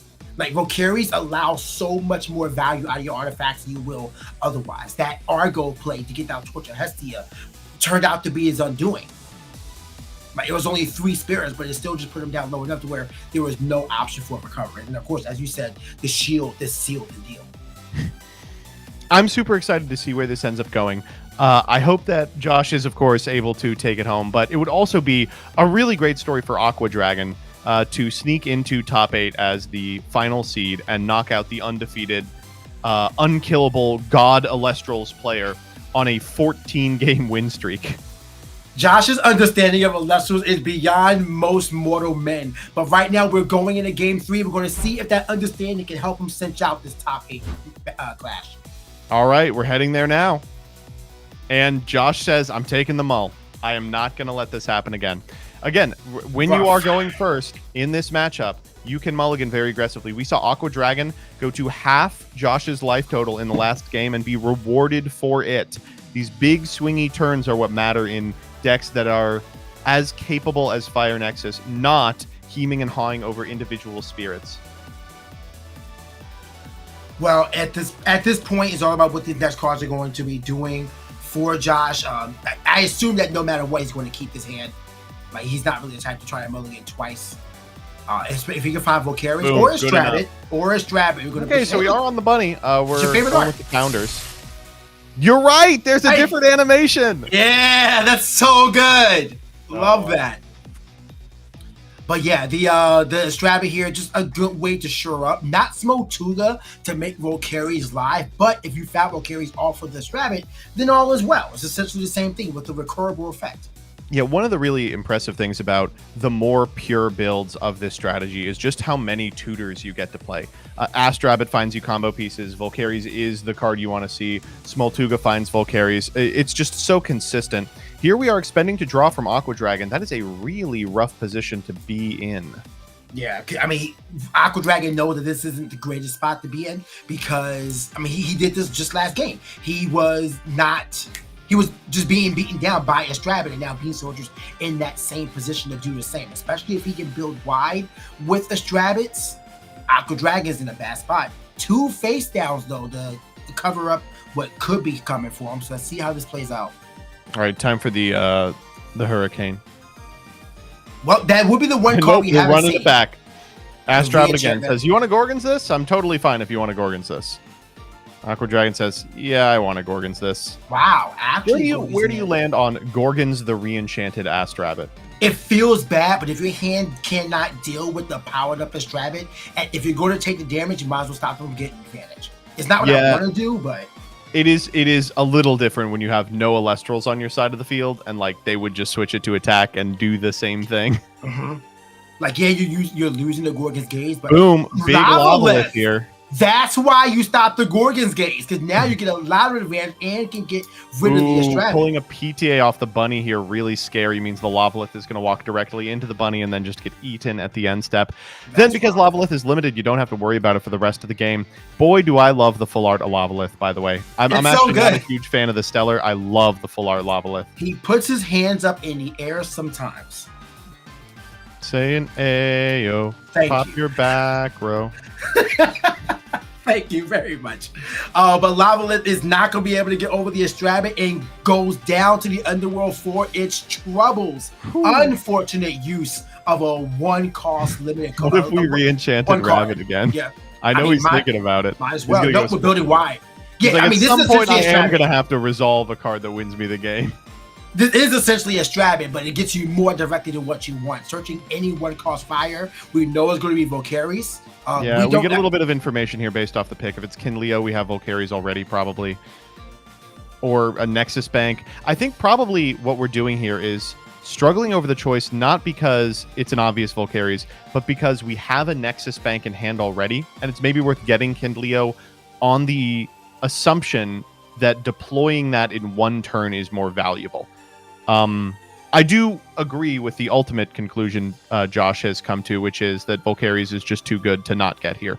Yeah. Moving to attack, I think correctly understanding that we need to keep the pressure on while we've got it. This is going to return spirit count to an equal footing, but 2 spirits on Bean Soldier's board. Really good spot for him going into this next turn. Yeah. And this Fire Nexus deck, especially when you're playing as many other Elemental Pantheons as Aqua Dragon is, the math can get pretty bad. You start expending fires and then you realize, oh no, I'm only playing about 9 fires. I got to be very deliberate about these. Yeah, but we have a chance. Do we have the Gaze, or are we going to have dueling Volks? I mean, you have to stop this, right? Ooh, that's one way to stop it. Not great. Not for this turn. It does help in the immediate, because now Josh can play his own Volcaries and start building up his own pressure, albeit he does it without an extra Elestral on his board. Looks like we got the hammer here. I can't really tell based on the resolution, but this is... Oh, it's Hephaestus into an individual one. We still probably go in a little bit. Yeah, just trying to make sure we can refocus. There we go. Then we're going to probably go for it this turn. I mean, Hephaestus into Torch like sculpts your draw enough that I think it is still worth it, even if you're about to lose the Elestral. And forcing Josh to pay out instead of just crashing it into the Astrabbit or something at least feels a little better when you're fighting over spirit count. Choosing the Hephaestus over a Torch of Hestia. I wonder what use cases Aqua Dragon has found that has him valuing the hammer in this list. Because hammer is not a bad card. No, not at all. It is quite strong, especially in a world where a significant amount of the monster removal happens from individual Elestrals like Kinleo that do target. Moreover, this deck is really wanting for one additional good artifact. Some people play Tunic in that slot. I've seen Lyre in that slot. Bean Soldier is, of course, playing Golden Fleece in that slot. I don't think Hammer is too far-fetched. No, not at all. It's just it's really an interesting play. So I wonder if there's ever been any use cases where Aqua's like, yeah, this is the way to go. But all the same, essentially the same play, whether it was Hammer or Torch, because we paid for the spirits from the Underworld. And we're walking over the bunny, and we are going to pay it out at end step. We do get the differential on the Hammer. That's a card out, but that's also a card that like Aqua Dragon doesn't want to draw. So ends up being a fine trade for both players. Tempo massively swung in Bean Soldier's favor, but if that set card is something like a Gorgon's Gaze to contest Bean Soldier's Volcaries, Aqua Dragon may actually be in a much better spot than we had anticipated. Let's see what it is. All right, so the cast is out for the Valkyries. We're going to be searching for the Hephaestus, and it is allowed to All right, go that's through. disastrous. No that's horrifying. PTA, no Gorgon's Gaze. This is a rough spot to be in for Aqua Dragon. The full art Hephaestus. Oh, Look that's at the only that one man. worth playing, baby. That's well, I like the statue one too. Yeah, I think statues are not bad. Yeah. I really appreciate the new divine runes in Firestorm, but one of the downsides is that Hephaestus isn't one of them. It's like, this is the one I really need. Yeah, what happened there? And we'll get new art. Wait, what is it? Well, we'll worry about it later. Shout out to Hestia though, introducing it as the new Fire Divine for Elestrals. We didn't want to steal her thunder. Wait. That is not how that works. We're gonna have to enchant that Hephaestus first. Yeah, I don't think Bean Soldier realized that. You can only Valkyries allows you to use spirits in Underworld for the cast of an artifact as long as Hephaestus is enchanted. And yeah. Wait, there is an Hephaestus on the other Hephaestus. He can save his own. Why did we ever doubt the boy? Honestly? Oh, and this is why we're on commentary. Oh my god, that's so funny. In a foretell, we saw Tsunami and Earthquake. I missed the first one. If we can get production on that one. Tsunami, Earthquake, and Viscerus are the three. Viscerus, pretty much anything you could ever want. So Earthquake on the top, clearly. Looks like we are going to take 2 here. He's just holding his spirit. Dragon just kind of agonizing over which 2. I feel like he was just waiting. Like, are you going to declare your attack or? Yeah, what are we doing here exactly? I wonder what that set card is at this point. I guess we haven't gotten like a really good Tsunami. I think that's probably a decent pick. We haven't gotten a terrible Poison Tipped Arrow, but you probably still play it on the Valkyries. We've already expended our Lavaliths, so we have very few catch-up mechanics left. Earthquake is helpful. It is helpful. Not in the Elestral. Put it in the Rune Realm. You're firing it on a Valkyries that has already cashed in. Yeah. Not exactly the best trade, but it does get rid of an Elestral you otherwise clearly cannot get rid of. Another face down set. That one has to be real. Makes me really curious what that first one next to Hephaestus is. I'm locking in Tsunami. I guess, but we'll see. But we do have a water network coming down here. Definitely strong enough to get over this Motuga, and not something you really want to shield. So this Motuga might just go down. I think you do shield it if the attack happens. Aqua Dragon's at 5. You really want to put the screws on them. You could put them down to 3 here. I mean, this is an argument just to shield. Here's what I think is going on. What's up? Because we had that pause on the Kindleo, we're deciding about shielding this, Kindleoing nothing, and putting them down to 1. But that's a really bad play if that doesn't go off, and we now have 2 known back row and a Tsunami that hasn't been activated. So it would be Kindleo the 2 onto the Smoltuga and try and get the trade that way. It's really agonizing over this. The other thing it could be is an Argo. True. I mean, I guess we gotta see. Wow, this is it's either a shield or an Argo, and he can't decide what he wants to do with it. It's absolutely active right now, but I think he wanted to do something with the Valkyries for Argo, not wanting to do this without being able to recover spirits from the underworld. Just a really tight spot for Bean Soldier here. Right, so we're doing the attack, and he says, I will let it go through. All right. Really curious about what those face downs are now. And where exactly we agonizing over. Big Galaxy. Galaxy. Wow. That beats the Telegraph Tsunami as well. Really excellent play here. So now that new face down has to be a shield if Aqua Dragon wants to make it with Nekroth into the next turn.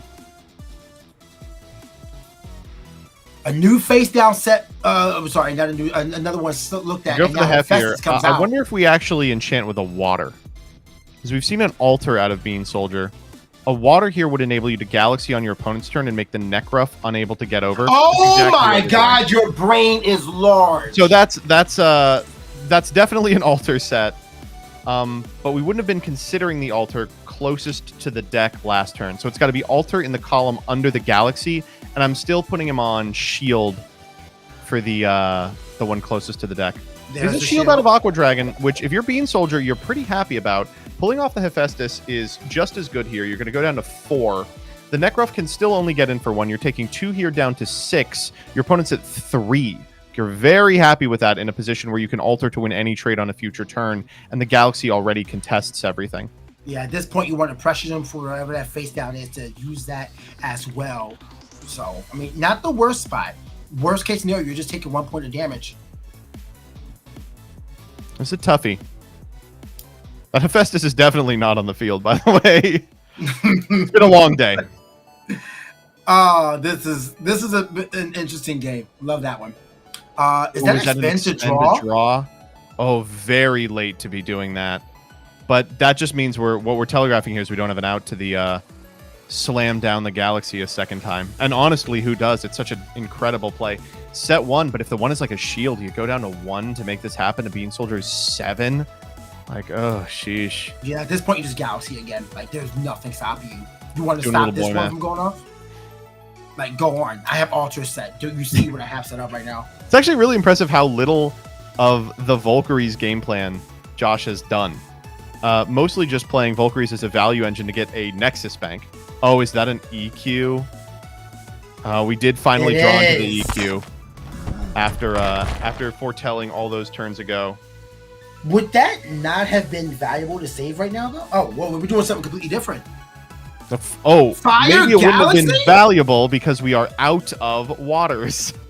Oh! I think I see what's going on. Now, hilariously, the Galaxy is still online because we can alter Nexus the Water to it, which will trigger its effect. But it is going to require us to misenchant here. And then a really hard expend out of Aqua Dragon. These last 3, especially in these Nexus decks that are all 2-card combos, are devastating. There's no way we're losing to just Champ Galaxy. Please, no. Tsunami is online. You're right. Wait, it totally is.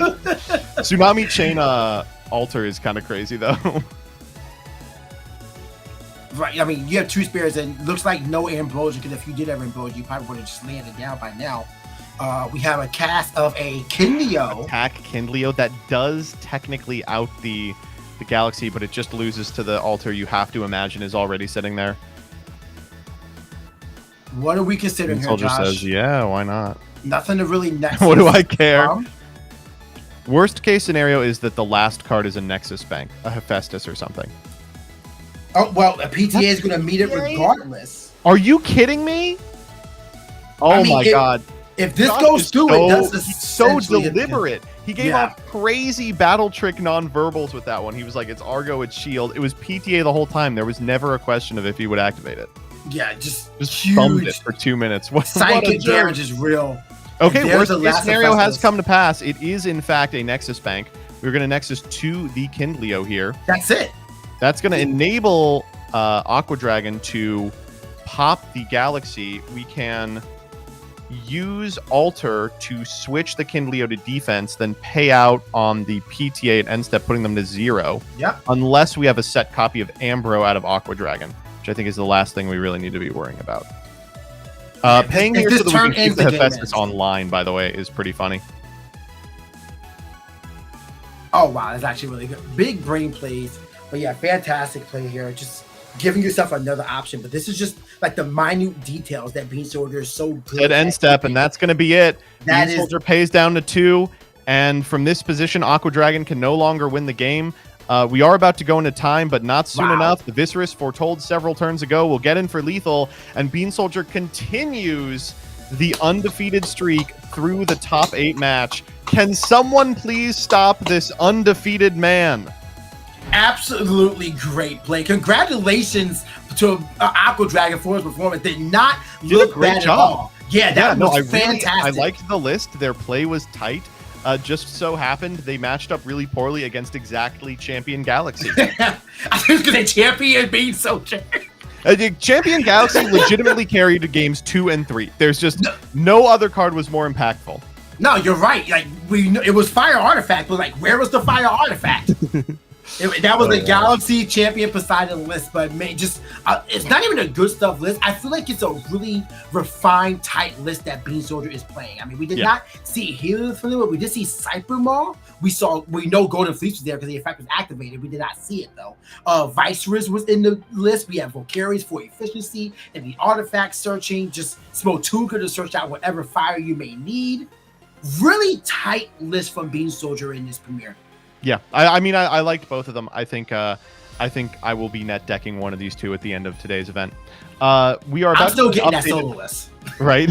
We're about to get an updated bracket. I'm checking the Play Network right now. Remember, you can follow along in real time by going to play.elestrals.com and seeing how these matches are shaking out. Unfortunately, I have really bad news. The Bear deck is no longer in top 8.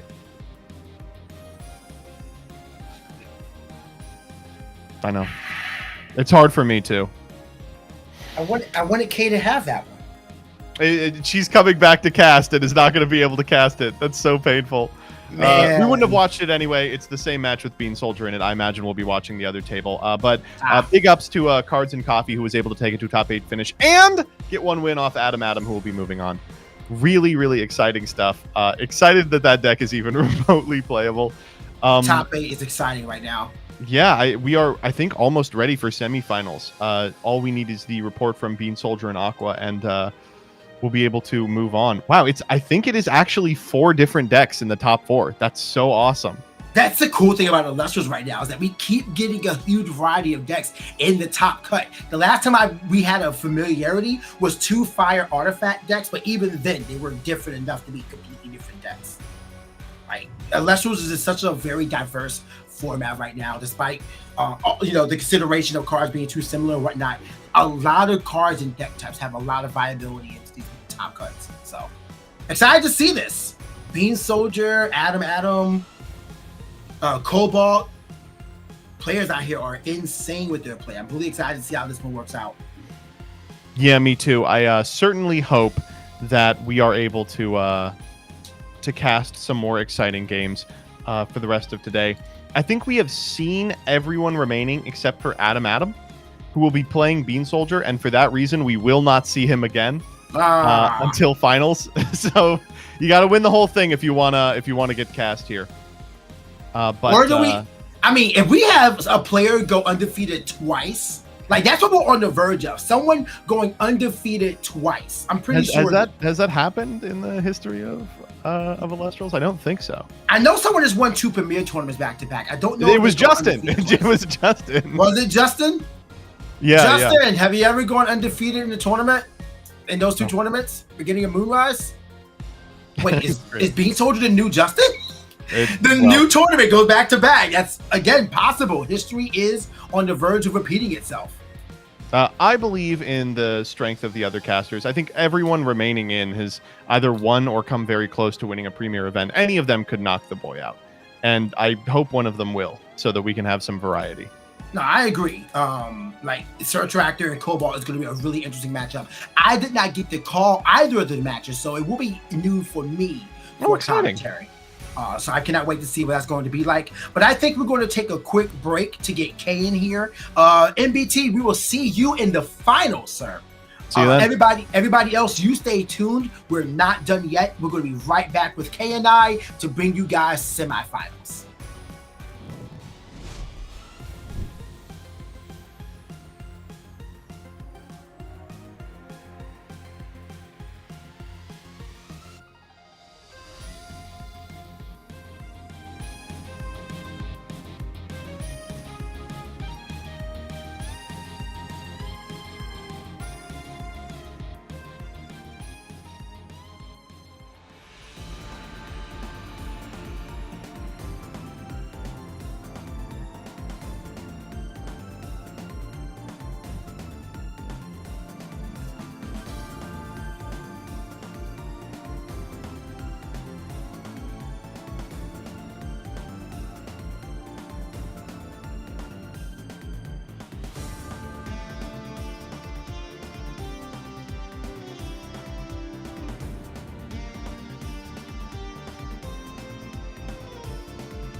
Good evening, casters. Welcome back to the Webcam Premier Tournament. This is your semi-final round. Over 100 casters down to the final 4. And for the final time, PK Cray will be gracing your screen and commentary to bring you guys this match. Kay, how was your break? How are you feeling about this topic?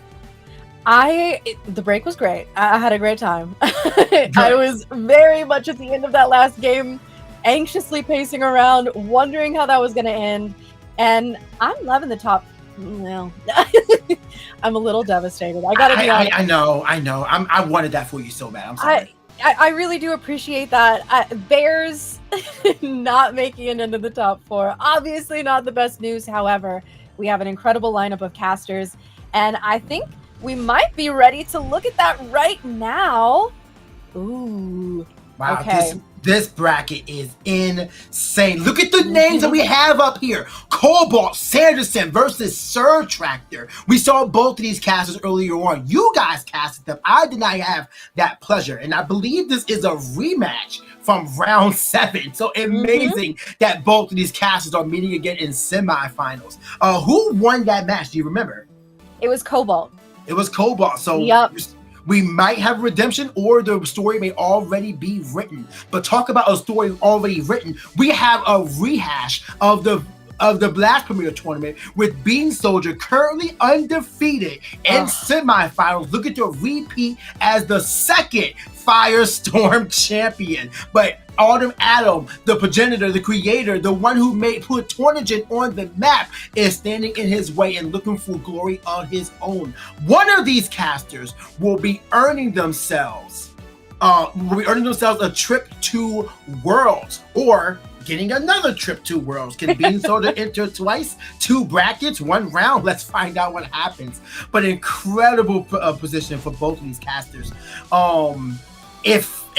It's just so many potential, so many stories coming out from this matchup right here. Cobalt being the last champion of Moonrise format. You remember the Celestial reanimated list that they operated on that essentially got Rise from the Ashes banned. I don't care what you said in that video.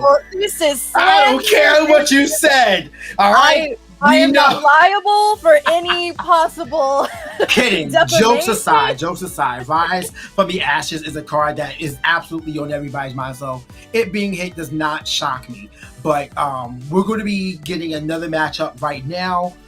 Ready to go. It'll be Sir Tractor and Cobalt Sanderson. I did not get this matchup already, so I'm excited. And I mean, can you give me a tip about what to expect from this matchup? Okay, well, first of all, feeling a little bit of deja vu. Cobalt Sanderson is playing essentially Thunder Nexus. The theory that we have is that, okay, Cobalt brought the starter deck to the last tournament, and now he is pilled on Thunder Nexus being crazy. And considering right now we are going into semifinals where Cobalt has had an incredible showing, I think that he might be right. Thunder Nexus may be so back. And then we have Sir Tractor, and I'm trying to remember. I think that it was sort of a Fire Nexus. It's, you know what? We've lived so many lives today. Yeah. we're gonna have to find out. So you know what? Maybe it'll be a little bit of a mystery to me too. Oh wait, was this Dracking? This might have been Dracking. I remember seeing the Dracking here. I mean, we could just look at look at the list and see what I mean. They were on stream before, so we do have that benefit to us. So I mean, if you want to just let me use my privilege for a second, I mean, I got you. We do have. Yeah. Oh, we have the Thunder list from Cobalt. Yes, yeah, it's the sort of Thunder Nexus, the Sparkit escape from Tartarus, and Sir Tractor is on Drake. So yes, that's yeah. Wow, interesting matchup. Love this matchup. Cannot wait for this one. It was very interesting, and I think that what Sir Tractor has going in their favor is the fact that we didn't really get to see the list pop off and do what it wanted to do. So while Sir Tractor is very familiar with everything that Cobalt Sanderson is going to be doing, the Toxion, the Sparkit, the Rabbits, all that, Sir Tractor is kind of an unknown entity here in terms of the specifics of the actual list game plan wise. So this could be this could be a very different round from what we saw before, but no matter what, it's going to be incredible. Both of these casters, previous Premier champions. It's going to be amazing. And you know, I think that no matter who ends up making it to finals, we are going to be looking at an incredible day of Elestrals. No, I agree. This is one hell of a way to end off this tournament. I'm so excited for what is on the way with these two casters. So cannot wait. We have Lumen even playing Elestrals. You guys can't see it, but Cobalt's having a lot of fun right now. But yeah, like it's just a really good way to end off a fantastic tournament once again. I cannot wait to see if we're going to have a clash of champions in the finals, if we're going to be having the comeuppance of a returning champion establishing dominance in this meta. Only one way to find out. It seems our casters are ready to go. Semifinals, Cobalt Sanderson versus Sir Tractor, a round 7 rematch. Game 1 begins now. I cannot wait. Also, I can't believe that we're going to be re-enchanting Astrabbit off of a Sparkit hand rip, then Nexus. What year is it? What set is it? Stop. Was there actually a Sparkit play? Yes, that's love exactly it. what we saw. Honestly, I love it. That's here comes Jolton. No, Jolton coming out, going to be searching out that Mount Olympus, which turned out to be a pretty big card in the last matchup. However, Sir Tractor was able to take advantage of it, being on a few Thunder cards themselves. So we will see how this turns out. Might just be a Nexus Bank. Wait. Oh. Huh? That's a thunderstorm. That is not Mount Olympus. Hopefully, judges catch that quick. Yeah, me reading the text of just to make sure this is Stadium Rune, right? Yeah, so there it is. There's from Mount Olympus. I believe in Stadium Runes. Absolutely, I believe in Stadium Runes, and the fact that Cobalt is playing it in the main deck could give him an advantage going into these, the next clash entirely. Because now all your Elestral are going to be buffed up by one, at least +1/+1, which is a very potent stat buff in any game right now. I mean, Jolton being a 5/3 is crazy. That's a big puppy. And here we go. This is a Foamy coming out, which we also saw from Sir Tractor before. This is a fair play. I mean, it's just begging, hey, run over me, please. I dare you. Is Foamy a shrimp or a seahorse? It's just a little guy. But what kind of little guy? Do not ask these things. I need to identify Foamy. He's foam. He's a little fella. All right, we'll just let that one go. Boom Back coming out here. Boom Back coming out, completely snuffing out what Foamy wants to do. Unless we have a Gorgon's Gaze being activated, then no, Foamy. I don't think we've seen Foamy cast out properly once. No, we did once with Dimax switching Eddie to attack and getting in for one. So one proper Foamy cast. But otherwise, players at this point are just, they know how to play around Foamy. Like, they're able to get around Foamy. Boom Bat with Foamy is crazy, but still. Yeah, I don't think I've ever seen someone boom bat a Foamy. I've seen people certainly go in with Spectaris into a Foamy. Might be a preemptive tsunami to stop the attack of a single Jolton, but if you plan on running over it, which clearly you do, you cast out a Spectaris, this may be beneficial. Let's see if that face down is real by Cobalt, and it is the tournament pack art poison tipped arrow, bringing Spectaris down to a 2, a 3 after its effect activated, which is not able to get over the Jolton thanks to the Mount Olympus it searched. The payout of the PTA gets the destruction of Spectaris, and now you're back to square one. Already getting so much value out of this Mount Olympus, it's crazy. Yeah. It went up turn 1 and has just been putting in work ever since. And you know what, PK, you and I both have been saying, hey, stadiums are good. And you know what? We were right. Yes, we were right. We're also right about Divine Blessing and Pandora's Box.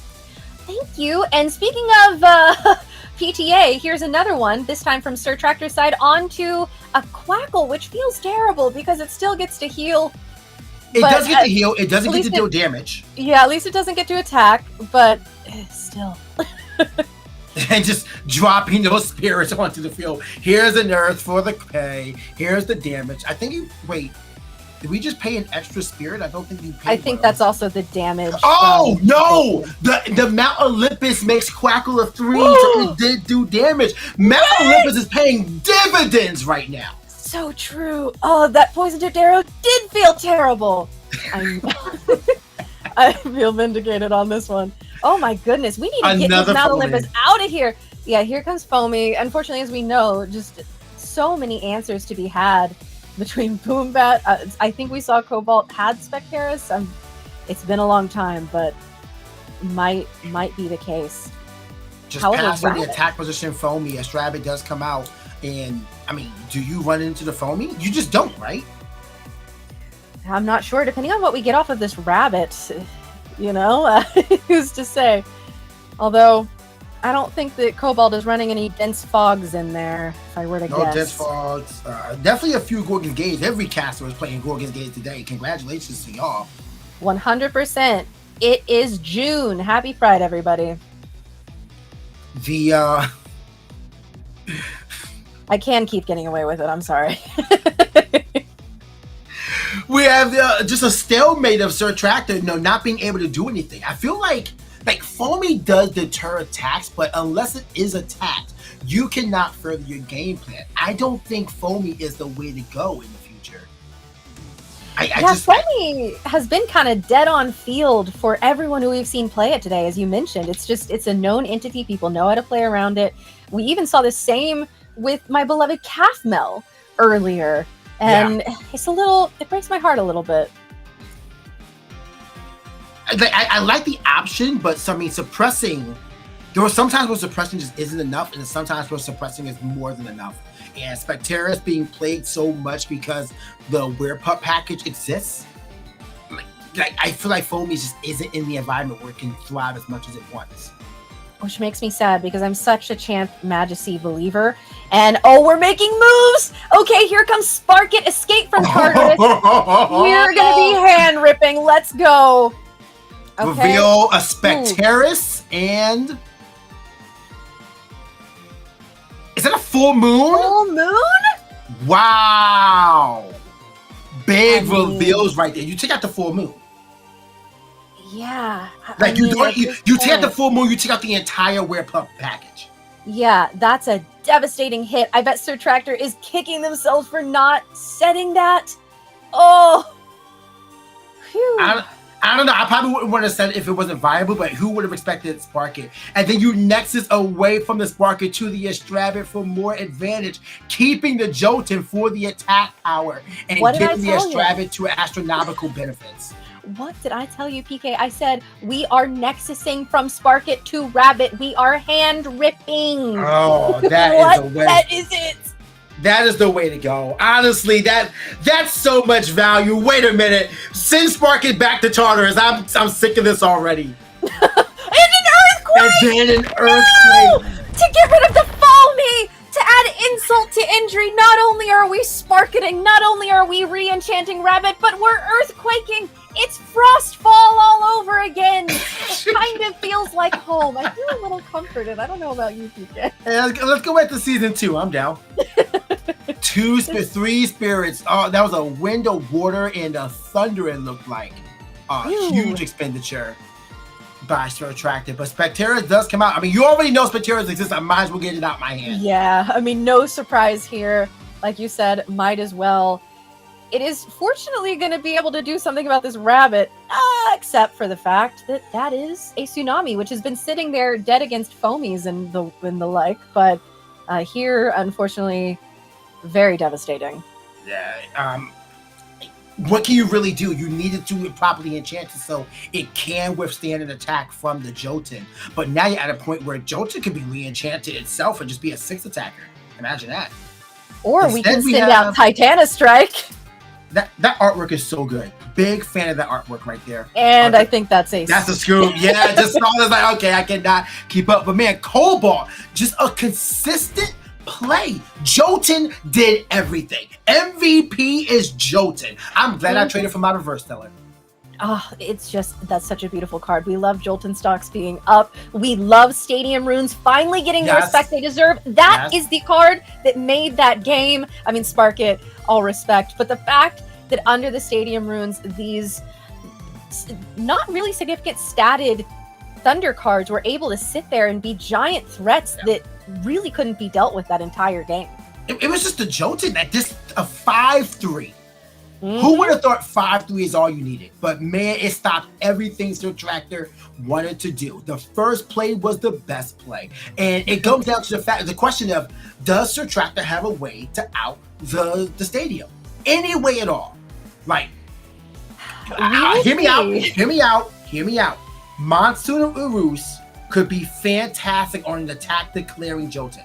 Because now you're negating the effect of the Mount Olympus just for a turn to get rid of it.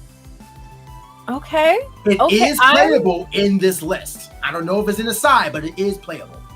Yeah, I would be interested to see what Surtractor has in their side deck. As we know, Surtractor has already faced Cobalt Sanderson, knows all of the different things that they're playing against and playing around. Unfortunately, that poor full moon that got ripped from the hand. I mean, even at that point, I think it was too late, just given all of the advantage that Cobalt was able to gain there and the traction and being able to re-enchant Rabbit off of Spark It again. I kind of feel warm and fuzzy about it. I kind of feel terrible about it. There's no in between for me. I feel bad for Foamy. Foamy has come out and gone away with no fanfare. It is here like, look, Mom, I'm in the stadium and you're not even on a podium. It's trying so hard for attention and is getting none. Purely being ignored until it can be removed. Such a shame. Poor Foamy so desperately just wants to float into something. We just need to get Draking out. Draking, last game we actually saw being Thunder Enchanted because it was ascended over, I believe it was an Astrabbit over on Surtractor's side. And then because of that, under Mount Olympus, it was actually a huge threat that Cobalt had a little bit of trouble dealing with. So if we can get into a position like that, Surtractor might be able to contest what is just a solid list of good cards that have been good for the longest time. I'm really surprised and interested in the fact that players are not playing Trident of Poseidon with Atlantis.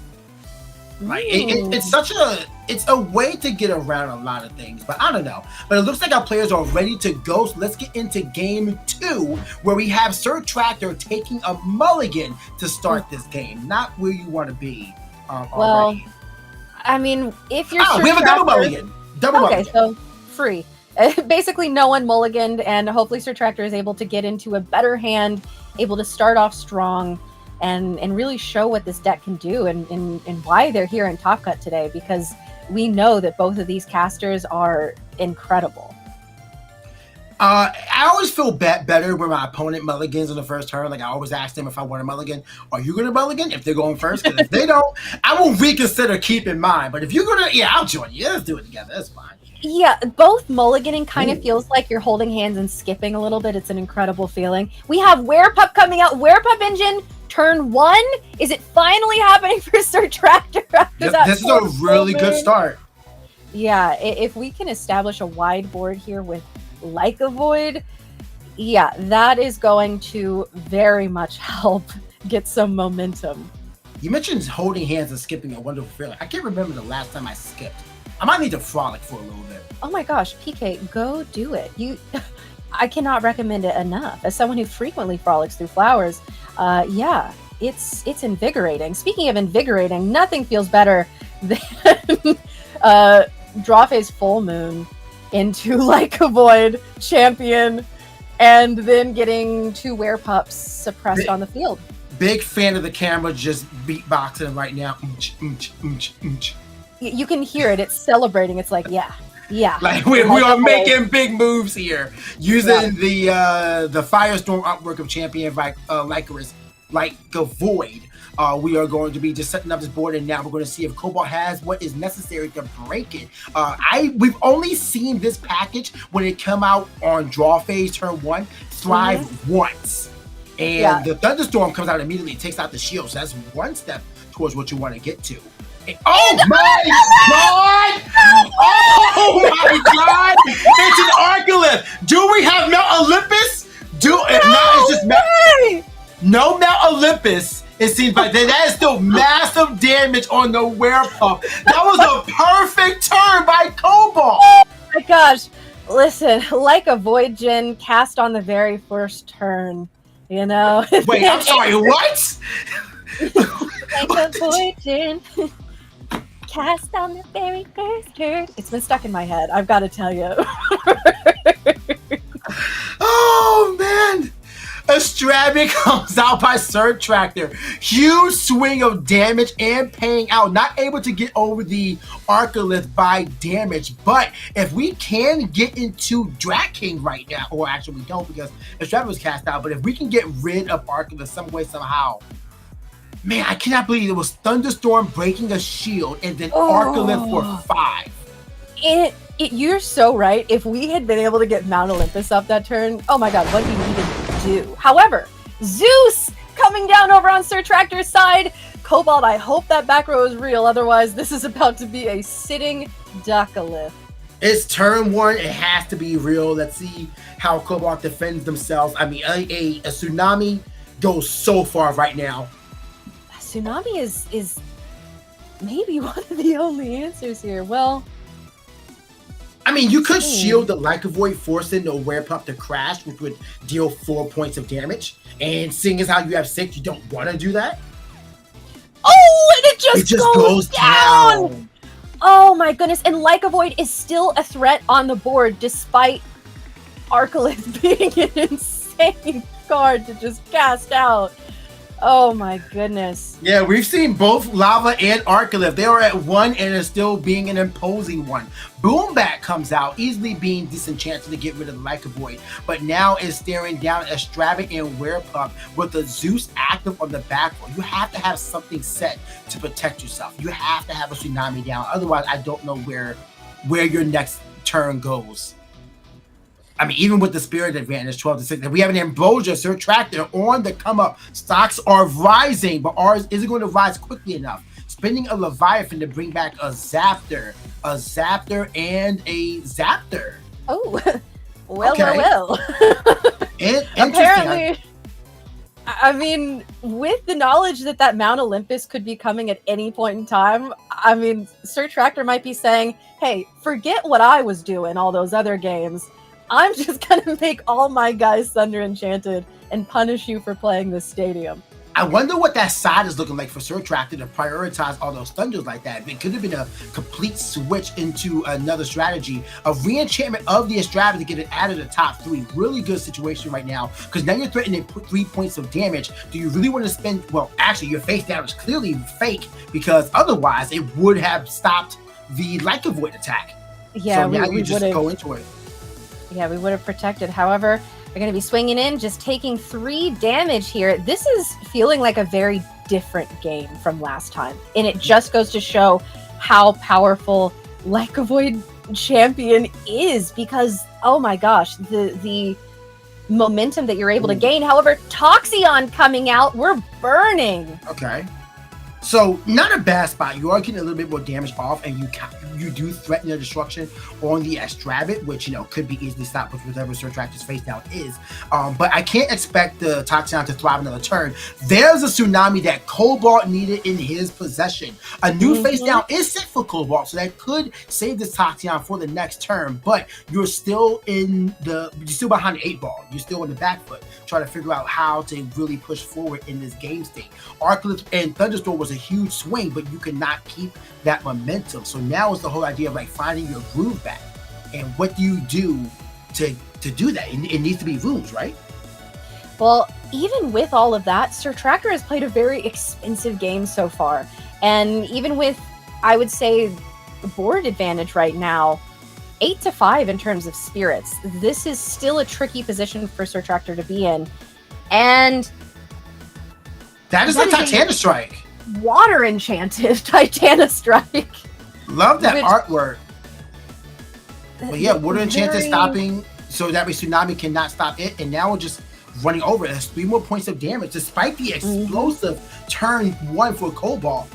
Not able to replicate that same success. That suppressed Werepup just still sitting here paying so much dividends for Tractor right now. Yeah, I mean, being able to sit here and just get damage and punch in turn after turn. And like you said, the Water Enchant to play around a possible Tsunami. We see another set card from Cobalt, and getting Quackle out will get us back in the game a little bit. Healing back 3 Thunder Spirits here. Big fan of just seeing how Sir Tractor decided I'm going to lean more into the Thunder side of my list. If you're going to play Olympus, I'm going to get the benefit as well. Quackle looks like it's not going to go contested, is going to get a heal off and run over the Astrabit or crash into it. But that is a point of damage. Yeah, that's interesting. I mean, Cobalt knowing that, okay, we need to start clearing this board. I need to start mitigating the amount of damage I'm taking each turn. And also saying, I want to get this Thunder Spirit off of... Well, okay. And that's coming out anyways. We're getting another Astrabit Thunder Enchanted, which possibly puts Cobalt in the same position. However... This is not the position to play PTA. You're paying 1 for PTA, taking 3 points of damage. Then you got to pay 1 more for this, but you leave yourself on 1. Are the 2 face down double Ambrosia? I would be shocked if that were the case. And not just because we're looking at a seemingly Thunder Mirror match here after Sir Tractor's sighting, but Cobalt going into another Quackle, that'll do it. That's Ambrosia. Just for Thunder. And I feel like the way that Cobalt has been prioritizing getting these Thunder Spirits off of Sir Tractor's side of the field, knowing that they are probably limited in the number of Thunder Spirits that they have, seems like they're trying to clear the board to be able to do some Mount Olympus stuff. Possibly, but I mean, when you find that advantage, Spectre comes out from Spectre, just a consistent parade of cards to be played. An Elestral each turn, a face down each turn. Sir Tractor has been on the gas this entire time. And this is a very different game than what we saw in game 1, and it kind of feels like the roles have been reversed, where it's just like, oh hey, you know what? There's an Ambrosia. That's going to bring up to 4. Yeah, and Cobalt bringing back only Thunder Spirits, so that was basically a Quackle. We've seen 2 Quackle now, right? And Spark it. Okay. So that's going to get a hand rip of, is only 1 card in hand? Which means it's just going to get rid of it if that's the case. However, a PTA coming out. Paying off for the Zeus on field. And simply putting that card in hand. I didn't see what it was. I believe it was a Thunderstorm. Okay. Pretty good. And I think that's a concession, yeah. So possibly just wanting to get a bit more information out of Sir Tractor, see what may have been there. But I think Sir Tractor does close out game 2 in a very commanding fashion, did not allow Cobalt to get any sort of footing in that match. It seems as though Sir Tractor boarded into a whole Thunder package. We saw very little water. We saw no foamies, which did nothing in the long run anyway. It was a complete, like Dornier morphed it to a mirror match. Yeah, and I'm looking at what we just watched saying, is Draking even in this anymore? Which I think that could be a possibility. As I mentioned in the last clash that we saw between these 2 casters, there was a point where Sir Tractor ascended over an Astrabit and had a Thunder Enchanted Draking, which then Cobalt had a really hard time dealing with that stat line under Mount Olympus. So it's possible that Draking is now just there as a big body without having to worry about the effect at this point. And clearly, that is a tactic that worked this turn for Sir Tractor. Yeah, absolutely. It's a really interesting list that Sir Tractor is able to employ, but the adjustment of understanding, I want to assume, since there was no Atlantis to be put in the list, that it was a pivot as hard as they could into Thunder to really take advantage of Mount Olympus, because that way you're at least not on the back foot, and you're essentially playing, as we said earlier, a mirror match now. Sir Tractor had the Elestrals, had the Rune, had the momentum, and did not allow Cobalt to get a single play going. The Thunderstorm on the shield and Arcalith was crazy, and it's really wild to think that if Arcalith was protected that turn, that clash and this match would have been over. Or even if it was just like Arcalith under Mount Olympus, if we could have gotten Mount Olympus on the field that turn. No jolts in that game. Yeah, which was interesting considering that Little Boy was the MVP last time. Yeah, and then we won it all. Makes you wonder how many copies are played in Cobalt's list. Like, is it 2-2 for the Jolton and Olympus? Is it just makes you curious? But I would consider Jolton a 3 at this point. Hey, you know what? 5-3 stat line under stadium is crazy. Yeah, It's really hard to beat. An uncontested stadium, although with Thunderstorm now in Sir Tractor's list, it is contested a little bit because you can just destroy it. That's one of the good things about Thunderstorm is that there's no prerequisite for Thunderstorm. It doesn't need to be face down or anything like that. You just destroy it. And of course, the real difference maker here was that we saw Like a Void pop off as opposed to a full moon just sitting in hand and being ripped uselessly at some point and getting that momentum. So really considering the performance we've seen from both of these casters, game 3 could go to either of them. Yeah, it's all about how these cards draw. If you have to go by who gets to go first, I want to believe this match will go to Cobalt just for the way the deck lies itself, but we are ready to go. Game 3 is prepared. Let's see these casters get into their next match. And likely Cobalt will be going first in this matchup. We might see, Rabbit turn 1. I was going to say we might see Jolton, the boy. But yes, Rabbit coming out. And by the way, you pointing out the fact that there are different Rabbit animations made me, it blew my mind. I've been looking at it for months at this point, I guess, and it's just never sunk in. I just noticed it. I thought it was I don't know. I just realized that it was a thing. They also go in opposite directions. Like the white rabbit goes to the left and the stellar one goes to the right. I think it's cool. That's my boy. I love a Strabbit. Give me a Strabbit plushies. Give me a Strabbit backpack. Wait, it's actually wild that we don't have an Strabbit plushie. Hey, can we get a movement going here in chat, folks? I'm down on the movement. Mm-hmm. A Strabbit plushies. Use the hashtag play Elestrals and let the team know what plushies you want. And let it be a Strabbit. True. And Schnook. Look at this. We need a Strabbit plushies. Yeah, and it's under Mount Olympus too, which Sir Tractor and said, under a PTA. Oh, well.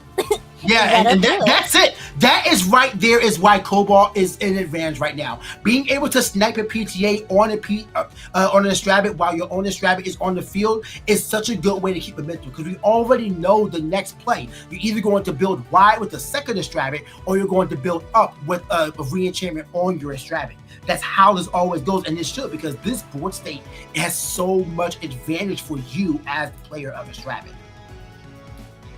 The expenditure does happen. Sir Tractor loses his Strabbit, and now, it's Cobalt's way to play at this point.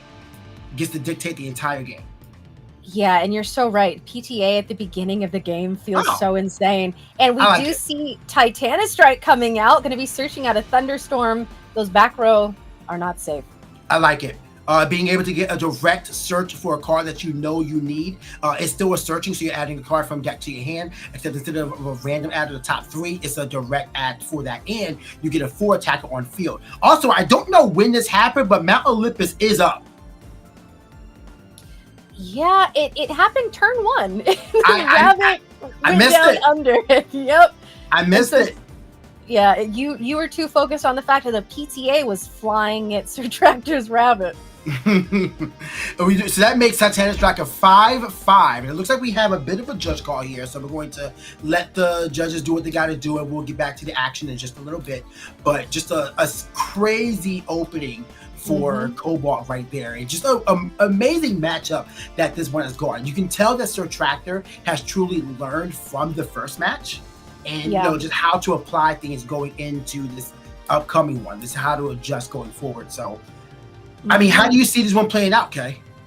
Well, as you said, being able to go first, especially in a situation where you go Rabbit and then your opponent goes Rabbit and you say PTA, that is such a critical series of events. It gives you so much momentum. You get to keep your Rabbit. It's under Mount Olympus, so it's a huge booty Rabbit. But on top of that, 3 attack is not terrible. If you really need to do something about it, you can crash with a Werepup, for example, worst case scenario. But I don't think that's the worst case scenario.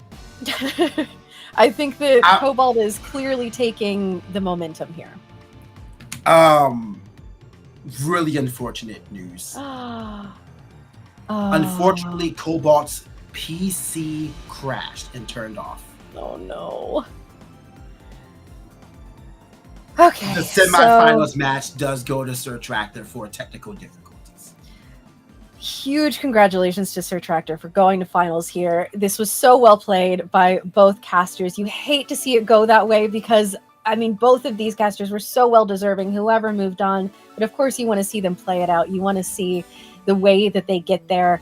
But you know what? It has been a long day for both of our casters and both of our casters' computers. Those have been working overtime all day today. So sorry to Cobalt. You have played so well today. And you know what? You already secured worlds. Okay? Let someone else get it, apparently. That's what your computer said. But I think we could have easily seen either of these casters take that game. And again, congratulations to Sir Tractor. Yeah, it was playing phenomenally. You can see the adjustments going into the list, excepting the fact that, hey, my main list is not going to cut it. Went into a completely different sideboard, very thunder infused, because we just saw a completely different list. I have to imagine the foamy just went out because there was no play into them at all, and all it did was just take out some removal, but it cost you so much damage and momentum. Not a single Draken was cast out. Just a lot of things that could have went wrong did. So Sir Tractor absolutely earned this finals appearance here, without a doubt, which is a fantastic list. And I'm interested to see Drag King perform in finals right now. Like, that's a big one, Kay. Drag King has made finals. Even though we have only seen Drag King once, and he was misenchanted. But really cool to see. I mean, the way that we saw Sir Tractor be able to pivot there. I mean, even going from the last clash that these two casters had, the difference between it. Clearly, Sir Tractor took that experience, learned from it, and said, I know exactly what I need to do going into these next games, and implemented that strategy, and it worked very well for them. Yeah, so, I mean, fantastic play. Would have loved to have seen how that game 3 turned out. We saw PTA going first, and it can just be a momentum swinger at times, but still, we have some time to go. 10 minutes left for the other match, which is currently 1-1. So it is anybody's game right now, but it looks like we have a game to be playing as well. They didn't say who's at Elestral. They said, do you want to play a game? So do we have something new? In the meantime, I want to thank y'all for being here and just showing love and support for Elestrals in the Premier Tournament. Reminder that there will not be one in July because we have so many set championships and the store open happening in Atlanta, Georgia in July. So get out there to your locals. Find somewhere where these major events are happening and get in touch with the community in person. Cards HQ, Saturday, July 19th is where you want to go.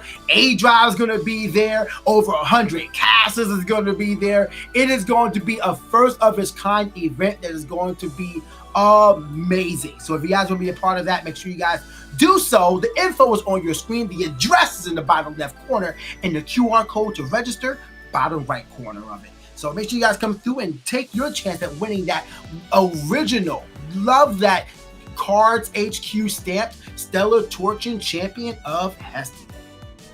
Yeah, both of those with that Cards HQ stamp, those are both such collector's items, and either one would be so cool to own.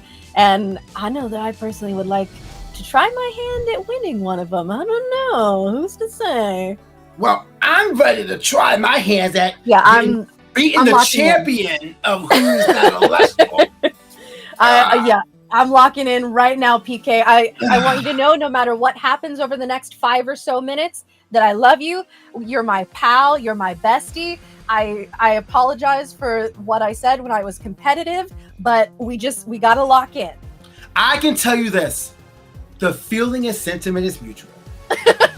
Okay, I knew you would get it. I knew you were competitive too. Absolutely. Right. Almost to a fault, but you a homie. We'll hug afterwards. We'll hug afterwards, but right now, fist length.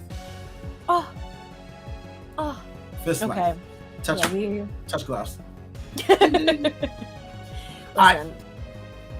Oh, Joblin. Joblin.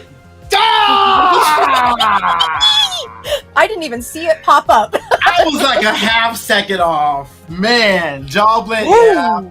All right. I'm like, I know it. It's not Snark. It's the other one. Yeah, she gets the job done. Look at that. I mean, he's so spiky. He is so spiky. Like, which one of me? That in the woods? You already met a bear, so like. Listen, you will not catch me in the ocean. Never step Same. foot, never will. I Hey, can't swim to save my life, literally. I sink. I just sink. I cannot do it. I'm a rock. I just know I have no business in the ocean, and that's okay with me. I'll leave it to the schnarks, all right? My wife loves the ocean. Catamaran? In Fornax? Typhlant. Maybe. That's my guess. I am unsure. He's a round boy. He's very shaped. But yeah, my... Oh! We were looking at his butt! We were looking at his butt! Oh my god! That is such a big head! They literally said... They literally said, as seen from above. That's crazy!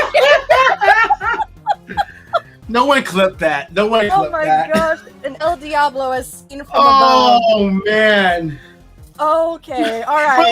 We're looking at this behind like Typhlant? Yeah, I thought that was a trunk, but it was actually a trunk, and there was some junk in it. Actually. Yeah, clearly. That's a big old head, man. I feel bad. I didn't realize that. Nolan, no. I'm so sorry. We didn't mean to. No. I think that's me. No, we both said that. That was me. We both said that. Rewind it. Go back to the VOD. Okay. Listen to it. I'm loading it up right now. We need the at the end of the race. We need the nose. Who got it? Draw. Do we respect the judge's opinion here? Yeah. Because I screamed it. Okay. Fine. I'm sorry. I'm more reserved. All right. Okay. All right. So I'll take that. I'll catch up in the next one. It's fine. I can't get over Snow. I can't listen. Snow is crazy. I don't think we can come back. The crazy part is I was looking at his behind for the reveal, like, what is this face? And that wasn't the face. No. Oh, Mall Station. Mall Station. Yeah, it is. I didn't even Mall see him. Station. Okay, that's it. Next time you are not going to catch me looking anywhere other than right Look at that shield. That's my boy. Look at him. Mall Station. You're the one who made me realize that Mall Station was good. When we faced off at the Elestral, I'm like, oh, this card's actually correct. Hey. I said this to you, but just you grew up, like your skill got amazing in Elestral season 2. You went from, I don't really know what to do, we're just gonna try this out, to I'm a beast. I know what I'm doing. Here's my Demeter. Please stop me. Equilink Stolberg. That was you. Hey, listen, you were the one who almost took a game with Panzer off of Beans and Drataya! That is Stellar Drataya! Stellar Drataya! No, wait, is it Ankylo Shock, though? It kind of looks... Is it? I'm calling Drataya. I feel like that's the Stellar one. If I'm wrong, I'm wrong. I don't think it's a kilo. Hey, that's your guess. Drataya! No, you're right. He looks that's my boy. That's Wertz's boy. Poor went out for Wertz. I've never seen that art, actually. That's my first time seeing Stellar Drataya. Nah, that's the I forget where you get it from, but yeah, it's definitely Stellar Drataya. It's cute. Big fan of Drataya. You're up, PK. Of course. Zephyrog. I said it. No, there's no way you think you said it first. I said Zephyrog. Not first. Not first. Watch it not even be Zephyrog. It's that is Zephyrog, right? Yeah. Draw! No, Judge! No, Judge, you're wrong! The judge said draw. I said Zeph first. Oh, okay. All right. Zeph first. Can we get a Zeph first? No, wait. Can we get a Nexus form? Hold up. Yeah. Zeph first? You are not going to catch me looking away from this spot. Why not? Why not? We have a job to do. The people are watching. This is deeply important. I mean, I'm ahead by one. It's not that far ahead. Oh, it's not that serious. Sure. No, Hoverwar. Look at the little tail. I think it's Hoverwar. I could be completely wrong. So make a guess. I don't know. I think you're right. I'm pretty sure it's Hoverwar. maybe it's Is it? What's the electric one? Is the electric one? Okay, what's the one that Stellar Kristoff keeps playing? What's his name? Gato? Is it Gato Bolt? That would be my guess. I think that's the way he plays. That's the one that I meant. It's Havocal. Oh no! I don't think I've ever, because I went for the Ascension. I didn't know what the tail looked like because I've never seen it in the art. in the Moonrise art. Oh, rip. Dang. Man. All right. See, now Silver's trying to switch it up on us with these obscure arts that we've never seen. No, but hey, it's a respect to our skill. Yeah, Like, Silver producer gets it. Shout out to Silver Beanie. Working the stream, we're working our minds right now. I'm excited to see what happens next. Let's go. Bring it up, bring it up. My heart rate would have you convinced. Stop! Oh! Sorry. You can't let me play these games if you don't want people screaming on the stream, respectfully. Yeah, you're right. Yeah. Look at it. Look at what's that? Was that +2 for me? We out here. Yeah. Yeah. You're winning. It's all right. We got a little bit more time. Like, I'm down. We still got the other matches to go. Who knows? They're probably in time right now, the other match. So we'll see what's going on. Crazy matchup over there. Man, I love cows too. Milk. Man, I love cows. Not enough to recognize them. I did! I just not as fast as you. Next America! Reservoir! This is crazy! This is great! Are you kidding me? Are you kidding? Literally, it wasn't even fully on screen that you had that one. Oh my god! That's my baby too. Oh. Nixa Mirror Risen Form. One more. This is probably for all the points. Listen, we're so far behind in this one. Worth 1 million points. Yeah, okay. I figured as much. All right, final buzzer. It's gonna be something a real deep cut. I know it is. Do Shattered Stars art. PK doesn't always recognize those. Wow, you're not wrong though. I mean, hey, good for knowing your opponent and taking your advantage where you can. I get it. I respect it. Listen, the art of war, okay? All is fair. Look at how we're both just leaning in, just not looking away at all. Oh. Snowlit!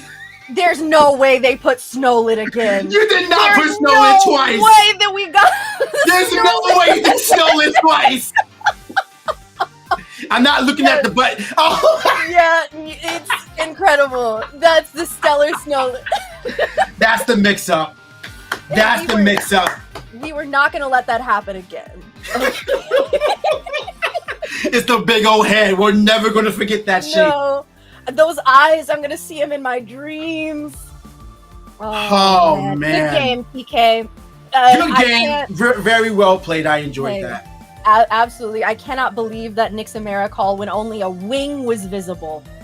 It's that pose. That's like the most intimidating pose any full art has. Like, give me one more imposing. I'll wait.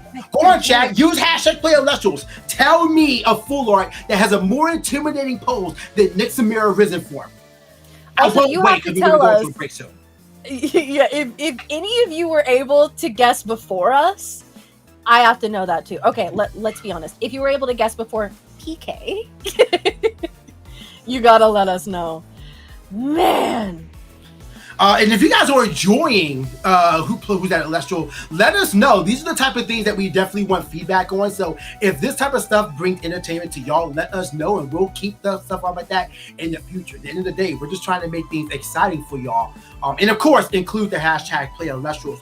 Go on socials. We are monitoring it. And if anybody clip us looking at Snowlit butt, I'm gonna be mad at y'all.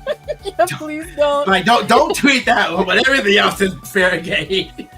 Yeah, I love that you know for a fact that the second you say, whatever you do, don't do this, that these menaces are going to do exactly that. And we're they're good kids. No, they're good kids, right? You guys are good at home. Yeah, you have to go to home. I appreciate y'all. But thank y'all for being here. And don't forget that we are streaming on Twitch as well. We are finally on Twitch, so you can watch on your preferred platform. So YouTube, if you want to be on Twitch, go over to Twitch. Twitch, do you like YouTube for the DVR feature? Hop on over to YouTube. Regardless, the same content is going to be there for you to watch at your preferred preference. It's a really good time to be in the community right now and just going forward. And yeah, right now we're just waiting on the go-ahead from producers, but we will be waiting for if we get a confirmation on the result, but we do have it. The other match is ready. Oh, I don't even know. It is concluded. I don't want to say anything yet. It's been reported right now. Okay, we have the confirmation. So, Sir Tractor, the winner of the stream semifinals match, will go up against the undefeated returning champion of Being Soldier. He can't keep getting away with this. He can't keep getting away with this. This is going to be incredible. Stop him. My gosh. You don't want to get away. Beat him. That's so true. Sir Tractor. Hey, there you go. If you want to take down someone who has not lost a game in, I would say, over a month at this point. Yeah. At least the Premier Tournament is really just a really strong way to just push forward. But that's going to be an exciting matchup. So, what is it? That's going to be getting ready to set up soon. I'm sure they're going to be talking to the competitors and saying, hey, make sure your computers don't get hit by thunderstorm. Make sure you're ready to go on everything. Kay will be joining y'all for commentary. I'm going to be doing the interviews. So you'll see me post finals, but I will be sat, and as I hope you guys will be as well, to watch that finals. But man, that was just a really good time. It's time for me to rest on my laurels of being who did Elestral's champion, and let Kay move on with MBT to bring you guys commentary over the finals. Again, Being Soldier versus Sir Tractor, hitting your screen soon. Don't go anywhere. We'll be right back.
And we are back. We are gearing up for the finals, and what a day it has been. I am once again joined by NBT. Welcome back. So happy to be here. So happy to be commentating with you, and so happy to be commentating two individuals who are well known throughout the Elestrals community for their consistent level of play and their multiple appearances in finals. I would say consistent is a word for someone who has gone undefeated so far in 2 back-to-back tournaments, that being Bean Soldier, of course, and Sir Tractor, as you mentioned, no stranger themselves as a premier champion, as the person who created the Cryosect list, which is one of my favorite lists that I've personally seen in recent history. I think it's so fun, and what a day we have had to get here. It has really been... Yeah, 7 rounds of Swiss. Now we are in finals, and we have seen so many different lists, people experimenting all over the place. Bears almost taking it. Oh, soon, my loves, soon. Quick shouts out to Justin of Cards and Coffee for trying to live the dream and unfortunately perishing in top 8. This was probably the most stacked top 8 of any Elestrals tournament I have ever seen. Almost half of the top cut was people who have previously won a premier event, which is shocking. The two individuals in finals right now, Bean Soldier and Sir Tractor, are both trying to punch their ticket to Worlds, and I think we can confirm by getting to finals, Sir Tractor already has. But they had to fight through a lot of really tough casters to get there. Aqua Dragon on a Fire Nexus strategy that Bean Soldier was able to just barely edge out during the mirror. Sir Tractor playing against Cobalt Sanderson, piloting what we expected was the Zeus starter until really late into the matches. Really excellent games. Everything from Spinosect to, as you mentioned, Majursa made an appearance. What was your favorite moment from today? I mean, you know I'm gonna say it's Bears. The second that I saw Hi Bear Nation enchanting from the underworld to Ursaden, I was having an incredible time. And I even was having an incredible time when it was answered by a spoiled fruit. What a game! Oh my gosh, yeah, I started out thrilled today. It really did, and it only got more exciting from there. You were on for the Ann Titan match as well, correct? Yes, I was. It was wild to see Ardvarum cast in a premier level match, and it wasn't the most exciting deck at the table. It's just such an incredible series of situations. I think moving into this event, we expected a lot of the same Elestrals that we've been seeing for the last couple of months. The Galaxies, the Werepups, the Astrabbits, but I've been blown away about the variety of both Elestrals and archetypes that have been available throughout this premier event. And that is really exemplified by the stuff in Bean Soldier's list. I have been floored by the Elestrals that he has decided are good enough to include in his strategy. Everything from Cypramol to Volcaries playing really well off of each other. And of course, we have on Sir Tractor's side the Draking that has been lurking and not really making too much of an appearance. So I'm excited to see how these two match up, and it looks like we are getting ready to go into finals. Now, as you've mentioned, Bean Soldier is currently not only undefeated for this event, but undefeated at the previous Premier as well. Did not drop a match on his way to a finals win.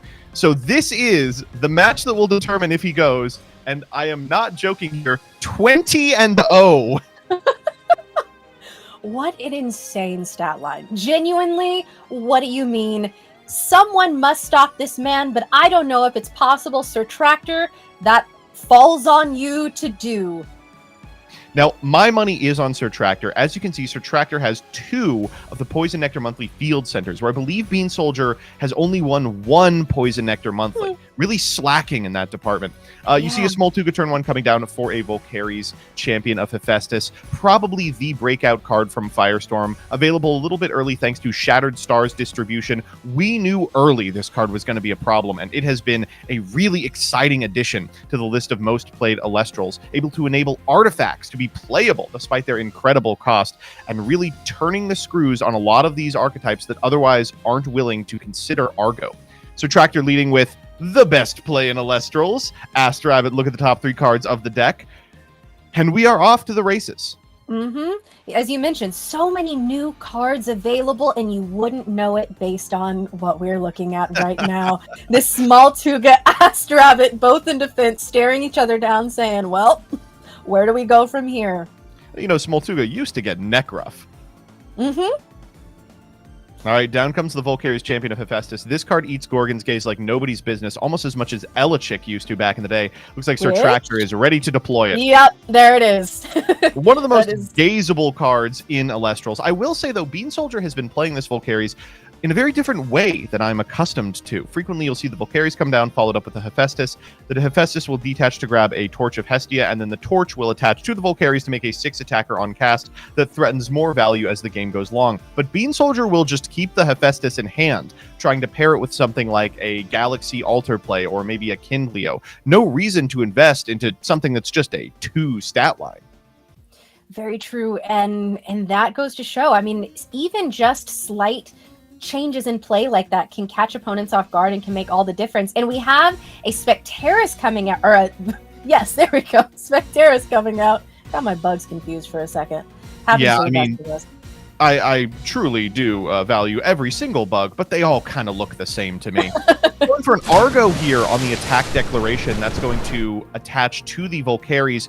We can cast pretty much anything we want here, and you see a couple of Luminate sent to the Underworld as payment for that Argo. Gives you a little bit of insight into the type of stuff that's in Bean Soldier's list. Because the Spectaris is going to make it up to 5 by way of its own attack, we don't have to pay too much for this Argo, just a single spirit to get that Torch of Hestia online. Puts the Volcari's up to 6, sends the Specters, and immediately threatens the Astrabbit as well. Yeah, Sir Tractor sending that Spectaris to the Underworld with a quickness before the Torch was even enchanted. They said, yeah. We all know where this is going. Yeah, you got it. Good job. And going over to Bean Soldier, as you mentioned, that Hephaestus still in hand, waiting for an opportune moment to play it, which, you know, this is not a moment where it needs to. And well, you mentioned those Luminate.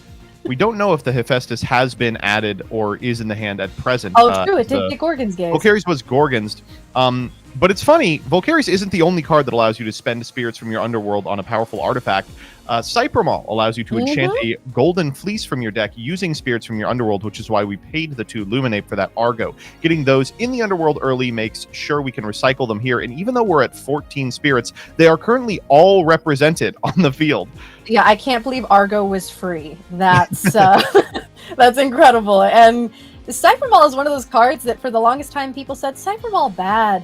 And then Bo said, I think Cypremol's crazy, and everyone was forced to agree with that. And Bean Soldier said, rocking here is the Torch of Hestia Foretell. That was a Champ Poseidon, a Viserys, and one other card.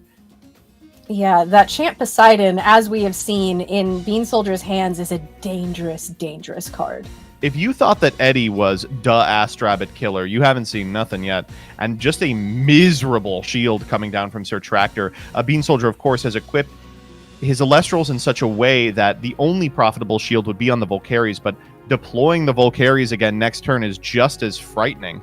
And on top of that, let's not forget, that turtle is still there from turn 1, just sat in defense. We see Schnark!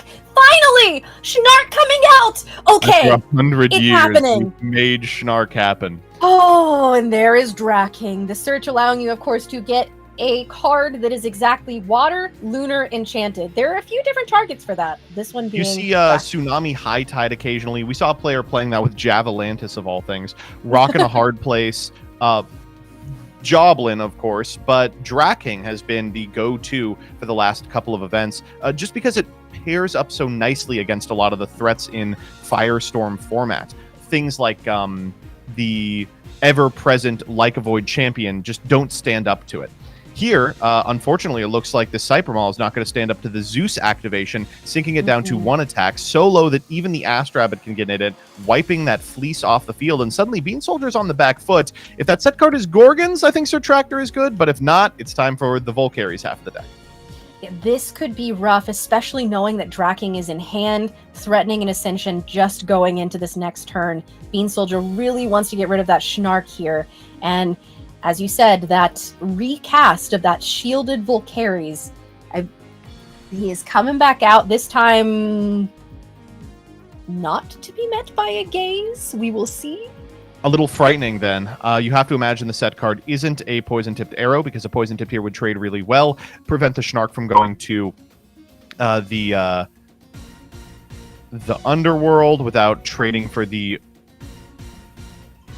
champion in the process, which means that likely it's a tsunami, and the tsunami here does what you need. It keeps bodies on board, which enables you to make a huge Draking play next turn. Ooh, a shield again! Oh my goodness. Okay, which means So we're gonna Draken be is seeing bleeding spirits, but is going to be able to ascend into the Draking if they so desire here. but we're also gonna see that Valkyries come down again. I don't There think it we have is. another Hephaestus to search, but I could be wrong. Yeah, well, and here he comes, properly enchanted this time. We did see the Thunder Enchanted Draking last time he hit the field, and that was quite fun, but I like to see him properly enchanted. Unfortunately, Bean Soldier doesn't have a shield with which to respond, instead opting for a Gorgon's Gaze. Not exactly where you want to be, especially into live back row from Sir Tractor. We're going to have to get rid of this copy of Draking, and I don't know how we're going to. It's possible the reason we kept the Hephaestus in hand despite having the Valkyries on field is because we have a Kindleo in hand and want to retain the Hephaestus as a Nexus bank. This would be a great opportunity to deploy the Kindleo. It can threaten both the Draking and the Astrabbit. Just depends what that set card is. If it's a Gorgon's Gaze, we might be screwed either way. Well, I think that if that had been a Gorgon's Gaze, it would have been deployed last turn against that Valkyries. As This is you actually said, the first turn it's been down. It was the shield last turn. Oh, you're true. Okay, well, it could be a gaze. They could be lurking. And Bean Soldier really agonizing over this play. He knows a Kindleo play loses to so much. Ooh, another copy? Oh no, are we going to... Oh, misenchanting this here. A water and a Thunder Spirit under the Golden Fleece. What are we That's nexusing? going to permit us to cast Heliolith. We just moved it on field, and we don't play enough of the Luminape. We're bouncing. Okay, that does get rid of the Draking. And also tests for Gorgon's Gaze, so you have to imagine the set card is probably either a shield or a tsunami, neither of which deals super elegantly with this. Tsunami it is, that Heliolith goes to defense position, but is still a huge threat unless we deploy the Draking again into a piece of back row. Yeah, the 5/5 stat, as it turns out, is really, really difficult to deal with because no matter what you do, it's quite difficult to get over. Even Zeusing it down, like you can't Astrabbit over it, it's really kind of grody. I mean, we might see the ascension of the Draking over the Rabbit because at the end of the day, the stat is important. However, I'm not sure if Sir Tractor is going to go that direction. Thumbing through the hand here, they're checking the wording on Heliolith. Oh, okay. Might come down to we need to rewind and take it back to the previous game state here.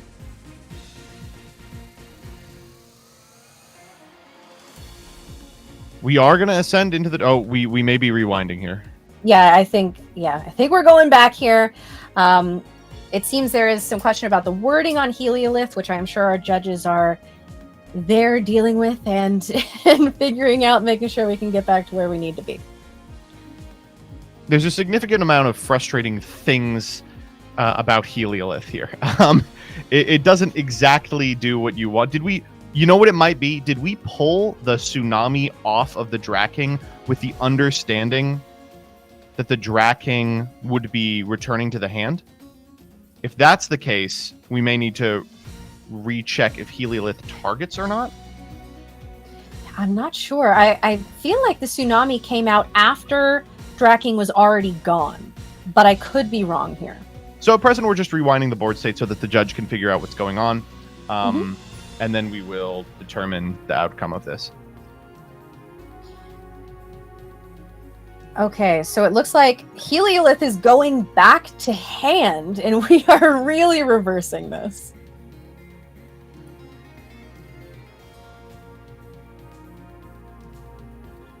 I imagine we're just waiting for a judge decision now. There will probably be a minute time extension plus a rewind of the game state. Checking spirits as well. I imagine Bean Soldier has put back the couple of Luminate that were under the Heliolith as well from this position. Kind of a it's a gummy board state to deal with. I mean, this artifact deck gets itself into these situations so frequently. Really difficult corner case rulings that often don't come up. I mean, we were on camera just a couple of rounds earlier in which Bean Soldier was able to use spirits in the underworld to cast artifact runes, despite the fact that there was no Hephaestus on his side of the field, because Volcaries only cares if a Hephaestus is on the field, period, and was using his opponents as the necessary stepping stone to get the extra benefit. There are so many small interactions to keep track of, and exactly like that, and I'm sure this is another one of those situations. Yeah. Heliolith, of course, is also a really strange card to play. Unlike the other liths, it doesn't come down in a position where you are necessarily losing. It can be cast if any artifact is enchanted. Here, the Golden Fleece is misenchanted, but is enchanted regardless. And for that reason, you can cast the Heliolith. It does bounce an opponent's Elestral, even though your opponent hasn't made any mistakes by failing to play around it, if that makes sense, like you would with a Lavalith or an Arcolith. Okay, all right.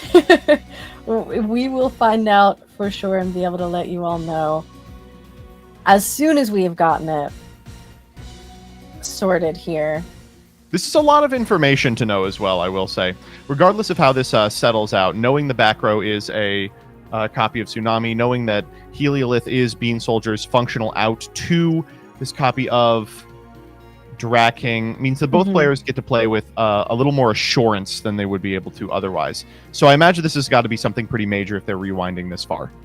Yeah, and the fact that we know that Tsunami, there's a lot of information that's been given away here, and it will definitely, with players of this caliber, they will play forward with both of those things in mind. And unfortunately, we have figured out what the issue was. The text on Heliolith is that a Heliolith can be normal cast for 2 solar if an artifact is enchanted, but an artifact that has the wrong spirits underneath it is considered misenchanted, not enchanted, which means the normal cast of the Heliolith is not legal. That's going to put that back in the hand and Bean Soldier on the back foot as he struggles to cobble together something relevant with a Golden Fleece that now is doing less than nothing. It's so interesting because so often Golden Fleece is misenchanted in situations like this because it's used as a Nexus bank, which of course that's perfectly fine to use it that way. But you're right, when it comes down to wording of enchanted versus misenchanted, that's when it becomes a little bit different. Right, but in Necklace of Harmonia, the aggro Necklace of Harmonia here, all attached to this little small Tuga, by the way. And notably, that one is enchanted properly, so we are gonna bounce that sucker. Woo! Here we go. And now, guess what? Nice Tsunami. That small Tuga's getting aggro. Oh no, we actually enchanted the Draking there so that we don't have to pay out at end step. Okay, fair enough. This was a pretty rough sequence for Bean Soldier, of course. Now the Golden Fleece isn't doing anything. We've lost our Necklace of Harmonia.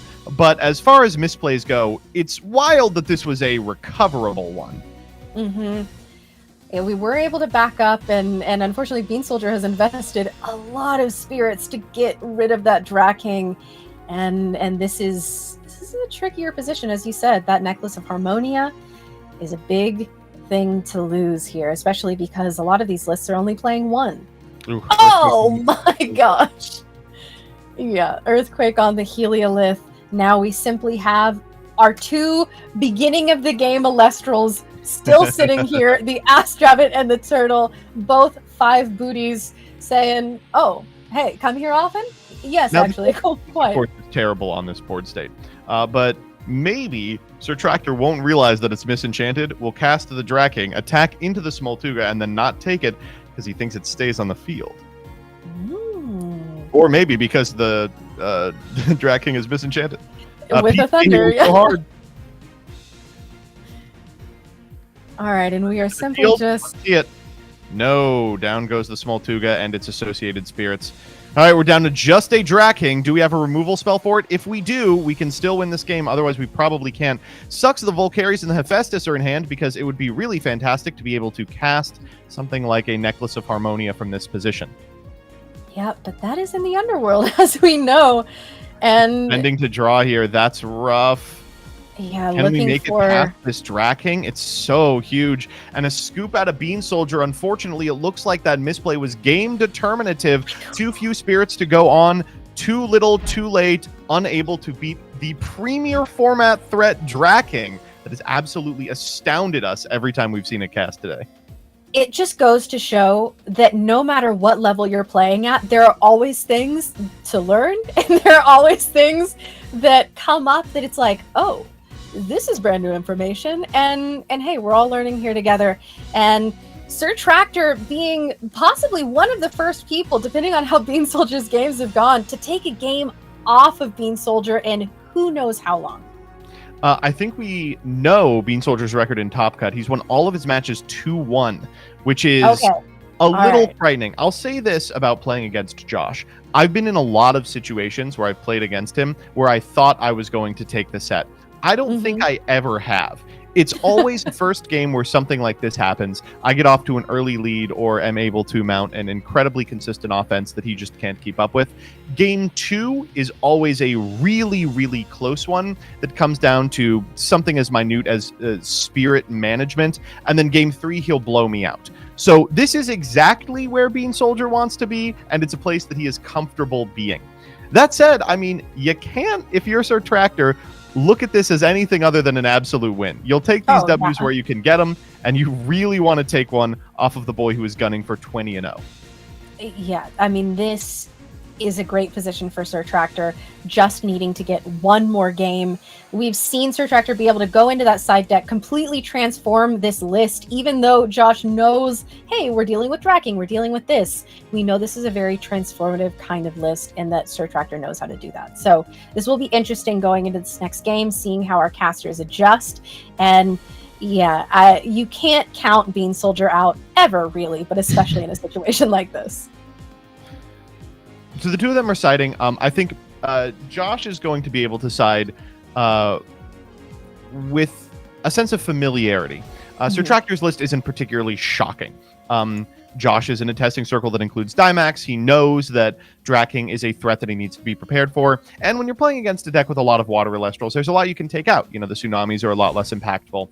There's a lot you can bring in. You expect to see Werepup if they're in Lunar. You can board into Cryoblasts and the like. Sir Tractor, similarly, probably is going to have an easy time boarding just because Josh's deck is known.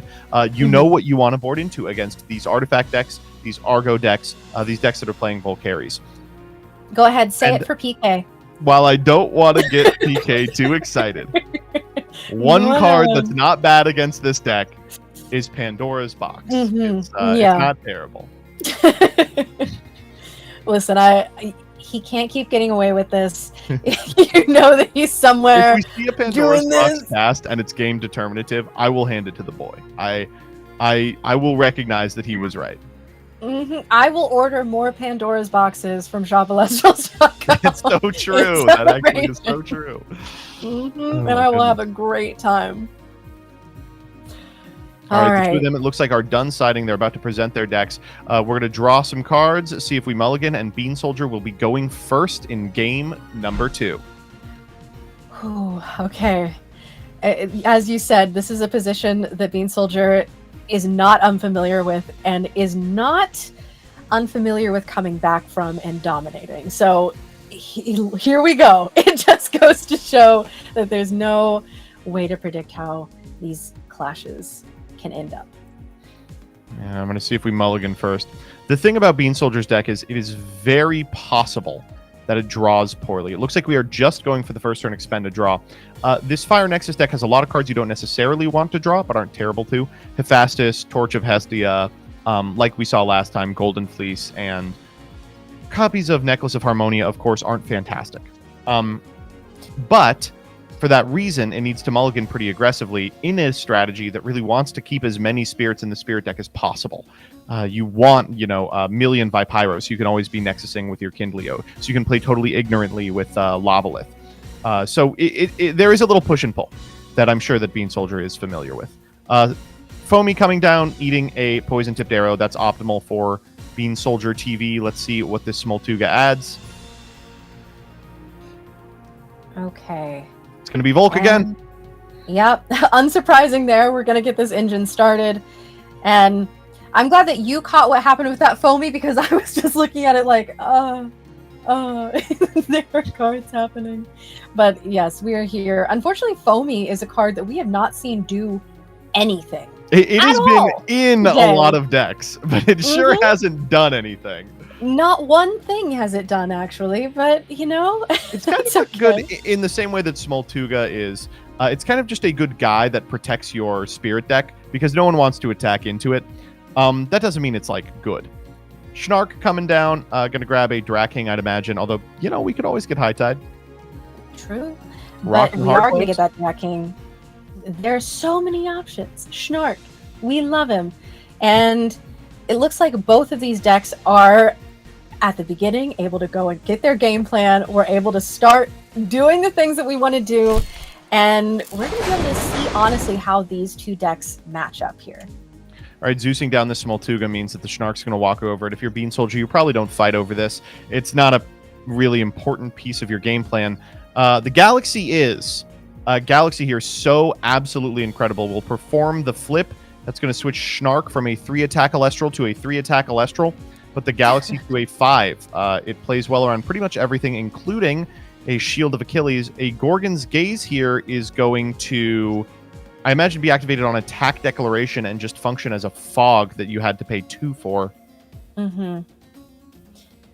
Preserving that Schnark, as we know, we have the Draking in hand. It wants to ascend over the Schnark this turn, and if it does, that is going to be very difficult depending on what back row Bean Soldier is sitting on here. I think you have to be very wary if you're a Surtractor. You can see them table tapping here. This is a tasty, tasty Draking. Draking take a properly enchanted Champion of Poseidon Galaxy is exactly where you want to be. You can re-enchant the Galaxy the next turn to get its effect if you need it. The problem is, would Josh give you an attack that good? I mean, you have to assume it's a Shield of Achilles or a Gorgon's Gaze or something that's going to impede your progress. We will see, though. We have a back row. Sink down the Galaxy. Oh, okay. I guess in case that is an Argo is what we're maybe playing around. It's a Gorgon's Gaze. I think you were spot on the money. An Argo would pump to exactly 7, and the Galaxy could crash with a Necklace of Harmonia. Instead, the Gaze coming down. That's still a pretty good position to be in if you're Surtractor. You obviously don't want to lose the Draking, and this keeps it on the field. Bean Soldier's got a play that's immediately visible. It's re-enchant the Galaxy. That'll flip it to a 5-2 against the Draking's 4-7. Is that good enough? I don't know. It would have to play nicely into the back row, but every back row beats it at that point, with the exception of PTA. Looks like we're just going to Necklace of Harmonia. Okay, maybe with a couple of Fire Spirits? Earth and Fire. And a Fire. Wow, keeping our options open. Might see Kinleo going into next turn. Who knows? Or Might see Equilynx. Yeah! Or a Heliolith. A Heliolith would also be pretty good. Says, I've learned my lesson about this. Once again, equipping that Necklace of Harmonia to the Draking so we don't have to pay for it at end step. Set 1 card. These two going in, Heliolith for 2 and Galaxy for 1. So Tractor spent a lot of spirits to get to this position, and we'll go down to 9 if this is successful, or 10 rather. We do just see them expending these spirits for damage, so looks like this is going to be a successful attack, possibly saving that back row until there's something to protect, which I think makes a lot of sense. And going into this next turn, I mean, we've lost the Draking, the Zeus is gone, we're looking at Heliolith. Last time Surtractor simply had an Earthquake, so I don't know what else there could be to answer, and Rabbit is something. Aggro Rabbit, by the way. Well, it does walk over that Galaxy. It trades. You know, that's good enough. That was a jettison out of the deck there. He said, I want that one. I imagine it's pretty good. I'm guessing Earthquake. If we see Earthquake on Heliolith again, you know, that would be interesting. We see a set card, maybe that was what was picked, but I actually don't think you take this trade if you're Surtractor. Yeah, I think you just pass here. Down comes the Volk. Forces out a Gorgon's Gaze, maybe? No, nothing. Volcaries will get us a copy of Hephaestus. We'll probably keep that in hand. Nothing on field really needs the Hephaestus. I guess there's an argument that you can Go Hephaestus for something to pump the Galaxy to play around a Tsunami, but nothing pumps it high enough outside of the necklace, which you've already used. So I think we're likely just going to attack and eating a Tsunami if it exists. Yeah, I think we've only got Torch left. Testing for the shield here with the Volk. It is a Tsunami, as expected. Not a lot you can do about that. Oh, yeah, I was like, are we moving Galaxy? No, we're just establishing dominance. Yeah, okay. So are we moving this Galaxy to defense? Okay. So we can recast the Draking here, just leave it on the field. The only thing it loses to is Poison-Tipped Arrow. You do kind of expect that Bean Soldier's on some number of them because they went first this time. But as long as you don't like get in any trouble and you have an out for the Galaxy, it's not a terrible play. Yeah, the Galaxy is really the big threat here, and as it's totally complicating everything. Yeah, interestingly enough, the same could be said of the previous normal Galaxy. It would also be causing the same issues. I do appreciate that Champion Galaxy is exactly like normal Galaxy and that it totally ruins your opponent's life. The difference is this one doesn't also ruin your life. Get you into terrible situations in the battle step with Gorgon's Gaze. Make your Eddies a 1/4. It's just a cool card. Yeah, and we have seen it used viciously throughout this day is the only way I can describe it. That's not Earthquake. It's Ambro. Moving down to 7 and then back up to 10, I believe. Going to be returning probably Water, maybe Lunar. Now, we've seen a couple of times the math in Sir Tractor's deck is not fantastic. You can see we're playing a lot here. That looks like the necessary spirits for a Hurricane. And that looks like a Hurricane. Ooh, yeah. That's exactly what we're looking at here. Pretty good one. You're 2 for 2ing here, losing a shield for yourself. And from Bean Soldier, really, really hesitant to flip these up. Yeah, there's no shot we have something like a Divine Blessing, is there? That would be stunning. Looks like Altar and Shield. Okay. 2 really good cards against a copy of Draking. All right, we're going to fire off the Draking. It is not properly enchanted, but it does have 7 attack. It can easily get over the Galaxy, which it has to, or else we can re-enchant the Galaxy and walk over the Draking, provided Sir Tractor doesn't a card. And considering that wasn't Argo, I think probably good to get rid of it, although the Galaxy wouldn't have been able to do much either way, unfortunately. As you mentioned, that necklace is long gone, and Torch doesn't do it. I think that I mean, Torch does kind of do it. We can Torch equip to the Heliolith. It goes up to 7. We can crash with the Draking. Puts their Tractor on Gotta Have It at a point where their best threat is gone. Or we can ascend over the Heliolith for a second Heliolith. We can do that too. That's also always been an option. Oh, and we just keep bouncing this Draking back to hand. Oh my goodness. No. How much solar is Bean Soldier on? We saw in a previous match he ran out. Well, we haven't seen Golden Fleece this time, so maybe that really is the I think thing that makes the exactly difference. 5, right? Oh, or exactly 4 rather. You expend the 2 early, Cypher Maul gets 2 back, and then you can like ascend over with a Heliolith. It's got to be 5 exactly. That's going to be a scoop out of Sir Tractor, and we are moving to a Game 3 situation. These 2 individuals, I swear. Oh, maybe it wasn't a scoop, but an exasperated hands in the air type gesture. Yeah, I think we might rather than a scoop, it was the precursor to a scoop. A frustration followed by an ambrosia. Okay, all right. I guess it's hard to scoop when you have ambrosia because you say you want to play it out. Yeah. Have you ever been in that position where you're in a losing position? You go, I'll scoop. Then you look at your hand and you see 2 ambro and you go, well, let's give it a turn actually. And this is something that would make it worth continuing if we're able to get Champ like a Void out on board. Okay. Setting 1 card could be literally anything. Back to Bean Soldier says, can you beat Champ like a Void? I think the answer is probably yes. Any number of cards does it here. We could ascend over the Heliolith for a 4th Heliolith.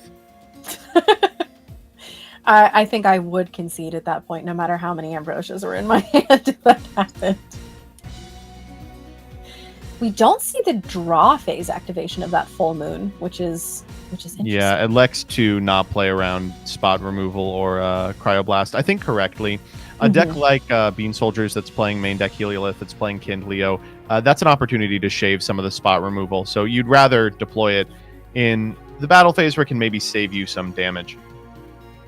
I think that will put us in a tricky position, though, with if Heliolith pokes through for all this damage, then we just don't have the spirits to be able to do Full Moon and Like a Void. Yeah, I think we would miscast the Full Moon, ascend into a Like a Void, and then decline to summon any Werepup, try and take over the game with just a 6/7. It's not pretty, but, you know, when you have 3 spirits left, you do what you have to. Yeah, we are doing what we need to do to get it done. Sir Tractor is, despite everything, managing to stay in this game. Rabbit coming out, possibly going for that spot removal. It's a missed Rabbit. Ah. Simply just a big body then, which is fair enough. And here comes that Full Moon. Full Moon's out of the Spirit deck. We will ascend into the Like a Void. That Like a Void's big. I imagine we might actually just straight up decline to activate its effect, because whatever we summon just gets immediately eaten by our Volcaries and our Heliolith. No reason to go down one further Spirit. We are dangerously low on healing as well. We only have one more Ambro in deck, and finding it here doesn't really change the math on anything. I mean, this is where Sir Tractor likes to be, you know.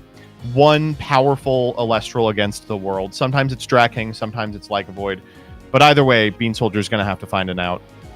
Yeah, being able to say, you better be able to deal with this. And sometimes the answer is, I can't. And even in this position, we could very quickly get Bean Soldier into sort of a corner. I mean, we've already seen 3 different activations of Heliolith, and I don't think we'll see another. Eddie's good here. You have to out the Volcaries as well as probably the Heliolith. Just because the Volcaries means that you can use Fire Spirits that otherwise might be missing from your Spirit deck to go for a Torch play, 6 over the Like a Void. So Tractor now down to 0. Everything on field. We are ascending. What do we got? A Lavalith?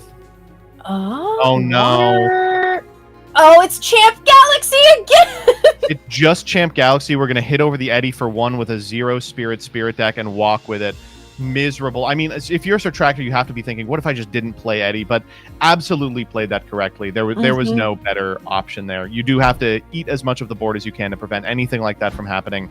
And Bean Soldier had so many outs from that position with a hand that had played so little. That means we are now 1 game away from crowning your new Elestrals Premier Event champion.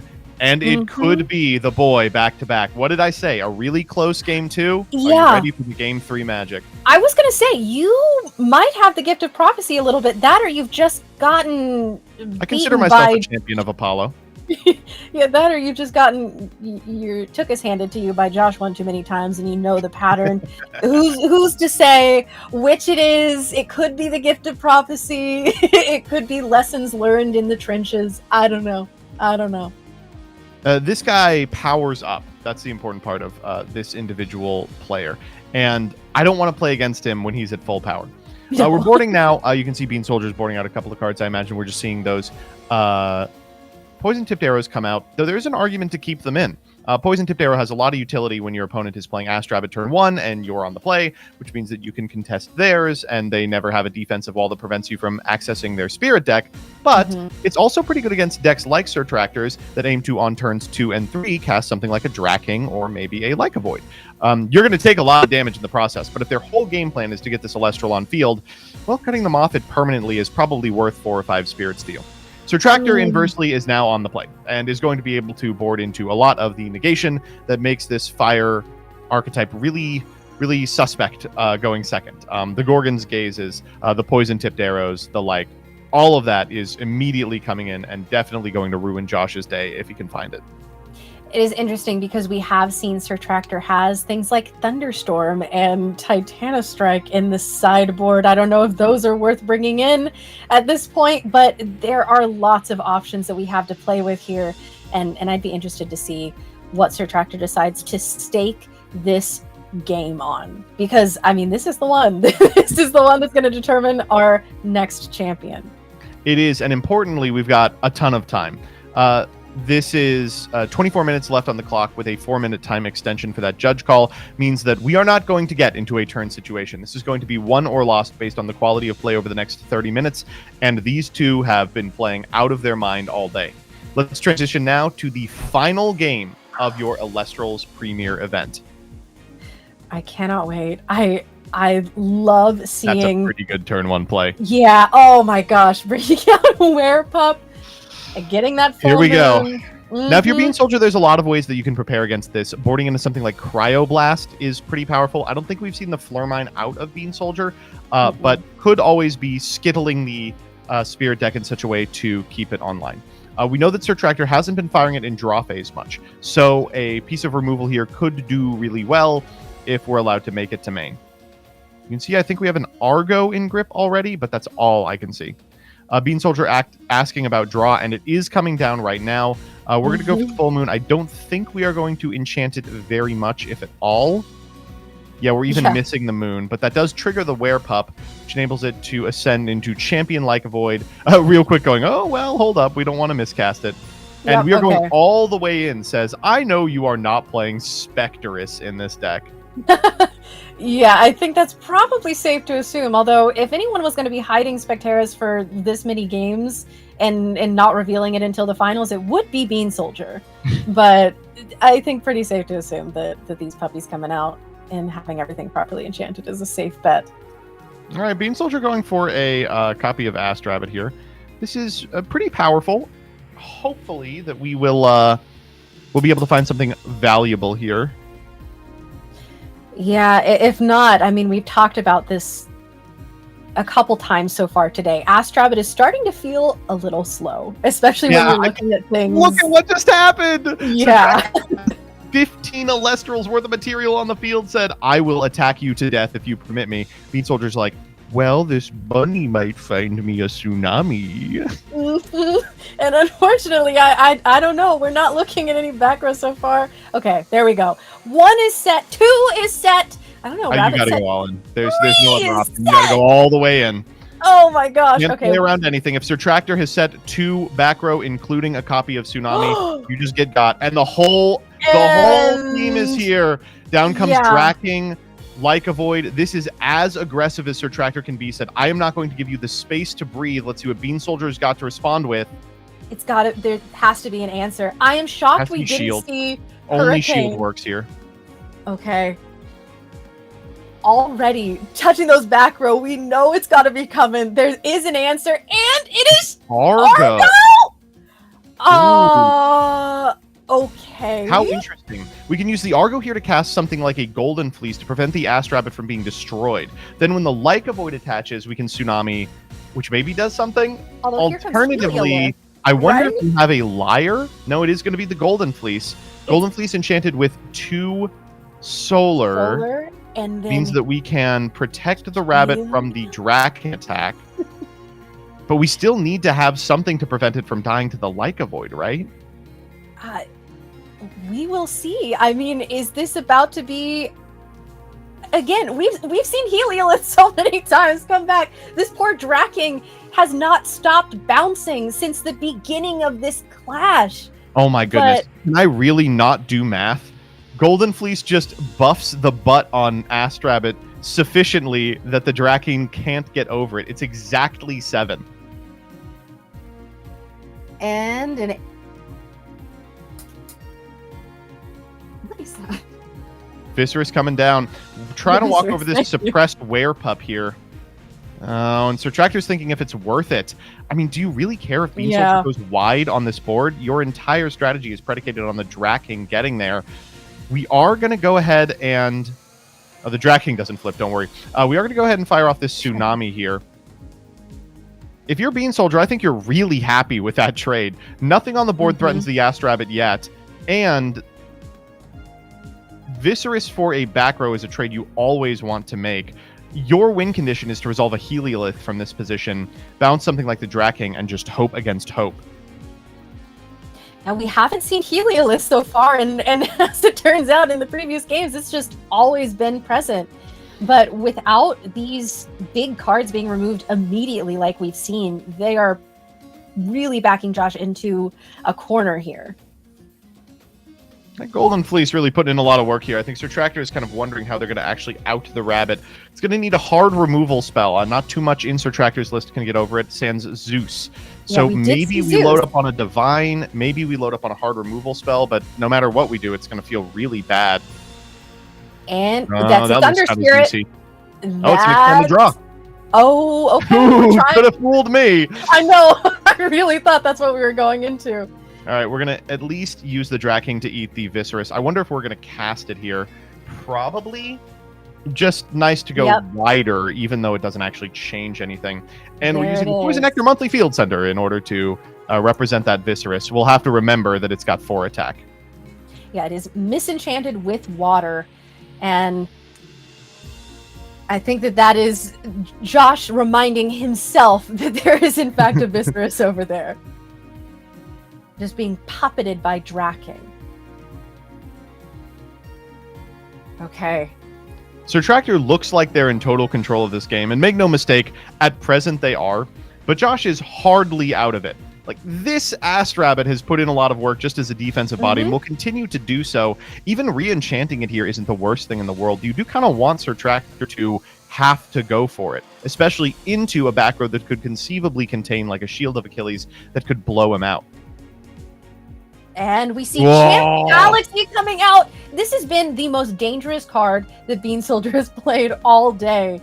And swap the attack and defense of every single Elestral on the field, including the Draking, which is now a 4/7. Attacking into the Draking plays around pretty much everything. And the Ast Rabbit with a big attack stat as well. Are we trying to use it to clear? Telegraphing a Tsunami in the back row pretty badly, but what else are you going to do? Yeah, this rabbit is absolutely insane right now. You're doing ordering here because, of course, we can't hit the Draking at present. We have to walk over the Elestral that it has reanimated. Yeah. So it looks like we will be doing that, walking over the Viscerus, and then attempting to use the Ast Rabbit to attack into the Draking. Are we looking at a trade here with the rabbit and the Draking? No. Okay. The Draking has 4 attack, and right, because of the switch. That's as bad as it could have been. Yeah, the shield. Oh no. That rabbit was the only thing keeping us in the game, and now we are about to get dracked on.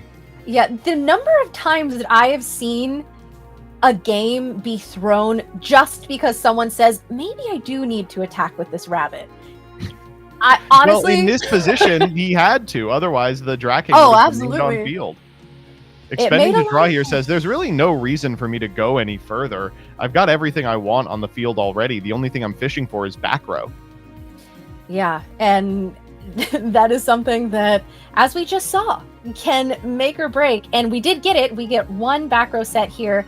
And now we're just going to be swinging over everything and going in for damage because that Ast Rabbit wall is gone. However, a Gorgon's Gaze coming out from Bean Soldier, probably onto that Draking. That's kind of weird. The Lycovoid can still attack over, and the Werepup can get indirect, which means we've traded a card for 2 damage. I guess it gets us to a position where a future Elestral could get over the Draking, because otherwise we'd be casting the Champ Galaxy from the underworld and protecting it further. Still, Bean Soldier's back against the wall here. Not a lot you can do from this position. No, and you're right. Being able to say, yeah, I do not actually want this Galaxy to be used against me over here, especially because it could be properly enchanted. Not that the effect would be doing too much, but can you re-enchant a Draking target that you have? You can. Very interesting. Very interesting. And we see Cypher Maul. Yeah. It's a water enchanted. We're just going Cypher Maul and then enchanting a Necklace of Harmonia to bump it up to 9. Technically contests the board. This is rough. You hate to see someone's back against the wall in such a way. A shield blows them out. A Gorgon's Gaze makes you take 2. There's so much that just absolutely ends Josh's career on the spot. Yeah, only Tsunami. Looks like we don't have it. Okay. Maybe that is a Tsunami that's set then, in which case this water enchanted Cypher Maul is going to go crazy. However, with Necklace of Harmonia burning Josh for 2 after each of his turns, this is a bit of a ticking clock. Champ Galaxy coming down the non-foil Ooh. here. Does just as much work. Yep. That'll flip to Cyper Maul, even with the Necklace of Harmonia buff. And what are we looking at? Josh down to 4 spirits. Not a lot left in the tank. Especially considering that everything that we have in this list needs more spirits to be able to play around, even if we wanted to go into the Hephaestus stuff. This attack is so safe, too. There's so little that interacts with it. Taking Oh, it off no! the champion. And we could take 3 here. Josh goes down to 1. This could be the last turn of his tournament life. Is their Tractor going to do the impossible and take down the undefeated, undisputed Premier Format champion? Here we go. Do we see an Ambrosia It's activation? Gotta start with Yes! Ambro. It's gotta start an with Ambro, baby. Okay, what are we getting back? Is it all fire? Are we going for Hephaestus stuff? No, I see thunder, and a water. Okay. That means possibly Champ Galaxy, possibly more Astrabbit. Astrabbit again. There we go. Okay. So we're telegraphing a tsunami by getting the water back, and of course we want the ability to re-enchant the rabbit if we feel it's necessary. We still need a second Ambro to really feel in this game in any sort of meaningful sense, and we don't have any way to out this copy of Like a Void. Our best option, of course, is Shield of Achilles, which doesn't do it. Moreover, Sir Tractor has a really easy way to out the Astrabbit even without Like a Void, and that is to just play Champ Galaxy re-enchanted again. However, we can send it by way of our Resting on Your Laurels. Okay. Now just one Like a Void stands between us and parity, but it's a big ask. Edward, that's it. Oh no. Wait, no. Yep. Oh no. And that is the scoop coming in, and Sir Tractor is your premier event champion. Lived the unthinkable, was able to take down Bean Soldier finally after a tournament in which he lost 0 games total. an incredible run from Bean Soldier, and huge congratulations to Sir Tractor being able to, in this last game, show just how powerful Champ Like a Void is, and why everyone has been whispering its name under their breath, saying, have you heard about Champ Like a Void? And this is exactly why. It just hanging around this entire game, being a threat that needed to be addressed. And I am shocked. We didn't see one Heliolith in that last game. Not one. We used them all up in the second game. We got 4 of them chained together. I mean, certainly we've seen a lot of Elestrals we had not expected to make a splash, do amazing things this event. Heliolith chief among them, but also Draking. Also a champion Galaxy was so much better than I expected. Tons of solar Elestrals like Lustragon, champion Exaltus, Plucky were out of this world. But at the end of the day, I think the card we all feared was exactly like a Void Champion, and it's not hard to see why. A first turn in which, by your opponent's draw phase, you can put 4 spirits of material on your field, one of which attached to a 6/5 body, is almost unbeatable. And while Josh did come close, it just wasn't enough. I think that the real pivotal turn there was when we had Draking, but with something enchanted in front of it, so that Josh simply couldn't hit over it. There was a turn where it was like, oh, I think we're going to address all of these threats, but in fact, the ability of Draking, which, by the way, champion Draking, who thought that was going to happen going into the Firestorm meta? Really great to see, but was able to work with Champ Like a Void and secure this victory for Sir Tractor. Big deal for Sir Tractor now gets to punch their ticket to the Worlds event. I think they were a lock regardless, just because of the point value they were going to get for getting second place. A consistent high finish player. Fantastic to see them represented at the Elestrals World Championship event in a couple of months. I know they're going to do great stuff. I cannot wait. I mean, I talked about their Cryosect list, which has been one of my favorite lists that I've seen in so long. It's one of the first ones that I've seen and said, I think I might want to play this list and see how it goes for me. And this has been a fun one to watch as well, because when it works, it works. Turn 1 Werepup, getting into Like a Void, being able to then ascend, Draking over one of the suppressed Werepups is incredibly strong and has been really difficult to contest every single time we've seen it happen today. Not a lot you can do in the face of Elestrals that powerful, and really fantastic when you're able to follow it up with another huge Elestral. The name of the game we saw is not the Fives style gameplay that you may remember from Frostfall or Daybreak metas, but instead a gameplay of big sluggers, huge Elestrals hitting hard, fast, and often. That are really putting these conditional removal spells, things like Cryoblast, completely on fraud watch. I don't think we saw any of them accomplish anything other than rotting in the hand of a person who is staring down a Draking or a Lustragon all day. If I were you, I would start investing in 2-drop stocks.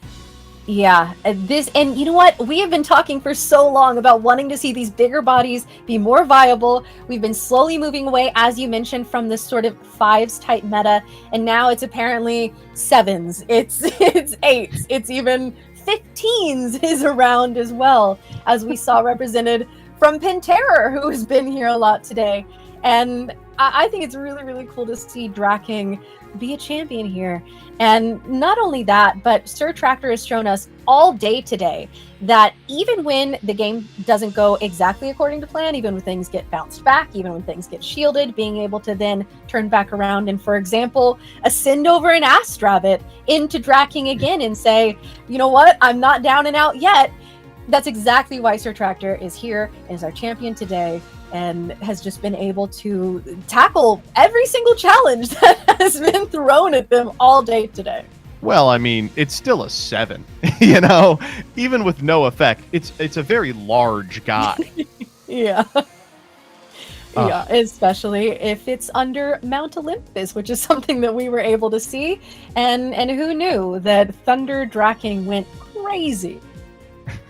I certainly would not have expected it going in, and unfortunately I do have to give props to the boy Dimax for calling this at the start of Firestorm meta, which he prognosticated that Draking was going to be not only the best deck, but the best 2-drop in Elestrals, yes, even including Like a Void Champion. I don't know, I feel like it was kind of proven. I think that the message here is that we should all be listening to Dimax. Is that what we're taking away? I don't know. But again, huge congratulations for Sir Tractor. We are actually setting up right now, trying to get this winner's interview. I know that I am excited to hear from them. I am personally even more excited about the possibility of once again seeing their very adorable dog maybe in the background like we saw in the last interview. Will the dog be making an appearance? Place your bets now. I've got to know. And for me, Sir Tractor, if you are listening, get the dog. The real champion today. Thank you. Well, regardless, a huge, unbelievable congratulations to all of our Top Cut participants. Of course, anyone who made top 8 will be getting a ton of Worlds points and some pretty incredible prizing, but the prizing descends all the way to top 16, and the Worlds points descend all the way to top 32. Having heard you, I can now confirm the Tractor has brought the dog onto the screen. We will be able to transition to a dog camera momentarily. Yep. You all need to stay put because this dog is so cute. You have no idea. I'm gonna cry. This is unbelievable. I know. Both of our eyes are just going to be down here for the rest of the time. This is so beautiful. Thank you so much, Sir Tractor. Congratulations. Thank you for making dreams come true. I can't wait to hear from your dog, I mean you, about this beautiful run that you have had today. Ask the dog if Dimax was right about Draking. Yeah, absolutely. All right, we're going to transition you over there now. PK Sparks is on deck, ready to interview the winner right now. Welcome, everyone, to the interview. So glad to have you all here with our newest champion, the second champion of the Firestorm format, Sir Tractor, and companion. What is the puppy's name? This is Keely. Keely, do you know that your family is a champion now? Oh, she knows it. Oh, she wants down. Keely. She wants down. All right, that's fine. Sorry, sweetheart. I'm not here. I'm the trophy, but I don't need to be seen. That's fine. Yeah. Well, congratulations on becoming the champion. A long day, 12 hours of Elestral has brought you to this peak. You have earned your world's invite as well. Oh, yeah. How do you feel in this moment? Excited, stressed. I'm ready to go eat. You got a meal ready to go? Yeah, got a meal ready to go. What's the champion meal like? It is, I think, a vegan lasagna right now. love a good lasagna. Oh man. Yeah. Yeah, I might need to change my dinner as well when we get over this. Yeah. So the deck you bought, obviously Werepup and Like Void is here because that's an amazing turn one play. It actually cinched you the entire tournament essentially. But you chose Draking for your list. What was the idea? What was the thought behind your deck, its build, and how it would play into this meta? So I mostly picked it because I just wanted to have fun with this tournament. And I saw that Dimax and Spicy Sausage had played this exact deck. And I basically took Spicy Sausage's list from the last premiere, changed a bunch of cards, and then changed it right back to his list. So I'm glad you experimented it with. That's the part of it. Sometimes you just gotta go with the recipe as is. That matchup was, I mean, you faced something similar to what we expected as well with Fire Artifacts, but then Bean Soldiers brought so many different cards right now. So this meta is still far from over. How did you prepare for this tournament? How did you decide that the list that Spicy Sausage brought last tournament was the way to go? So I haven't been able to play too much, to be honest, besides locals and the one PNM. But I just picked the list because I saw Draking. I'm like, I want to play Draking. Draking sounds fun. Draking is a very popular card. Everyone's been trying to make it work. And Draking, as well as you, are now champions in the Premier Tournament series. So congrats to both of you on that. I want to talk about the match real quick. Game one, really solid performance. Game two, Bean Soldier cracks back. Game three, you're now in this scenario before you even draw your opening hand. What's that feeling like, knowing you're facing the previous champion who's been undefeated in this current tournament, but you have the draw on your side? Honestly, I was kind of relaxed going into it. I've played Bean a lot, and we've both been in the finals before. We both have a win. But also, like, Bean is just so nice that it's really easy to have a nice back and forth that keeps you calm and helps with the nerves. Yeah. So I was honestly just kind of just vibing. Okay. That's always great. Just being able to be in a Zen mindset allows both players to just play at their best. So, and it clearly showed because y'all played out of your mind. That opening hand, clearly it was Werepup. But what was it like, and how did you feel when you saw those five and just like, how was that thought? What was that thought process like? That opening hand was insane. I think it was Werepup, Rabbit, 2 back row, and Draking, as I think was what it was. So I saw that hand. I'm like, this is the best hand I could ever see this entire tournament. Yeah, 2 back row. It's enough to keep you past 2 turns. You have Werepup, which is consistent pressure, and all 3 are a source to ascend into Draking from. Which you did the exact next turn. Estrabin for recovery. Back row is back row. They're all really good. Just fantastic play. As I said earlier, you also earned your invite to Worlds. That's going to be happening soon. How do you feel knowing that we're going to see you on the world stage for Elestrals? Honestly, I'm more excited about the part that I don't have to care about premieres going forward. I just get to play whatever sounds fun. I don't have to try as hard. So you're going to make Panderson work for me, right? Oh, absolutely. I'll try it.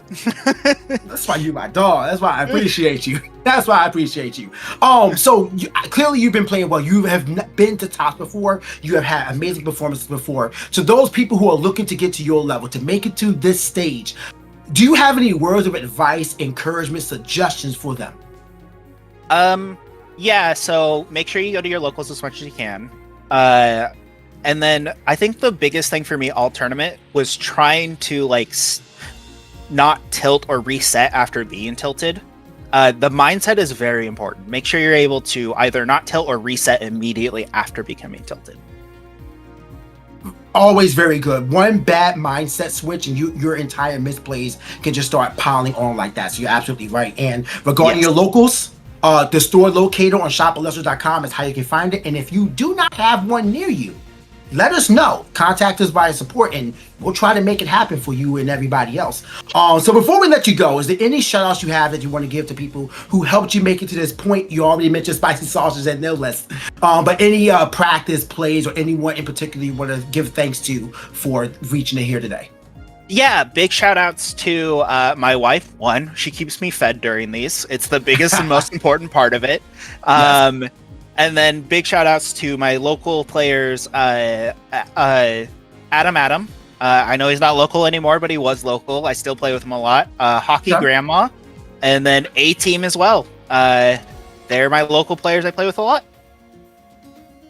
Amazing. Well, congrats. Thank you to all of them for helping Sir Tractor make it to this point. And once again, one more congratulations to you for this. Cannot wait to see what you do at Worlds. The meta will not be the same, but I'm sure you're going to perform just as well, if not even better. All right, thank you. With that all said and done, we're going to pass it back to MBT and K for the final words. All right, thank you. Bye. And that was our newest champion, Sir Tractor. We were able to hear so much about the journey that led us here. And I think the best part of that is that we got to hear that Sir Tractor just went into this wanting to have fun with this list. I always love hearing that. It's such a frequent refrain among premier level format winners to go, I tried really hard for the last one and went 4-3. So this time I decided to have fun and accidentally won. Incredible. And not only that, but I think the insight of the wife buff, but not only the wife buff, but the really cute puppy and the really cute cat. It's like no wonder with support like that, I think you could take over the world. Legitimately. And obviously the turn one werepup helps as well. Yeah, okay. Congratulations to Sir Tractor. Unbelievable finish. Incredible deck that I will be stealing and taking to locals. And I can't wait to play with and against it in the next couple of weeks as well. What a fun time we've had here today. This has been so much fun. And remember, if you have been enjoying today and you are thinking about getting into Elestrals yourself, we are taking a bit of a break in July from these online Premier tournaments, but that is because we have our first ever store open that's happening in Atlanta at Cards HQ. So if you have been inspired today, hey, bring a list that you have fun with. Apparently that's what works. And it's going to be happening on July 19th. We have the address down there in the bottom left corner, the QR code if you're interested in entering. And I mean, we have to shout out the gorgeous Cards HQ special stamped carry-off and torsion. Those will be incredible collector's items, and I know I want one myself. Yeah, no, me too. Maybe you can ask Sir Tractor. I think they have two. Regardless, this is a really great opportunity to use the cards that you've purchased in paper. These opens are always a lot of fun, and I know that some of the local people in Atlanta have been excited for this. Not only will you be able to win some incredible prizing, you'll also be able to play against A-Drive in his Gunslinger event in an attempt to win his special Divine Room. If you're not able to make it out to Atlanta, do not worry, you still have options. While there's a few tickets available for that, there's a ton available for our upcoming premiere events on August 2nd and 9th. That is going to be back-to-back. A lot of preparation is going to go into these events because, of course, there are no webcam premieres between now and then, which means that people will be cooking. Yes. You'll see one the 2nd, people will learn lessons and come back the 9th to take it down again. I'm super excited to see what the future of Firestorm format has in store for us. I am too. And as we saw with Moonrise, just every tournament that goes by, people are cooking more and more, making these more refined lists, and hopefully having even more fun with it, because I think that really showed with Sir Tractor and Bean Soldier in that final match, and it makes it fun to watch for us. If you had told me a top deck was Schnark, I probably would not have believed you, but they kind of put on a clinic in finals, so I would have to disagree with myself. We love Schnark in this house, and I think that that is an argument to finally get a Schnark plushie. I'm just saying.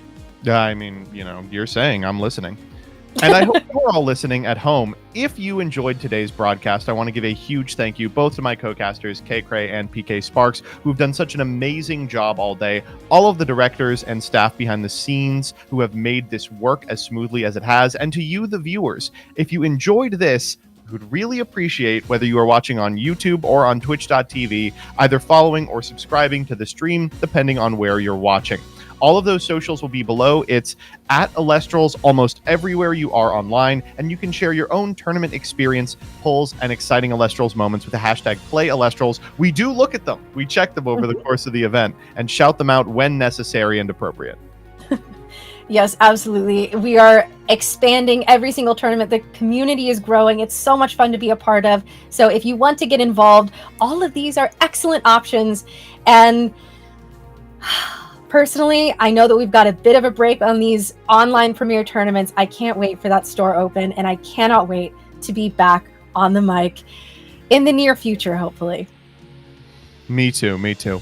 With that, I think we are just about ready to call it for the day. It's been a long one, about 11 hours straight of gaming. For anyone who played the event or stuck around to watch, we really appreciate you. It is the community that makes the Elestrals community so fantastic. The individuals who both play, enjoy, and talk about it with their friends and individuals at their locals. I'm so happy to be a part of this community and excited to bring you more of these incredible events in the future. And on that extremely touching note, I want to say thank you, MBT. You've been incredible to cast with today, and PK, and of course, as you mentioned, the entire team.